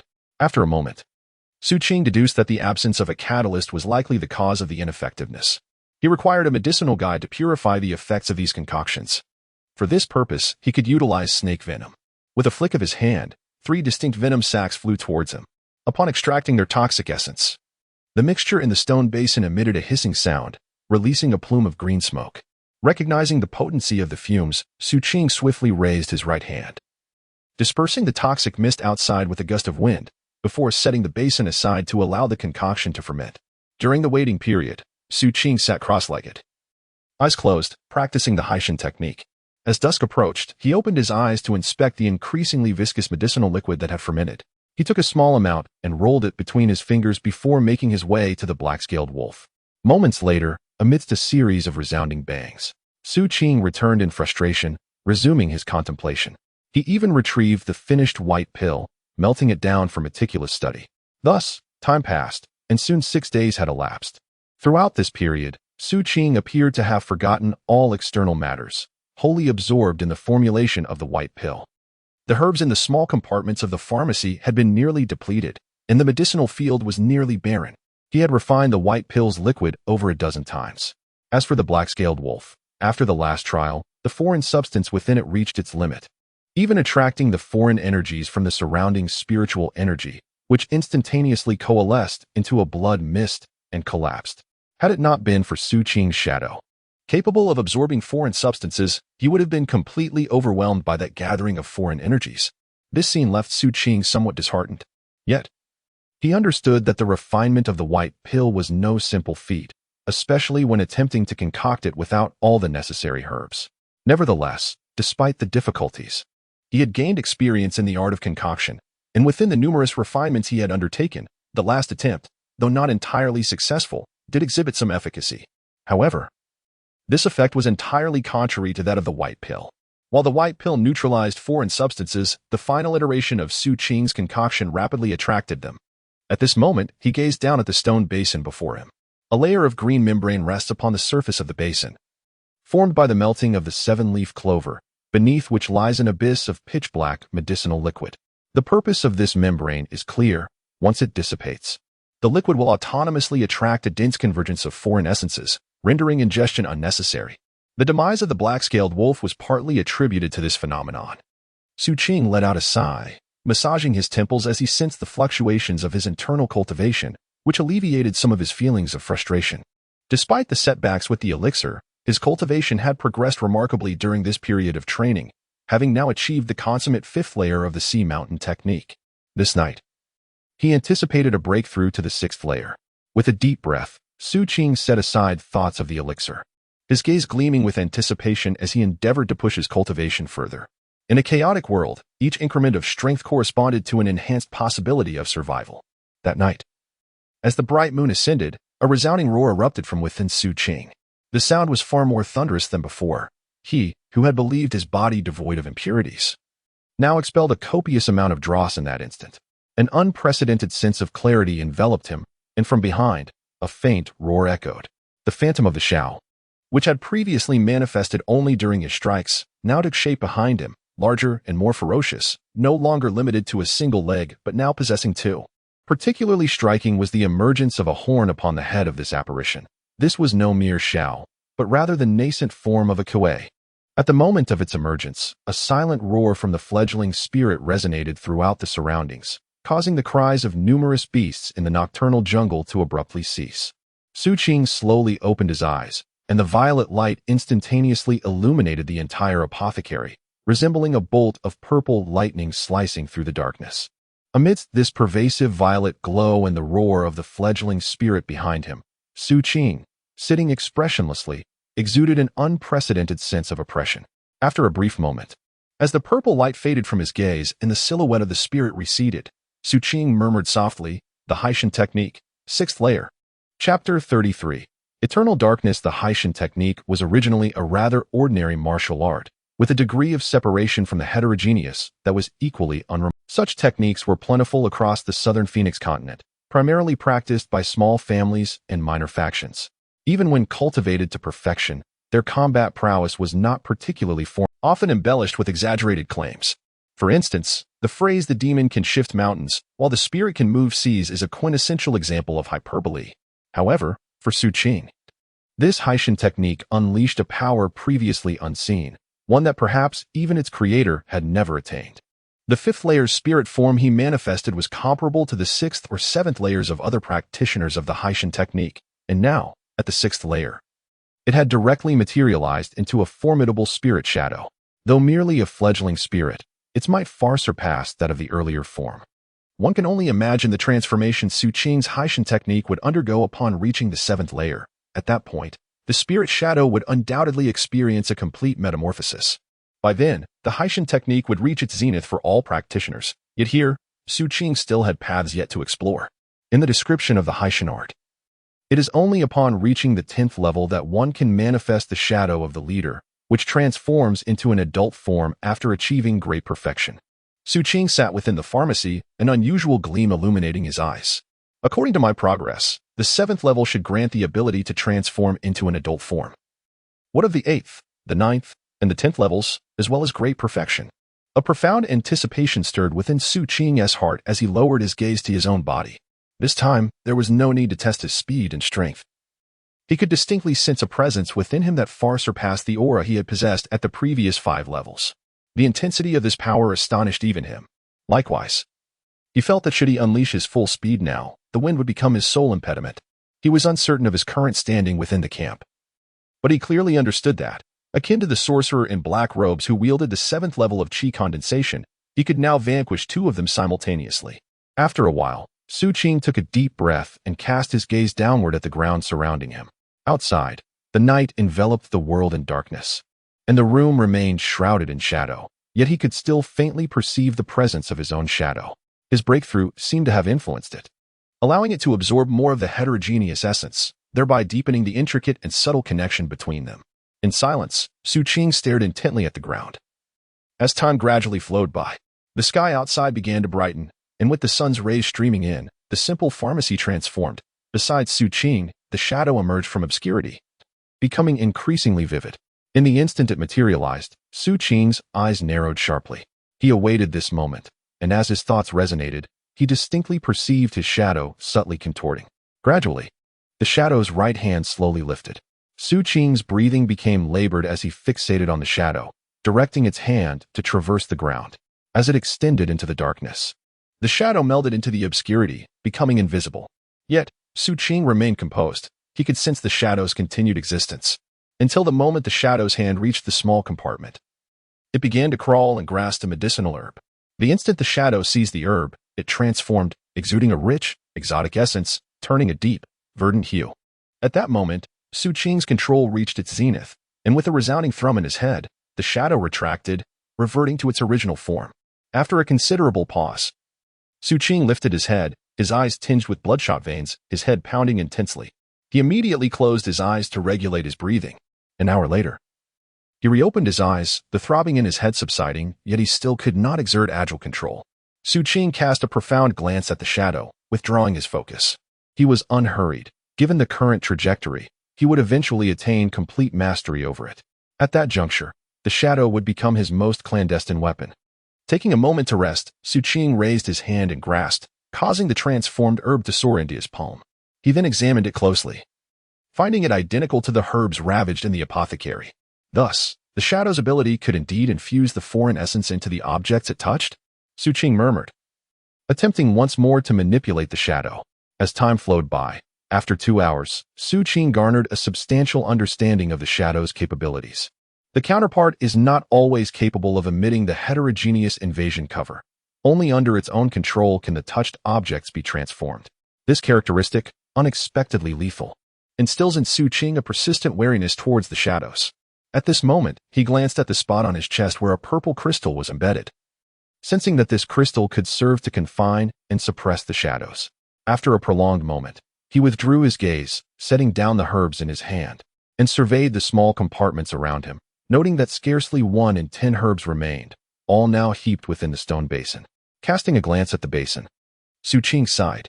Though reluctant to discard it, he contemplated that this black medicinal liquid, if utilized wisely, could also serve as a weapon. Thus, after a moment of thought, he meticulously kneaded the liquid from the basin into pills, coating their exterior with a layer of 7-leaf herb juice to create a barrier. Ultimately, he produced several dozen pills, pitch black in essence yet green on the outside. He decided to name them black pills. Xu Qing stored them away and exited the apothecary, intending to venture out to gather more herbs while also devising a method to capture a black-scaled wolf. During this period, he had found the black-scaled wolf to be an effective test subject for his medicinal experiments. Now, having departed from the gorge, he made his way directly to the temple ruins, swiftly arriving without pause, and raced deeper into the forbidden zone. The herbs found deeper within surpassed those outside.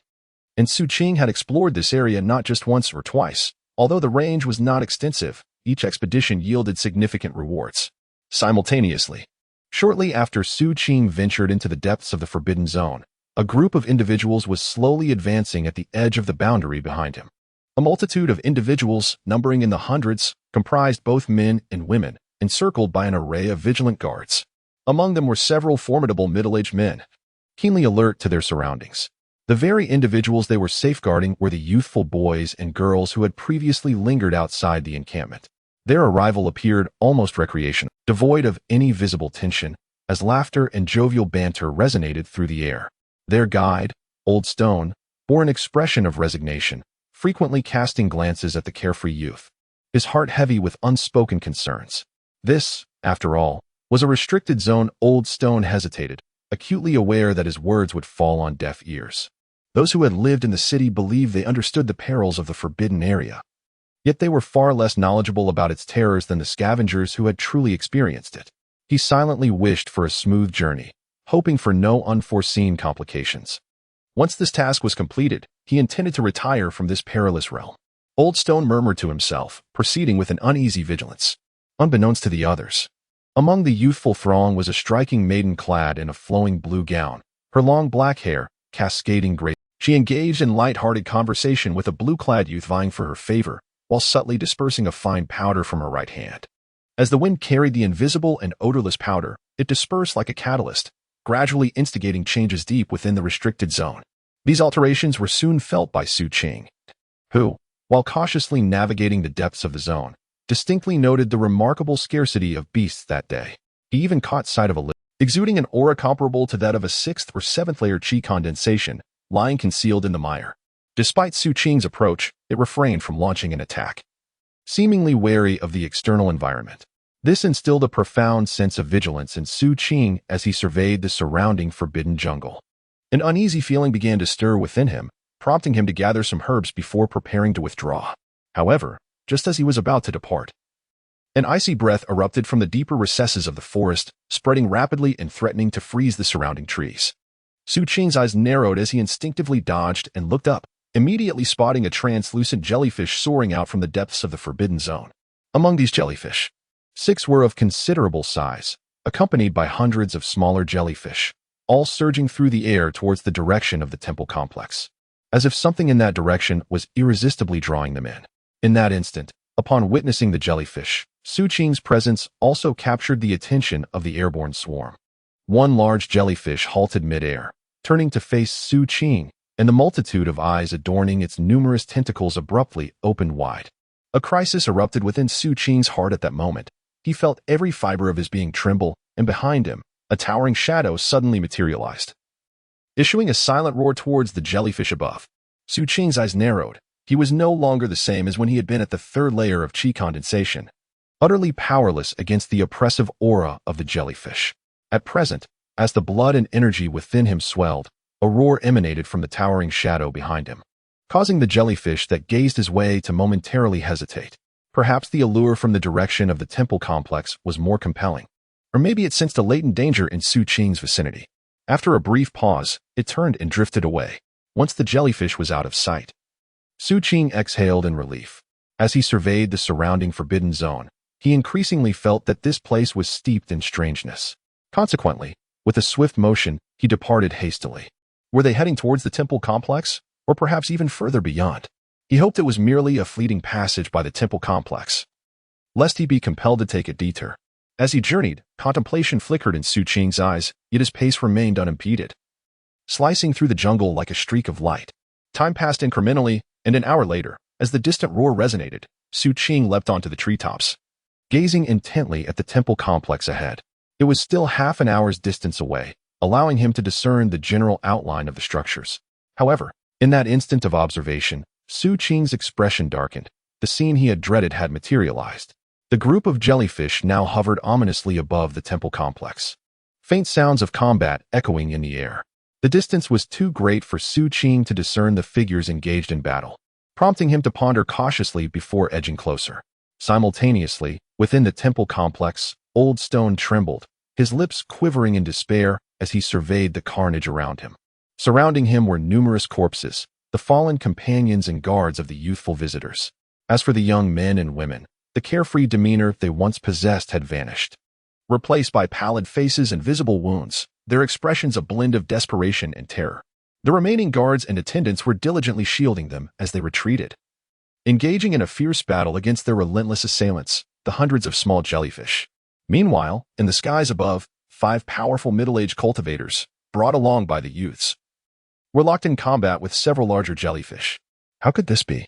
How could things have turned so dire? Everything had seemed fine just moments ago. Old Stone trembled, moving anxiously alongside the beleaguered youths, but his advanced age hindered his speed. After only a few steps, a small jellyfish surged past the guards, lunging directly at him. There was no time to evade. In an instant, the jellyfish glided through Old Stone, snatching his heart and swallowing it whole, darting towards the young men and women. Old Stone collapsed, his body convulsing uncontrollably. Blood streamed from his chest, pooling around him, while crimson also spilled from his mouth, like quicksand obscuring everything. In his final moments, he whispered the last words of his life. The qualification to enter the city cannot be purchased anymore. Old Stone's eyes remained wide open, his breath fading, motionless as everything before him dissolved into an eternal darkness. Within the temple complex, the ground was strewn with corpses, guards, attendants, and several youths who had perished, their understanding of the dangers of the forbidden area reflected in their lifeless expressions, gazing vacantly at the sky. In addition, there lay the deceased jellyfish. Unlike the human race, jellyfish, upon their demise, transform into a massive grayish, mud-like substance, emanating a foul stench that starkly contrasts with their former vibrant hues. They also release an intensely foreign essence that invades and erodes everything within the vicinity.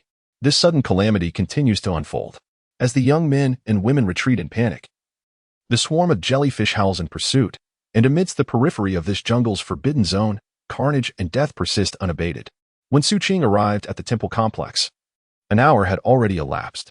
Walking through the ruins, he surveyed the multitude of corpses strewn about, his expression largely unchanged. He had witnessed death far too often.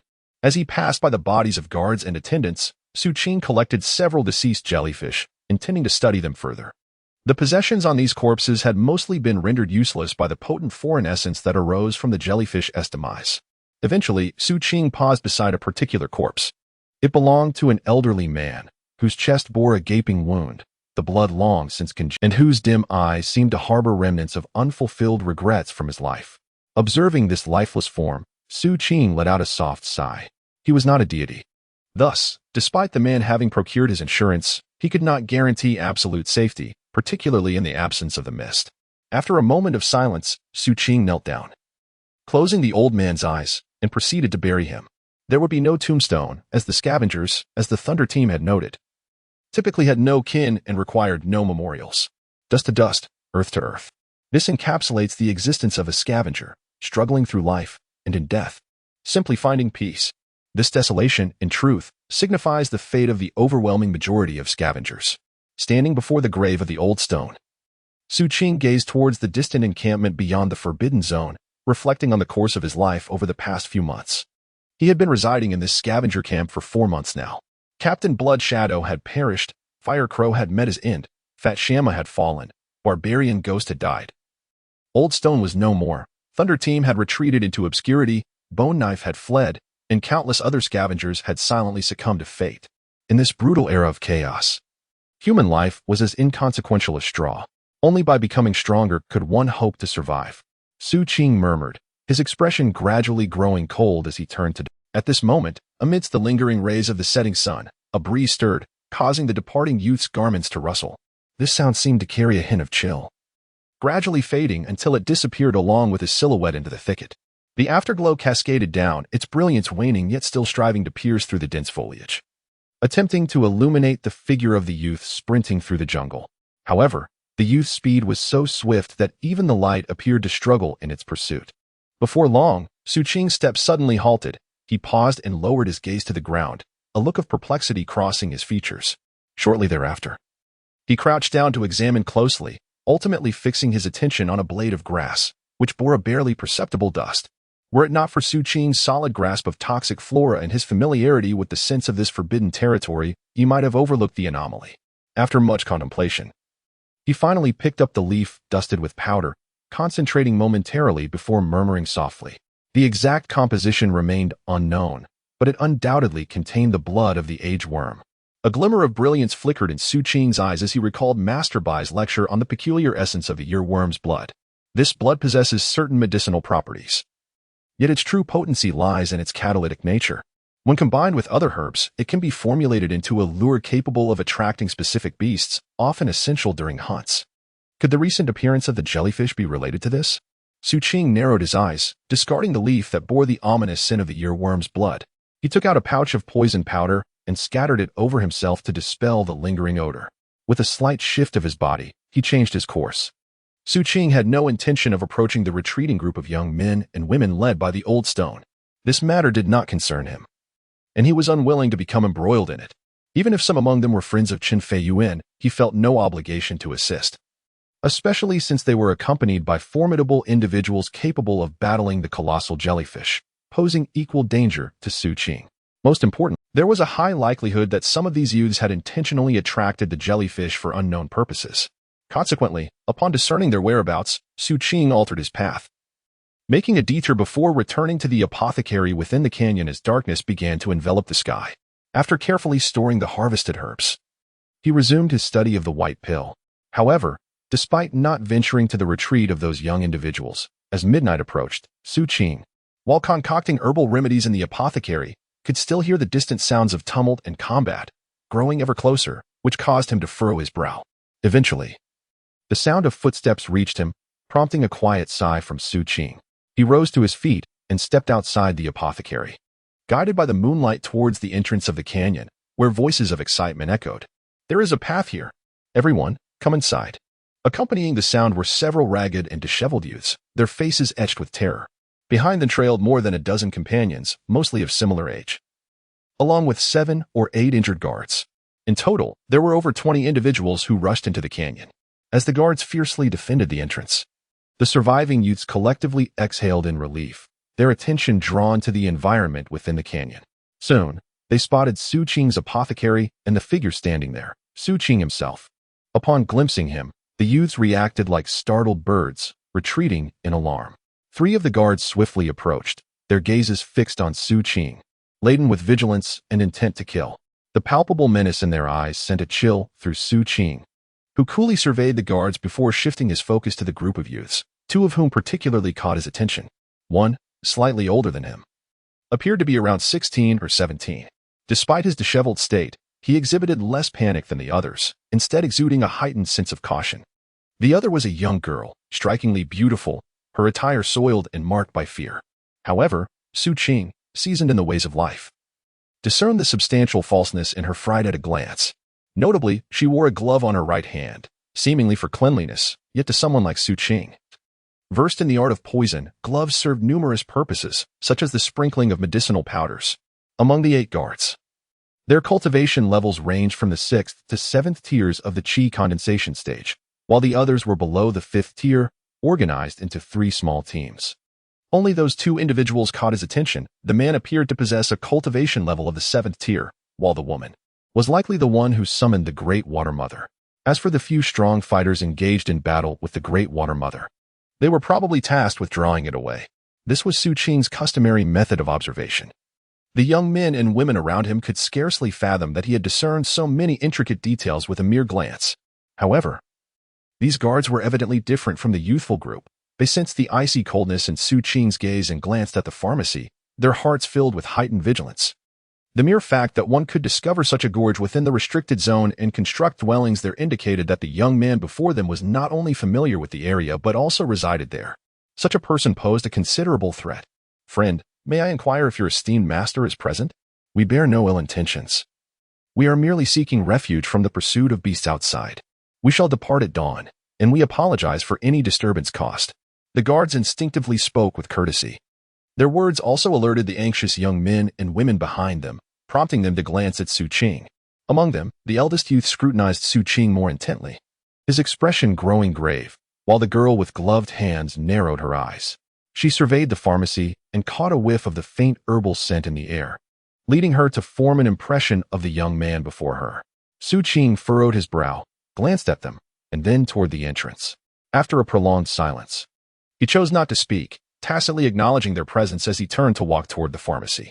His acquiescence relieved the guards, while the young men and women behind them remained filled with trepidation. Only that gloved girl, with a fleeting glimmer of something unusual in her eye, spoke in a voice that was both cautious and tinged with grievance. You are quite rude. We merely wish to take refuge here, outside. There are monstrous beasts, and if we venture out, we shall surely perish." Her voice carried a poignant sense of vulnerability that stirred the hearts of several youths nearby, who admired her, compelling them to muster their courage and address Xu Qing in succession. "Indeed, how can you be so cold-hearted? We harbor no ill intentions. We simply seek a moment of respite." A casual remark ignited a flicker of hostility towards Xu Qing. Although this animosity was subtle, it nonetheless filled the girl with a sense of triumph. She sought to leverage the sentiments of others to gauge the disposition of the youth before her. However, in the next instant, a flash of cold light erupted from Xu Qing, and a sharp whistle pierced the air as a dagger, akin to a bolt of lightning, surged toward the girl with a sense of triumph. Her expression shifted as she instinctively prepared to evade, yet the dagger whizzed past her ear, slicing through strands of her hair before embedding itself into the stone wall behind her with a resounding thud, sending sparks flying. A jolt coursed through the girl, and as her breath quickened, her right hand reflexively rose. When she glanced at Xu Qing, she was met with the icy gaze of the youth before her, his eyes, cold as a wolf's, radiating a palpable intent to kill. This look sent a shiver down her spine, while around her, the guards and other youths recoiled in shock. The former became acutely vigilant, while many among the latter gasped in astonishment. "We are mere strangers. Do not test me." Xu Qing cast a deep gaze at the young girl, suppressing the murderous intent that surged within him. He slowly spoke and turned towards the pharmacy.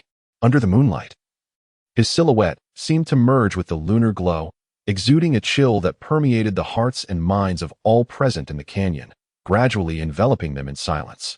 To many, the canyon, for a fleeting moment, appeared as perilous as the swarm of jellyfish outside. In this stillness, just as Xu Qing reached the entrance of the pharmacy, a piercing scream suddenly echoed from the entrance. A small jellyfish had found its way through, penetrating a guard's body, devouring his innards before surging into the canyon. Behind it, a horde of jellyfish followed, rushing forth. Unexpected? Surprising? Siblings, do you yearn for a fourth installment? If so, inform the newcomer, who might take a bottle of wine and strive harder. Chapter 35. Ripples Caused by the Wind. Fourth installment. Xu Qing furrowed his brow and turned to look. A throng of small jellyfish, numbering in the hundreds, surged from the canyon's entrance towards the guards and the young men and women. Their expressions shifted dramatically as they immediately fought back, especially the guards who desperately attempted to obstruct the onslaught.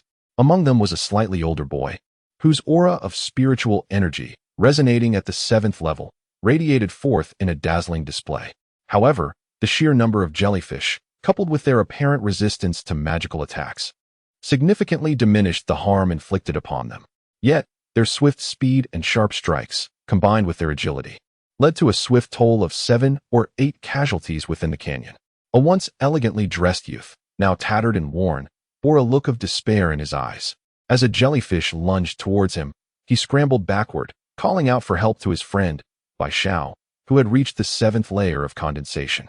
"Bai Xiao, save me." As he spoke, a radiant beam of light surged forth, landing before him and momentarily halting the jellyfish, allowing the youth to evade danger, though still shaken. Though Xu Qing was at a considerable distance, he too caught the attention of several jellyfish. 3 of them surged towards him, intent on piercing his form as they had done before. In an instant, a glint of cold light flashed in Xu Qing's eyes. He raised his right hand and struck with a powerful punch. With a resounding crash, his fist collided with one of the jellyfish, causing its entire body to tremble before it disintegrated into fragments. Without pausing, Xu Qing swiftly produced a dagger in his left hand and dashed towards the other 2 jellyfish. His speed surpassed theirs, and with remarkable agility, he moved through them, cleaving their bodies in twain in the blink of an eye. Witnessing this spectacle, the young men and women engaged in battle with the jellyfish instinctively gravitated towards him, their spirits stirred. The swift dispatch of 3 jellyfish provoked the remaining creatures to open their otherworldly eyes, and they immediately charged towards Xu Qing in a throng of over 10. Yet Xu Qing remained composed. Instead of retreating, he surged forward like a fleeting shadow, his dagger radiating a blinding cold light. The jellyfish exploded in a series of resounding pops. As they perished, a wave of foreign essence spread out, darkening the foliage within the canyon, including Xu Qing's medicinal garden. As for the injured guards, their expressions were tainted with an alien hue. Witnessing the transformation of his domain, Xu Qing's eyes brimmed with a chilling intent. He surged forth once more, his speed surpassing that of before. As he passed, his dagger danced through the air, shattering the jellyfish that surrounded him. However, his brow soon furrowed. The dagger in his grasp, succumbing to the corrosive influence, began to splinter under the strain. There was no time for lamentation as he brandished an iron rod, swiftly slicing through several jellyfish while dispersing toxic powder. Although these jellyfish possessed a considerable resistance to toxins, rendering the airborne poison ineffective for the moment, Xu Qing remained undeterred. For him, the poison served not only as a means of slaughter but also as a method to neutralize their scent. Yet, he found himself lacking in weaponry. While the iron rod boasted formidable penetrative power, it could not rival the cutting finesse of a dagger. At that moment, a soft exclamation reached his ears from behind. "Friend, use my sword." In the instant those words were spoken, a glimmering sword was hurled from behind Xu Qing, which he deftly caught with a reverse grip. Out of the corner of his eye, he recognized the one who had thrown the sword, none other than the youth known as Bai Xiao. Without uttering a word, Xu Qing grasped the long sword and immediately felt its exceptional quality. With a swift motion, a sharp gleam erupted from the blade. Although he was untrained in swordsmanship, the weapon's keen edge allowed him to cleave through 7 or 8 jellyfish in an instant.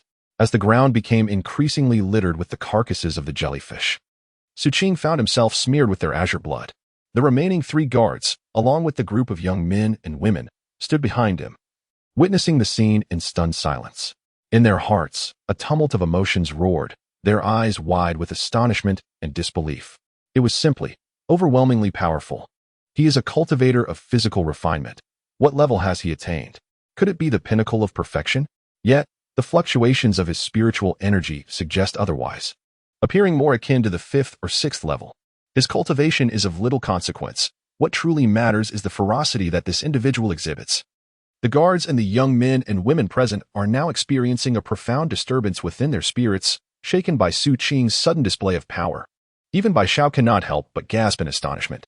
Among the crowd, a young woman feels her heart race, acutely aware of the terror emanating from Xu Qing, compelling her to suppress all frivolous thoughts. In him, she senses the same aura possessed by the monstrous members of her clan, each one their presence has always instilled in her an instinctive fear, and now this young man evokes precisely the same sensation. She has no desire to provoke such an individual, especially since her own mission has been accomplished, attracting a multitude of jellyfish. Whether those within the sect can successfully procure what they seek from the jellyfish nest deep in the jungle is of no concern to her.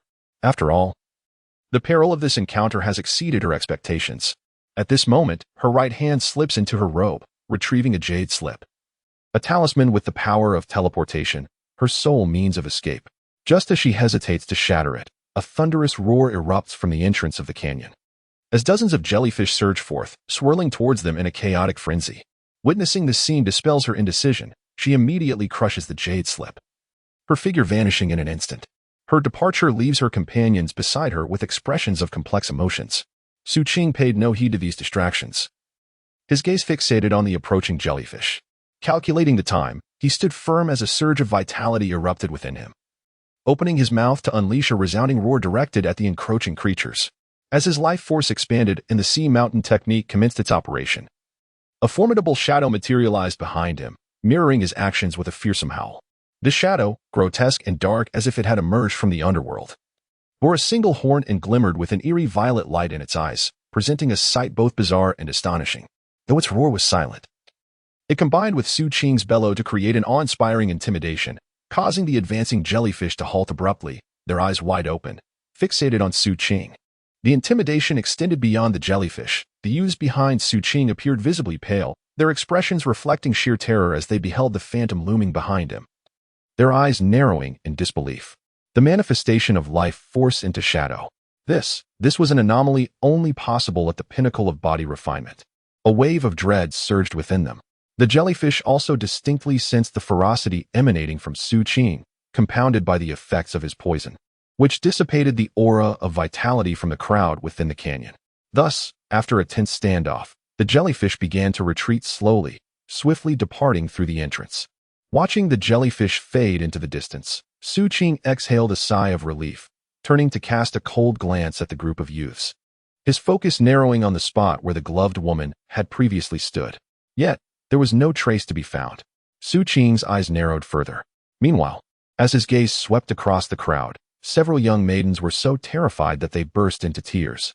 At that moment, Xu Qing exuded an aura of formidable menace. Bathed in moonlight, his entire form was drenched in a blue hue reminiscent of blood, and the frigid glint in his eyes made him appear as though he had emerged from the netherworld, complemented by the ominous figure looming behind him, resembling a vengeful spirit. Only the young man of the Bai clan managed to suppress his trepidation, clasping his hands in a gesture of respect towards Xu Qing. "I am Bai Yundong. I am deeply grateful for your assistance, my friend. This kindness shall not go unrewarded," he declared. Noticing Xu Qing's earlier focus, Bai Yundong took a deep breath and added, "The one who was transported away was Li Ruolin. Her family excels in formations, thus her life-saving talisman is a teleportation symbol, allowing her to escape peril at any moment. Do you not possess such a thing?" Xu Qing inquired, directing his gaze at Bai Yundong. Bai Yundong offered a wry smile, while those around him fell silent. "Though we hail from the prominent Zita family, we are not of the direct lineage. Our faade is merely that, an illusion of grandeur." Xu Qing nodded, tossing the sword he held to Bai Yundong, who, amidst the expressions of gratitude from the surrounding youths, suddenly asked, "What is your relation to Master Bai?" "He is my great-granduncle," Bai Yundong replied, taken aback, before inquiring further, "Do you know my great-granduncle?" Xu Qing regarded him with a penetrating gaze, nodded without uttering a word, then turned his attention to the entrance of the gorge, glancing at the sky. The atmosphere here is too saturated with foreign essence. We cannot linger. I shall escort you from this place. With that, Xu Qing strode towards the entrance of the gorge. Yundong hesitated briefly before gritting his teeth and following suit. With the other youths, understanding the gravity of the situation, trailing closely behind, a group of youthful individuals emerged from the canyon, racing towards the fringes of the jungle under the cloak of night. Although they had faced considerable adversity against the jellyfish, each of them possessed a degree of cultivation. The harrowing encounter marked a transformative experience for them. Thus, as they traversed the nocturnal path, conversation was scarce, and silence enveloped them as they followed Xu Qing. Even the few girls among them, despite their waning strength, gritted their teeth and persevered, and so the party journeyed through the night. At last, with the dawn, they beheld the world beyond the jungle's edge. A swell of excitement surged within their hearts, and their weary bodies seemed to find renewed vigor as distant sounds of howling reached their ears. Xu Qing instinctively became alert, quickly spotting 3 figures hurtling through the sky towards them. These were indeed the powerful allies of the young men and women. Xu Qing's earlier assessment proved accurate. They had successfully lured away the largest jellyfish. Clearly bearing signs of injury, the newcomers exchanged a profound glance with Xu Qing amidst the excited recounting of the youth's ordeal. Xu Qing remained vigilant, maintaining a respectful distance while subtly holding a vial of poison powder in hand. The 3 powerful figures did not approach Xu Qing directly. Instead, they nodded in acknowledgement and led the way. Though it appeared they were not far from the outside world, it was not until nearly midday that the group finally emerged. As the youths stepped out of the jungle and into the realm beyond, the overwhelming relief of having survived the ordeal became unbearable, and many wept openly. Xu Qi was the last to exit, observing the emotional display from a distance, remaining silent. Soon, led by Yundong, the group of young men and women arrived at Xu Qing's location. After expressing their heartfelt gratitude with a respectful clasp of their fists, they introduced themselves. Their journey to this place had been a spontaneous decision, and they found themselves bereft of valuable possessions, having exhausted their resources within the Forbidden Zone. Due to the potent within their bodies, they needed to swiftly utilize the nearby city's teleportation array to return to Zitu. In acknowledgement of their gratitude, Yundong deeply bowed and left behind his sword. Xu Qing watched as the group departed, picking up the sharp weapon. The sword, entirely a deep indigo, shimmered with a cold radiance. Despite having slain numerous jellyfish that it tainted it with, the blade remained utterly unblemished. Its icy essence was palpable, a testament to its status as a treasure of the highest order. Though somewhat lengthy and less convenient than a dagger, Xu Qing found it manageable enough to wield, wrapping it in cloth to conceal its brilliance before securing it at his back. Glancing at the sky, Xu Qing made his way toward the camp. He intended to purchase a few daggers, and, after a few days, once the jellyfish horde had completely dissipated, he would venture back into the Forbidden Zone. Afternoon. The afternoon sunlight lazily cascaded down, and upon reaching the camp, Xu Qing's brow furrowed slightly as he sensed something amiss. The camp was populated by unfamiliar faces. The surrounding scavengers regarded him with peculiar expressions, one of whom was among those he had previously rescued. Upon seeing Xu Qing, the individual hesitated, words unspoken, yet subtly gestured toward the direction of Xu Qing's quarters. A jolt of unease surged within Xu Qing as he scanned his surroundings, quickening his pace in response. Upon arriving at his residence, he immediately sensed the multitude of gazes fixated upon him, cold and scrutinizing. The owners of these stares, identifiable by their attire, were none other than the guards of the camp commander. Not far from the alley entrance, a man with a thin mustache, under the command of the camp leader, offered him a chilling smile. Narrowing his eyes, he pushed open the gate to the courtyard, where he beheld the pale and ghastly face of Cross, alongside the weakened and gravely injured Wanya. As he stepped inside, both turned abruptly to look at him.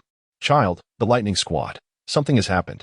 Cross's right hand, hastily bandaged, trembled visibly. Upon seeing Xu Qing, he spoke in a low voice, only to be interrupted by a violent cough that expelled a mouthful of blood. The weight of his words struck Xu Qing like a thunderclap, reverberating ominously within him, tightening his chest and quickening his breath. His heartbeat quickened involuntarily, and his body felt momentarily paralyzed as a dreadful premonition surged forth, transforming into an overwhelming and terrifying aura that uncontrollably enveloped him, causing the temperature around to drop ominously. What transpired? In this chilling atmosphere, a voice, laced with tremors, escaped Xu Qing's lips. Brothers and sisters, a grand explosion of 15,000 words at the stroke of 4. I seek your monthly votes, your generous rewards. Chapter 36. No mercy. Cross's hands, tougher than most, bore the calluses of years spent drawing bows. On the day they encountered the black-scaled wolf pack, enduring a relentless battle that lasted a day and a night, his hands had not trembled as they did now. One could only imagine the harrowing ordeal they faced in his absence. It is only upon encountering an irresistible adversary that one may find their own fingers trembling, while simultaneously suffering grievous wounds. The weariness emanating from Wanya unmistakably indicates that she has exhausted all her strength. Coupled with the reactions of those present upon entering the encampment, the multitude of unfamiliar faces, and the numerous camp owners outside their dwelling, alongside the cold, sinister gaze of a man with a thin mustache, all these elements led Xu Qing to a stark realization of the identity of his enemies. Yet, the more he comprehended, the more profound his unease became. In response to his inquiries, Shitsi and Wanya somberly disclosed the origins of their plight. In earlier years, the Lei team was not a band of scavengers, but rather a group of ordinary folk from a distant city. Due to his innate abilities, one had served as a guard in his hometown, acquiring his cultivation techniques during that period and earning the admiration of the city lord, along with the affection of a childhood sweetheart. Everything seemed idyllic until the arrival of a caravan altered the course of their lives. The specifics of that fateful day remained unknown to Shitsi and Wanya. They could only recall how, many years later, Lei, in a drunken stupor, had lamented that everything had vanished. His betrothed had perished, and following his quest for vengeance, his own powers were rendered null. Surviving against all odds, he had departed his homeland, struggling to rebuild his strength and ultimately becoming a scavenger. Decades passed, transforming him into a frail old man. The once retired Lei had relinquished all ties to his past, until he beheld the incoming caravan within the encampment and recognized a figure within it, the one who had obliterated his existence. The very person he had believed he had slain, still alive and enduring to this day. Yet, Lei's team chose not to pursue revenge, seemingly apprehensive of implicating others. Thus, he bitterly opted for evasion and hastily retreated to Songtao City. Unbeknownst to him, his enemies had already become aware of his whereabouts. Consequently, days prior, the camp leader had arranged for his capture, sending Lei back from Songtao City as a gift to his collaborator, an adversary from Lei's past. I had once saved someone from the camp leader, and upon my return with Wanya 2 days ago, I was discreetly informed of this dire situation. We set out immediately to rescue him, but alas, we failed.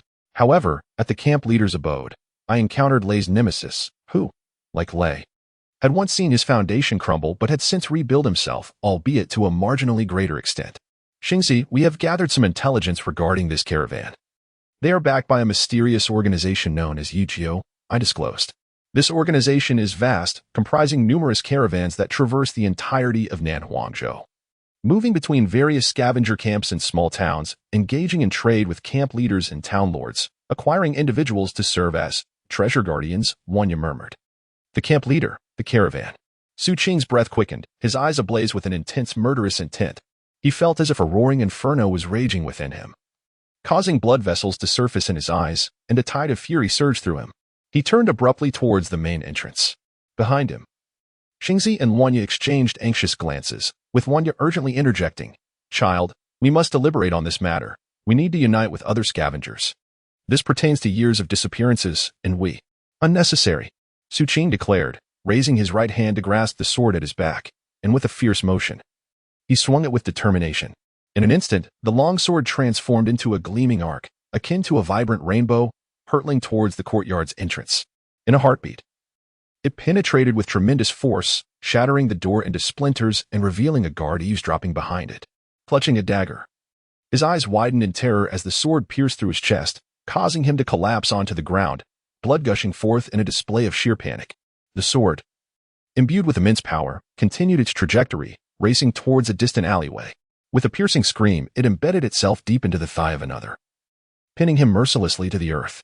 The casualty stirred an immediate uproar from the onlookers, a cacophony of howls and roars erupting from the surrounding guards of the estate.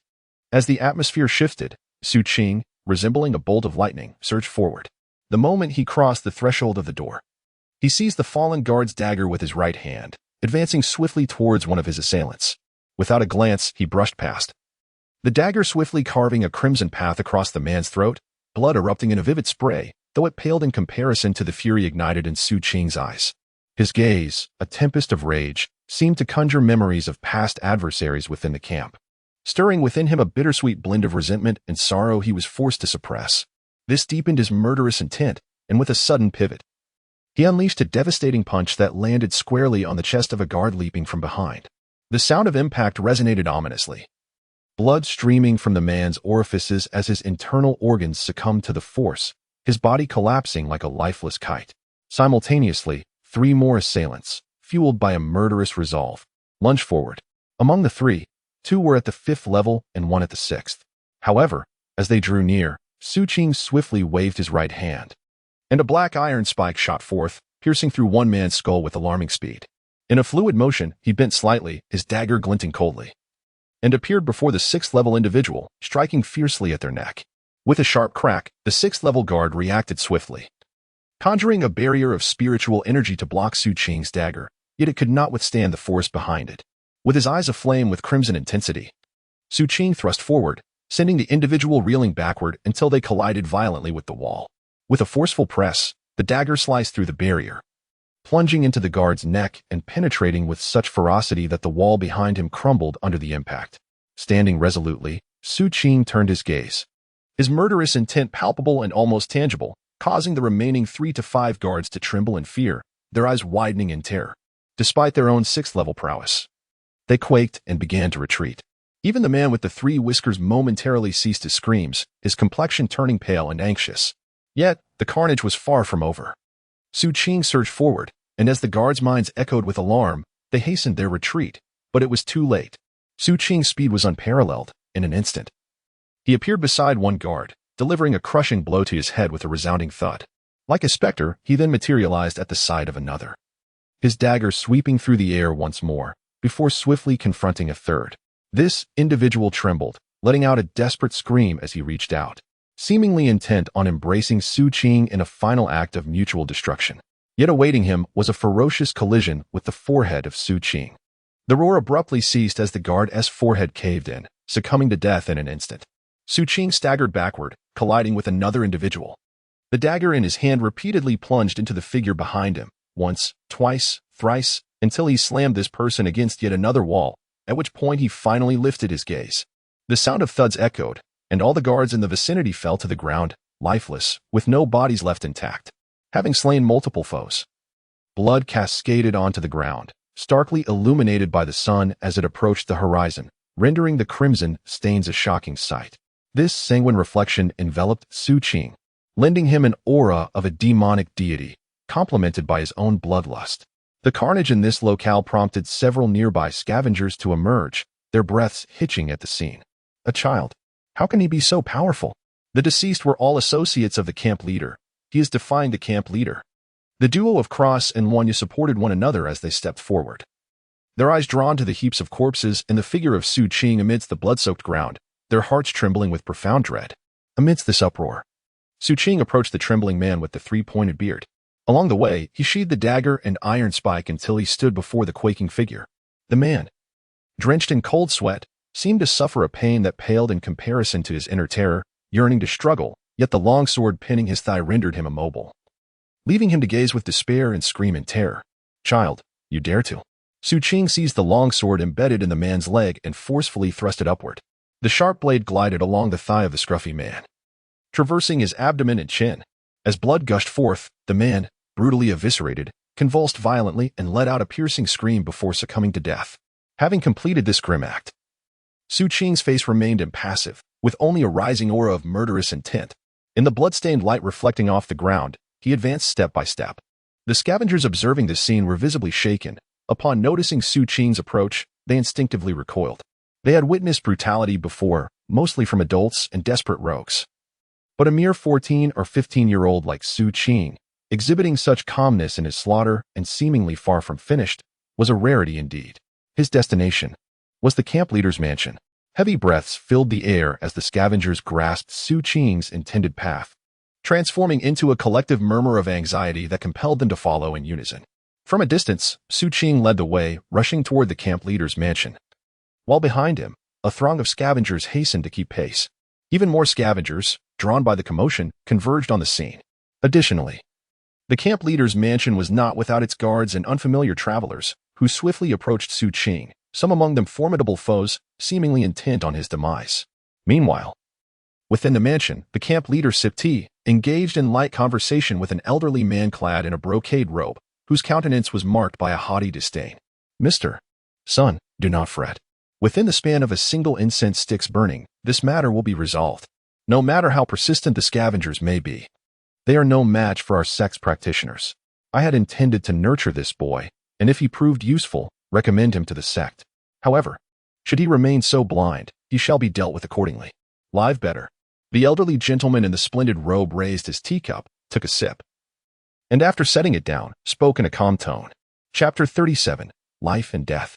At the moment the teacup was lowered, outside the camp master's residence, the long street was awash with blood, strewn with corpses. Xu Qing moved like a ferocious tiger. Wherever he tread, blood would surely splatter, leaving a trail of crimson on the ground, a sight both shocking and horrifying as he advanced, leaving death in his wake. Before him, the guards of the camp master's residence rushed from all directions, and among them were dozens of strangers clad in black, practitioners from the convoy. Both parties shared a singular objective: Xu Qing. As they drew closer, a gust of wind swept by, lifting the strands of hair before Xu Qing. He decided to sheath his somewhat cumbersome long sword behind him, brandishing a dagger in hand, becoming one with the wind as he charged toward a practitioner from the convoy, who was at the 6th level of chi condensation. In an instant, heads flew. As blood rained down, more black-clad figures and guards surged forth. Xu Qing gazed at these convoy practitioners, momentarily lost in thought. He recalled that on the day the convoy arrived, the Thunder team had indeed gone out to procure ingredients but returned swiftly. It was evident they had encountered their enemies that day and had to leave in haste. Xu Qing fell silent, his murderous intent intensifying, his speed surging forth without hesitation, charging directly ahead. In the distance, atop a roof, one was an elderly man dressed in blue robes, the other a middle-aged individual clad in rugged attire. The elder stood with hands clasped behind his back, observing the scene on the street with cold indifference. The middle-aged man sat there, gnawing on a cord-like substance, and upon closer inspection, it was unmistakably a crossbow string. This crossbow string was extraordinary, as ordinary iron would struggle to sever it even slightly. Yet in this man's mouth, it was being bitten into segments. There is a certain intrigue in this encounter. Much like myself, he has honed his physical prowess, yet he appears to possess only 6 or 7 layers of it. He should prove to be somewhat more entertaining than that scarred individual with a cross on his face. Shall it be you or I? The elder inquired with a calm demeanor. This is the territory of your esteemed Vidra sect, and the camp leader is also an elder of your sect. Naturally, it falls upon you, the newly appointed elder of the Vidra sect. The middle-aged man spat, his saliva laced with remnants of sinew, a sinister grin adorning his visage. As the two conversed, a resounding explosion reverberated down the long street, accompanied by haunting screams that echoed throughout the vicinity. The 7 or 8 guards and cloaked figures encircling Xu Qing were thrown back, their bodies stumbling as they coughed blood, each afflicted by grievous wounds, collapsing to the ground. From amidst the carnage emerged Xu Qing, clad in a tattered leather coat, stained by an indeterminate amount of blood, his straw sandals soaked black, long hair billowing in the wind, and eyes as cold and solitary as a wolf. His right hand hung loosely, a dagger in his grip, blood streaming down its blade, each drop falling onto the earth. The corpses that lay around him bore testament to a horrific demise. It was not Xu Qing who had tormented them, but rather the fatal wounds inflicted upon their vital areas that spoke of the brutality. His actions were driven by a singular intent to kill, devoid of unnecessary gestures. And this sight horrified the onlookers scavenging nearby. Without casting a glance at the lifeless bodies, Xu Qing's expression remained impassive. His eyes filled with a palpable bloodlust as he swiftly tread upon the soil. His destination lay 300 paces away at the camp leader's residence. As he approached, the remaining black-clad figures and several guards at the camp leader's estate were gripped by terror, instinctively retreating in fear. After a few swift strides, Xu Qing raised his head to gaze at the 2 figures perched on the distant rooftop. The aura emanating from these individuals was the most formidable he had encountered on his journey thus far, and they were undoubtedly the most powerful adversaries he faced at present. Xu Qing was acutely aware that once he chose to engage, he must pursue his assault to the very end. Furthermore, their current location was an essential pathway to the commander's residence. Thus, after taking a few steps forward, he lifted his left hand and subtly beckoned the 2 figures on the eaves. Arrogance! The elderly man clad in blue narrowed his eyes, a glint of cold light flashing within them. In a swift motion, he shifted his body, and as the wind surged beneath, he astonishingly leaped from the rooftop towards Xu Qing. This spectacle left the nearby guards, shadowy figures, and even the scavengers behind them utterly astounded. In their understanding, only those who had reached the Foundation establishment stage could traverse the air. To them, a Foundation establishment cultivator was akin to a celestial being descending from the heavens. Many had lived their entire lives without witnessing such a sight. And it could be said that a single Foundation establishment expert could easily become the revered ancestor of a minor sect or clan, much like the Golden Vajra sect. However, it was evident that this blue-robed elder could not be a true Foundation establishment cultivator. He had merely recently attained the 8th level of Qi condensation. His aerial maneuver was merely a clever use of his wind technique, lacking any substantial combat value and unable to be sustained for long, serving only as a gimmick. Nevertheless, for the onlookers, the impact of this scene was still enough to instill fear in their hearts. Yet, Xu Qing remained undeterred, almost the instant the adversary took flight. He discreetly scattered his poisonous powder and propelled himself forward with astonishing speed. The speed was so astonishing that a lingering shadow was left upon the ground. In an instant, as the expression of the elderly man in the blue robe shifted dramatically, Xu Qing had already materialized before him. With a direct and forceful punch, a shadowy figure emerged from his fist, emitting a silent roar that rendered the elder, suspended in midair, unable to evade in time. He could only hastily form a protective gesture. The defense shattered with a resounding crash, and the elder's body was propelled backward by Xu Qing's blow. Furthermore, a gleaming black iron spear shot forth, hurtling toward the elder with a fierce whistle. With a loud thud, the black iron spear was intercepted by a shield. As the shield splintered into fragments, the force of the spear dissipated, revealing the elder behind it, who was now spewing blood in a most disheveled manner. The elder's countenance darkened as he was about to speak, but Xu Qing, his expression impassive, stomped his right foot upon the ground, propelling himself forward with a thunderous cry. The elder's eyes narrowed, a surge of anger enveloping him as he abruptly raised his hands, summoning a tempest that erupted around him, sweeping in all directions. He inhaled sharply, causing the winds to rush into his mouth, reddening his face and revealing a cruel intent to slaughter in his eyes. Just as he was about to utter a word, his expression suddenly transformed, his eyes bulging, and his skin visibly darkening, indicating signs of poisoning. His body trembled violently. Before he could complete his sentence, Xu Qing, without a moment's pause, closed the distance in an instant. The dagger in his hand glowed red, as if it were ablaze, searing like a branding iron as it ruthlessly sliced across the elder's neck. Blood gushed forth, and a piercing scream echoed, while Xu Qing's left hand seized the elder's head, separating it from his body as he advanced. The entire sequence transpired in a blink of an eye. In the next instant, Xu Qing hurled the violet-hued poison head towards the middle-aged man, who stood on the eaves with a grim expression, his eyes betraying a palpable trepidation. He then raised his left hand and beckoned in the same manner as before. Time seemed to momentarily stand still. The scavengers, the guards, and the members of the caravan were all engulfed in a tempest of emotions, their faces frozen in astonishment, an indescribable tremor coursing through their bodies. Such formidable strength. Is it poison? How potent it is. Some within the ranks of the scavengers murmured, their voices trembling. The middle-aged man on the eaves gasped for breath. Are the disciples of the Diamond sect truly inept, resorting to showmanship even in a... He was acutely aware that the elderly figure in blue robes could not possibly be so feeble. The opponent's wind techniques were indeed remarkable. However, the error lay in their ostentation, which caused them to lose the initiative, underestimating the enemy and failing to detect the presence of poison, thus naively inhaling a full dose. Ultimately, it was the complacency of sect disciples that rendered them far less ruthless and astute than the scavengers, who had been honed by the struggles of survival. With this thought, the middle-aged man swiftly produced 7 or 8 antidotes from his person and swallowed them in one gulp, gritting his teeth fiercely. A series of cracking sounds emanated from his body. His already robust frame grew even more imposing as he leapt from the eaves, soaring like a hawk, charging directly towards Xu Qing. Xu Qing, with his head bowed and black hair concealing his eyes, propelled himself forward, closing the distance to his adversary. In the next moment, their figures erupted with speed, colliding with a resounding impact. With a resounding boom, the middle-aged man trembled violently, his expression betraying an intensified horror.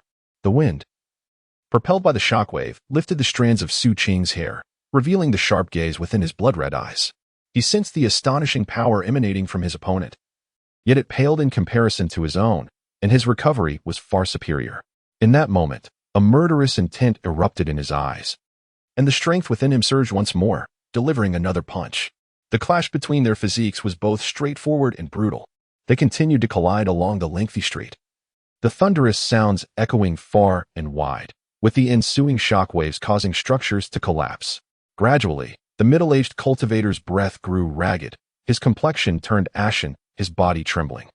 Veins bulging and blood vessels in his eyes betraying the fear and despair he could no longer conceal. In terms of strength and speed, he was no match for Xu Qing, and his recuperative ability was even less impressive. Thus, within a mere 30 breaths, his fist shattered. Flesh and blood reduced to a pulp. His arm could not withstand the overwhelming force unleashed by Xu Qing, fracturing into pieces. Blood and shattered bone scattered as a chilling scream echoed. In that instant, Xu Qing leaped, delivering a fierce knee strike to the middle-aged man's forehead. With a resounding thud, the sound of bone and flesh compressing replaced the scream, and the latter's voice abruptly ceased, life extinguished. Xu Qing did not cast a glance back. His eyes remained filled with murderous intent as he stepped over the fallen body, leaping towards the camp commander's residence. Outside the camp commander's residence, the guards and those from the convoy were already paralyzed with terror, witnessing Xu Qing, drenched in blood and advancing like a demonic god. Their instinct for survival overshadowed all else. In an instant, they scattered in all directions, fleeing in panic. Amidst the collective gaze of the assembled scavengers, utterly astounded, Xu Qing's figure, accompanied by the howling wind, hurtled directly towards the main entrance of the camp lord's residence. In the moment of his approach, the gate imploded, splintering outwards, as a fist extended forth, colliding directly with Xu Qing. With a deafening roar, Xu Qing was repelled for the first time, staggering back 3 steps. He lifted his gaze. His eyes, like those of a hawk, fixed coldly upon the camp lord, clad in golden robes, his countenance exceedingly displeased as he emerged from the shattered gateway. Behind him stood a gaunt old man in brocade robes, his features sharp and sinister, clutching a figure familiar to Xu Qing. Upon recognizing the figure, Xu Qing's body convulsed violently, an indescribable tempest of emotions raging within his heart. It was Captain Lei, on the verge of death. Arrogant whelp, the camp lord, resplendent in his golden robes, wore an expression of utter displeasure. He had not anticipated that his men would be unable to subdue this mere child before him. He had boasted that he would resolve the matter within the span of an incense stick. Indeed, that time had passed. But it was his own guards who had been vanquished. A pack of incompetents. A chilling glint flashed in the camp lord's eyes as he strode forth, crossing the threshold and advancing towards Xu Qing. With each step, the spiritual energy around him intensified, accompanied by an astonishing surge of vitality. His physique swelled, making him resemble a mountain. A faint golden aura emanated from his entire being. The camp lord was also a body cultivator. It is evident that the cultivation technique employed is far from the simplistic Haishan-ju. Rather, it is derived from the esteemed esoteric arts of the Vajra sect, specifically, the formidable Vajra method. At this moment, as the technique is fully activated, an overwhelming aura erupts, and the footsteps quicken, transforming into a colossal shadow that rushes towards Xu Qing with astonishing speed, arriving before him in an instant. A powerful fist is unleashed, shimmering with dazzling golden light, exuding an air of supremacy. Xu Qing cast a glance at the elder in brocade robes observing from the threshold, along with the thunderous array in his hand. Suppressing the turmoil within and narrowing his eyes slightly, he is acutely aware that should he gain the upper hand, the opponent might very well resort to using the thunder array as leverage. Such a scenario is one Xu Qing wishes to avoid, and the only means to prevent this outcome is through an unexpected maneuver, one so sudden that the adversary fails to react in time. Thus, Xu Qing narrows his eyes and retaliates with a punch, directly colliding with the camp leader's assault. A resounding boom ensues as Xu Qing's body is propelled backwards several steps, not in a straight line, but veering slightly to the side. At that moment, the sunlight behind him casts a shadow on the ground, which sways in tandem with his movement. In response to the clash, the camp leader feels the force emanating from Xu Qing, causing him to stagger backward as well. However, upon lifting his gaze, a look of disdain flickers in his eyes. With a sudden shift, he charges once more towards Xu Qing, his cultivation surging forth with a resonant roar. His words may be laced with contempt and his demeanor dismissive. Yet when he strikes, he does so with unwavering determination. Clearly, the bravado he displays is a mere fade. To become a camp leader and instill fear in a band of scavengers, despite being a disciple of the sect, is no trivial feat, the Vajra method. With a formidable roar, the camp leader's body swelled once more, his strength and speed surging dramatically. In the blink of an eye, he lunged forward. Xu Qing lowered his head, concealing his eyes from the leader's view, and raised his hands to block the impending attack. The force of the impact sent him retreating again, causing his shadow to sway more violently. Yet, no one noticed this subtle shift. Vajra's second technique. The camp leader, witnessing Xu Qing withstand 2 of his blows, felt an intensified murderous intent in his gaze, the culmination of his cultivation reaching the pinnacle of the 8th level of qi condensation. His entire being swelled again as he directed a powerful punch towards Xu Qing. This blow radiated an even more brilliant golden light. But in that fleeting moment before it descended, Xu Qing abruptly raised his head. In that instant, the murderous intent in his eyes erupted fiercely. Through his repeated movements, he had aligned his shadow directly with the threshold where the robed elder stood. Utilizing the momentum of his movement, he concealed the distortions created by his manipulation of the shadow. Meanwhile, the sun in the sky elongated his shadow due to its angle, stretching it close to the elder. As Xu Qing lifted his gaze and unleashed his full murderous intent, he disregarded the camp leader's punch and leaped into the air. In that moment of elevation, his shadow surged forward, swiftly bridging the distance between himself and the robed elder. In a peculiar twist, the shadow extended abruptly, enveloping the elder's right wrist, which held the Thunder Team. Remarkably, Xu Qing's shadow did not falter or diminish in the slightest. This was yet another pivotal reason for his earlier adjustments and stance. In an instant, with a low roar, the enigmatic power of the shadow erupted forth. In an instant, the elder clad in a brocade robe changed countenance, as intense pain and a strange eruption transformed his right hand into a hue of dark blue. This sudden shift compelled him, in a moment of shock, to instinctively release his grip on Lei Dui's body. The very moment he let go, Xu Qing's entire being resonated with a thunderous roar. Having endured a punch from the camp leader, he erupted forth with unprecedented speed. He became a fleeting shadow, vanishing from his original position and charging towards the brocade elder. Meanwhile, iron spikes and daggers manifested as 2 streaks of lightning like cold gleam, whistling as they approached the brocade elder, forcing him to retreat and evade due to the aberration of his right hand. As he stepped back, Xu Qing managed to infiltrate the space, directly seizing Lei Dui and hurling him outward with great force. The figures of the cross and Wanya soared swiftly from the crowd, catching him midair and retreating rapidly. All of this transpired in the blink of an eye, astonishingly swift. Your shadow. The brocade elder's expression shifted as he abruptly glanced at Xu Qing.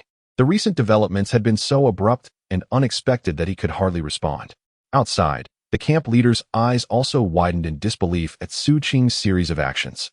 Xu Qing wiped the blood from the corner of his mouth, casting a cold gaze at the two, bathed in the twilight. His silhouette resembled that of a hawk as he spoke in a low tone. Now, it is my turn. Upon uttering these words, his body surged forward with a resounding force towards the brocade elder. Xu Qing believed that before dealing with physical cultivation, he should first eliminate those who practice the arcane arts. In this moment of rush, he approached in a heartbeat. The brocade elder's expression darkened as he swiftly retreated, hands forming seals as he pointed at Xu Qing. Instantly, mist began to coalesce rapidly, transforming into the shadow of a malevolent specter, menacingly advancing towards Xu Qing. The encampment leader emitted a guttural roar as golden light erupted from his entire being, hurtling towards Xu Qing creating a pincer attack in conjunction with the brocade-robed elder's assault. Perceiving the imminent peril, a chilling glint flashed in Xu Qing's eyes as his entire being surged with a comprehensive burst of vital energy. Amidst the cacophony, his vital energy manifested as a tempestuous force, sweeping across the surroundings, conjuring a gargantuan, grotesque phantom that emitted a silent, earth-shattering roar. Xu Qing raised both hands, clenching them into fists, and simultaneously unleashed them in a dual, devastating blow. Concurrently, the phantom behind him bifurcated, lunging towards the encampment leader and the brocade-robed elder, respectively. Vital energy incarnate. This exclamation escaped the encampment leader as his countenance underwent a drastic transformation. Upon his fist making contact with Xu Qing's left hand, and under the menacing assault of the phantom, the golden radiance emanating from his body instantly dimmed, and he recoiled 7 or 8 yards with a violent tremor. Similarly, the brocade-robed elder's expression contorted in terror as the demonic entity conjured by his sorcery quivered before the phantom, only to be devoured in a single, malevolent gulp. The phantom, undeterred, proceeded towards the elder. A resounding boom reverberated through the surroundings as the brocade-robed elder coughed up blood, his body retreating rapidly. However, a cerulean energy shield materialized around him, mitigating the severity of his injuries. The source of this protective barrier was traced to a talisman. This is a talisman treasure. Xu Qing's complexion also paled, for despite his formidable strength, the combined assault of the encampment leader and the brocade-robed elder had left his internal organs in turmoil. Blood trickled from his lips, yet his ferocity remained undiminished. Seizing the opportunity presented by the encampment leader's momentary incapacitation, Xu Qing's eyes blazed with murderous intent as he charged towards the brocade-robed elder. A full-force punch was unleashed. Courting death, the brocade-robed elder's face was ashen, his eyes filled with malevolent intent. As his body recoiled, he maintained the protective charm while simultaneously forming intricate hand seals. With a sudden and forceful sweep, 7 or 8 malevolent spirits materialized, each reminiscent of a formidable being at the 7th level of chi condensation. They surged forth, brimming with a chilling aura and furious howls, intent on devouring Xu Qing. A fierce glint ignited in Xu Qing's eyes. He did not flinch or evade, allowing the ghastly apparitions to claw at him mercilessly. His momentum remained unyielding as he unleashed a powerful punch. Amidst the thunderous roar, the charm's protective barrier trembled. Yet, being an artifact of considerable power, it proved resilient. Unless completely exhausted, its collapse was unlikely. However, it was evident that even this elderly figure clad in brocade found it challenging to possess a second charm, and this particular one had been utilized countless times. Its inscriptions now faded and obscure. Under the force of Xu Qing's onslaught, it grew increasingly indistinct, causing the brocade-clad elder's expression to shift dramatically. Sensing the lethal intensity emanating from Xu Qing and the impending threat to his life, a frenzied look overtook the elder's countenance. In desperation, he unleashed a stream of blood, transforming it into a spectral shadow that surged towards Xu Qing with a piercing shriek. Yet, at that moment, Xu Qing's vitality surged, rendering him indifferent to the elder's mystical arts. Ignoring his own injuries, he propelled another punch forward. Your time is running out, and you still linger in. Xu Qing's eyes blazed with crimson fury as his imposing figure let out a thunderous roar, merging with his fist in a devastating strike. While the charm could withstand the assault, the violent tremors forced the elder, who had already suffered a collapse of his foundation, to spew blood, his body violently retreating as the madness in his eyes morphed into panic. A palpable sense of impending doom enveloped him, eliciting a piercing scream from his lips. Zhang Xuan, what are you waiting for? Why do you not join me in this assault? Zhang Xuan, the name of the camp leader, at this moment heard the words from a distance, suppressing the tremor in his heart before rushing forward. Meanwhile, on Xu Qing's abdomen, there was a gaping wound, blood oozing through, yet he disregarded the excruciating pain as his vitality surged anew. The fury and madness within him reached their zenith. The Thunder Team had chosen to evade, yet you insisted on entangling further. The Thunder Team's life had been one of hardship, and you sought to annihilate them completely. Xu Qing, consumed by rage, unleashed a relentless barrage of punches, his silhouette roaring towards the heavens. Each blow reverberated against the elder's defenses, producing a thunderous echo that filled the camp. The inscriptions on the talisman became increasingly indistinct, yet it still held firm. However, the elderly figure was unable to withstand the overwhelming force emanating from Xu Qing. Waves of indescribable terror surged within him, the sensation of impending death becoming ever more pronounced.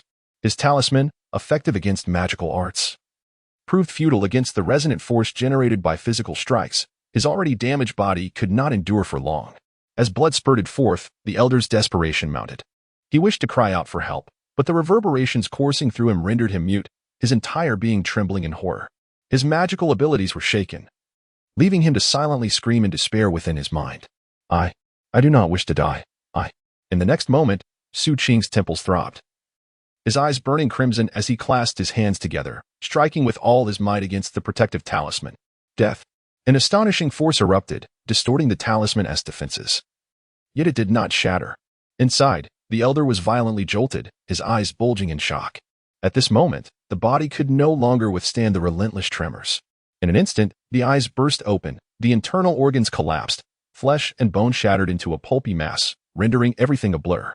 Having completed this, Xu Qing gasped for air and suddenly turned, delivering a powerful punch with his right hand that collided with the approaching camp leader. The injured figure instantly recoiled, soaring 7 or 8 zhang away, as multiple wounds, which had almost healed, reopened, blood pouring forth. In that moment, under the setting sun, Xu Qing transformed into a figure of blood. Meanwhile, The camp leader was deeply shaken. He gazed at his collaborator, who had been brutally beaten to a pulp, then turned his attention to Xu Qing, whose body was drenched in blood yet still crouched in a menacing posture, eyes gleaming with murderous intent, fixated upon him, sending a chill down his spine. This scene left the scavengers surrounding them in utter shock, their expressions revealing both fear and Chapter 39. A melody of lingering affection in the mortal realm. After a brief silence, the camp leader looked at Xu Qing and suddenly spoke. Child, shall we put an end to this? You have rescued the Lei team, and this man lies dead. There is no need for us to continue this deadly struggle. Moreover, I am an elder of the Diamond Sect. If you persist in this fight, it would be tantamount to declaring war on the Diamond Sect, whose ancestor is a foundational powerhouse. Xu Qing fell silent, suddenly spitting out a mouthful of blood, his body swaying as he raised his right hand as if to wipe it away. At that moment, the camp leader, who had just begun to advocate for peace, suddenly glinted with a chilling intensity in his eyes. With an explosive surge, he charged towards Xu Qing with astonishing speed, his entire being radiating an unprecedented brilliance of golden light, as if he had transformed into a golden deity. The third method of the diamond. From a distance, the camp leader was enveloped in a dazzling golden aura, exuding an overwhelming aura of menace and an intensely lethal intent. Yet, Xu Qing's expression remained utterly unperturbed. The earlier signs of faltering vanished in an instant, as if all was a mere illusion. His raised right hand was not merely to wipe away blood, but lifted high above his head, his blood-tinged eyes gently closing. In his mind, he recalled the day within the temple, the divine statue descending like a deity, its hand raised in a breathtaking display that seemed to embody a certain profound principle. This strike he had imitated countless times, yet never wielded.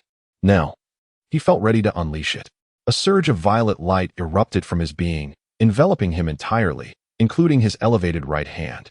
Unlike the golden hue of the statue, the emanation from Xu Qing's imitation was imbued with a purplish essence. Under this violet glow, as the camp leader's roar approached, Xu Qing's right hand appeared to descend leisurely. Seemingly unremarkable, simple and ordinary, yet within this simplicity lay an extraordinary resonance. This remarkable resonance caused all the violet light to converge upon Xu Qing's right hand. And at the moment of its descent, a colossal shadow of a blade emerged hazily above his head. This shadow was immense, akin to a celestial sword. The violet light surged and shone, eclipsing the sunlight, overshadowing the golden radiance, supplanting all, as Xu Qing's right hand suddenly struck down. The sky rumbled with thunder. The ground of the camp echoed with a deep roar, and a fierce wind, accompanied by blinding light, surged forth like a tide, crashing and rolling around. All the scavengers instinctively recoiled, while the camp leader's movements shifted from a hurried pace to a slow halt, stopping just a yard in front of Xu Qing. He stared blankly at Xu Qing, gradually lowering his gaze to the ground beneath him.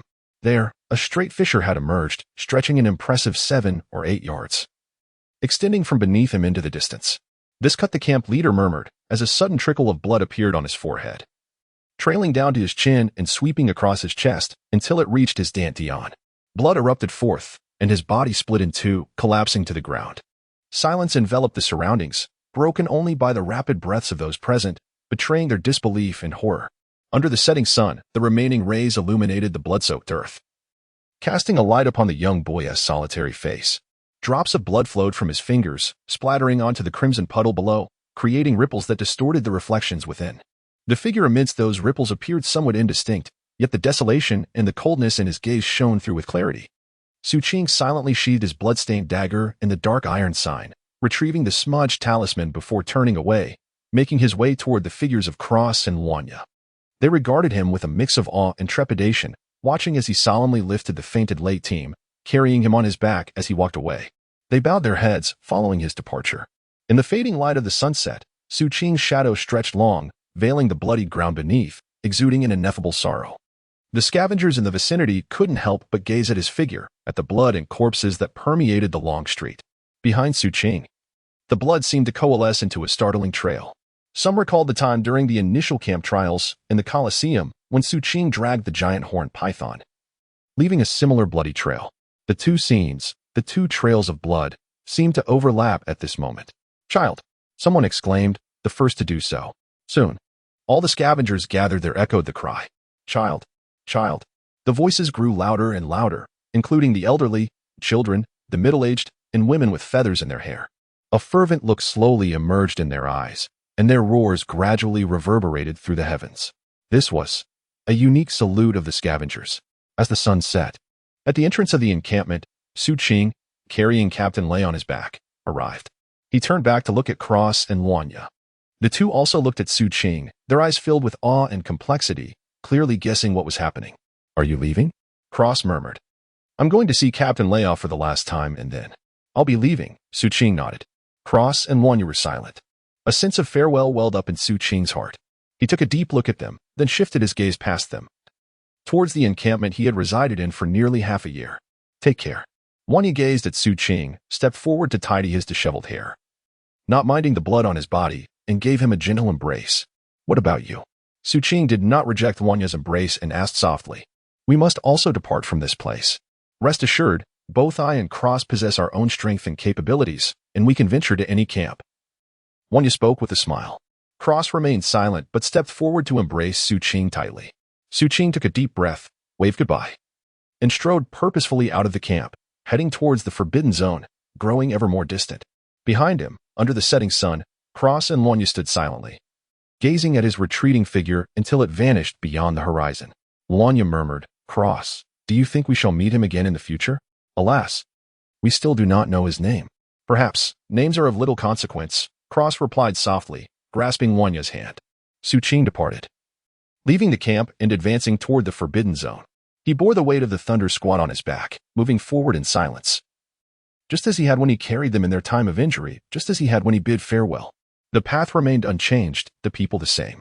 Yet, he could feel the Thunder Squad growing lighter, their vitality waning, the ominous aura of death seeping through. A profound sadness enveloped Xu Qing's heart, deepening with each step. He silently entered the jungle, traversing the forbidden zone, persistently heading toward a certain direction as time gradually elapsed. The sun had set, and night had descended.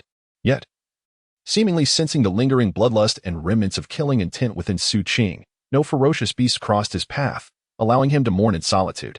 An hour later, a faint voice rasped from behind him. "Child, I just had a dream." The Thunder Squad had awakened, their expression hazy with the remnants of their near-death experience, whispering softly. He did not question why he was here, nor did he inquire about Xu Qing's sudden appearance, and he certainly did not share his own experiences. "I dreamed of peach blossoms, and I dreamed of you as well."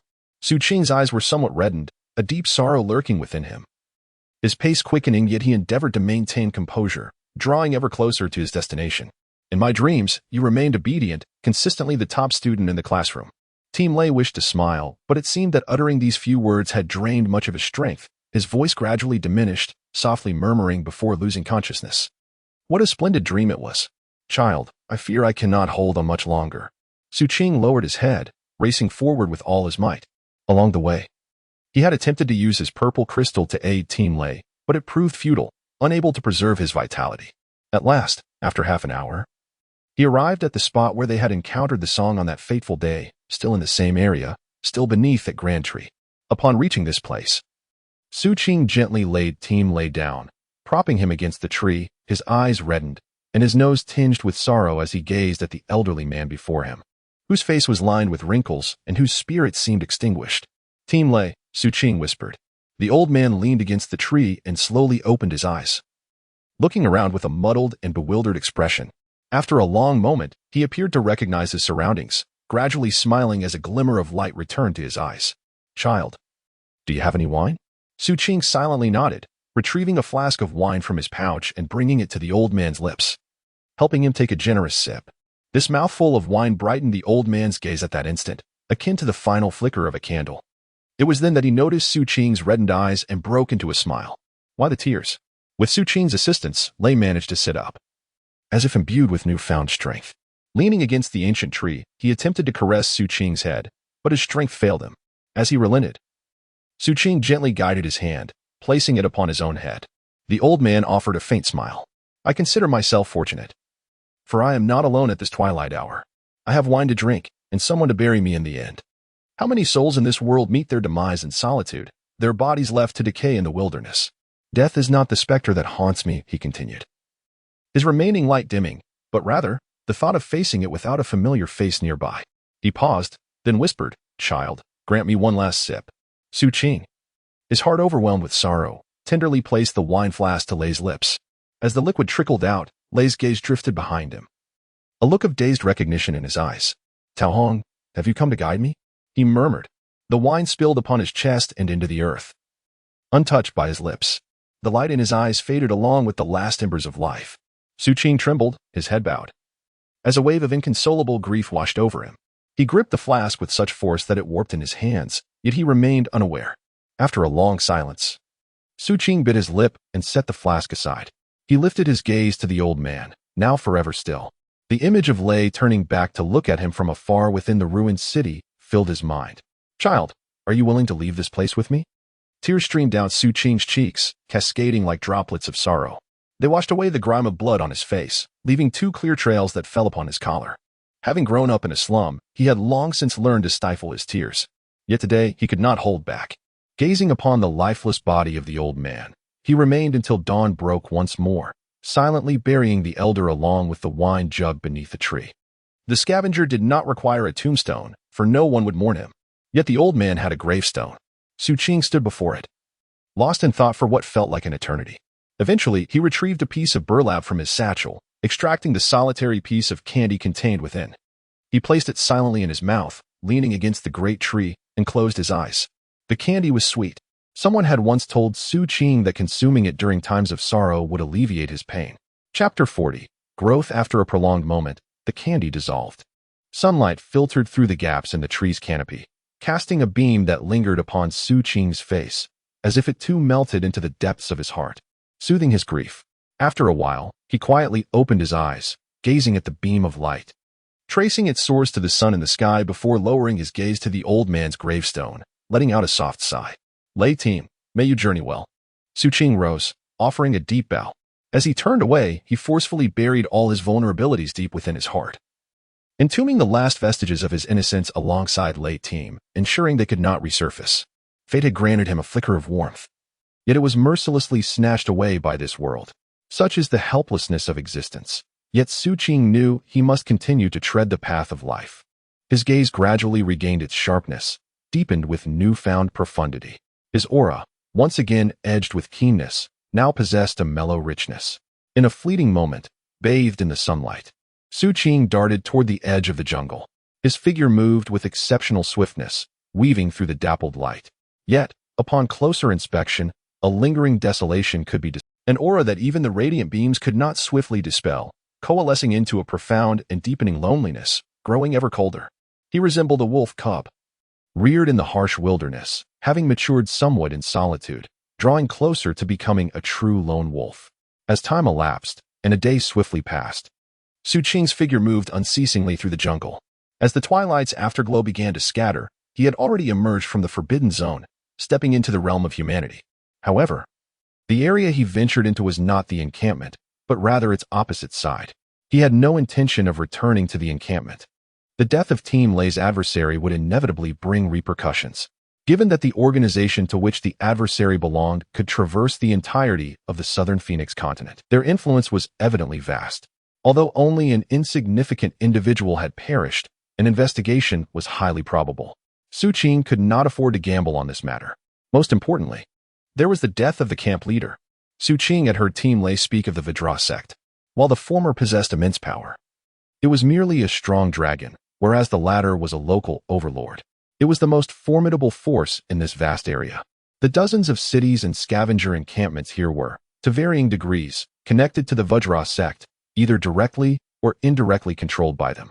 The sect's patriarch had even attained the foundation establishment stage.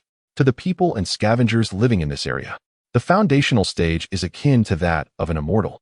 Although few have truly witnessed it, the pressure and awe emanating from this stage instill a profound reverence in all.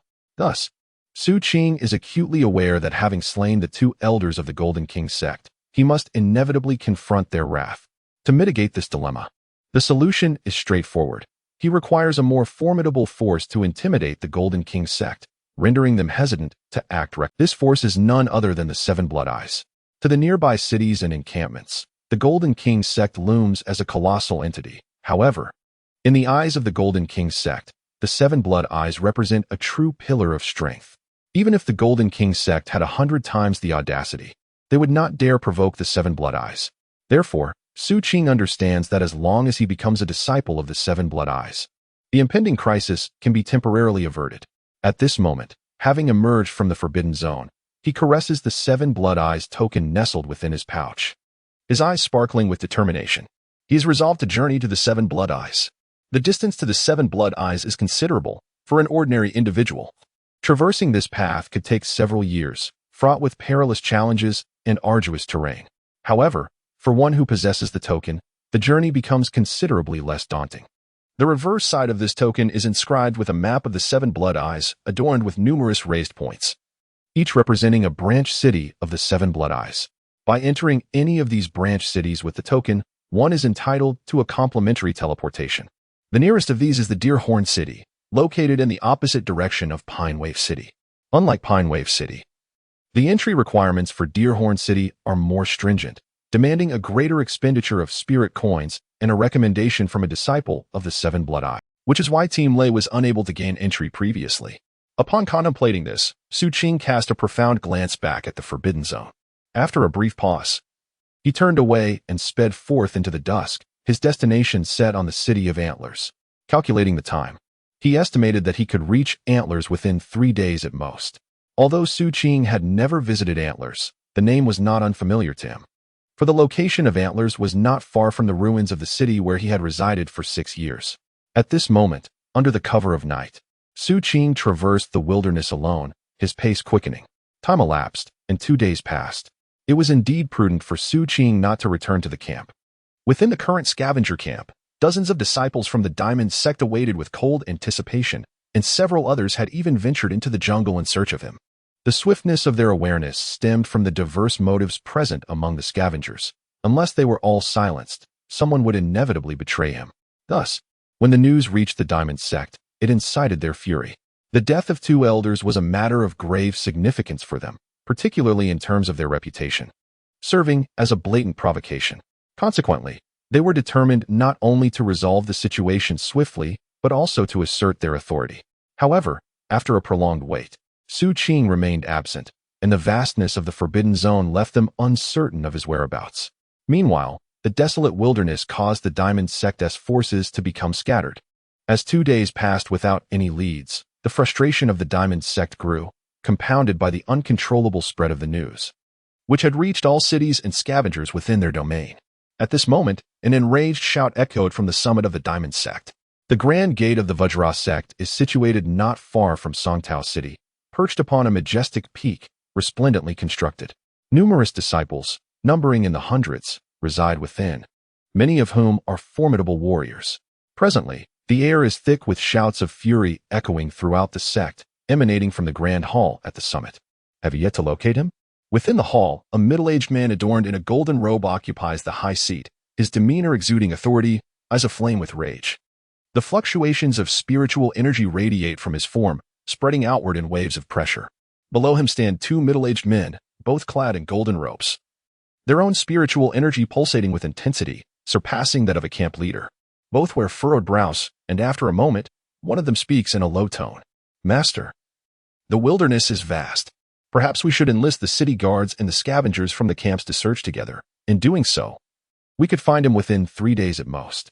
Is it not enough of a disgrace? The Vajra sect leader thundered. 2 elders slain by a mere child. The camp drenched in blood. Should we allow them to assist? What remains of our dignity as the Vajra sect? The 2 below fell silent, refraining from further comment. After a prolonged moment, the sect leader inhaled deeply, a fierce glint of murder flashing in his eyes as he pointed toward the 2 elders. Elderly, Elder Chun, both of you stand at the pinnacle of the 9th level of Qi condensation. Each of you could easily slay that child. I have consulted the Elder Ancestor and am prepared to borrow 2 tracking talismans from him. Once I receive his approval, you shall personally embark on this mission. By any means necessary, I demand the child's head within 12 hours. Upon hearing that the Elder Ancestor was already aware of the situation, the expressions of the 2 elders turned grave. The leader of the Vajra sect, with a gaze as frigid as ice, had just extracted a jade slip, preparing to consult the patriarch. Suddenly, a chilling snort reverberated from outside the grand hall, akin to the thunderous roar of the heavens. The sound was so profound that it sent ripples of unease through the hearts of the 2 elders, causing even the sect leader to alter his expression. Rising swiftly to descend the steps. Outside the hall, an elderly man clad in a robe of gold and crimson approached with measured strides. This towering figure, with a ruddy complexion and disheveled white hair, exuded an aura of power that seemed to crackle with electric energy, masking the darkness in his eyes. As he advanced, a formidable spiritual energy, far exceeding that of mere condensation, surged forth in a thunderous expansion. The ground beneath him fractured in his wake, and a tempest of his formidable presence swirled around him. Observing closely, one could discern that his feet barely touched the ground as he traversed the air. This was not a mere trick of wind, but a true mastery of levitation. Moreover, behind him loomed an ethereal silhouette resembling an enraged Vajra, suggesting that, upon eruption, even the grand hall could not withstand its might. His arrival compelled the three individuals within the hall to kneel in unison. We pay our respects to the patriarch. The patriarch remained silent, settling into the seat of honor while casting a cold, scrutinizing gaze upon the three below him. Finally, his piercing eyes fixed upon the sect leader, as he intoned, "Yunwen, have you forgotten the tenets of the Vajra sect?" Sweat beaded on the leader's forehead as he quickly replied, in response to the patriarch, "Yunwen has not forgotten. The principle of the Vajra sect has always been that we refrain from action unless absolutely necessary. Yet, if we must act, we shall strike with unyielding force. Thus, I have dispatched the two esteemed elders to undertake this mission together." Confused, the Grand Master of the Diamond sect glared at the sect leader. "I have meticulously examined that child's background. In a remarkably short span, he has risen from obscurity to prominence. Initially a new member of the Thunder Squad, he entered the Forbidden Zone and slaughtered countless foes, triumphing over the Blood Shadow with sheer tenacity. Not only did he rescue numerous scavengers, but he also demonstrated exceptional prowess in the art of poison. With merely a cultivation level of the 6th layer of Qi condensation, he managed to defeat 2 of our elders and several disciples, escaping unscathed, while you all have failed to locate him. In a camp filled with so many individuals, the fact that only 2 scavengers reported him speaks volumes about his influence. A person of such caliber, based on my extensive experience gleaned from ancient texts, presents one of 2 choices. Either you reconcile with him, or you muster all your strength to eliminate him. Your decision to send those 2 to confront him is, for someone adept at overcoming the odds, no different than offering oneself as a sacrifice." The Grandmaster of the Diamond sect nearly bellowed in fury. The 3 individuals below, feeling the weight of his wrath, could only bow their heads in trepidation. Taking a deep breath, the Grandmaster snorted coldly and continued, "I can assert with certainty that if they fail to find him, it will be inconsequential, but should they succeed, they will undoubtedly meet their demise. Then, in your rage, if you choose to confront him personally, you too shall perish. By that time, when I arrive, he will have long since fled. Years hence, should he could easily extinguish my life with a mere gesture." Listening to the elder's words, the sect leader was taken aback, beads of sweat forming on his brow. Yet a part of him still hoped for a different outcome. However, in the presence of the Grandmaster, he dared not voice his dissent. Thus, he could only lower his head and inquire, "I humbly request the guidance of the venerable ancestor." The ancestor of the Diamond sect raised his gaze, surveying the desolate wilderness beyond the Grand Hall, his eyes reflecting profound contemplation. After a moment of silence, he spoke slowly, "Disperse all disciples to search every area, and maintain vigilance outside each city and scavenger camp, while also monitoring the surrounding boundaries. The 2 elders shall be equipped with flight talismans and tracking talismans, each responsible for half of the designated territory. I shall also personally partake in this endeavor. Should any discoveries arise, promptly inform me, for only then can we strike with utmost precision. In this manner, we shall ensure our success and reaffirm our authority, instilling fear in the hearts of nefarious individuals." Moments later, the resonant bell of the Diamond sect echoed through the air. A multitude of disciples surged forth, accompanied by the ancestor and the 2 esteemed elders, who ascended into the sky with sudden velocity. Before him floated 3 luminous runes, seemingly guiding their path as they plunged into the wilderness, separating into 3 distinct trajectories. Chapter 41. The Net of Heaven and Earth in the Wilderness. Xu Qing moved with agility, racing forward. He had been running for 2 days, yet the fatigue that typically befalls others from relentless travel did not affect him, thanks to his remarkable recovery abilities. In fact, he felt as though his body had been thoroughly invigorated. Along the way, he had noticed figures resembling the Diamond sect cultivators, clad similarly to the camp leader. But through cautious evasion and swift pace, he managed to avoid detection. Now, with only a day's journey remaining to his destination, the city of Antler, Xu Qing arrived at a fork in the road. To the left lay the city where he had resided for 6 years, now transformed into a forbidden zone, shrouded in darkness as it loomed ominously in the evening twilight. The other path led towards Antler City. Standing here, Xu Qing turned his gaze towards the direction of the forbidden zone. After several breaths of silence, he felt a sudden tremor in his body, preparing to hasten towards Lujiao City. However, at that moment, his expression shifted dramatically, and he instinctively crouched down, seeking refuge among the underbrush. Squinting, Xu Qing lifted his gaze to the distant sky, where a golden arc soared through the air with a fierce whistle. The distance rendered him unable to discern the figure within the blinding golden light, yet the pulsations of spiritual energy emanating from it mirrored those of the camp leader, albeit with greater intensity, sending a jolt through his very being. This oppressive force surpassed that of the camp leader. Only when the golden arc had vanished into the horizon did Xu Qing draw a deep breath, uncertainty flickering in his eyes. Over the past 2 days, he had encountered 3 waves of disciples from the King Kong sect, all of which he had cautiously evaded. Yet, palpably, this encounter felt the most perilous. If he continued onward, he could reach Lujiao City within a day. Xu Qing narrowed his eyes, pondering. He recognized that his current advantage lay in the fact that no one was aware of the 7 blood eyes token he possessed. This obscured his destination from being easily guessed. Moreover, he held another advantage. He was indifferent to the dense anomalies within the forbidden zone. With a measure of caution, he could dwell there for an extended period. The former advantage lay in the necessity of swift action, allowing him to catch the King Kong sect off guard, increasing the likelihood of escaping from Lujiao City. However, this bore its drawbacks. Should he be detected on his way to Lujiao City, this advantage would shatter, making his destination easily surmised, while simultaneously jeopardizing his safety. The latter advantage, on the other hand, resided in the ability to prolong time. After exhausting the Vajra sect, it would be easier for him to proceed to Antler City, leveraging the former's advantages for a safer journey. Moreover, during this period, he would have room to maneuver within the forbidden zone should he encounter any peril. 2 methods, 2 choices, Xu Qing contemplated.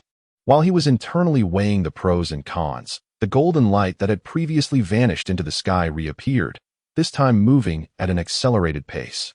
This unusual occurrence immediately furrowed Xu Qing's brow. He remained concealed, observing intently until the golden light flew past in the distance, its speed noticeably reduced. This allowed Xu Qing to discern the figure within the golden light, a middle-aged cultivator. A rune was affixed to the man's right leg, emitting spiritual energy fluctuations, seemingly supporting his flight. In front of him was another talisman, the very source of the golden light. At this moment, as the talisman's radiance flickered incessantly, a blurry figure could be faintly seen within.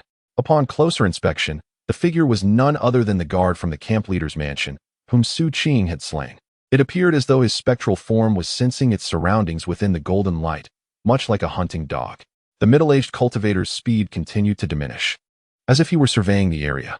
After a long while, he altered his course and resumed his search until he disappeared into the distance. This scene caused Xu Qing's heart to sink. A talismanic treasure. He recognized the 2 runes. Although he didn't know the specifics, he could surmise their general purpose. Using the person I killed to sense my presence? But clearly, the range isn't extensive, and the sensation is vague. Xu Qing inhaled deeply, profoundly aware of the wonder and enigma of spells. At this moment, his internal cost-benefit analysis immediately leaned in a certain direction, unable to proceed further to Lujiao City. The probability of being discovered and the associated risks loomed large after a whole day. Should he be detected, not only would he find himself in peril, but his intended destination would also be revealed. Xu Qing made a decisive choice. Seizing the opportunity while his pursuers were distant, he swiftly headed towards the forbidden zone, intending to seek refuge there for a while before making further decisions. As Xu Qing raced forward, not long after, when he was merely a stick of incense away from the forbidden zone, a golden light re-emerged in the sky behind him. He immediately concealed himself, only to turn back and find his eyes narrowing in alarm. The golden light seemed to have locked onto his position, its speed suddenly surging as it hurtled towards him, accompanied by a streak of sword light that soared even faster. This scene caused Xu Qing's expression to shift. He ceased hiding and, in a sudden movement, propelled himself away. In the instant he departed, a thunderous roar erupted as the sword light struck the very spot he had just vacated, sending dirt flying and creating a violent shockwave. Simultaneously, the golden light descended upon him, accompanied by a cold snort. "Little brat, I finally found you. So, you intended to come here." As the voice echoed, the golden light drew nearer, revealing a figure in the center, a middle-aged man. He had a square face, donned a golden robe, stood at an average height, and possessed an unremarkable appearance, save for his notably thick eyebrows that lent him an air of prominence. Beneath those dense brows, his eyes glinted with a chilling malice as he gazed towards Xu Qing's direction in the sky. Almost instantaneously, as he lowered his head to look, Xu Qing stamped his right foot on the ground, launching himself with a thunderous roar, charging toward the middle-aged man in midair. The middle-aged monk let out a cold laugh. During his initial passage through this area, the tracking talisman had exhibited anomalies, prompting him to conduct a meticulous search. At this moment, he finally pinpointed Xu Qing's location. As Xu Qing approached, the monk's body ascended to a height beyond Xu Qing's reach. Just as Xu Qing's momentum dissipated and he began to descend, the monk raised his right hand. A tempest manifested around him, and with a swift gesture, he unleashed it. In an instant, the storm descended, engulfing Xu Qing's figure entirely. Amidst the roaring chaos, Xu Qing landed awkwardly on the ground, his body swaying towards the forbidden zone. The middle-aged monk was about to pursue him. But in the next moment, a glimmer of cold light flashed from Xu Qing, transforming into a dagger that hurtled towards the monk at an astonishing speed. The monk squinted, soaring into the air to evade the attack. A mere parlor trick. On the ground, Xu Qing cast a deep glance at the monk but refrained from speaking, instead unleashing his full speed and accelerating forward. He had come to realize that he was no match for this individual. If his opponent were unable to fly, he might have had the chance to retaliate and potentially wear him down. However, facing an adversary capable of flight, Xu Qing found himself at a disadvantage. With one combatant in the sky and the other on the ground, he possessed no leverage in this confrontation. At this moment, as he surged forward with all his might, the middle-aged monk in the golden robe laughed coldly, producing a jade slip to communicate with his ancestor. Subsequently, he accelerated in pursuit, weaving intricate hand seals that summoned beams of magical energy crashing down towards the earth. As a ninth-level Qi condensation elder, his spiritual energy was abundant, and he commanded a vast array of spells. From a distance, one could discern a barrage of wind blades and fireballs relentlessly assaulting the ground, rendering Xu Qing, who was attempting to flee, struggling to cope. Despite his evasive maneuvers, he was still caught in the crossfire, with traces of blood gradually seeping from the corners of his mouth. The patriarch is excessively cautious. His presence is unnecessary, for I alone can vanquish you. The middle-aged cultivator in midair scoffed. Notwithstanding his words, he refrained from descending, maintaining a certain altitude even as Xu Qing found himself in dire straits on multiple occasions. With hands forming incantations, he conjured another tempest, directing it toward the ground. A murderous glint flickered in Xu Qing's eyes. Such passive battering only intensified his homicidal intent. However, he was acutely aware that his adversary, though seemingly alone, undoubtedly possessed means of contacting his sect, unless he swiftly resolved the battle and entered the forbidden zone. His predicament would become increasingly perilous should others from the Vajra sect arrive, particularly the patriarch mentioned by his opponent, which sent tremors through Xu Qing's heart. Yet, the adversary's refusal to lower his altitude thwarted Xu Qing's attempts to retaliate. He had feigned vulnerability on several occasions, but to no avail in luring his opponent down. This individual is excessively cautious. I cannot afford to tarry any longer. With this realization, a purplish glint flashed in Xu Qing's eyes. As the adversary's tempest descended, engulfing him entirely, a streak of purplish saber radiance abruptly materialized within the storm. Amidst the tempest, Xu Qing coughed up blood, enduring the brunt of the adversary's spell. As his right hand descended, in that instant, the celestial saber reappeared, descending with a resounding strike. An intense, unparalleled sense of mortal peril erupted within the middle-aged cultivator in midair. His countenance underwent a drastic change as he retreated rapidly, employing a flight talisman to ascend with every ounce of his strength. At the moment he ascended, the void beneath him erupted with a thunderous roar. The shadow of a blade approaching as if it could sever all in its path, perilously whistling past him. Had he hesitated even slightly or descended a tad lower, that formidable strike would have undoubtedly cleaved his very being with a devastating force. Although he narrowly evaded death, his left foot was nonetheless grazed, resulting in a gruesome injury.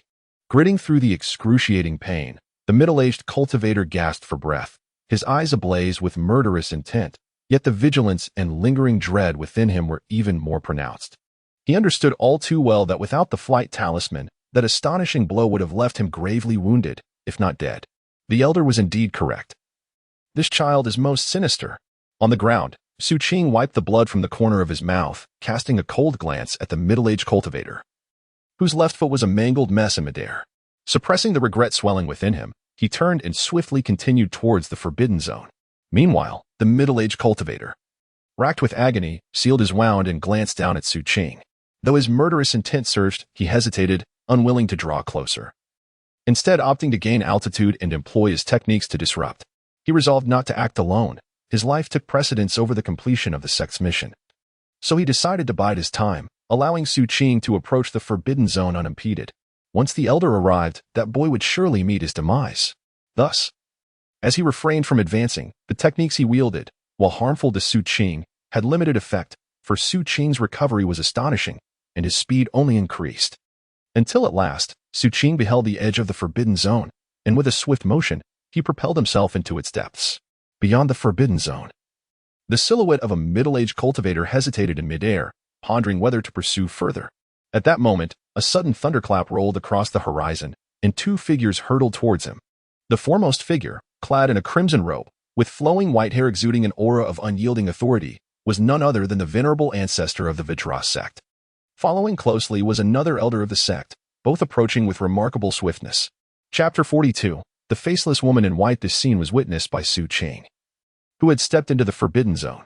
His gaze tightened as an overwhelming sense of life and death crisis erupted within him, causing his entire being to tremble uncontrollably. This sensation stemmed from the imposing figure of the tall elder in the red robe, rapidly closing in. Foundation establishment. The term flashed through Xu Qing's mind in an instant. For the sheer weight of the pressure was formidable. Even from a distance, the impact on him was astonishing. The identity of the approaching figure was unmistakable. It was the venerable ancestor of the Vajra sect. Particularly striking was the immense phantom behind him, embodying the wrathful Vajra form, akin to a celestial warrior, causing Xu Qing's eyes to sting profoundly in that moment. This sensation transported him back to his days in the slums, where he would catch distant glimpses of those ethereal cultivators. The familiarity was palpable, yet the intensity far surpassed those memories. Merely a glance imparted a feeling of being ensnared by the elder's presence. Even if he were to shut his eyes, the towering figure would linger in his mind, as if searing into his consciousness, inducing a faint pain in his head. In a sense, this could be regarded as a wound to his spirit. However, having controlled shadows multiple times, Xu Qing was no stranger to such feelings. Simultaneously, he diligently imitated the divine statue, achieving modest success, which fortified his mental resilience and fostered personal growth. Thus, despite a subtle pain in his head, it did not impede his actions. He surged forward with increasing speed. While racing through this forbidden zone, he raised his right hand and retrieved a black elixir, hurling it behind him in succession. Upon striking the ground, the black elixir erupted, dispersing its surface layer of 7-leaf herbal essence, and the ensuing black powder rapidly spread outward, resembling a swirling vortex that drew forth the anomalies within this restricted area. From a distance, it was evident that Xu Qing had cast more than a dozen black elixirs, creating a tide of anomalies that surged from all directions. The burly middle-aged man, who had intended to pursue into the forbidden zone, hesitated in his tracks, his expression shifting as he dared not approach too closely. This black elixir was a failed product of Xu Qing's earlier attempts to refine a white elixir. He deemed it a waste to discard it, recognizing its potential usefulness, and thus retained it. Now, its application proved timely. As the anomalies converged from the surroundings, an astonishing concentration enveloped the vast area behind Xu Qing, who continued to race forward at full speed amidst the gathering anomalies. Before long, with a resounding echo, the previously distant rainbow in the sky abruptly drew near. Upon reaching the edge of the forbidden zone, the eyes of the ancient ancestor of the Diamond sect flashed with murderous intent, without the slightest hesitation. He charged in with a thunderous crash. The two elders of the Diamond sect behind him gritted their teeth and followed suit. Thus, the three figures vanished into the dense anomalies. Although they quickly emerged, they were still met with the onslaught of anomalies, which were further laced with a significant amount of toxic mist. Ancestor, this lad is exceedingly sinister. The middle-aged monk, his left foot a mangled mess, hastily called out to the patriarch. The patriarch of the Vajra sect snorted coldly and forcefully exhaled, instantly summoning a tempest that roared outward, dispersing the surrounding mist. Without pausing for a moment, he seized two elders beside him and charged forth in pursuit of Xu Qing's direction. However, twilight had already descended, and the night was rapidly enveloping the scene, the air growing increasingly frigid. thick with foreign energies. If they continued their flight in this area, the patriarch himself would be fine, but the heavily browed elder, already wounded, would soon succumb to discomfort. Thus, the patriarch spoke coldly, "You two stay behind and follow. I shall apprehend this child first." As he spoke, the patriarch channeled his power, and a colossal figure of a Vajra roared skyward behind him, rapidly expanding to a height exceeding 30 zhang, striding forward like a giant. Each of its strides spanned several dozen zhang, while the patriarch stood atop the giant's head. From a distance, without sufficient spiritual energy, one would see only the patriarch seemingly floating in midair, growing increasingly distant. Such might from our patriarch. The two elders behind him, their expressions filled with excitement, were convinced that with the patriarch personally intervening, the child was doomed. They anticipated the patriarch's swift return with the corpse of the little one. However, as time passed and an hour slipped away, the expressions of the two Vajra sect elders began to shift. As they raced onward, they exchanged glances, both recognizing the surprise mirrored in each other's eyes. Before them, the figure of the ancestor had long since vanished from sight, clearly having pursued far beyond their reach. Yet, they could not fathom how a mere body-refining practitioner could possess such remarkable speed and capability that seemed to elude the ancestor even now. Their perplexity was matched only by that of the ancestor of the Diamond Sect, who, from a considerable distance, gazed at the silhouette of a young man racing with astonishing velocity. Although there was still some disparity between their speeds, it was not insurmountable. Each time the ancestor unleashed a powerful punch, the resulting colossal shadow combined with the diamond fist beneath him would strike from afar, causing radiant energy to erupt around Xu Qing, forming a protective barrier in response. Amidst the thunderous clashes, though the protective shield trembled and showed signs of fracturing, the youth within utilized this force to accelerate even further. Concurrently, as night descended, the already dense foreign essence in the air continued to gather along the path of the fleeing boy, rendering the surroundings increasingly frigid. All of this instilled a sense of trepidation in the ancestor of the Diamond Sect, compelling him to occasionally divert his course. Such maneuvers inevitably hindered his speed, requiring time to close the gap. Cursed fate. The expression of the ancestor darkened, while at a distance, Xu Qing appeared pale, blood vessels bursting forth in his eyes, and his temples throbbing as if on the verge of exploding. His left hand was clenched tightly, veins protruding alarmingly, and within his palm lay a distinct scorpion tail. After the battle with the fire crow, remnants of its scorpion tail lingered, yet even as the tail pierced deeply into his palm, the meager toxins it harbored could not sustain a prolonged effect. It merely augmented his speed for a fleeting moment. Within his right hand lay an indistinct rune, originating from an adversary of the Thunder Squad. However, this rune was on the verge of dissipating, and Xu Qing was acutely aware that the enhancement from the scorpion tail's venom was rapidly waning, soon to lose its efficacy. Fortunately, with such swiftness, he could already glimpse the familiar ruins of the city, drawing ever closer. Ultimately, at the instant the scorpion tail's influence faded, Xu Qing's speed diminished, but with gritted teeth, he leapt powerfully. In the dark of night, beneath the eerie light of the moon, his figure suddenly ascended to the city wall. This place was precisely where Xu Qing's objective lay. The formidable ancestors of the Diamond Sect and the two elders were beyond his capacity to confront. Thus, his plan necessitated the confluence of timing, terrain, and allies. The timing was the anomaly of the Forbidden Zone. The terrain was the familiar city. The allies consisted of the peculiarities within the city and the exotic beasts within the Lord's Manor. With these elements, he believed he might have a chance to escape. At the moment he touched down, however, his slightly diminished speed triggered a piercing whistle behind him. A colossal shadow of a fist materialized from thin air, crossing the distance to appear directly behind him, descending with tremendous force. Boom. The protective rune shattered instantaneously. Xu Qing coughed up blood, his internal organs quaking violently, some even fracturing, leaving him gravely injured. The excruciating pain blurred Xu Qing's vision, yet he gritted his teeth and surged forward, plunging into the city and frantically racing down familiar streets. In mere moments, his figure vanished within the city confines. Not long after, a chilling howl approached from outside the city, heralding the arrival of the red-robed ancestor of the Diamond Sect, whose countenance was shrouded in a sinister coldness. He rotated his right wrist, reflecting on the previous punch he had delivered, which had reached the absolute limit of his range. Though a talisman had intervened to mitigate the force, it had not obliterated the enemy completely. He was confident that even a chi condensation practitioner would emerge severely wounded. If not dead, from the residual impact of his blow amid the talisman's destruction. As he took a step into the city, a sudden change overcame him. Upon entering the ruins, he was startled by the sound of weeping that filled the air. A chilling aura emanated from the very streets where Xu Qing had vanished. Under the eerie moonlight of this dark night, a figure slowly approached from a distance. At first glance, the silhouette appeared diminutive, yet as it advanced, it grew increasingly larger, surpassing the height of the surrounding buildings without losing momentum, ultimately reaching a towering stature of over 10 zhang. Clad in a flowing white gown, with hair cascading like a dark waterfall, the figure possessed no discernible features. Its face was eerily blank. The only defining characteristic was the multitude of faces protruding from its long dress, each one weeping.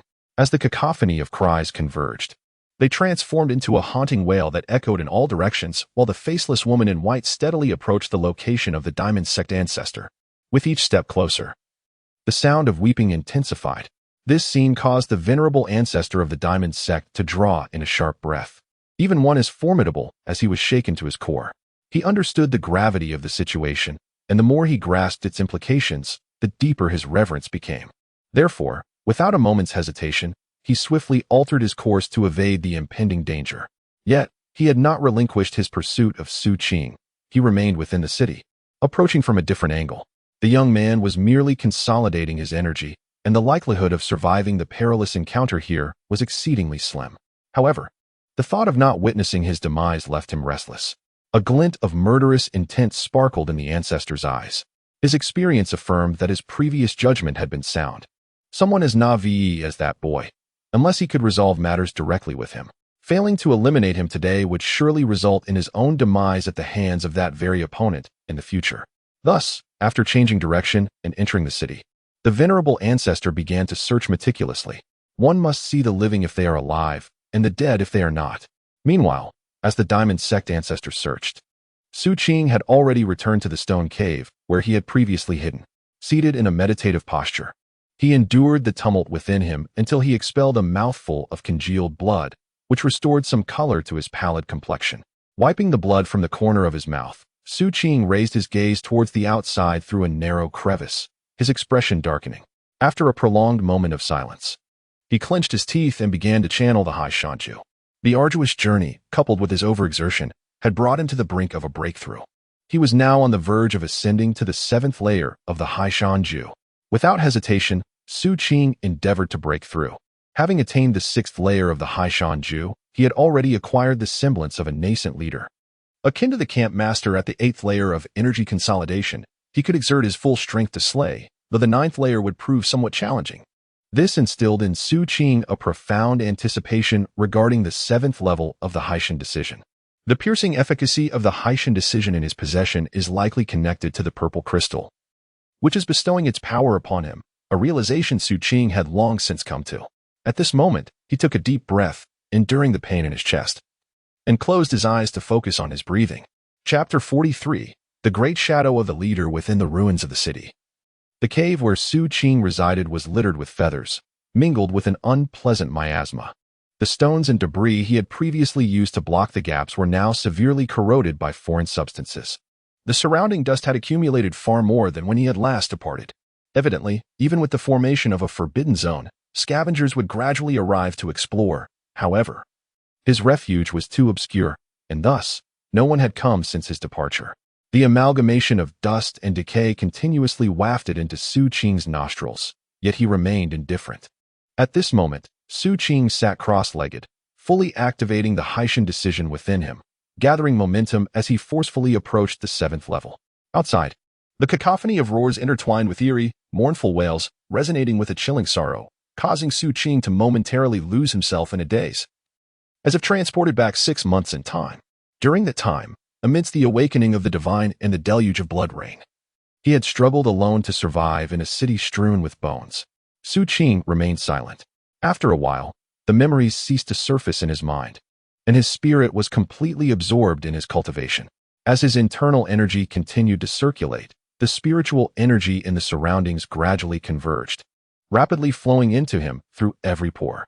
The resounding thuds gradually echoed within him, growing louder until they transformed into a deafening roar reverberating through his mind. Accompanying this cacophony was an outpouring of dark impurities exuding from every pore of his body, multiplying and thickening with intensity. In that very instant, as these secretions flowed forth, Xu Qing's physique erupted with astonishing power, his veins bulging, flesh tearing and reforming in a relentless cycle of compression, while his bones emitted sharp cracks.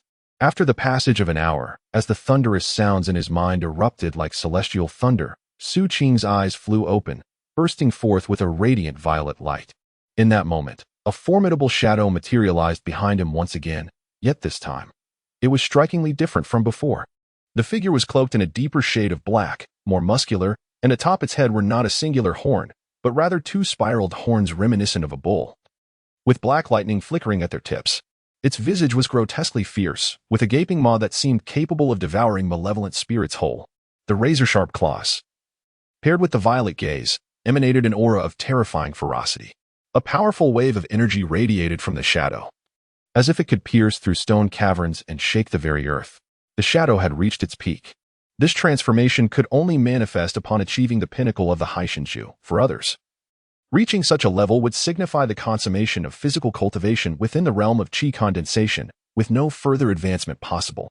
Yet, for Xu Qing, he was merely at the 7th level.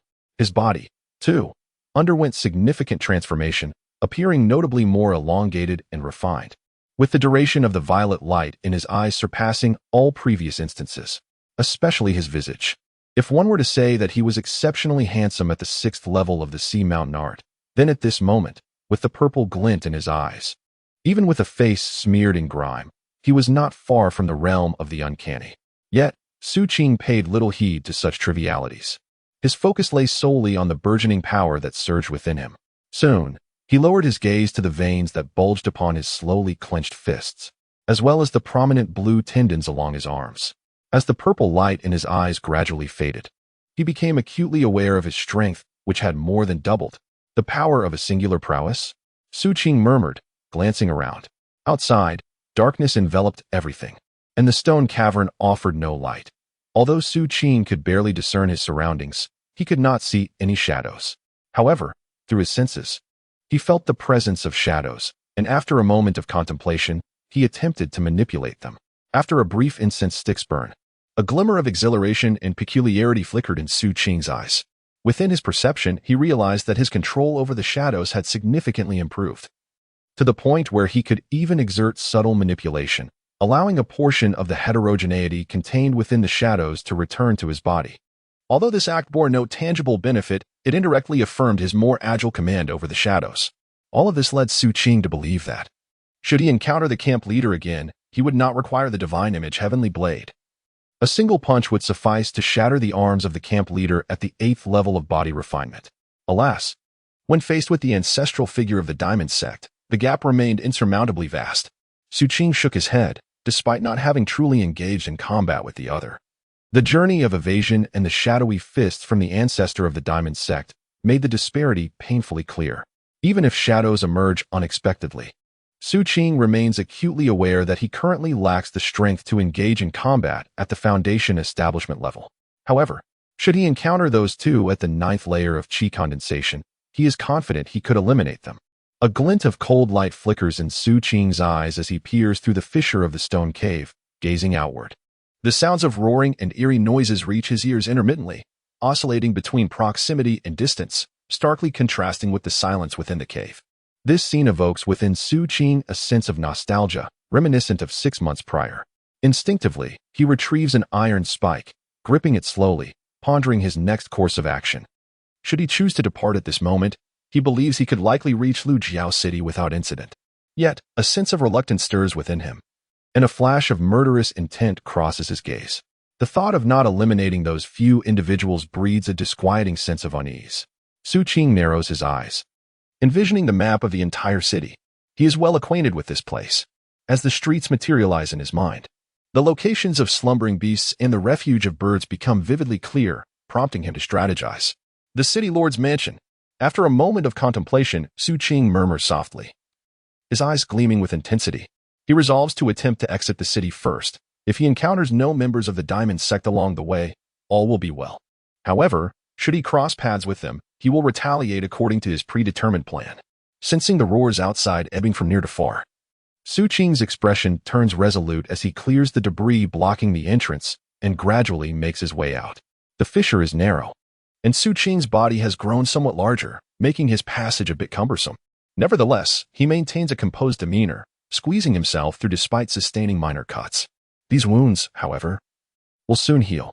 Emerging from the depths, Xu Qing felt an acute sense of vigilance as he surveyed the surrounding darkness. With a swift motion, he surged forward, navigating cautiously through the ruins of the city.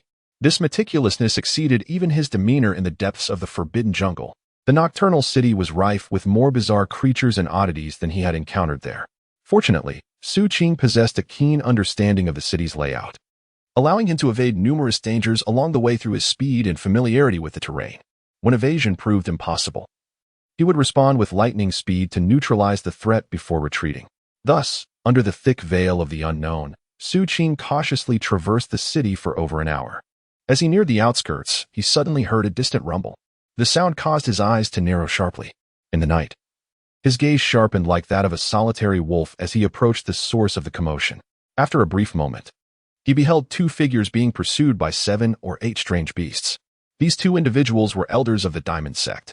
They had arrived at the city only after Xu Qing and the ancestor had entered for some time. Arriving late at night, they hesitated and, weighing their options, chose not to venture deeper, but instead sought refuge on the periphery. Unfortunately, the multitude of creatures and oddities in the city, coupled with their less-than-ideal hiding spot, which lacked the relative safety of a bird's nest, rendered them susceptible to encounters.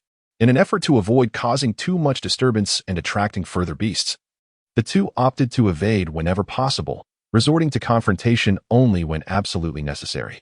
Their cautious approach, combined with their formidable strength, ensured that even when faced with an attack, they remained capable of handling the situation adeptly. In this moment of frantic flight, just as they seemed on the verge of shaking off the monstrous entities pursuing them, a glimmer of icy light suddenly shot forth from the distance. Its velocity was so remarkable that, in the darkness, it resembled an arrow loosed from a bow, whistling through the air and heading straight for the elder of the Golden King sect ahead. This individual was not the one who had previously clashed with Xu Qing's, but rather a later arrival accompanying the sect's patriarch. His expression shifted dramatically as he swiftly formed a hand seal and thrust forward, causing a cacophony of ice to erupt around him, solidifying into a protective barrier to fend off the impending icy beam. However, the power of this beam was astonishing. It pierced through the ice in an instant, directly striking his defense. The violent fluctuations of spiritual energy reverberated, leaving cracks in his protective shield, yet ultimately it held firm, revealing to him that the source of the attack was a black iron skewer. This revelation caused the elder's eyes to narrow as he abruptly turned to glance at his companion behind him, ready to take action, but it was too late. In that very moment of ambush, a shadow had transformed into a streak of black lightning, swiftly approaching another elder positioned behind him from the nearby. This shadow was none other than Xu Qing. The concealed iron skewer had merely been a diversion. Xu Qing's true target was the middle-aged man who had previously engaged him and had suffered the shattering of his left foot. At this instant, Xu Qing unleashed his speed in full force, far surpassing the pace he had exhibited during the 6th layer of the Sea Mountain technique. As he raced forward, a sharp wind howled around him, propelling him to the side of the injured middle-aged cultivator in the blink of an eye. The middle-aged man, already wounded, found himself unable to ascend with a flight talisman due to the dense, foreign energy within the forbidden zone, resulting in a slight stagger in his steps compared to his companions. At this moment, confronted with peril, his eyes widened as a profound sense of life and death crisis surged within him. His body instinctively recoiled in an attempt to evade, yet Xu Qing would grant him no reprieve. In an instant, he leaped forward, his right hand clenched into a fist, delivering a fierce blow.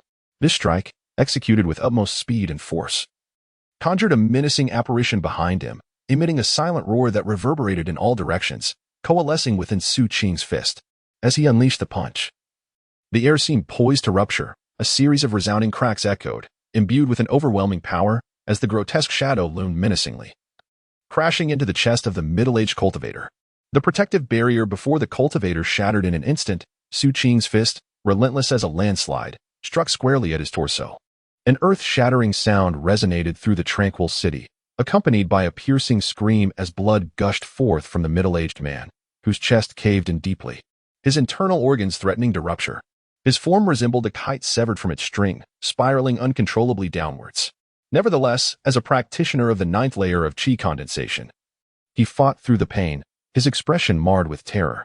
The flight runes on his right leg flared bright, granting him a surge of ascendant power as he twisted to escape into the sky. However, in the next heartbeat, a glint of cold light surged forth, a long sword whistled through the air, slicing through the flesh of his right leg. Blood erupted forth, and as his anguished screams echoed, his leg, still tethered to the flight rune, was severed from his body in an instant. Yet, before the legless man could descend, Xu Qing propelled himself forward once more. And at that very moment, the ground where he had formerly stood was pierced by a multitude of ice blades conjured by another. As they intertwined and passed each other, Xu Qing did not cast a glance back. Instead, he soared through the air, catching up to the falling middle-aged cultivator. In a moment of despair, he unleashed a thunderous punch with his right hand. The shadowy figure roared, merging with his fist, and lunged menacingly at the middle-aged cultivator. The impact landed squarely on the man's forehead. With a resounding crash, the cultivator's body trembled violently, his head exploding in a gruesome display, blood splattering everywhere, leading to his obliteration. As his lifeless form plummeted to the ground, it was swiftly beset by the pursuing beasts, tearing and gnawing at his remains. Xu Qing did not pause for an instant. He swiftly tore off a flying talisman from a severed leg on the ground and turned his gaze towards a nearby elder of the Diamond Sect, whose face was now pale and filled with horror. After licking his lips, Xu Qing's eyes glinted with a wolfish ferocity as he charged towards the elder with haste. Kill. Chapter 44. Cause and effect. At the anguished cries echoing from the demise of the middle-aged cultivator, the ancestor of the Diamond Sect, who was searching for Xu Qing within the city, suddenly raised his head. As a foundational cultivator, his senses were exceptionally sharp. At this moment, upon hearing the distant, tragic sounds, his expression darkened instantly. He leapt into the air, heading towards the source of the noise. Despite the presence of beasts around him, he was a foundational powerhouse. As long as he did not encounter peculiar entities or a multitude of beasts, he remained unfazed.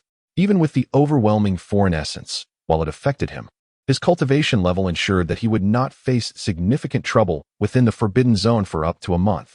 Thus, after determining the direction, the ancestor of the Diamond Sect bellowed, channeling his power to extend his voice further. Keep that brat occupied until I arrive. As he spoke, his figure burst forth in the air with tremendous speed, resembling a shooting star that cleaved through the heavens. Simultaneously, at the battlefield moments ago, another elder of the Diamond Sect retreated without hesitation the instant Xu Qing approached. He had heard the roar of the ancestor, yet he was unwilling to meet an untimely demise here. Even if he were to face the ancestor's wrath afterward, he would accept it. The overwhelming malevolence emanating from Xu Qing and the lethal glint in his eyes dissuaded him from taking any risks. Thus, he retreated with remarkable swiftness, even resorting to a flight talisman, propelling himself back hundreds of yards in an instant. Xu Qing narrowed his eyes. Having also heard the distant growl of the Diamond Sect's ancestor, however, he did not pause and surge forward, retrieving his iron spike along the way. He was about to employ a flight talisman himself when, in the next moment, his expression shifted dramatically, his breath catching as he turned decisively in the opposite direction to flee. At the very instant Xu Qing pivoted, the elder of the Diamond Sect, now airborne, was struck with horror. He sensed an icy chill sweeping over him and noticed an enormous figure materializing beside him. The visage of this figure bore no features, only flowing hair that suggested femininity, while its colossal form was clad in a flowing white gown. At that moment, a multitude of faces appeared densely on the faceless woman's gown, and a chilling wail echoed around, permeating the air with a strange, eerie presence. Even the moon in the sky transformed into a hue of blood. From a distance, the figure of the elder of the Vajra sect appeared insignificant before the towering giant, akin to an ant. Under the countless faces weeping and gazing from the faceless woman in white, the elder trembled violently, his expression shifting as he too began to weep. Yet, amidst his tears, an overwhelming terror flickered in his eyes, as if his sorrow was beyond his. As his cries merged with the lamentations of the innumerable faces on the faceless woman, indistinguishable from one another, a surge of white energy emanated from the elder's 7 orifices, swiftly penetrating the form of the woman clad in white. In the next moment, the elder's body transformed into a lifeless husk, devoid of breath, collapsing to the ground. Simultaneously, a new face emerged among those on the faceless woman, unmistakably that of the elder, his expression blank, manifesting upon her gown as he continued to weep. This scene was witnessed by Xu Qing, as well as the elder ancestor of the Vajra sect who had just arrived, both bodies trembling in shock. Xu Qing inhaled deeply, suppressing the turmoil within, and hastily accelerated towards the city. However, while Xu Qing could flee, the elder ancestor felt a chill run down his spine, paralyzed with fear. For the faceless woman in white was approaching him.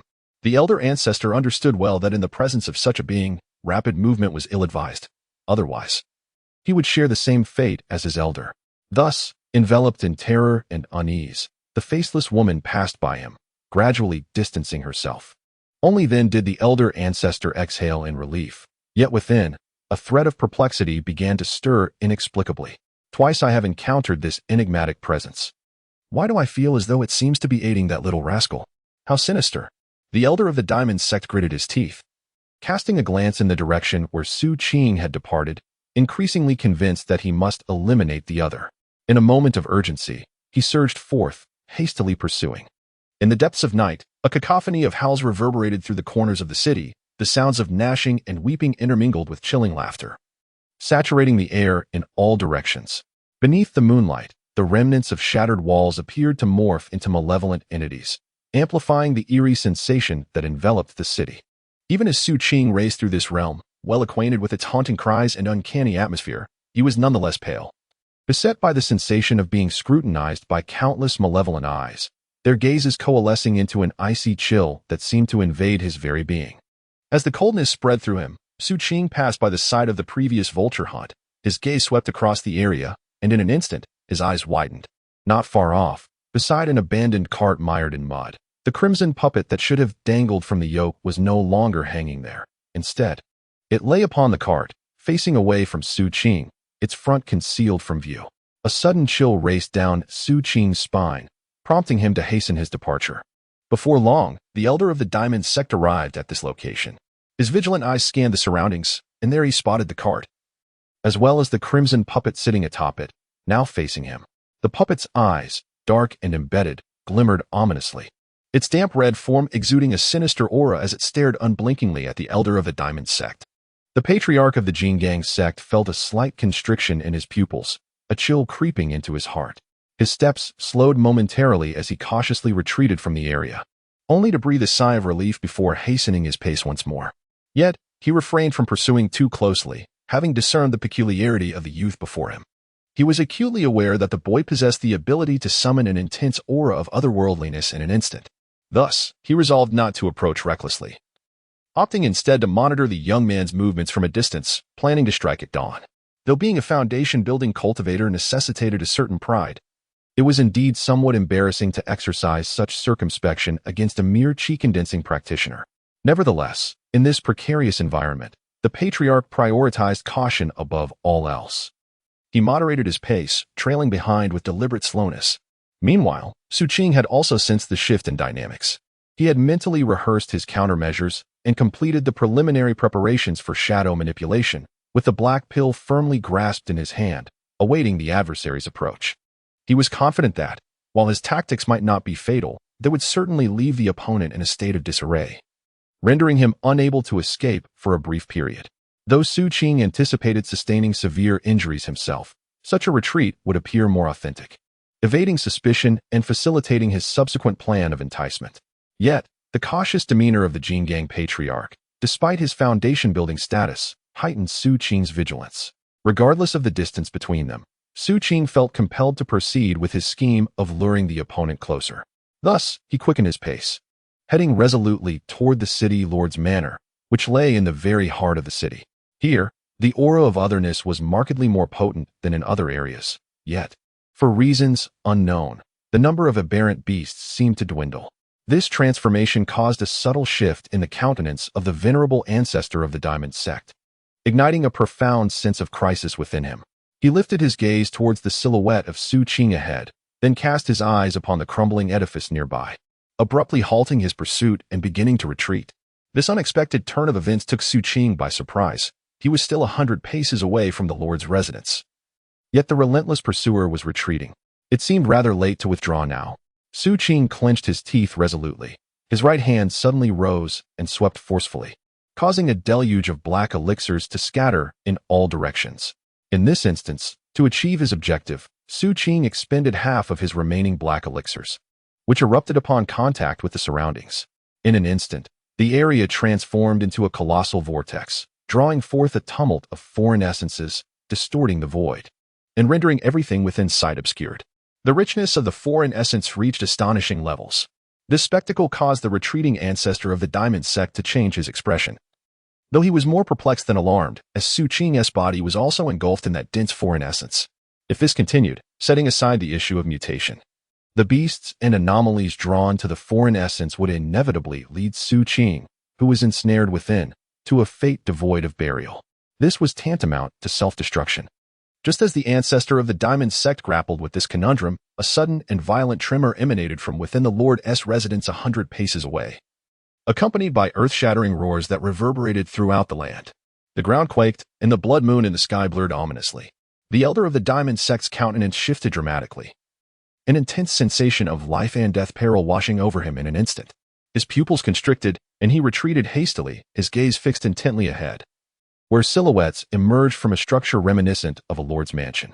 Each figure was emaciated, yet possessed wings of black flame, their bodies radiating an astonishingly dense aura of otherness, distorting the very fabric of the void in their wake. This spectacle alone sent chills through the elder's heart.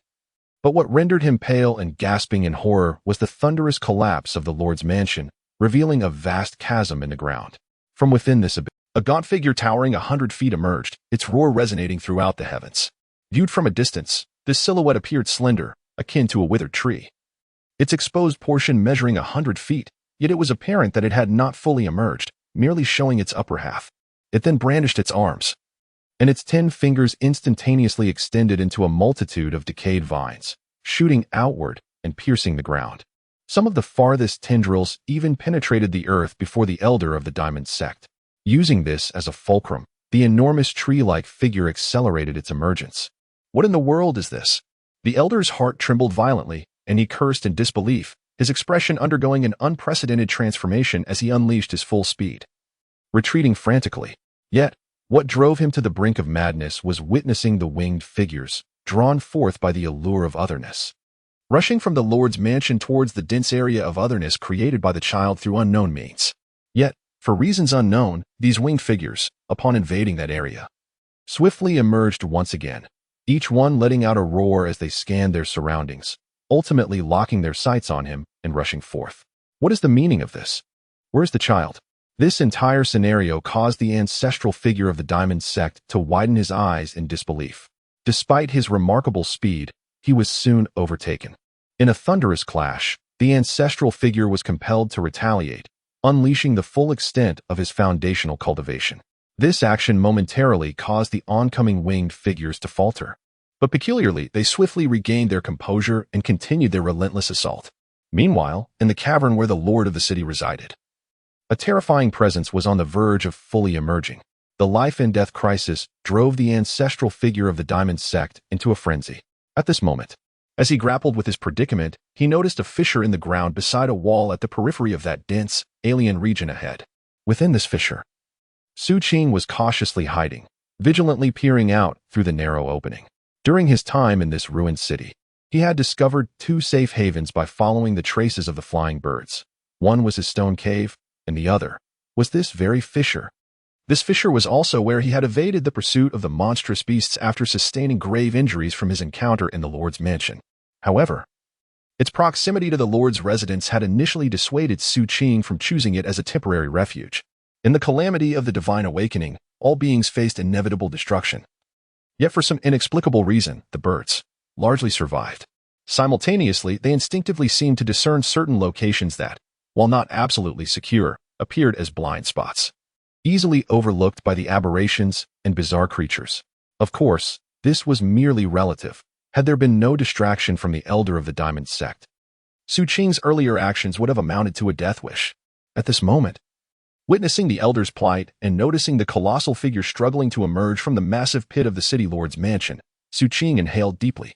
Yet, he quickly clenched his teeth and, with a determined shake of his body, charged forth, hurling another black pill towards the fleeing elder of the Diamond Sect.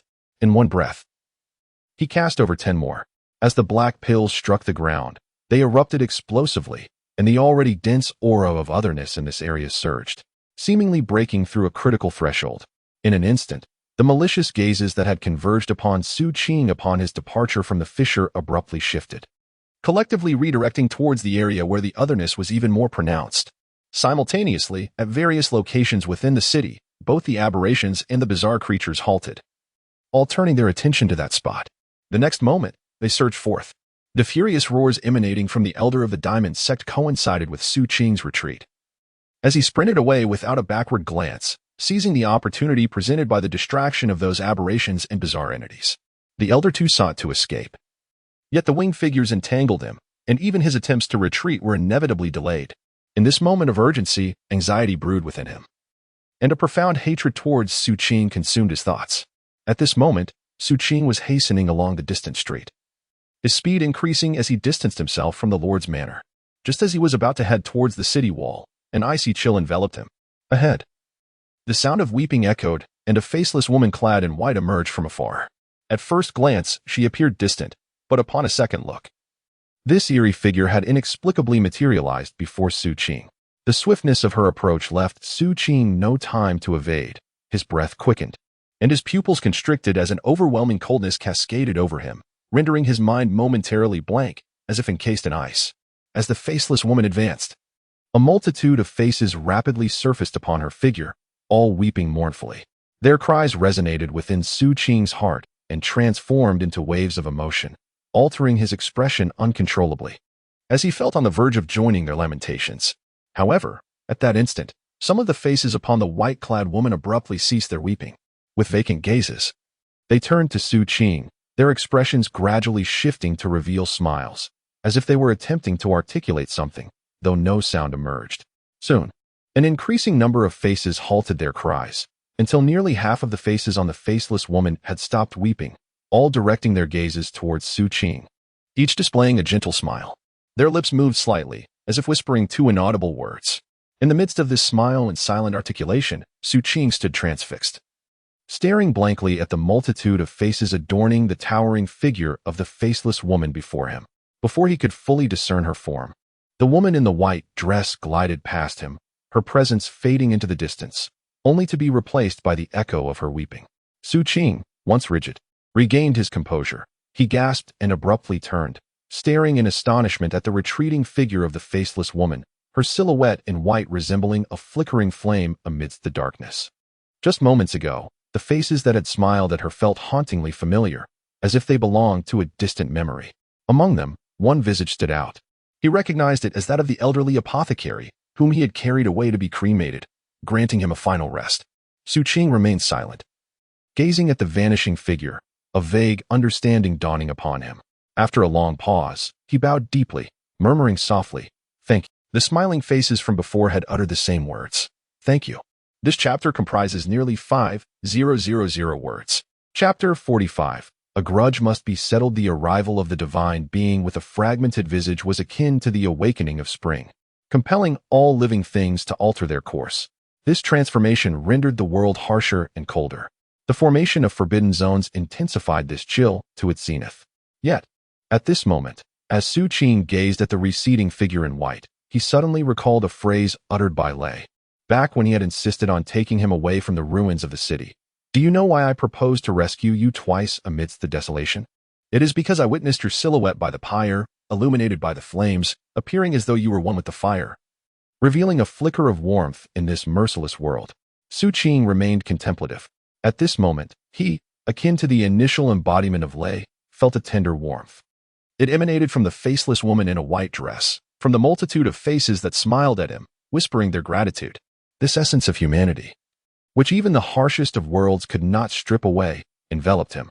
After a prolonged silence, Xu Qing bowed deeply once more. He then turned towards the distant city wall and sped forth with vigor. Perhaps it was due to the excessive black elixirs he had previously cast, which rendered the vicinity of the Lord's manor saturated with an overwhelming presence, surpassing the threshold of normalcy.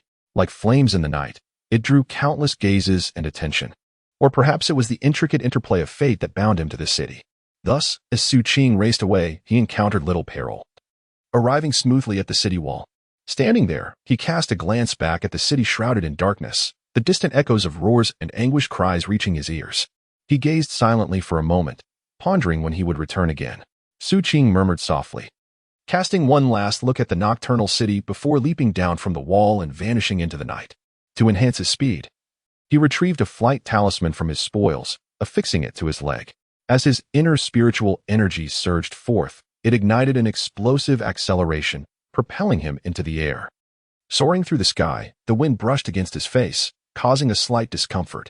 The sudden surge of velocity and the act of flying required considerable adjustment, particularly as this was his inaugural experience of flight.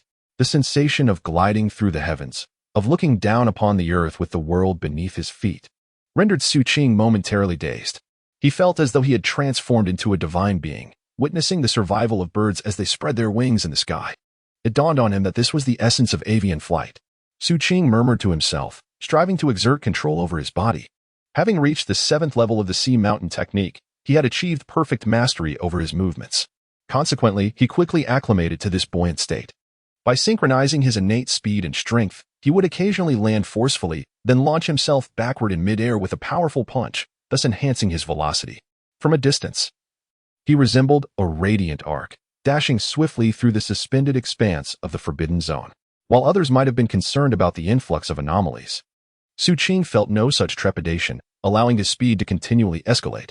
Before long, he beheld the distant boundary of the forbidden zone, and with a surge of determination, he propelled himself beyond its confines. The moment he emerged into the outside world, a warm breeze enveloped him, dispelling the chill of the restricted area. Suspended in the air, Xu Qing remained silent, gazing towards the direction of Deer Antler City before shifting his attention elsewhere. His 6-month experience living in the scavenger camp had imparted a wealth of knowledge. He had come to understand much about the territory he inhabited, which enabled him to recognize the names and locations of several nearby cities, including the mountain gate of the Vajra sect. Although dawn had yet to break, the landscape was illuminated by the moonlight, revealing the undulating contours of distant mountains. As he hovered in the air, Xu Qing's gaze oscillated between Deer Antler City and the Vajra sect's location. "I cannot resign myself to this fate," he whispered. He was uncertain of the fate that awaited the ancestor of the Vajra sect, ensnared within the ruins of the city. However, he felt a strong inclination that the individual would likely not perish. Yet, a state of disarray and severe injury seemed inevitable, and the prospect of a swift escape appeared grim. At this moment, if he were to journey towards the Deerhorn City, everything would likely proceed smoothly. However, he felt a profound discomfort at the thought of departing in such a manner. After a few moments of contemplation, a glint of determination flickered in the youth's eyes. With a sudden burst of energy, he propelled himself forward, navigating through the turbulent waves emanating from the flight talisman, heading directly towards the direction of the Diamond Sect. Xu Qing chose not to proceed immediately to Deerhorn City. Instead, he resolved to visit the Diamond Sect. He intended to take advantage of the current predicament wherein the sect's venerable ancestor was ensnared and 2 elders had perished, rendering the Diamond Sect more vulnerable than ever. He sought to repay the relentless pursuit that had been inflicted upon him. This was quintessentially Xu Qing's character, whereas others might have opted for immediate escape. His experiences throughout his life had instilled in him the understanding that potential threats must be eradicated, even if such threats exceeded his capacity to resolve in the short term.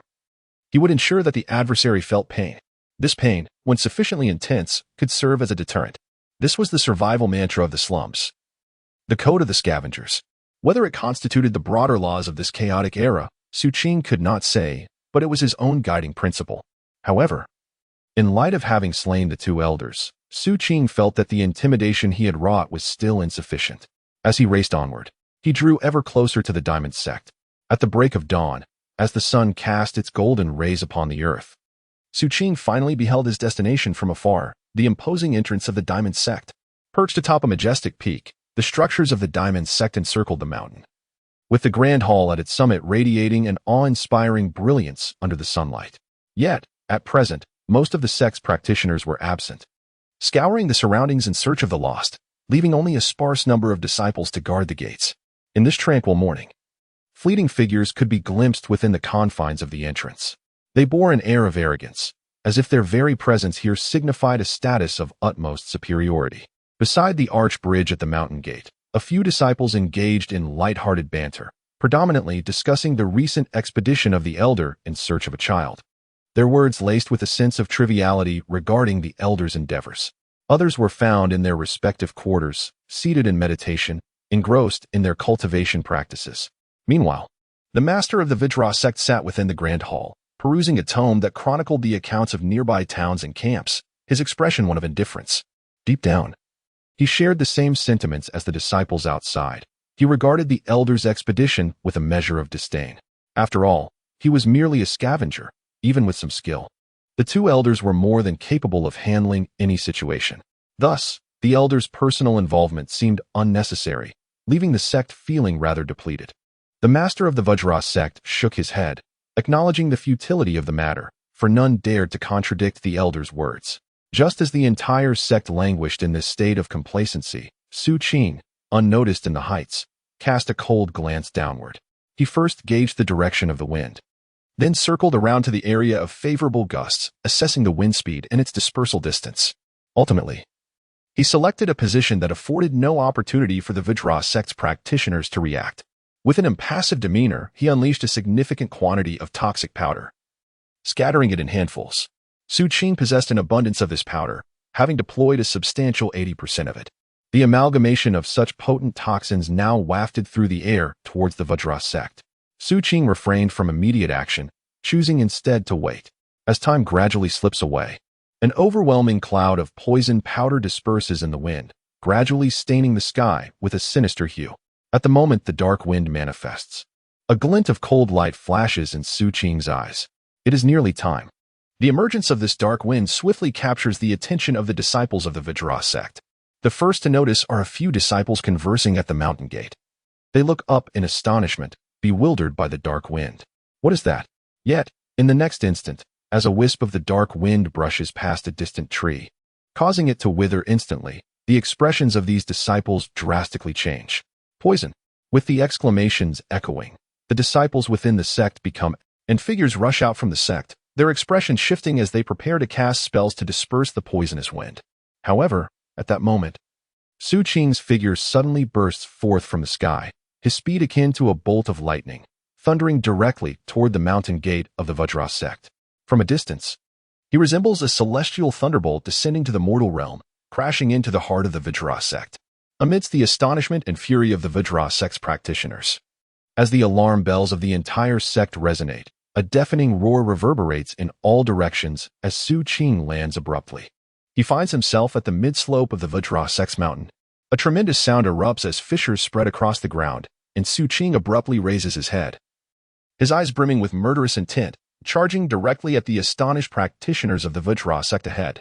The thunderous explosion ensues. Xu Qing strikes with astonishing swiftness, wherever he passes. Cries of despair follow, and bodies fall scattered about. Though the number of disciples within the Vajra sect is not vast, there are still many present. In a swift surge of fury, figures converged from all directions, rushing towards Xu Qing. An enemy attack. Damned be those who dare assault our golden Vajra sect. Kill. At this moment, the sect leader of the golden Vajra sect, sensing the turmoil within the grand hall, hastily stepped out. Witnessing the chaos and the encroaching poisonous winds, he ordered all disciples to immediately consume detoxifying pills and disperse the toxic miasma. His expression shifted dramatically as he swiftly transmitted commands throughout the sect, simultaneously locking onto the source of the thunderous commotion emanating from the mountainside. His eyes filled with a chilling resolve as he charged forth. However, Xu Qing's actions were remarkably swift. He refrained from engaging with the golden Vajra disciples, instead deftly maneuvering and casting forth black pills. Some of these pills struck the ground, while others remained suspended in midair, all detonating simultaneously to create swirling vortices that attracted the pervasive heterogeneity from the surroundings, as if animated by an unseen force, drawing it in with astonishing speed. Heterogeneity. As the surrounding golden Vajra disciples attempted to surge forward, they instinctively recoiled upon realizing the ominous nature of the phenomenon. Yet, a few found themselves ensnared at the center of the vortex, their bodies rapidly suffused with a dark hue under the intense presence of the heterogeneity. Hold! A thunderous roar echoed from the mountaintop hall as the sect leader of the golden Vajra sect abruptly arrived. His aura, emanating from the perfected stage of chi condensation, surpassed that of the elder slain by Xu Qing, marking him as the second strongest within the sect, next only to the ancestor. Clad in an inflated golden robe, his countenance darkened and his eyes glinted with lethal intent. However, Upon observing Xu Qing's ragged attire and youthful visage, he trembled in shock. "It's you." There was no need for conjecture. The answer resided deeply within his heart. At the moment when this answer emerged, the heart of the leader of the Diamond Sect surged with tumultuous waves. With 2 chapters totaling 8,000 words updated, I wonder if it will satisfy everyone's appetite. Tomorrow marks the beginning of the month, which is said to be a day of fervent enthusiasm for newcomers. Do remember to preserve your monthly votes for me. In the 46th chapter, titled The Blaze at the Diamond Sect, first update, the leader of the Diamond Sect exclaimed, "How could you be here?" His eyes narrowed sharply, and a tempest of emotions churned within him, leaving him incredulous.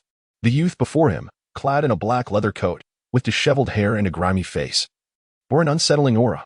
The coat was marred with dried blood, exuding a palpable menace, though his unkempt hair and the dirt on his face obscured his features. A sudden gust of wind lifted his hair, revealing his eyes, unmistakably sharp and imbued with an indescribable coldness, even amidst the thick, ominous fog that surrounded them. The clarity of his gaze was striking. In that instant, when their eyes met, a chill coursed through the leader's heart. A child. Though he had never seen a portrait of Xu Qing, the moment brought forth the scavenger's moniker into his mind. He was acutely aware that the ancestor, along with 2 elders and numerous disciples, were in pursuit of this individual. Yet now, the ancestor and elders had not returned, and this hunted child had audaciously appeared within the sect. This scene filled the leader of the Diamond Sect with a profound dread.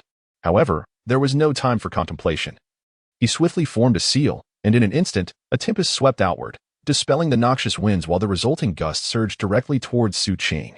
Xu Qing cast a cold glance, disregarding the sect leader of the Diamond Sect.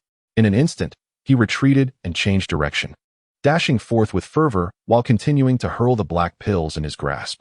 The thunderous sounds erupted, causing the sect leader to sense the peculiar nature of the black pills, his expression shifting once more. He stomped his foot in frustration and pursued Xu Qing, intent on halting him. Yet, Xu Qing chose not to engage in combat, skillfully evading again and utilizing the speed of his flight talisman to navigate through the sect, forcing the sect leader to resort to his own flight talisman. From a distance, the scene appeared as a chaotic ballet, with the sect leader and Xu Qing weaving through the air, a cacophony of explosions trailing in their wake. Moreover, more black pills were continuously cast by Xu Qing amidst the thunderous din. The sect leader seethed with rage, yearning to intercept, but both had activated their flight talismans, rendering their speeds nearly equal, making it impossible for him to close the gap quickly. Consequently, in the midst of the tumult, the number of swirling black pill vortices within the Diamond Sect multiplied, and the concentration of the anomalous essence escalated to an astounding level, seemingly approaching a forbidden zone. As Xu Qing's supply of black pills dwindled, the entire Diamond Sect transformed into a colossal vortex. This vortex spun relentlessly, drawing forth an inexhaustible stream of anomalous essence that cloaked the heavens. The density of the essence grew so intense that it manifested as a mist, obscuring the sky and enveloping all directions. From afar, the Diamond Sect, shrouded in mist, was filled with continuous roars and exclamations of horror from its disciples, who were paralyzed with terror in that moment. Meanwhile, due to the shortage of manpower, although some of the poisonous winds were dispelled, a greater volume of toxic powder swept in with the wind, engulfing the entrance of the Diamond Sect and merging with the mist. Wherever it passed, all flora withered in an instant, and even the rocks emitted a sizzling sound as if corroded. In that moment, the air was filled. The entire Diamond Sect was plunged into a scene of utter devastation, thick with an otherworldly miasma that tainted everything. The poison, infused into the wind, blanketed all areas, combining with the alien essence to create a profound terror. Remarkably, all this transpired within the span of merely 100 breaths, the speed of which left many struggling to react, and in an instant, the Diamond Sect was thrown into chaos. Some disciples rushed to flee, but the toxicity here was too potent. Even the antidote pills proved ineffective, and soon, some began to bleed from their orifices, wailing in agony. Others sought refuge at a frantic pace, yet their efforts were futile. Meanwhile, the remainder, under the furious roar of the sect leader, pursued Xu Qing. However, amidst the turmoil, Xu Qing moved swiftly, vanishing from sight in the confusion. As others began their search, a sudden flash of fire illuminated the vicinity. This sight sent chills down the spines of those present, and the sect leader was struck by sheer horror, abandoning the chase for Xu Qing to summon his disciples to extinguish the flames.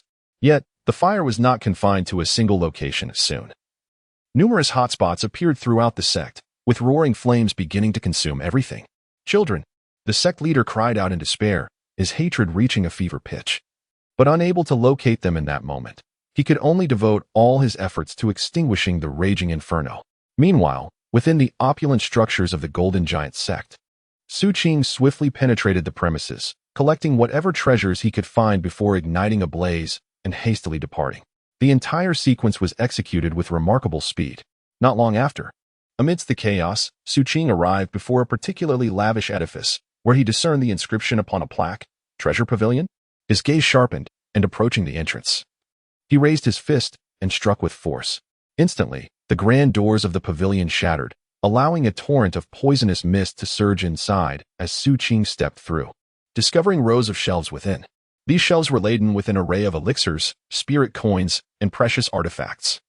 Xu Qing's heart raced as he swiftly gathered all that he could carry, preparing to make his exit. However, his attention was drawn to the pavilion, where the toxic mist infiltrated through invisible crevices in the walls, subtly outlining the shape of a door, as if hinting at a hidden passage. With a raised brow, Xu Qing advanced and delivered a powerful kick, causing the concealed door to crack, yet it did not yield. With a soft gasp, a glint of determination flickered in his eyes as a series of cracking sounds echoed within him. The imposing silhouette behind him suddenly transformed, merging silently with his right hand to form a punch imbued with his full might. With a thunderous impact, the hidden door splintered, revealing a shadowy chamber. Within, there were few items, merely a palm-sized cloth bag. Xu Qing, taken aback, reached out to grasp it. At that moment, however, a brilliant light emanated from beneath the bag, casting intricate patterns upon the ground that, as they shimmered, coalesced into whirling blades of wind, obstructing his outstretched hand. Xu Qing immediately withdrew his hand, his gaze fixated on the bag within the wind blade, his eyes glimmering with an unusual brilliance. He sensed that this object must surely be a treasure, prompting him to scrutinize the patterns formed by the light beneath the bag.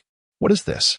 Xu Qing furrowed his brow, and upon perceiving the fluctuations of spiritual energy emanating from it, he let out a cold snort and produced his last 2 black pills, crushing them without hesitation.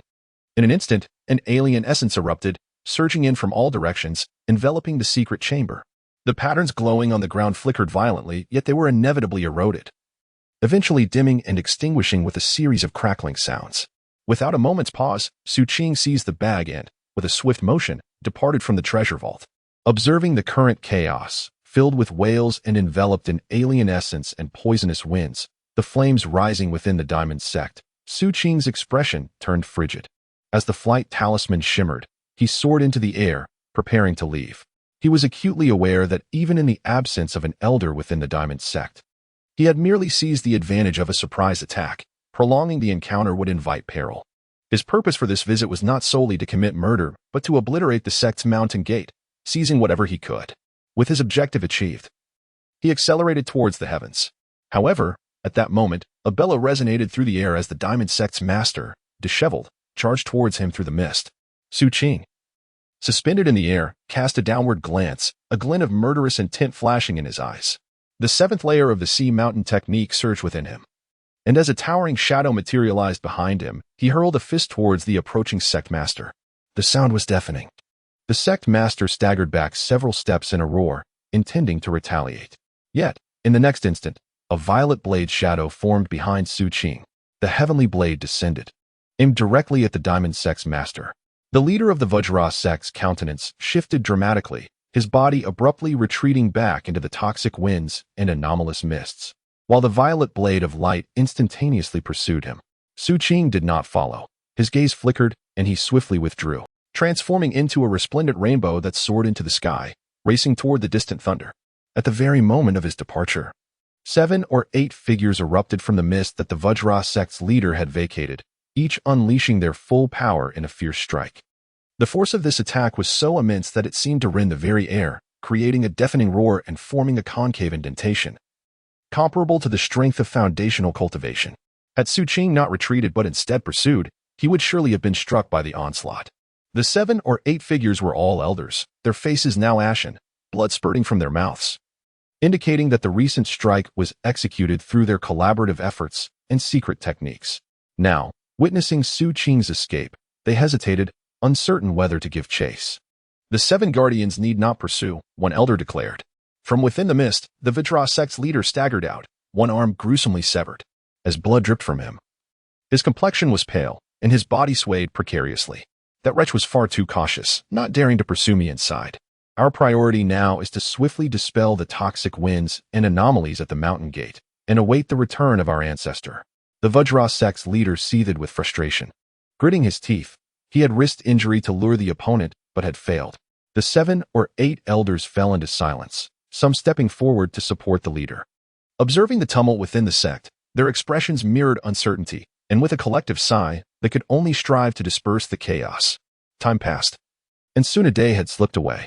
As the dusk of that fateful day descended, the toxins and foreign elements afflicting the Vajra sect had finally dissipated. The former had drained the disciples of an immense amount of wind-based magical energy, while the latter compelled them to shatter spiritual coins, purifying their essence to dilute the contaminants, a tremendous expenditure indeed. The entire sect lay in ruins. Even the grand hall atop the mountain had been reduced to rubble, with the majority of structures collapsed and scorched marks visible everywhere. The cost of restoration would be equally monumental. More critically, the disciples of the Vajra sect bore within them a potent concentration of foreign elements, their bodies now predominantly a sickly shade of greenish blue, necessitating copious amounts of white pills or even cleansing pills for resolution. The sect leader and several guardians appeared utterly exhausted and beleaguered. In the distance, a radiant rainbow emerged on the horizon.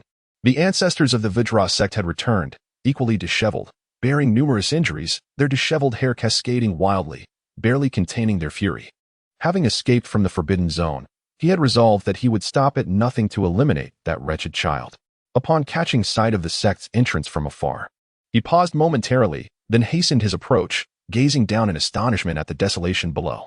As the venerable ancestor descended, the disciples of the Vajra sect, upon recognizing his presence, began to wail in despair. Ancestor, while you were away, that child wreaked havoc upon our sect, resulting in grievous losses among the disciples. Ancestor, our treasure pavilion has been thoroughly plundered by that vile thief, and anything left behind has been tainted by foreign elements. Ancestor, that child is devoid of humanity. Many of our disciples have been severely poisoned, and the antidotes are elusive. Only the sect leader and the guardians remained silent, their hearts heavy with unspoken. Listening to the lamentations of his disciples, the venerable ancestor of the Vajra sect surveyed the shattered mountain gate, the pitiful faces of his followers, and the dismembered form of his sect leader, alongside the wounded guardians. His body began to tremble uncontrollably. His complexion shifted from a pallid hue to a fiery red, ultimately settling into a deep, iron-gray shade. Overcome by emotion, he staggered and spat forth a copious amount of blood. As his breath grew shallow, he clenched his fists tightly, his eyes ablaze with a ferocious intensity, as if ready to consume the very essence of his adversaries. He raised his gaze to the heavens and unleashed a heart-wrenching roar. I shall slay you. This cry reverberated throughout the surroundings, akin to the rumbling of thunder. Yet it failed to reach the location of the teleportation array in the present Deerhorn City. Within Deerhorn City, beside the teleportation array, Xu Qing stood in line. Before him loomed a vast teleportation array, constructed upon a mystical altar, its octagonal form inscribed with countless intricate runes. Each flash of light emitted from it was resplendent, radiating an overwhelming aura. Surrounding him were several formidable guards, their icy gazes fixed upon those waiting in line, suggesting that any hint of insubordination would result in immediate execution. Soon, as the individual ahead of him vanished in a shimmer of light, it became Xu Qing's turn. He approached the altar, stepping into the complex teleportation array. Upon entering, Xu Qing turned to gaze upon the world he had inhabited for many years. The sun was setting, casting a warm glow across the earth. The July breeze, laden with warmth, tousled his hair, allowing him a clearer view of his surroundings. He directed his gaze towards the ruins of the city, then to the scavengers' camp, finally casting a cold glance at the location of the Vajra sect. We shall meet again, Xu Qing murmured, her gaze growing increasingly frigid as the transmission array beneath her feet emanated a resplendent glow, intensifying until a sea of light erupted, enveloping all, including. In the next instant, as the brilliance of the transmission array dissipated, Xu Qing within vanished without a trace. Thus concludes the first volume. I shall rise with the dawn to continue the fervor and commence the second volume. Dear brothers, sisters, uncles, and aunts, this month I intend to vie for rankings. A pursuit I have long neglected. The rules have nearly slipped my mind, and I am uncertain of the outcome, yet I yearn to try. I beseech for monthly votes.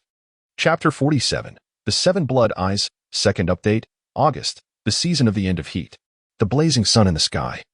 Though still recklessly infusing its warmth into the wind, causing the heat to pervade the land, must inevitably concede to the changing season as summer approaches its conclusion. Ultimately, it can only gaze down at the earth from the heavens, waiting for the wild geese to arrive, for the mystical birds to return, and for the next solar term, the white dew, to appear. However, in contrast to the people on the ground, the sun's position allows it to perceive with greater clarity this island surrounded by an endless sea. The entire South Phoenix continent is, in fact, merely an island. Its shape resembles an inclined oval, bisected by a vast mountain range, akin to a sleeping dragon, which separates the east from the west. This mountain range is known as the Truth Mountain Range. The western portion occupies a staggering 70% of the South Phoenix continent, where lies its most significant forbidden zone, named the Phoenix Forbidden Area. Within, a shadowy jungle pervades, concealing ancient ruins, perpetually shrouded in mist, teeming with myriad exotic beasts, and rife with countless peculiarities, exhibiting an intense otherness. As for the eastern expanse of the mountains, it occupies a substantial portion of southern Phoenix continent, serving as the dwelling place of the human race. Within this region lies a location of extraordinary significance. Situated at the northern edge of the Truth Mountain Range, it marks the point where land, to the west lies the Phoenix Forbidden Zone, to the east the human territories, to the north the endless sea, and to the south stretches the Truth Mountain Range, which extends to the horizon. This unique geographical formation renders it the largest port in all of southern Phoenix continent, bustling with immense cargo ships that navigate its waters daily. Some arriving from neighboring islands engaged in trade, and others from the land of antiquity. Given its exceptional strategic importance, it is not a place that can be easily controlled by ordinary powers. Indeed, this is the very stronghold of the Seven Blood Eyes. From a distance, the city encompassing the port is divided into 7 major districts, of which the port is merely one. Together, these 7 districts form a magnificent city, a colossal marvel known as the main city of the Seven Blood Eyes. Adjacent to it are 7 peaks at the northern terminus of the Truth Mountain Range, each crowned with colossal eye statues, towering 100 feet high. Though varying in color, each emanates an imposing aura. Regardless of day or night, their blinding radiance remains undiminished, creating a grand formation that envelopes the surroundings. These 7 enormous eyes, gazing down upon the earth like the eyes of a colossal beast, evoke a sense of dread and coldness, leaving all who behold them in a state of profound astonishment. This is the origin of the name Seven Blood Eyes. The main city, along with these 7 peaks, constitutes the complete visage of the Seven Blood Eyes stronghold. The 7th peak, closest to the main city, and the distant first peak are the tallest, resembling 2 giants standing guard over this land, instilling fear in the hearts of the petty and numerous factions across southern Phoenix continent. Indeed, within the realm of Nanwang, even the 3/10 of territory inhabited by the human race is fraught with immense peril. The wilderness is rife with anomalies, concealing various ferocious beasts and desperate criminals. Although these creatures may not rival the ferocity of those found in forbidden zones for the vast majority of humanity, venturing beyond the safety of city walls often signifies a life and death crisis, particularly when encountering those who are reckless and unyielding. In the chaotic wilds, existence can be more harrowing than death itself. Thus, a habitable city is a fervent aspiration for most of humanity. The main city of Xu is renowned throughout Nanwang, not solely for its prosperity, but also for the formidable Xu formation, which greatly mitigates the presence of anomalies and significantly extends human lifespan compared to the outside world. Consequently, gaining entry to Xu is the dream of countless individuals. Many yearn to arrive, and once there, they are reluctant to depart, as if they can pursue their aspirations within its confines. However, the regulations of Xu's main city are exceedingly stringent, akin to an invisible whip that lashes at every newcomer. This whip bears the name of survival of the fittest. At this moment, within the central area of the Xu port city, 3 colossal teleportation arrays are persistently radiating light. Arranged in a triangular formation, a steady stream of arrivals continues. Among them, within the 3rd teleportation array, as the light flickers, the figure of a young boy emerges. He is clad in a dark leather jacket on his upper body, wearing loose trousers secured at the ankles with grass ropes, stained with dried blood. His hair is disheveled, and his face is grimy, yet his eyes shine with an extraordinary brightness, reminiscent of stars. Upon him, he was immediately enveloped by a cacophony of bustling noise and the rhythmic sound of crashing waves, accompanied by a warm, humid breeze that clung to his skin, rendering him rather uncomfortable. This entire experience coalesced into a profound sense of unfamiliarity, manifesting within the young man. This youth was none other than Xu Qing. Transported from the city of Deerhorn, had he arrived. After the transportation, Xu Qing felt a dull ache in his head at that moment. He rubbed his temples and, not lingering long at the teleportation array, briskly exited while casting his gaze around. Everything in this place appeared to be in meticulous order. Numerous guards clad in black armor patrolled diligently, and at every teleportation array there lay a serpentine queue, teeming with a diverse multitude of individuals, both male and female, bustling about with their assorted belongings. Amidst the throng, there were also caravans intermingled within the crowd. They were all newcomers, each visage reflecting a fervent yearning to reside in the city. Clearly, the cost of teleportation to this destination was substantial, hence the intensity of their desire was palpable. After surveying the scene, Xu Qing retracted his gaze and followed the outgoing crowd towards the outside world. This teleportation array differed significantly from that of Deerhorn City. Departure required scrutiny. While waiting in line for the examination, Xu Qing lifted his eyes to observe his surroundings. In the distance, he could discern the ominous expanse of the dark sea. On the opposite side, amidst the mountains, 7 peaks stood prominently against the backdrop of the setting sun. Notably, the 7 colossal eye-like statues atop these peaks emitted an aura that seemed to connect with the heavens, creating a colossal vortex in the sky above that mountainous region. Within this vortex, clouds spiraled around, hinting at the presence of a formidable beast whose elusive features radiated an awe-inspiring sanctity that commanded reverence from all directions. This scene stirred profound emotions within Xu Qing. It was only after the individual ahead of him had been examined and departed with the issued jade slip that he took a deep breath and averted his gaze. He presented his travel permit and answered the query regarding his purpose for being there.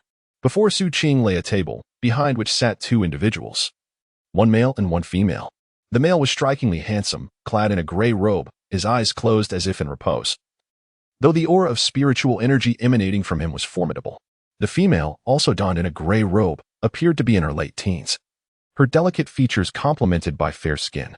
Her eyes sparkled like stars, drawing one into their depths effortlessly.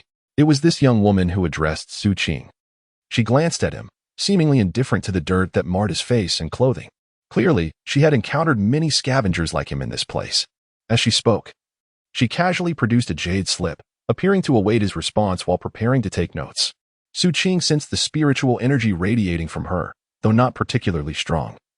It inexplicably instilled in him a palpable sense of danger. However, after weighing his options, he felt confident that should it come to a life-and-death struggle, he could vanquish her. Thus, he calmly retrieved the token from his satchel and extended it towards her. The young woman's eyes widened in surprise as she accepted the token for inspection. Upon returning it to Xu Qing, her demeanor shifted from cold to one of deep contemplation as she regarded him. "So, you seek to join the sect as a junior disciple. I wish you a pleasant experience within the 7 blood eyes." Her words were somewhat peculiar, prompting Xu Qing to take note as he received the token back, glancing at the jade slip in her hand. There is no need for the contributions of ordinary individuals here. Merely possessing the token suffices, as it signifies your qualification.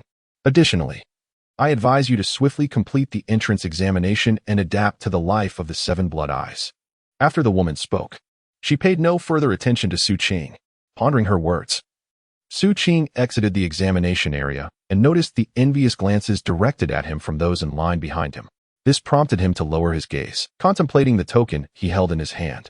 Once he had departed, the man beside the woman, who had been with his eyes closed, opened them and, "What sudden benevolence is this, offering blessings to the newcomer and even providing a reminder? He holds the token of our 7th peak, although it is white.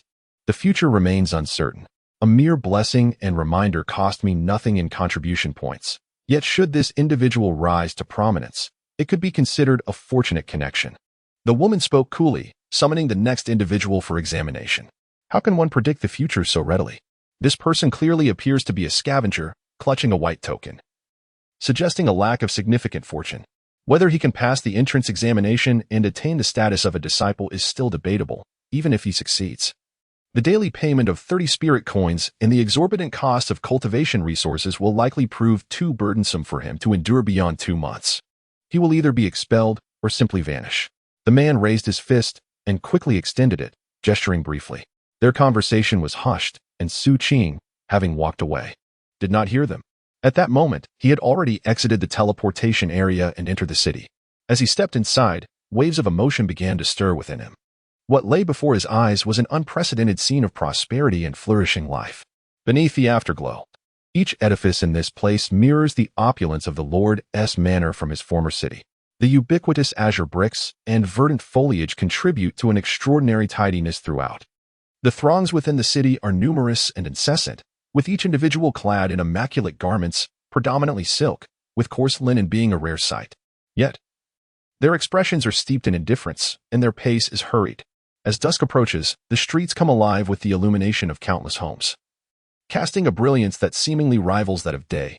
Only the houses themselves remain eerily silent, devoid of any sound. In the distance, a small river cradles a boat, upon which a woman clad in a robe and veiled casts alchemical elixirs into the waters, drawing forth a multitude of fish that swirl and leap, creating ripples in the waning light. On the bank, several young men leap into the river, vying for the elixirs in a peculiar display. This spectacle, while foreign to Xu Qing, also ignites a sense of caution within him.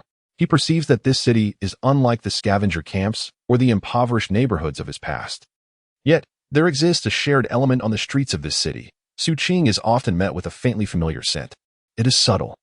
Had he not been accustomed to the squalor of slums and scavenger camps, he might not have detected it with such acuity. It is the metallic tang of blood, reminiscent of the very places he once called home.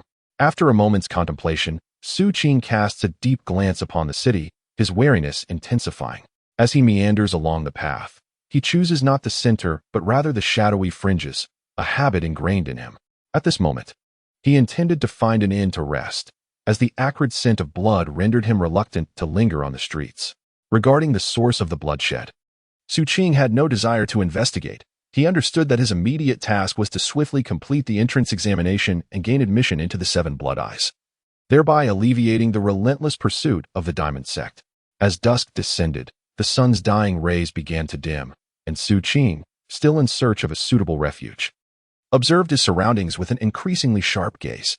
In the twilight, the city grew ever more desolate, and the throngs on the streets hastened their pace in accordance with the fading light. Though countless homes still flickered with lights, every door remained firmly shut, enveloping the interiors in an eerie silence. The residences mirrored this stillness, and the shops were similarly deserted, save for a few that remained open, yet devoid of patrons. It was not until the last sliver of sunlight vanished into the horizon that the streets were left entirely empty. This scene prompted Xu Qing to narrow his eyes, quickening his steps as he scanned the vicinity for an inn. Time passed, and after a fragrant incense stick's worth of moments, he finally spotted an inn in the distance, its door ajar. Just as he was about to approach, he suddenly glanced toward the far end of the street. There, in the pitch-black expanse, a figure was fleeing at an alarming speed, pursued by 7 or 8 burly men, their faces twisted into malicious grins. Trying to escape? Let us see how far you can run. It had been a long time since he had witnessed such audacity. How daring to attack one of our designated contributors. Xu Qing cast a cold gaze at the fleeing figure ahead, a woman who appeared to be injured, her steps unsteady. Her hair fell disheveled around her, barely revealing a fierce and striking visage. Xu Qing withdrew his gaze, deeming the matter irrelevant to himself, and proceeded toward the newly opened inn. Meanwhile, the fleeing woman in the distance caught sight of Xu Qing. Her eyes flickered momentarily before she called out loudly, "You've obtained the contribution points. Why are you still waiting here? Hurry and escape." A cold glint coalesced in Xu Qing's eyes as he regarded the woman who had uttered such inept advice. Her body involuntarily trembled under the weight of his gaze, as if plunged into the depths of winter. Her pupils contracted, her heart raced, and a cold sweat broke out along her back, an overwhelming sense of peril eclipsing even the pursuit of those behind her. Realizing her mistake, she could not retract her words and could only grit her teeth and flee in another direction. The sea breeze tousled Xu Qing's hair as he strode forward, allowing the wind to lift his strands and sway his trousers, much like a sword poised to unsheath. His eyes gleamed with an icy light as he glanced at the woman who had altered her course.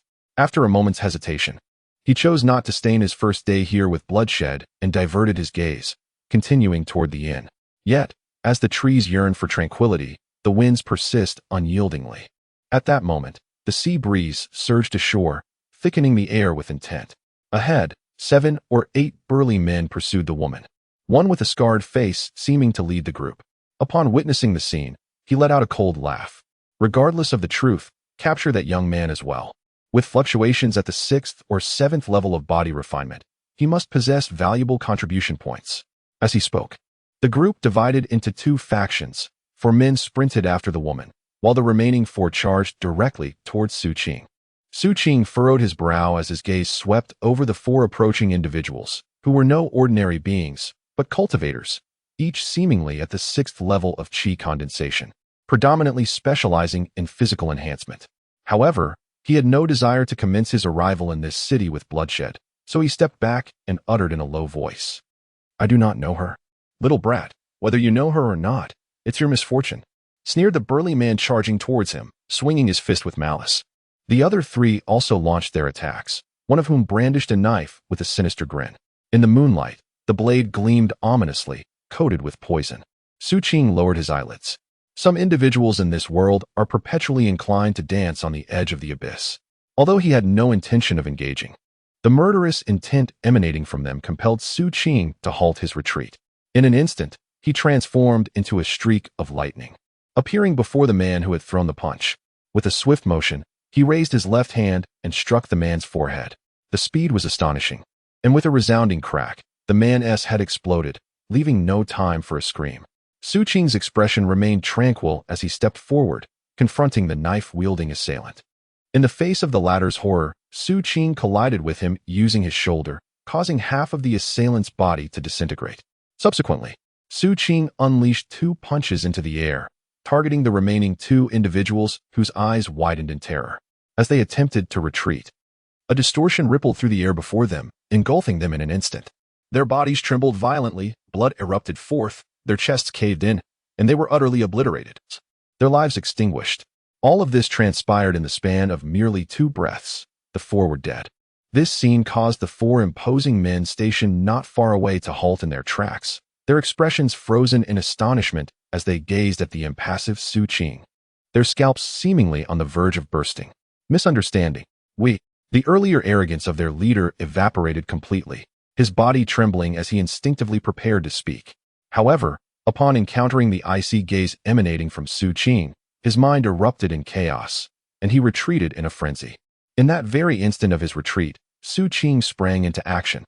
In the next moment, the other 3 men, save for the leader, began to tremble violently, blood erupting from their bodies, their temples revealing gaping wounds, as they collapsed lifelessly to the ground. Xu Qing's figure emerged beside them, his bloodied fingers retracting as he advanced towards the fleeing leader. Xu Qing's principle was simple. If he did not kill, he would refrain from action, but once he struck, he would eliminate all potential threats. Now, swiftly closing in on his adversary, Xu Qing raised his right hand with an expression of indifference, preparing to bring it down. "Fellow cultivator, I am one of the Night King's men. Do not act rashly." The leader, stricken with terror and despair, hastily interjected. Xu Qing paused, his gaze fixed on the pallid, violently trembling figure before him. A disciple of the 7 Blood Eyes? No, not of the 7 Blood Eyes, but... The man hesitated, instinctively beginning to respond, yet before his words could fully escape, Xu Qing's right hand descended, striking the man's forehead. With a resounding thud, blood splattered. Xu Qing bent down, wiped his hands on the lifeless body, and then raised his gaze towards the inky darkness ahead. After a moment of contemplation, he recognized his unfamiliarity with the terrain and thus refrained from pursuing the fleeing woman. However, her visage remained etched in his memory. Just as he lowered his head to tend to the bodies, an abrupt sensation stirred within him, prompting Xu Qing to whirl around and fix his gaze on the distant inn, his body poised for an assault. At the entrance of the inn, an elderly man appeared seemingly out of nowhere. He donned a long robe reminiscent of an innkeeper, his back slightly hunched, his face adorned with age spots, and his complexion a sickly yellow, exuding an air of frailty. Upon noticing Xu Qing's gaze, he grinned, revealing his yellowed teeth. "Young man, are those corpses for sale?" 8 corpses, how about 10 spirit coins each? Xu Qing was taken aback. It was the first time he had heard of someone wishing to purchase corpses. He cast a wary glance at the old man, remaining silent as he attended to his tasks. After being rebuffed, the old man shook his head in resignation. What a pity, the freshly deceased are the most desirable. After a moment, once Xu Qing had finished his work, he turned his attention to the inn, internally conflicted about whether to stay there. Sensing Xu Qing's hesitation, the old man spoke up with a smile. "You clearly just arrived here, apart from my establishment. Most others are closed. It's 80 spirit coins or 80 contribution points for a night, and I assure you, it's a fair deal. Contribution points? Xu Qing inquired. Looking at the old man, he had previously heard the woman who had wronged him mention contribution points. Indeed, you are new here. You will come to understand the concept. They hold the same value as spirit coins, the old man replied with a grin. Xu Qing furrowed his brow, feeling that everything in this city was peculiar. The equivalence of spirit coins and contribution points, the existence of buyers for corpses, and the exorbitant room rates. Do not find it too costly. The nights in the main city are rather perilous. Other inns that remain open charge no less. I only have 2 rooms left. The old man remarked with a smile that did not quite reach his eyes. Xu Qing pondered for a moment, casting his gaze upon the heavens before shifting his attention to the old man. As he contemplated, his eyes narrowed, sweeping over the street where a shadow of blood was swiftly approaching, its target being the inn. As it drew near, a figure of a cultivator emerged, who without uttering a word, hurled a leather pouch filled with spirit coins and vanished into the inn. Now, only 1 room remained. The old man jingled the pouch in his hand and smiled as he spoke. Xu Qing deliberated and decided to approach, handing over the spirit coins to secure the last room on the 2nd floor. Just before entering, he turned back to the old man at the counter, who was puffing on a pipe, and inquired, "What purpose do you have for those corpses?" The old man looked up, grinning widely. "I have a little pet at home that has quite the appetite for such things. It's a pity you won't sell them to me. Should you come across more in the future, do remember to offer them to me. We can negotiate a fair price." Xu Qing fell silent, casting a glance at the old man before stepping into his room. Once inside, he meticulously examined the surroundings, ensuring there were no hazards. He then pushed open the window, gazing outside. In the night, the city lay shrouded in darkness, while the luminous moonlight cascaded down, as if draping a mysterious veil over the inky expanse. In the distance, the mournful sound of ships' horns echoed across the waves, and within the beam of the lighthouse, colossal vessels could be discerned slowly making their way. Observing this, Xu Qing recalled the words of the female disciple by the teleportation array and realized deep within that this city resembled a deep abyss, concealing innumerable dangers. He finally understood the source of the faint metallic scent of blood, for he too had just contributed a trace of sanguine essence to this city. Here, the disparity in architecture and cleanliness compared to his previous environment is stark, yet fundamentally, the differences seem negligible. After all, it is a time of chaos. Xu Qing murmured, ceasing to ponder these thoughts and instead considering the upcoming entrance examination. While it is highly probable that he will pass the test, he must also be prepared for the possibility of failure and contemplate his next steps. Additionally, the Elder of the Diamond sect poses the greatest threat to him. Thus, he must swiftly enhance his abilities and ultimately eliminate this danger. As these thoughts occupied his mind, the sky outside grew increasingly dim. Although there were no roars of strange beasts or eerie sounds, the wind carried with it raucous shouts and unabashed laughter, echoing the darker facets of humanity. Xu Qing, accustomed to such disturbances, paid them no heed. He lowered his gaze and retrieved a small cloth bag from his person. This item, which he had scavenged from within the Diamond sect, had astonished him during his journey. The bag appeared deceptively small, roughly the size of a palm, yet upon opening it, one would find that it contained a vast space capable of accommodating items as large as a bed. He had heard tales of such objects, known as storage bags. While at the scavenger camp, in the region where Xu Qing had previously resided, storage bags were exceedingly rare, immensely valuable, and difficult to procure. Merely possessing this storage bag would inflict considerable pain upon the Diamond sect, not to mention that it held several potion vials, each containing Qichin pills, over 30 in total. However, what brought Xu Qing even greater delight during his journey was the revelation of 110 spirit stones hidden within. Though he had never encountered spirit stones before, he recalled a conversation with Lei, who had once enlightened him about their significance during a meal. That which surpasses the value of spirit coins is an item of immense worth. A single piece equates to 1,000 spirit coins. It is crafted from highly concentrated spiritual energy and can be directly utilized for cultivation in critical moments. Each fragment holds considerable value, and its appearance has been described, allowing Xu Qing to recognize it. These treasures represent his greatest acquisition within the Golden Diamond sect. In comparison, other miscellaneous items, alongside storage bags and spirit stones, pale in significance. Despite having examined them multiple times during his journey, the sheer magnitude of this unexpected fortune still struck Xu Qing profoundly as he organized them. This is the most substantial wealth he has garnered throughout his life. If the upcoming test fails, This fortune should enable me to expedite my cultivation within the Seven Blood Eyes main city, Xu Qing murmured, closing his eyes to commence his practice. Regardless of location or the nature of the forthcoming trials, cultivation remains an uninterrupted pursuit for Xu Qing. It is the foundation of his existence and the best safeguard for survival. After all, in tumultuous times, even the seemingly eternal cycle of sunrise and sunset may alter one day. Anything is possible. The only constant is the law of the jungle. Furthermore, in Xu Qing's experience, densely populated areas can pose dangers even greater than those of forbidden zones, for the malice inherent in human hearts is the hardest to discern. Particularly within the evidently perilous and enigmatic Seven Blood Eyes main city, this place serves as a different kind of forbidden zone for the young man. Chapter 49. The Blood of Divinity, a night has passed. The morning sunlight, though not as fierce as that of midday, still boldly streams through the window into the room.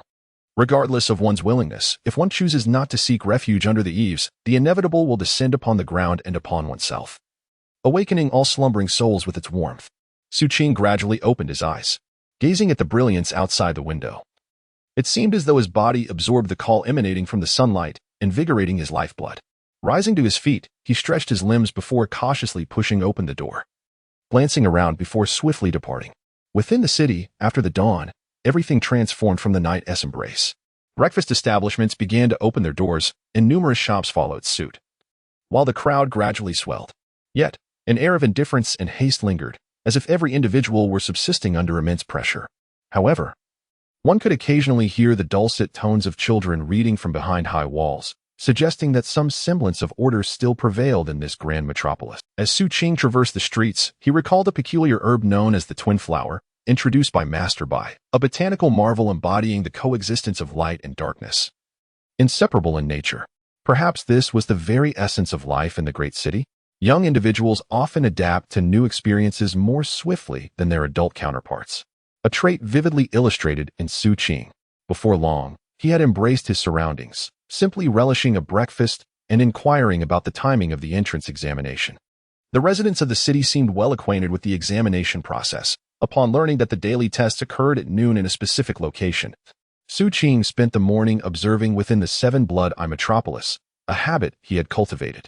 As Xu Qing observed, he began to grasp the structure of the main city. However, the brevity of his time here, coupled with the vastness of the city, comparable in size to countless scavenger camps, rendered a comprehensive exploration difficult. Moreover, many areas were off-limits to those who were not disciples of the Seven Blood Eyes. Consequently, he found it challenging to survey everything at once. Nevertheless, he discovered a path leading to the city gate. After confirming the buildings along the way, Xu Qing glanced at the sky and proceeded towards the location of the entrance examination he had heard about. The testing ground for the Seven Blood Eyes was situated at the southern edge of the city, at the foot of the Truth Mountain Range. Further south lay the seven colossal peaks of the Seven Blood Eyes, which, from a distance, appeared to be intertwined with seven winding mountain paths, meandering through the lush greenery that enveloped each summit. In this vicinity, there was a vast square, now surrounded by a luminous barrier that kept outsiders at bay. Only those bearing a token were permitted entry. Upon Xu Qing's arrival, he noticed several dozen individuals waiting around the square, most of whom were around 17 or 18 years old. Their attire ranged from simple to opulent, with some appearing pristine while others, like Xu Qing himself, were covered in dirt. All of them held tokens and had traveled from various places to partake in the examination. At the center of the square stood 3 middle-aged cultivators, each exuding an aura of spiritual energy that was astonishingly potent, surpassing even that of the ancestor of the Diamond Sect.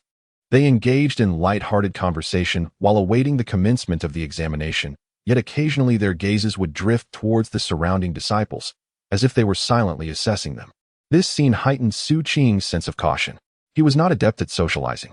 Thus he quietly sought a place that was neither too distant nor too close to the crowd, standing there in anticipation. In his observance, he noticed others undergoing the same assessment, most of whom possessed a certain level of cultivation. Notably, there was a young man clad in a blue long robe. Holding a fan, his attire was exquisite, and his features were strikingly handsome. With every gesture and word, he effortlessly drew the attention of the surrounding candidates. Allow me to elaborate. The Seven Blood Eyes main city is divided into 7 districts, each corresponding to a distinct mountain peak, each excelling in different disciplines, thereby cultivating their unique characteristics. For instance, the seventh peak oversees the port district, wielding immense power with an exceptional martial art, resulting in disciples of formidable combat prowess, who often embark on long voyages, accompanied by the Forbidden Sea. Conversely, the first peak, akin to the sect's sharpest sword, predominantly hones its disciples within the confines of the Phoenix Forbidden Zone, rendering each of them ruthlessly cold combat practitioners. They seldom venture out to sea, often using the Forbidden Zone as a grave where they kill and perish. These two peaks stand as the banners of the Seven Blood Eyes, attracting countless aspirants each year. However, the selection process for disciples at these peaks is exceedingly stringent. It is not a matter of choosing them, but rather, they must choose you. Only those possessing a specific token may enter. As for the other peaks, while a token is also required, the selection is mutual. Anyone who passes the assessment may apply. The sixth peak specializes in weapon forging, the fifth peak in formations, the fourth peak in beast taming, the third peak in arcane arts, and the second peak excels in alchemy, regardless of which peak one ascends. Survival remains exceedingly harsh until one has achieved the foundational stage and acquired the rights to the Seven Blood Eyes, unless you are a core token holder. The reality is grim. As the youth smiled while introducing the other testers around him, he also observed them closely. Not far away, Xu Qing, upon hearing these words, took note of the underlying cruelty and the term Seven Blood Eyes in the speaker's discourse, while he could grasp the literal meaning of the former. The latter left him perplexed, filling his heart with questions. However, this was not the moment for contemplation. He was more focused on analyzing which peak would be most suitable for him. Familiar with the Forbidden Zone, Xu Qing felt that the first peak might align well with his abilities, yet he was uncertain if his token possessed the necessary qualifications. As he pondered, the resonant sound of bells echoed from the 7 distant mountains. The 3 middle-aged cultivators in the square ceased their light-hearted banter and adopted a solemn demeanor. One of them cast a glance at the dozens of testers outside and spoke with a calm authority. Silence. Though his voice was not loud, it struck the ears of the crowd like a thunderous roar. The youth in blue immediately quieted down, and others tensed, turning their attention to the middle-aged cultivator. Xu Qing remained composed, looking up as the testing time arrived. There were 3 tests in total, and those who passed all would receive 1,000 contribution points, with greater rewards for the top rank. The first test pertains to your inherent mutation value. Now, step forward one by one, present your tokens, and declare your names without concealment. Those who fail to comply will face severe penalties. As the middle-aged monk spoke, the young man in blue shifted his gaze and was the first to step onto the square, presenting the token he held with a resounding voice. Disciple Xu Qing, paying respects to the esteemed elder. His voice was robust, resonating in the ears of the 3 middle-aged monks, who nodded in acknowledgement. Soon after, another individual approached, and as there were still 6 others remaining, Xu Qing stepped onto the square, respectfully offering his token. After a moment's hesitation, he spoke in a low tone. Disciple Xu Qing, paying respects to the esteemed elder. Upon uttering these words, Xu Qing felt a momentary disorientation. It had been an eternity since he had revealed his name to anyone, nearly 7 years, to be precise. Once he finished speaking, he bowed his head and silently retreated. The 3 middle-aged men glanced at the token he submitted, but paid him little attention. Thus, when all the test takers completed this segment, the first test officially commenced. This initial test was straightforward. With a wave of the middle-aged monk's hand, a towering piece of azure rock, measuring a full yard in height, materialized with a thunderous sound, landing on the square and sending dust swirling into the air. Following the previously established order, each participant was to place their hand upon it. Zhou Qingpeng was quick to approach. Xu Qing observed closely and saw that as Zhou's hand pressed against the stone, it suddenly radiated light, and a human figure emerged on its surface. This figure illuminated with over 40 points, specifically 42. Very well, you have passed, announced one of the middle-aged monks, nodding before calling forth the next individual. Zhou Qingping's expression bore a hint of pride as he stepped back, keenly watching the others. Soon, as the testing continued, Xu Qing began to discern certain patterns. The greater the score, the higher the degree of alienation within one's body. Several individuals surpassed 100 and were deemed unqualified. I should remain inconspicuous. Xu Qing narrowed his eyes, unwilling to reveal himself on his first day here. Especially in a state of ignorance regarding the circumstances, such behavior was contrary to his nature. However, an overly mediocre performance could adversely affect the sect's selection process. Thus, Xu Qing pondered deeply, lowering his gaze to observe his shadow, and gradually exerted subtle control to integrate a fragment of it into his being. As he continuously extracted the alien substance, gasps of astonishment resonated from the surroundings. 34 points. Commendable. The voice of the middle-aged cultivator carried a hint of fluctuation. Xu Qing immediately raised his head and beheld a girl of similar age standing beside the blue stone. Her attire mirrored his own, and her face bore the marks of filth, clearly indicating her status as a scavenger. She appeared quite anxious, averting her gaze and, after bowing to the middle-aged cultivator, hurriedly sidled away. Her name seemed to be Li Zime. Xu Qing recalled her name from earlier, then redirected his attention and advanced towards the blue stone. With a calm demeanor, he raised his hand and pressed it against the surface. As the light shimmered, a humanoid figure emerged, with dozens of glowing points slowly manifesting. Flickering and unstable. 43 points, not bad. Passed. The middle-aged cultivator nodded in acknowledgement. Xu Qing swiftly withdrew his right hand and stepped aside. As the alien substance he had previously suppressed surged into his shadow, vanishing without a trace. 43 points. This score was neither exceptional nor poor, and Xu Qing deemed it satisfactory. In truth, this is indeed the case. Among the 60 test participants, only 19 scored below 50, while 20 exceeded 100. At this moment, these 20 individuals appeared notably pallid. The 3 tests, assessed through a comprehensive evaluation, included the second test, which measured your willpower. Now, I request all of you to sit cross-legged at the forefront. The speaker was one of the middle-aged men, possessing a horse-like visage, with a grave expression and a hoarse voice. As his words resonated, the crowd began to gather, and Xu Qing settled among them, raising his gaze towards the horse-faced man, eager to comprehend how willpower was being evaluated. At the very moment his gaze met, the horse-faced man gestured and produced a small metallic vial. This vessel, silver in hue, was adorned with numerous intricate runes, exuding an aura that was both ancient and imbued with a peculiar charm. Upon its extraction, he and his companions appeared significantly more solemn. Inside the vial resided a drop of blood, diluted countless times. Once activated, it could instill a sense of dread. Should you find it you may bite your tongue to forfeit. Upon concluding this statement, he opened the vial, pouring its contents onto the azure stone. Xu Qing observed intently, soon witnessing a drop of viscous golden liquid descend from the metallic vessel. This liquid, seemingly self-contained, made contact with the azure stone, causing it to radiate brilliance. Golden light swiftly enveloped the surroundings, and a roar, reminiscent of an ancient epic, erupted from the spot where the golden blood met the azure stone. With this explosion, it seemed as though a colossal eye materialized within, shrouded in ethereal mystery. The eye, with its vertical pupil, harbors countless tendrils that sway outward, as if yearning to escape. It possesses an eerie quality while simultaneously emanating a sense of the divine, reminiscent of a deity perched high above, coldly surveying the multitude below. All the testers seated in meditation experienced a sudden, thunderous reverberation in their minds, akin to celestial lightning striking their heads. Each individual trembled violently, as though their flesh and blood had lost cohesion, threatening to tear apart from within. Their expressions shifted rapidly, overtaken by an intense quaking that emanated from the depths of their souls, driven by an instinctual dread of impending doom. In that instant, they appeared to lose their mental faculties, with 3 individuals erupting in blood, collapsing in anguished cries. Even Xu Qing and Li Zime turned pale, trembling uncontrollably, blood seeping from their noses, their eyes laced with crimson.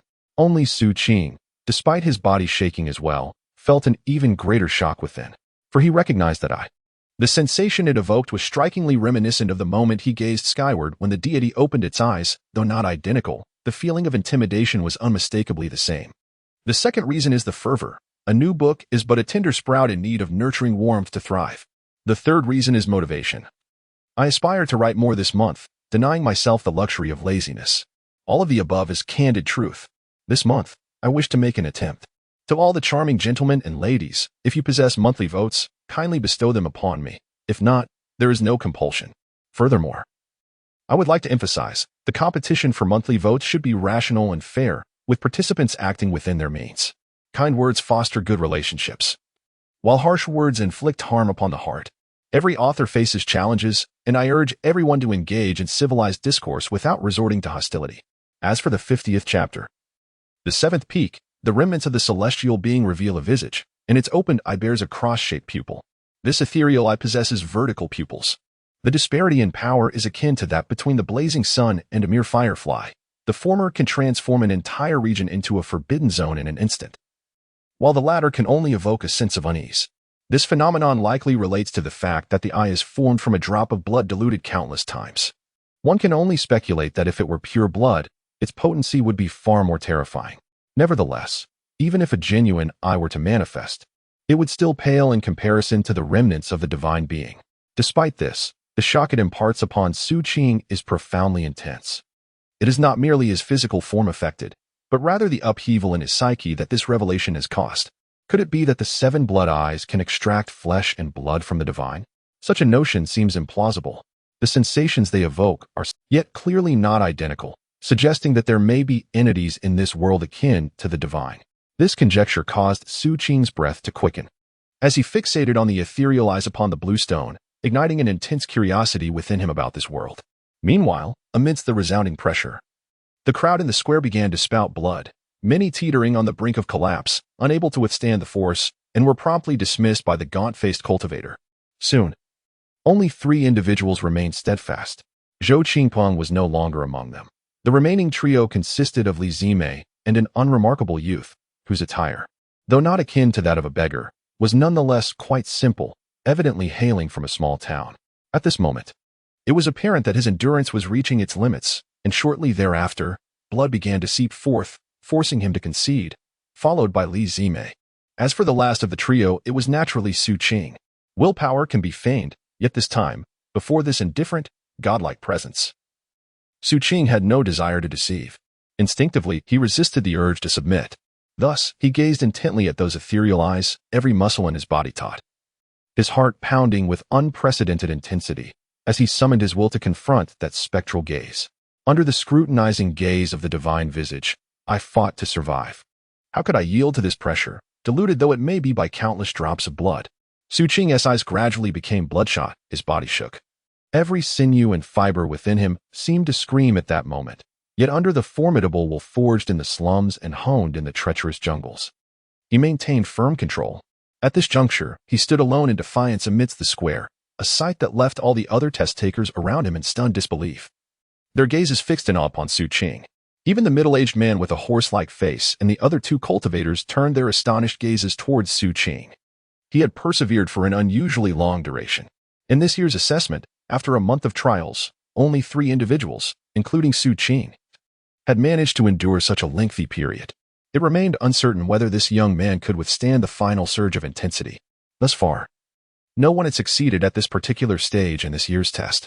The 3 middle-aged cultivators exchanged silent communications, while the golden liquid upon the azure stone had already dissipated significantly. However, just as it was on the verge of vanishing entirely, the ethereal eyes that had materialized above suddenly moved, shifting from a diffuse gaze to a direct focus. An even more terrifying pressure converged upon him in that instant, as if a divine being sought to compel all existence to submit, overwhelming him with a deafening roar of dominance. Xu Qing's entire being quaked violently. His head felt as though it were being crushed by towering mountains. This scene caused the 3 cultivators to stiffen in concentration, observing intently. Yet, during this lowering of his head, Xu Qing's body trembled more violently, ultimately rising slowly once more. His forehead veins bulging and his blood-red eyes revealing a wolf-like coldness imbued with indomitable spirit. As he locked eyes with the ethereal gaze, the 7th layer of the sea mountain technique erupted within him, rapidly manifesting behind him as a shadowy figure. This figure, towering several feet high, was entirely black, adorned with spiraled horns, and beneath its violet eyes, a gaping maw suddenly opened, unleashing a soundless roar directed at the ethereal eyes. Xu Qing echoed this low growl, and in that moment, an intangible collision occurred between him and the virtual eye upon the azure stone. In the next moment, he was struck by a profound tremor, as if a heavy hammer had pounded into his mind.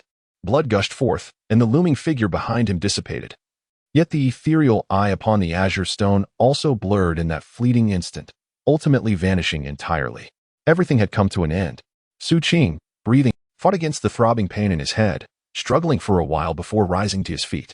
He wiped the blood from the corner of his mouth and, with a respectful clasp of his hands, acknowledged the 3 middle-aged cultivators who stood there with inscrutable gazes, before quietly descending from the square, surrounding the plaza.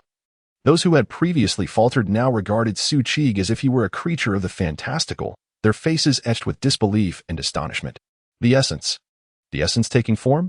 Such a phenomenon could only emerge from the pinnacle of body refinement, comparable to the consummation of qi condensation. An uncertain voice echoed out, leaving others to gasp in astonishment. In the next moment, a chorus of inhalations arose around him. Only Xu Qing remained, standing silently with his eyes closed, feeling the pain in his mind gradually dissipate, as if a stronger awareness was burgeoning within him. Like the process of forging, after countless strikes and refinements, a brilliance would eventually emerge. This second trial, in essence, was similarly imbued with the essence of creation. Yet, what could be obtained was exceedingly rare.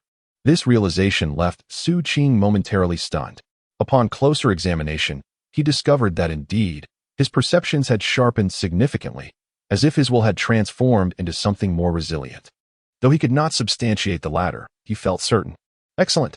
In the square, the three middle-aged cultivators responsible for the assessment now regarded Xu Qing with expressions of admiration, with the one bearing a horse-like face nodding at him in acknowledgement. Divine beings? Xu Qing turned his gaze towards the horse-faced cultivator. The opponent offered no explanation, retracting their gaze and falling silent. At this moment, the third assessment commenced. The one presiding over this third examination was the last of the three. This individual, possessing a round face and small eyes, yet with a piercing brilliance in his gaze, emerged and surveyed the crowd before speaking in a measured tone. The third test entails a practical battle against the anomalies within a phantom array. Upon uttering these words, the round-faced middle-aged man pointed at Xu Qing. Xu Qing, you need not participate. Your physical cultivation has remarkably reached the level of blood essence transformation, already embodying the prowess of great perfection.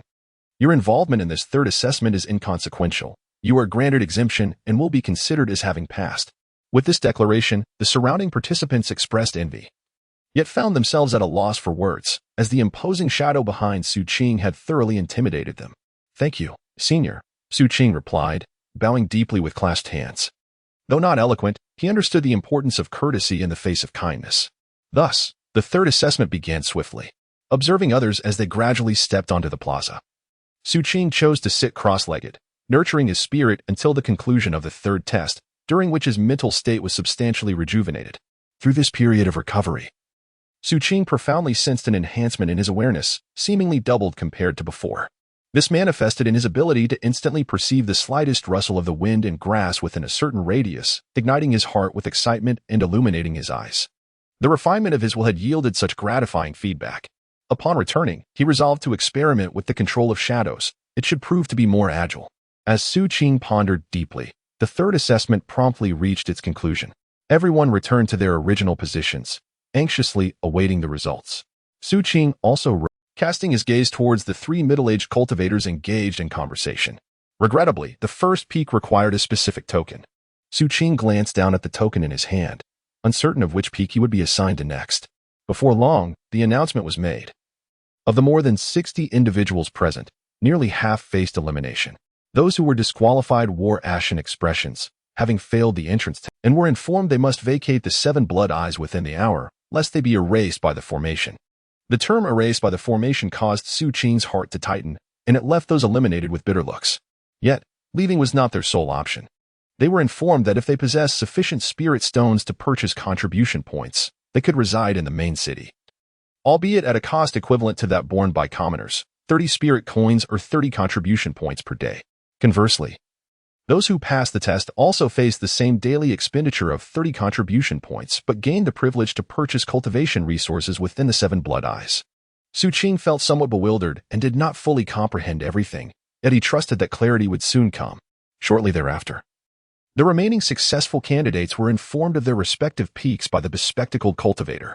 Yin Han, first peak. Zhao Cheng'an, third peak. Zhou Qiping, seventh peak. Among those selected for the first peak were 5 individuals, while 3 secured a place in the 7th peak. And the remaining 5 peaks generally accommodated 6 or 7 individuals each. As the voice of the bespectacled cultivator rose and fell, Xu Qing waited in silence, not hearing his name called, until, in a moment, Xu Qing raised his head, his gaze sharpening. Xu Qing of the 7th peak.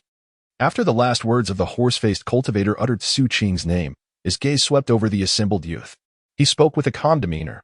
You, who have passed the assessment, shall each receive a reward of 1,000 contribution points. This time, the one who ranks first is Xu Qing, and he shall receive a reward of 10,000 contribution points. Upon hearing this, Xu Qing exhaled in relief. He felt that the 7th peak was indeed commendable. and he was astonished by the amount of the reward. He discreetly calculated that contribution points were equivalent to spirit coins, meaning 10,000 contribution points equated to 10,000 spirit coins, or, when converted to spirit stones, it amounted to 10 stones. So much. Xu Qing was somewhat taken aback. At that moment, after the horse-faced cultivator concluded his announcement, he took out a jade slip and began to operate it. Soon, Xu Qing felt a tremor in his token. Looking down, he saw the intricate patterns on the front of the token twisting on their own, transforming into ancient characters that represented 10,000. However, the number quickly changed to 999, missing a single point. Xu Qing's eyes narrowed. The other disciples who had also passed the assessment began to notice the changes in their tokens, their expressions reflecting a mix of emotions. As the horse-faced cultivator called for them, they were taken away in groups. Meanwhile, the round-faced cultivator approached Xu Qing, scanning his token with a slight smile. "No need to look further. I will introduce you shortly."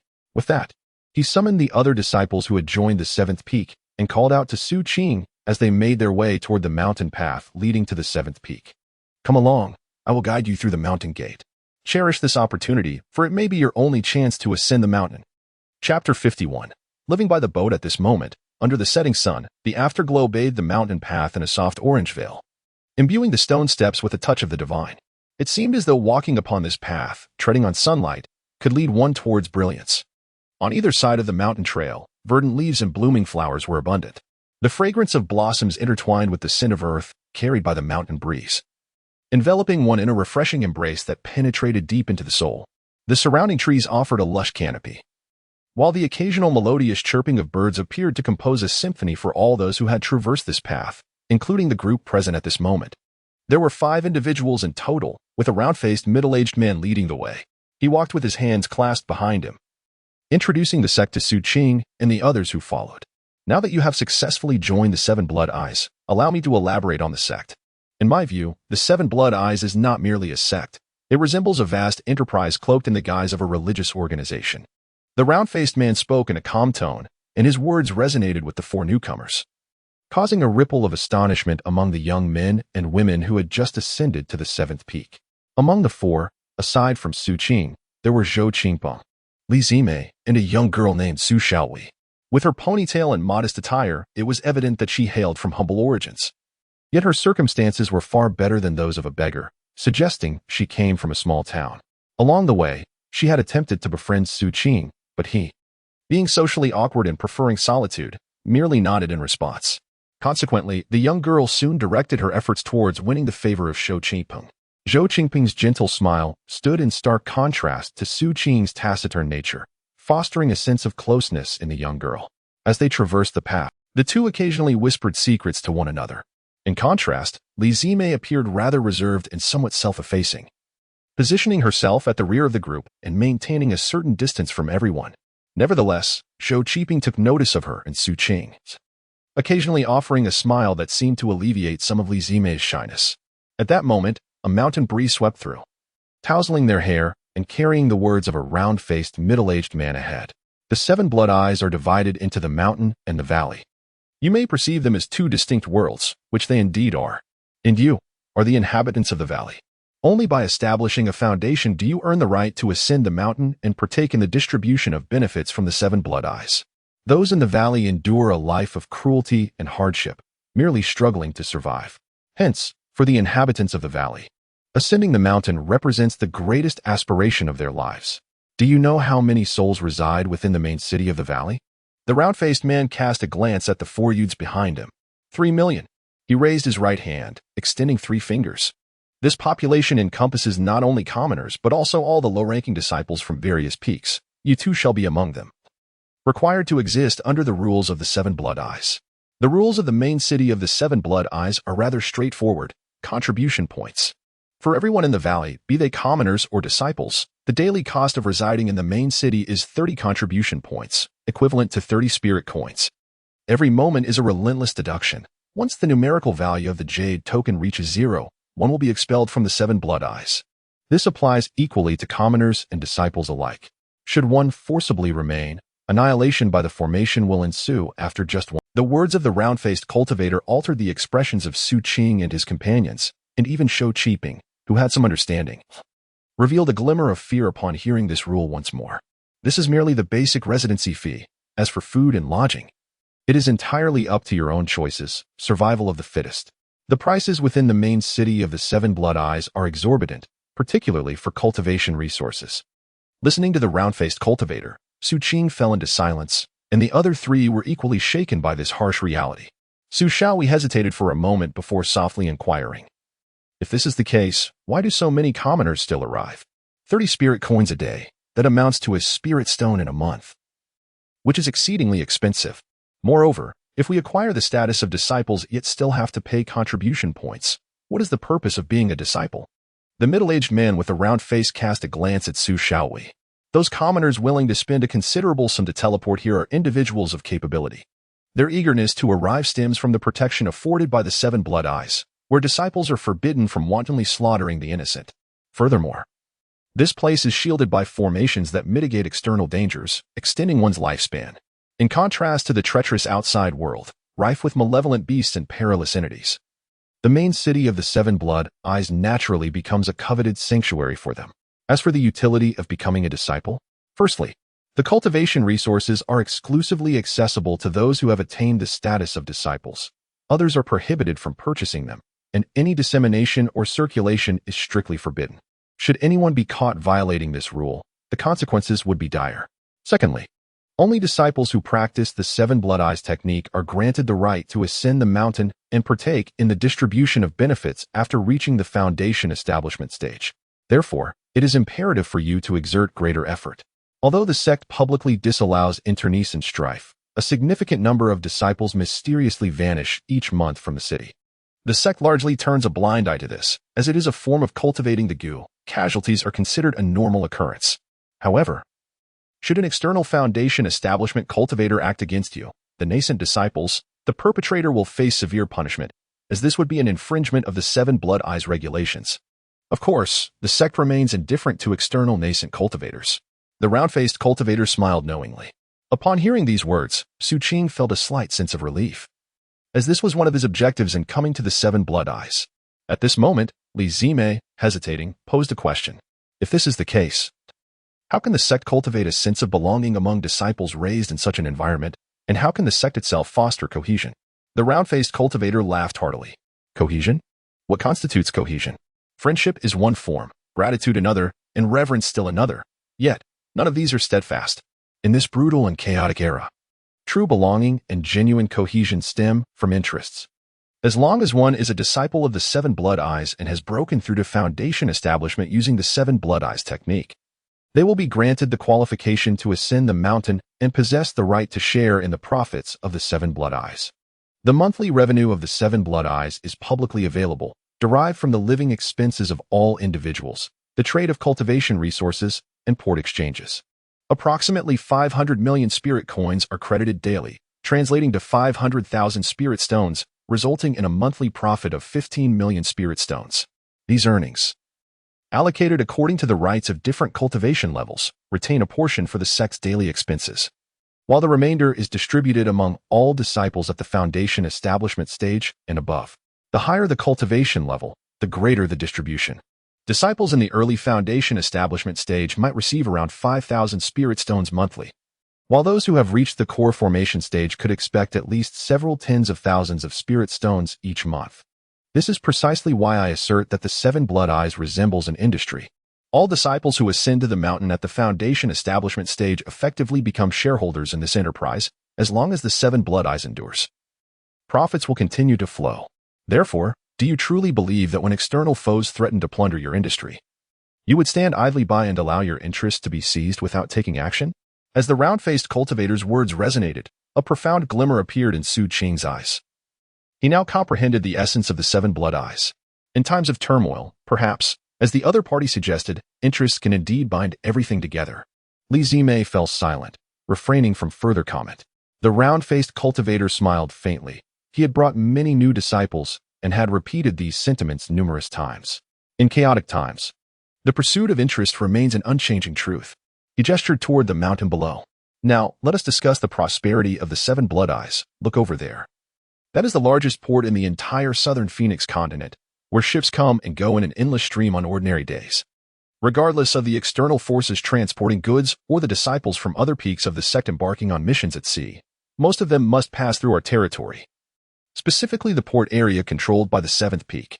Thus, the vessels are pivotal to the cultivation of the disciples of the seventh peak, which we refer to as the Dharma boats. Xu Qing followed the direction of the finger pointed towards the horizon at this moment. Illuminated by the golden rays of the setting sun, he could clearly see the main city's port below from his vantage point on the mountain. Near the ocean, numerous crescent-shaped bays had been carved out, each spacious enough to accommodate a multitude of vessels, and the sheer number of such bays was astonishing, easily exceeding 100. Expansive and resplendent, the bays showcased a distinct palette. One half gleamed in white, predominantly filled with colossal merchant ships, while the other half, characterized by its purple hues, housed buildings that were mostly violet. From a distance, the vessels within the purple area appeared diminutive and densely packed. Furthermore, each bay was equipped with gates and towering lighthouses. The white area served as an entry point, while the purple area was the dwelling place for the disciples of the seventh peak. The vessels within are what I previously referred to as Dharma boats. The round-faced cultivator continued. The Dharma boats of our seventh peak are renowned throughout the entire southern Phoenix continent, serving as the essence and core of the disciples' cultivation.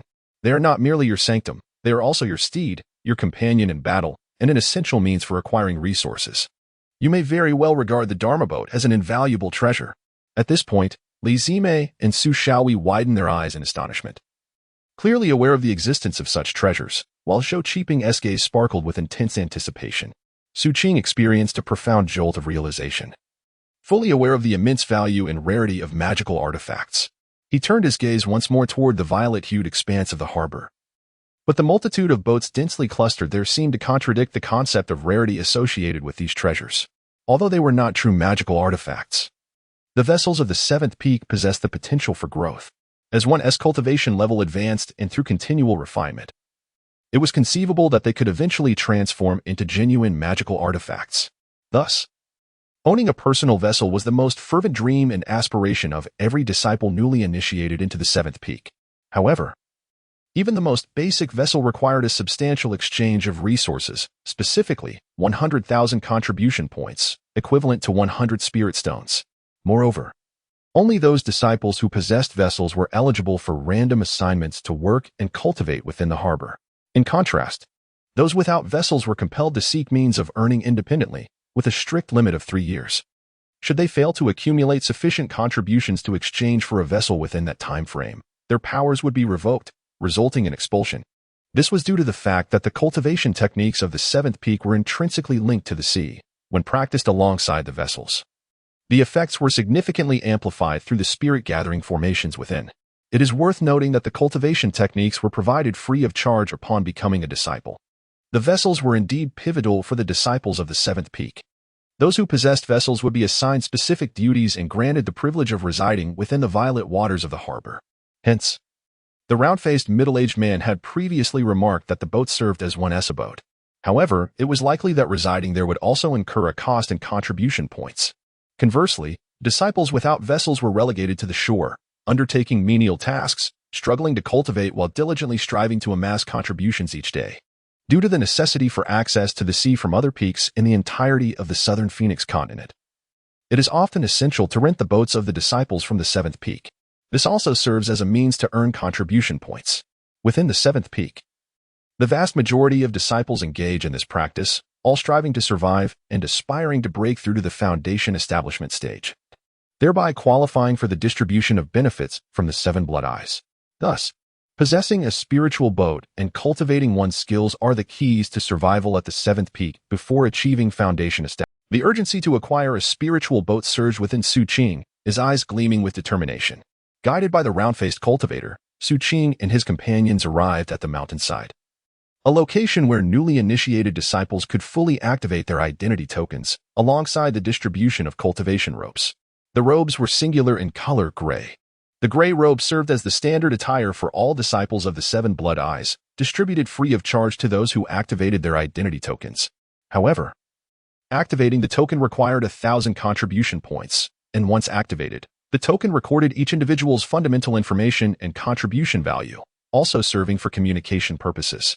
As the group received their cultivation methods and successively activated their identity tokens, acquiring the gray robes, Xu Qing held his robe, feeling the faint spiritual energy emanating from it. Realizing its superior material, it felt remarkably soft and resistant to wrinkling. Had it been found in the outside world, its value would undoubtedly be considerable. Nearby, Li Zimei, mirroring Xu Qing's actions, also caressed her robe, her eyes reflecting resolute intent, while Su Xiaowei turned her gaze towards Zhou Qingpeng. Zhou Qingpeng blinked, his gaze sweeping across the round-faced cultivator and the elder distributing resources. He suddenly spoke in a soft voice, "Elder, I wish to purchase a." The round-faced cultivator chuckled upon hearing this, while the lean old man beside him cast a casual glance at Zhou Qingpeng and replied indifferently, 100,000 contribution points, or 100 spirit stones. At the mention of 100 spirit stones, both Li Zimei and Su Xiaowei gasped, as such an amount was beyond their comprehension. In that moment, Zhou Qingpeng stepped forward urgently, producing a golden ticket and respectfully handing it over. The spirit ticket from the second peak? That is acceptable. The old man took a look, pocketed it, and then retrieved a purple brocade box, sliding it towards Zhou Qingpeng before turning his gaze towards the others. Is there anyone else who wishes to exchange? Li Zimei and Su Xiaowei bowed their heads, while Xu Qing pondered for a moment, enduring the pang of parting with his wealth. He stepped forward and extracted 100 spirit stones from his pouch, placing them before the lean old man. Without a word, the old man, amidst the envious stares of Li Zimei and Su Xiaowei and Zhou Qingpeng's side glance, handed him a brocade box as well. Xu Qing received it and opened it, revealing merely 2 items within, a jade slip and a transparent small vial. The vial, quite peculiar in appearance, was no larger than a palm, containing a liquid that resembled seawater. Floating atop this liquid was a small black canopy boat. Though the boat appeared simple, a closer inspection revealed that each plank was suffused with a multitude of runes, emanating a remarkable aura of pressure.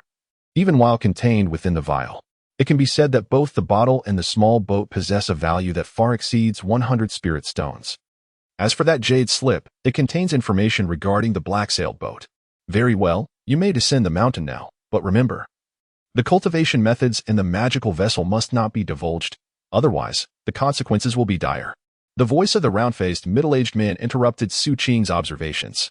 Su Xiaowei and Li Zimei, I urge you to exert yourselves diligently and strive to acquire the magical vessel as soon as possible. As for Zhou Qingpeng and Xu Qing, your identity tokens contain information about your positions. Now, you may depart. The 4 immediately bowed respectfully to the round-faced cultivator. Just as Xu Qing was about to leave, he was called back by the round-faced man. Xu Qing. Xu Qing turned around, gazing respectfully at the cultivator. Among the lower-tier cultivators, you are remarkably strong. Despite merely being at the 7th level of body refinement, you display the shadow of vital energy typically associated with complete mastery in body refinement. This indicates your considerable talent. You are indeed among the stronger individuals in the lower tiers, easily capable of dispatching miscellaneous cultivators and those at the 9th and 10th levels of qi condensation. However, body refinement is relatively simple, merely a matter of accumulating speed, strength, and recovery. This does not embody the true path. The path of us cultivators is to master the arts. I advise you to place greater emphasis on the cultivation of techniques in the future. The power of the spiritual techniques within you is too feeble, while you may fare well against miscellaneous cultivators. You would find yourself at a disadvantage when facing disciples from major sections. Upon hearing this, Xu Qing's spirit jolted. Furthermore, I do not know where you have lived previously, but I can only surmise it was a place fraught with peril, which has likely cultivated certain instinctive habits within you. Habit? Xu Qing was momentarily taken aback. Considering this as a test for you, I shall offer a word of caution. For instance, as you walk, your right hand remains almost motionless, particularly your index and middle fingers, which are perpetually poised in a state of vigilance. I suspect within the satchel at your right side lies a weapon. Perhaps a slender dagger or a throwing knife, easily accessible should the need arise. Xu Qing's expression hardened. This was the first time he had been so thoroughly perceived. However, I advise against mistaking habit for nature, for such a misstep can reveal your intentions and lead to your downfall. Remember, it is the art of concealment, where subtlety harbors danger, that we practitioners must master. The middle-aged man with a round face spoke with a smile, exuding no hint of menace. His warning to the disciple before him was merely a casual gesture, a minor investment on his part. Yet, Xu Qing felt an unsettling chill run down his spine. After taking a deep breath, he bowed deeply to the man. Even as he distanced himself, the man's words echoed in his mind. He glanced down at his right hand, striving to render it more natural. Under this effort, his right hand gradually transformed, losing its rigidity and adopting a semblance of ease. However, upon closer inspection, one could detect that within this newfound naturalness, each subtle movement concealed a latent sharpness. As he made his way down the mountain, persistently experimenting, far from the distant wilderness of the Seven Blood Eyes, in an unfamiliar scavenger's camp, Lord Seven crouched atop a roof, keenly observing a young boy engaged in a fierce struggle with a wild dog. The boy was smeared with the dog's hair and blood, his expression seemingly reveling in the ferocity of the encounter. Witnessing this scene, admiration flickered in Lord Seven's eyes.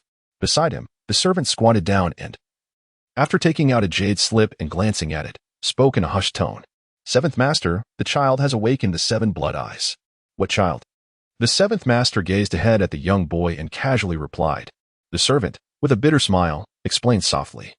"It is the boy who hesitated to don new clothes before committing murder. You even spoke with Master Bai on his behalf, imparting to him the ways of plants and trees, and later bestowed upon him a white token." The Seventh Master, lost in thought, nodded slightly as memories of Xu Qing flooded back, admiration glimmering in his eyes once more. "I recall now, he is a child of great sentiment and loyalty. Should he receive special care?" the servant inquired. The Seventh Master waved his hand dismissively. "No need. In this chaotic world, survival must be earned through one's own efforts. If he can ultimately rely on himself and stand before me, I shall grant him a chance at destiny." As he spoke, he gestured towards the boy not far away, engaged in a fierce struggle with wild dogs. "Tell me, who resembles a wolf cub more, this boy or the child?" The servant glanced at the boy indicated by the Seventh Master and let out a wry smile, having answered similar questions several times already. This marked the ninth child the Seventh Master had taken an interest in since the original boy. "They are quite similar, I suppose." Upon hearing this, the Seventh Master turned to the servant, suddenly laughing. "I advocated for the child to Master Bai and granted him the white token, which was indeed a favor I bestowed. But that does not obligate me to take him as my disciple. I owe him nothing. It is merely an opportunity one have offered. Indeed, I am in search of an elder fourth, but when I sought the elder third, I dispatched over 50 white tokens, and only one individual emerged. Our acquaintance is relatively brief, hence you may not fully comprehend my style. This time, I believe that more than 50 tokens will not suffice to summon an elder fourth. At least 100 tokens are requisite. Young man, you may offer a white token, yet there is no need for further elaboration."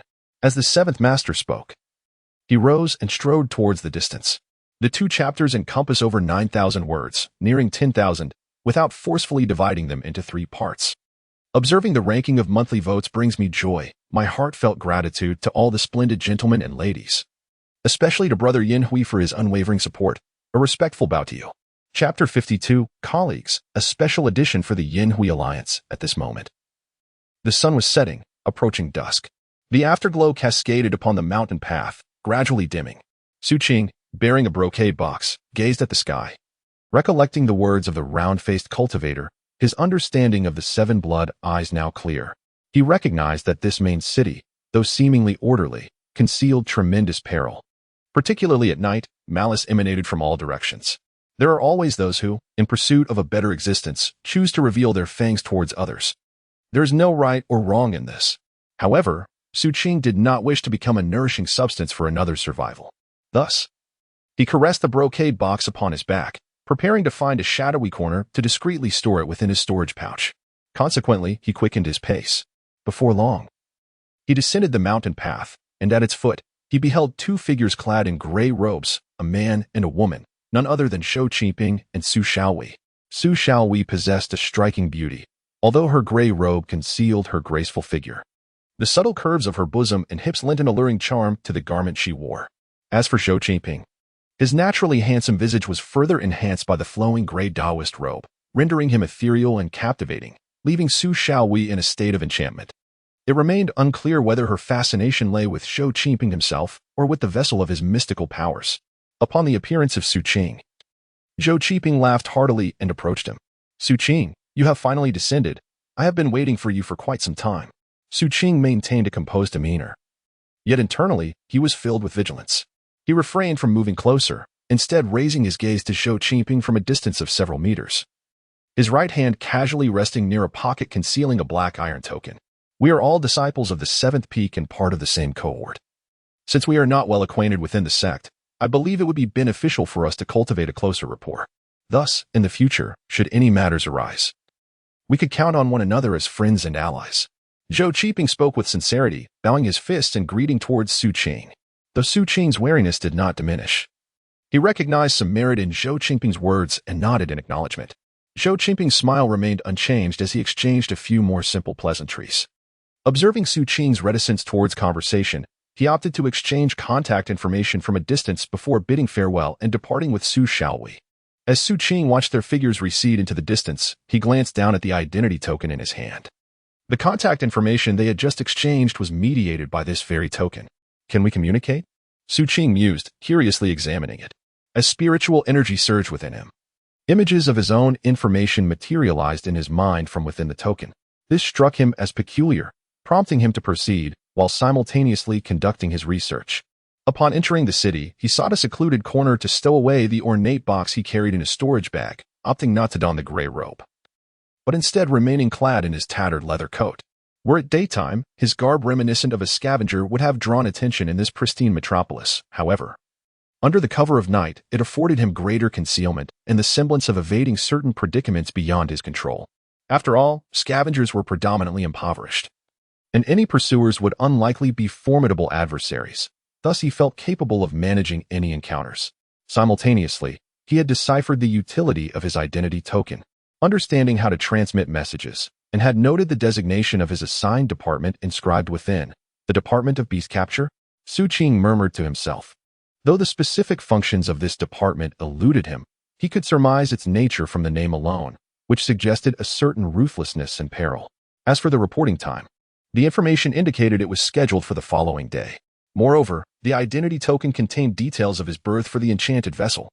Disciples possessing such vessels were allocated berths by the sect, with a grace period of 1 month exempt from rental fees. Thereafter, a charge of 30,000 contribution points, equivalent to 30 spirit stones, would be levied, with non-payment resulting in automatic cancellation of the berth. Berth number 33 in the 79th port? Xu Qing raised his gaze towards the expanse of the sea, his silhouette flickering in the shadows as he moved swiftly with heightened vigilance, striving to remain undetected. Thus, time passed, and soon dusk faded into the embrace of night. Within the city, countless households shuttered their doors, the daytime clamor yielding to an enveloping silence. In the depths of night, Xu Qing's figure was completely shrouded, his eyes narrowing as he quickened his pace, gradually becoming aware of the malevolence that permeated the city under the cloak of darkness. He witnessed the horrors of slaughter, the desperate flight of individuals, the cold ruthlessness of pursuit, and the chaos of plunder. Yet, from his concealed position, Xu Qing merely cast a fleeting glance before averting his gaze, opting not to engage and continuing on his path. His silhouette in the night resembled that of a specter. Moreover, he observed several gambling houses and opulent establishments, brightly illuminated, revealing another facet of the city's prosperity.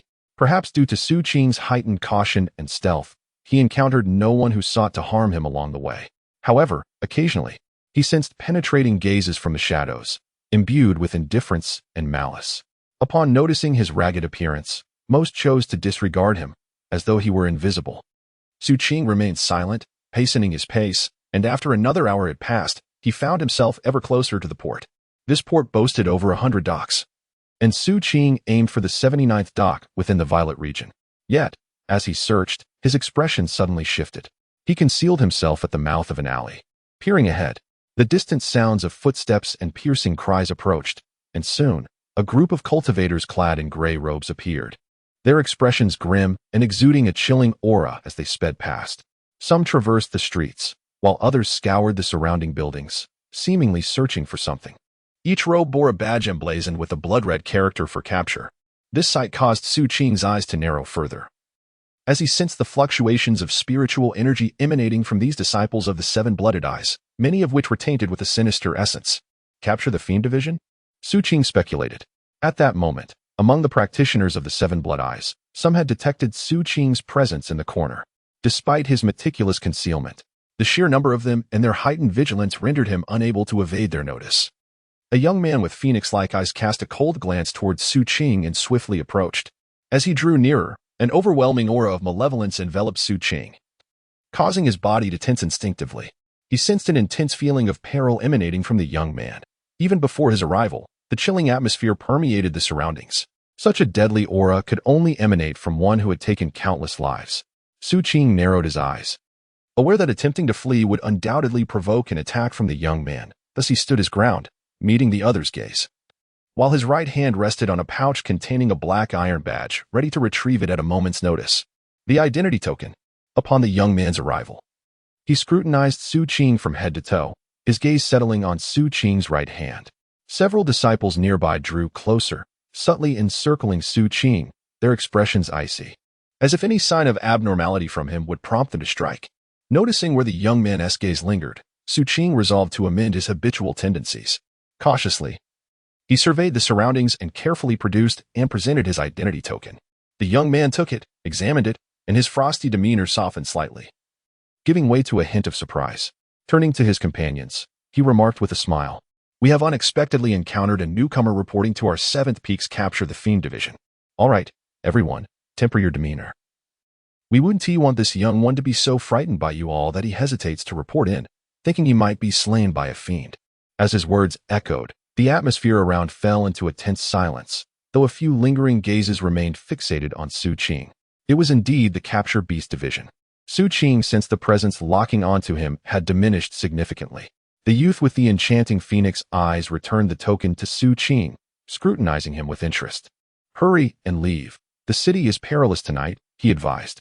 Nodding in response, Xu Qing took back the identity token and was about to depart when, from the depths of the night, a chilling scream pierced the air, resonating with an agonizing echo.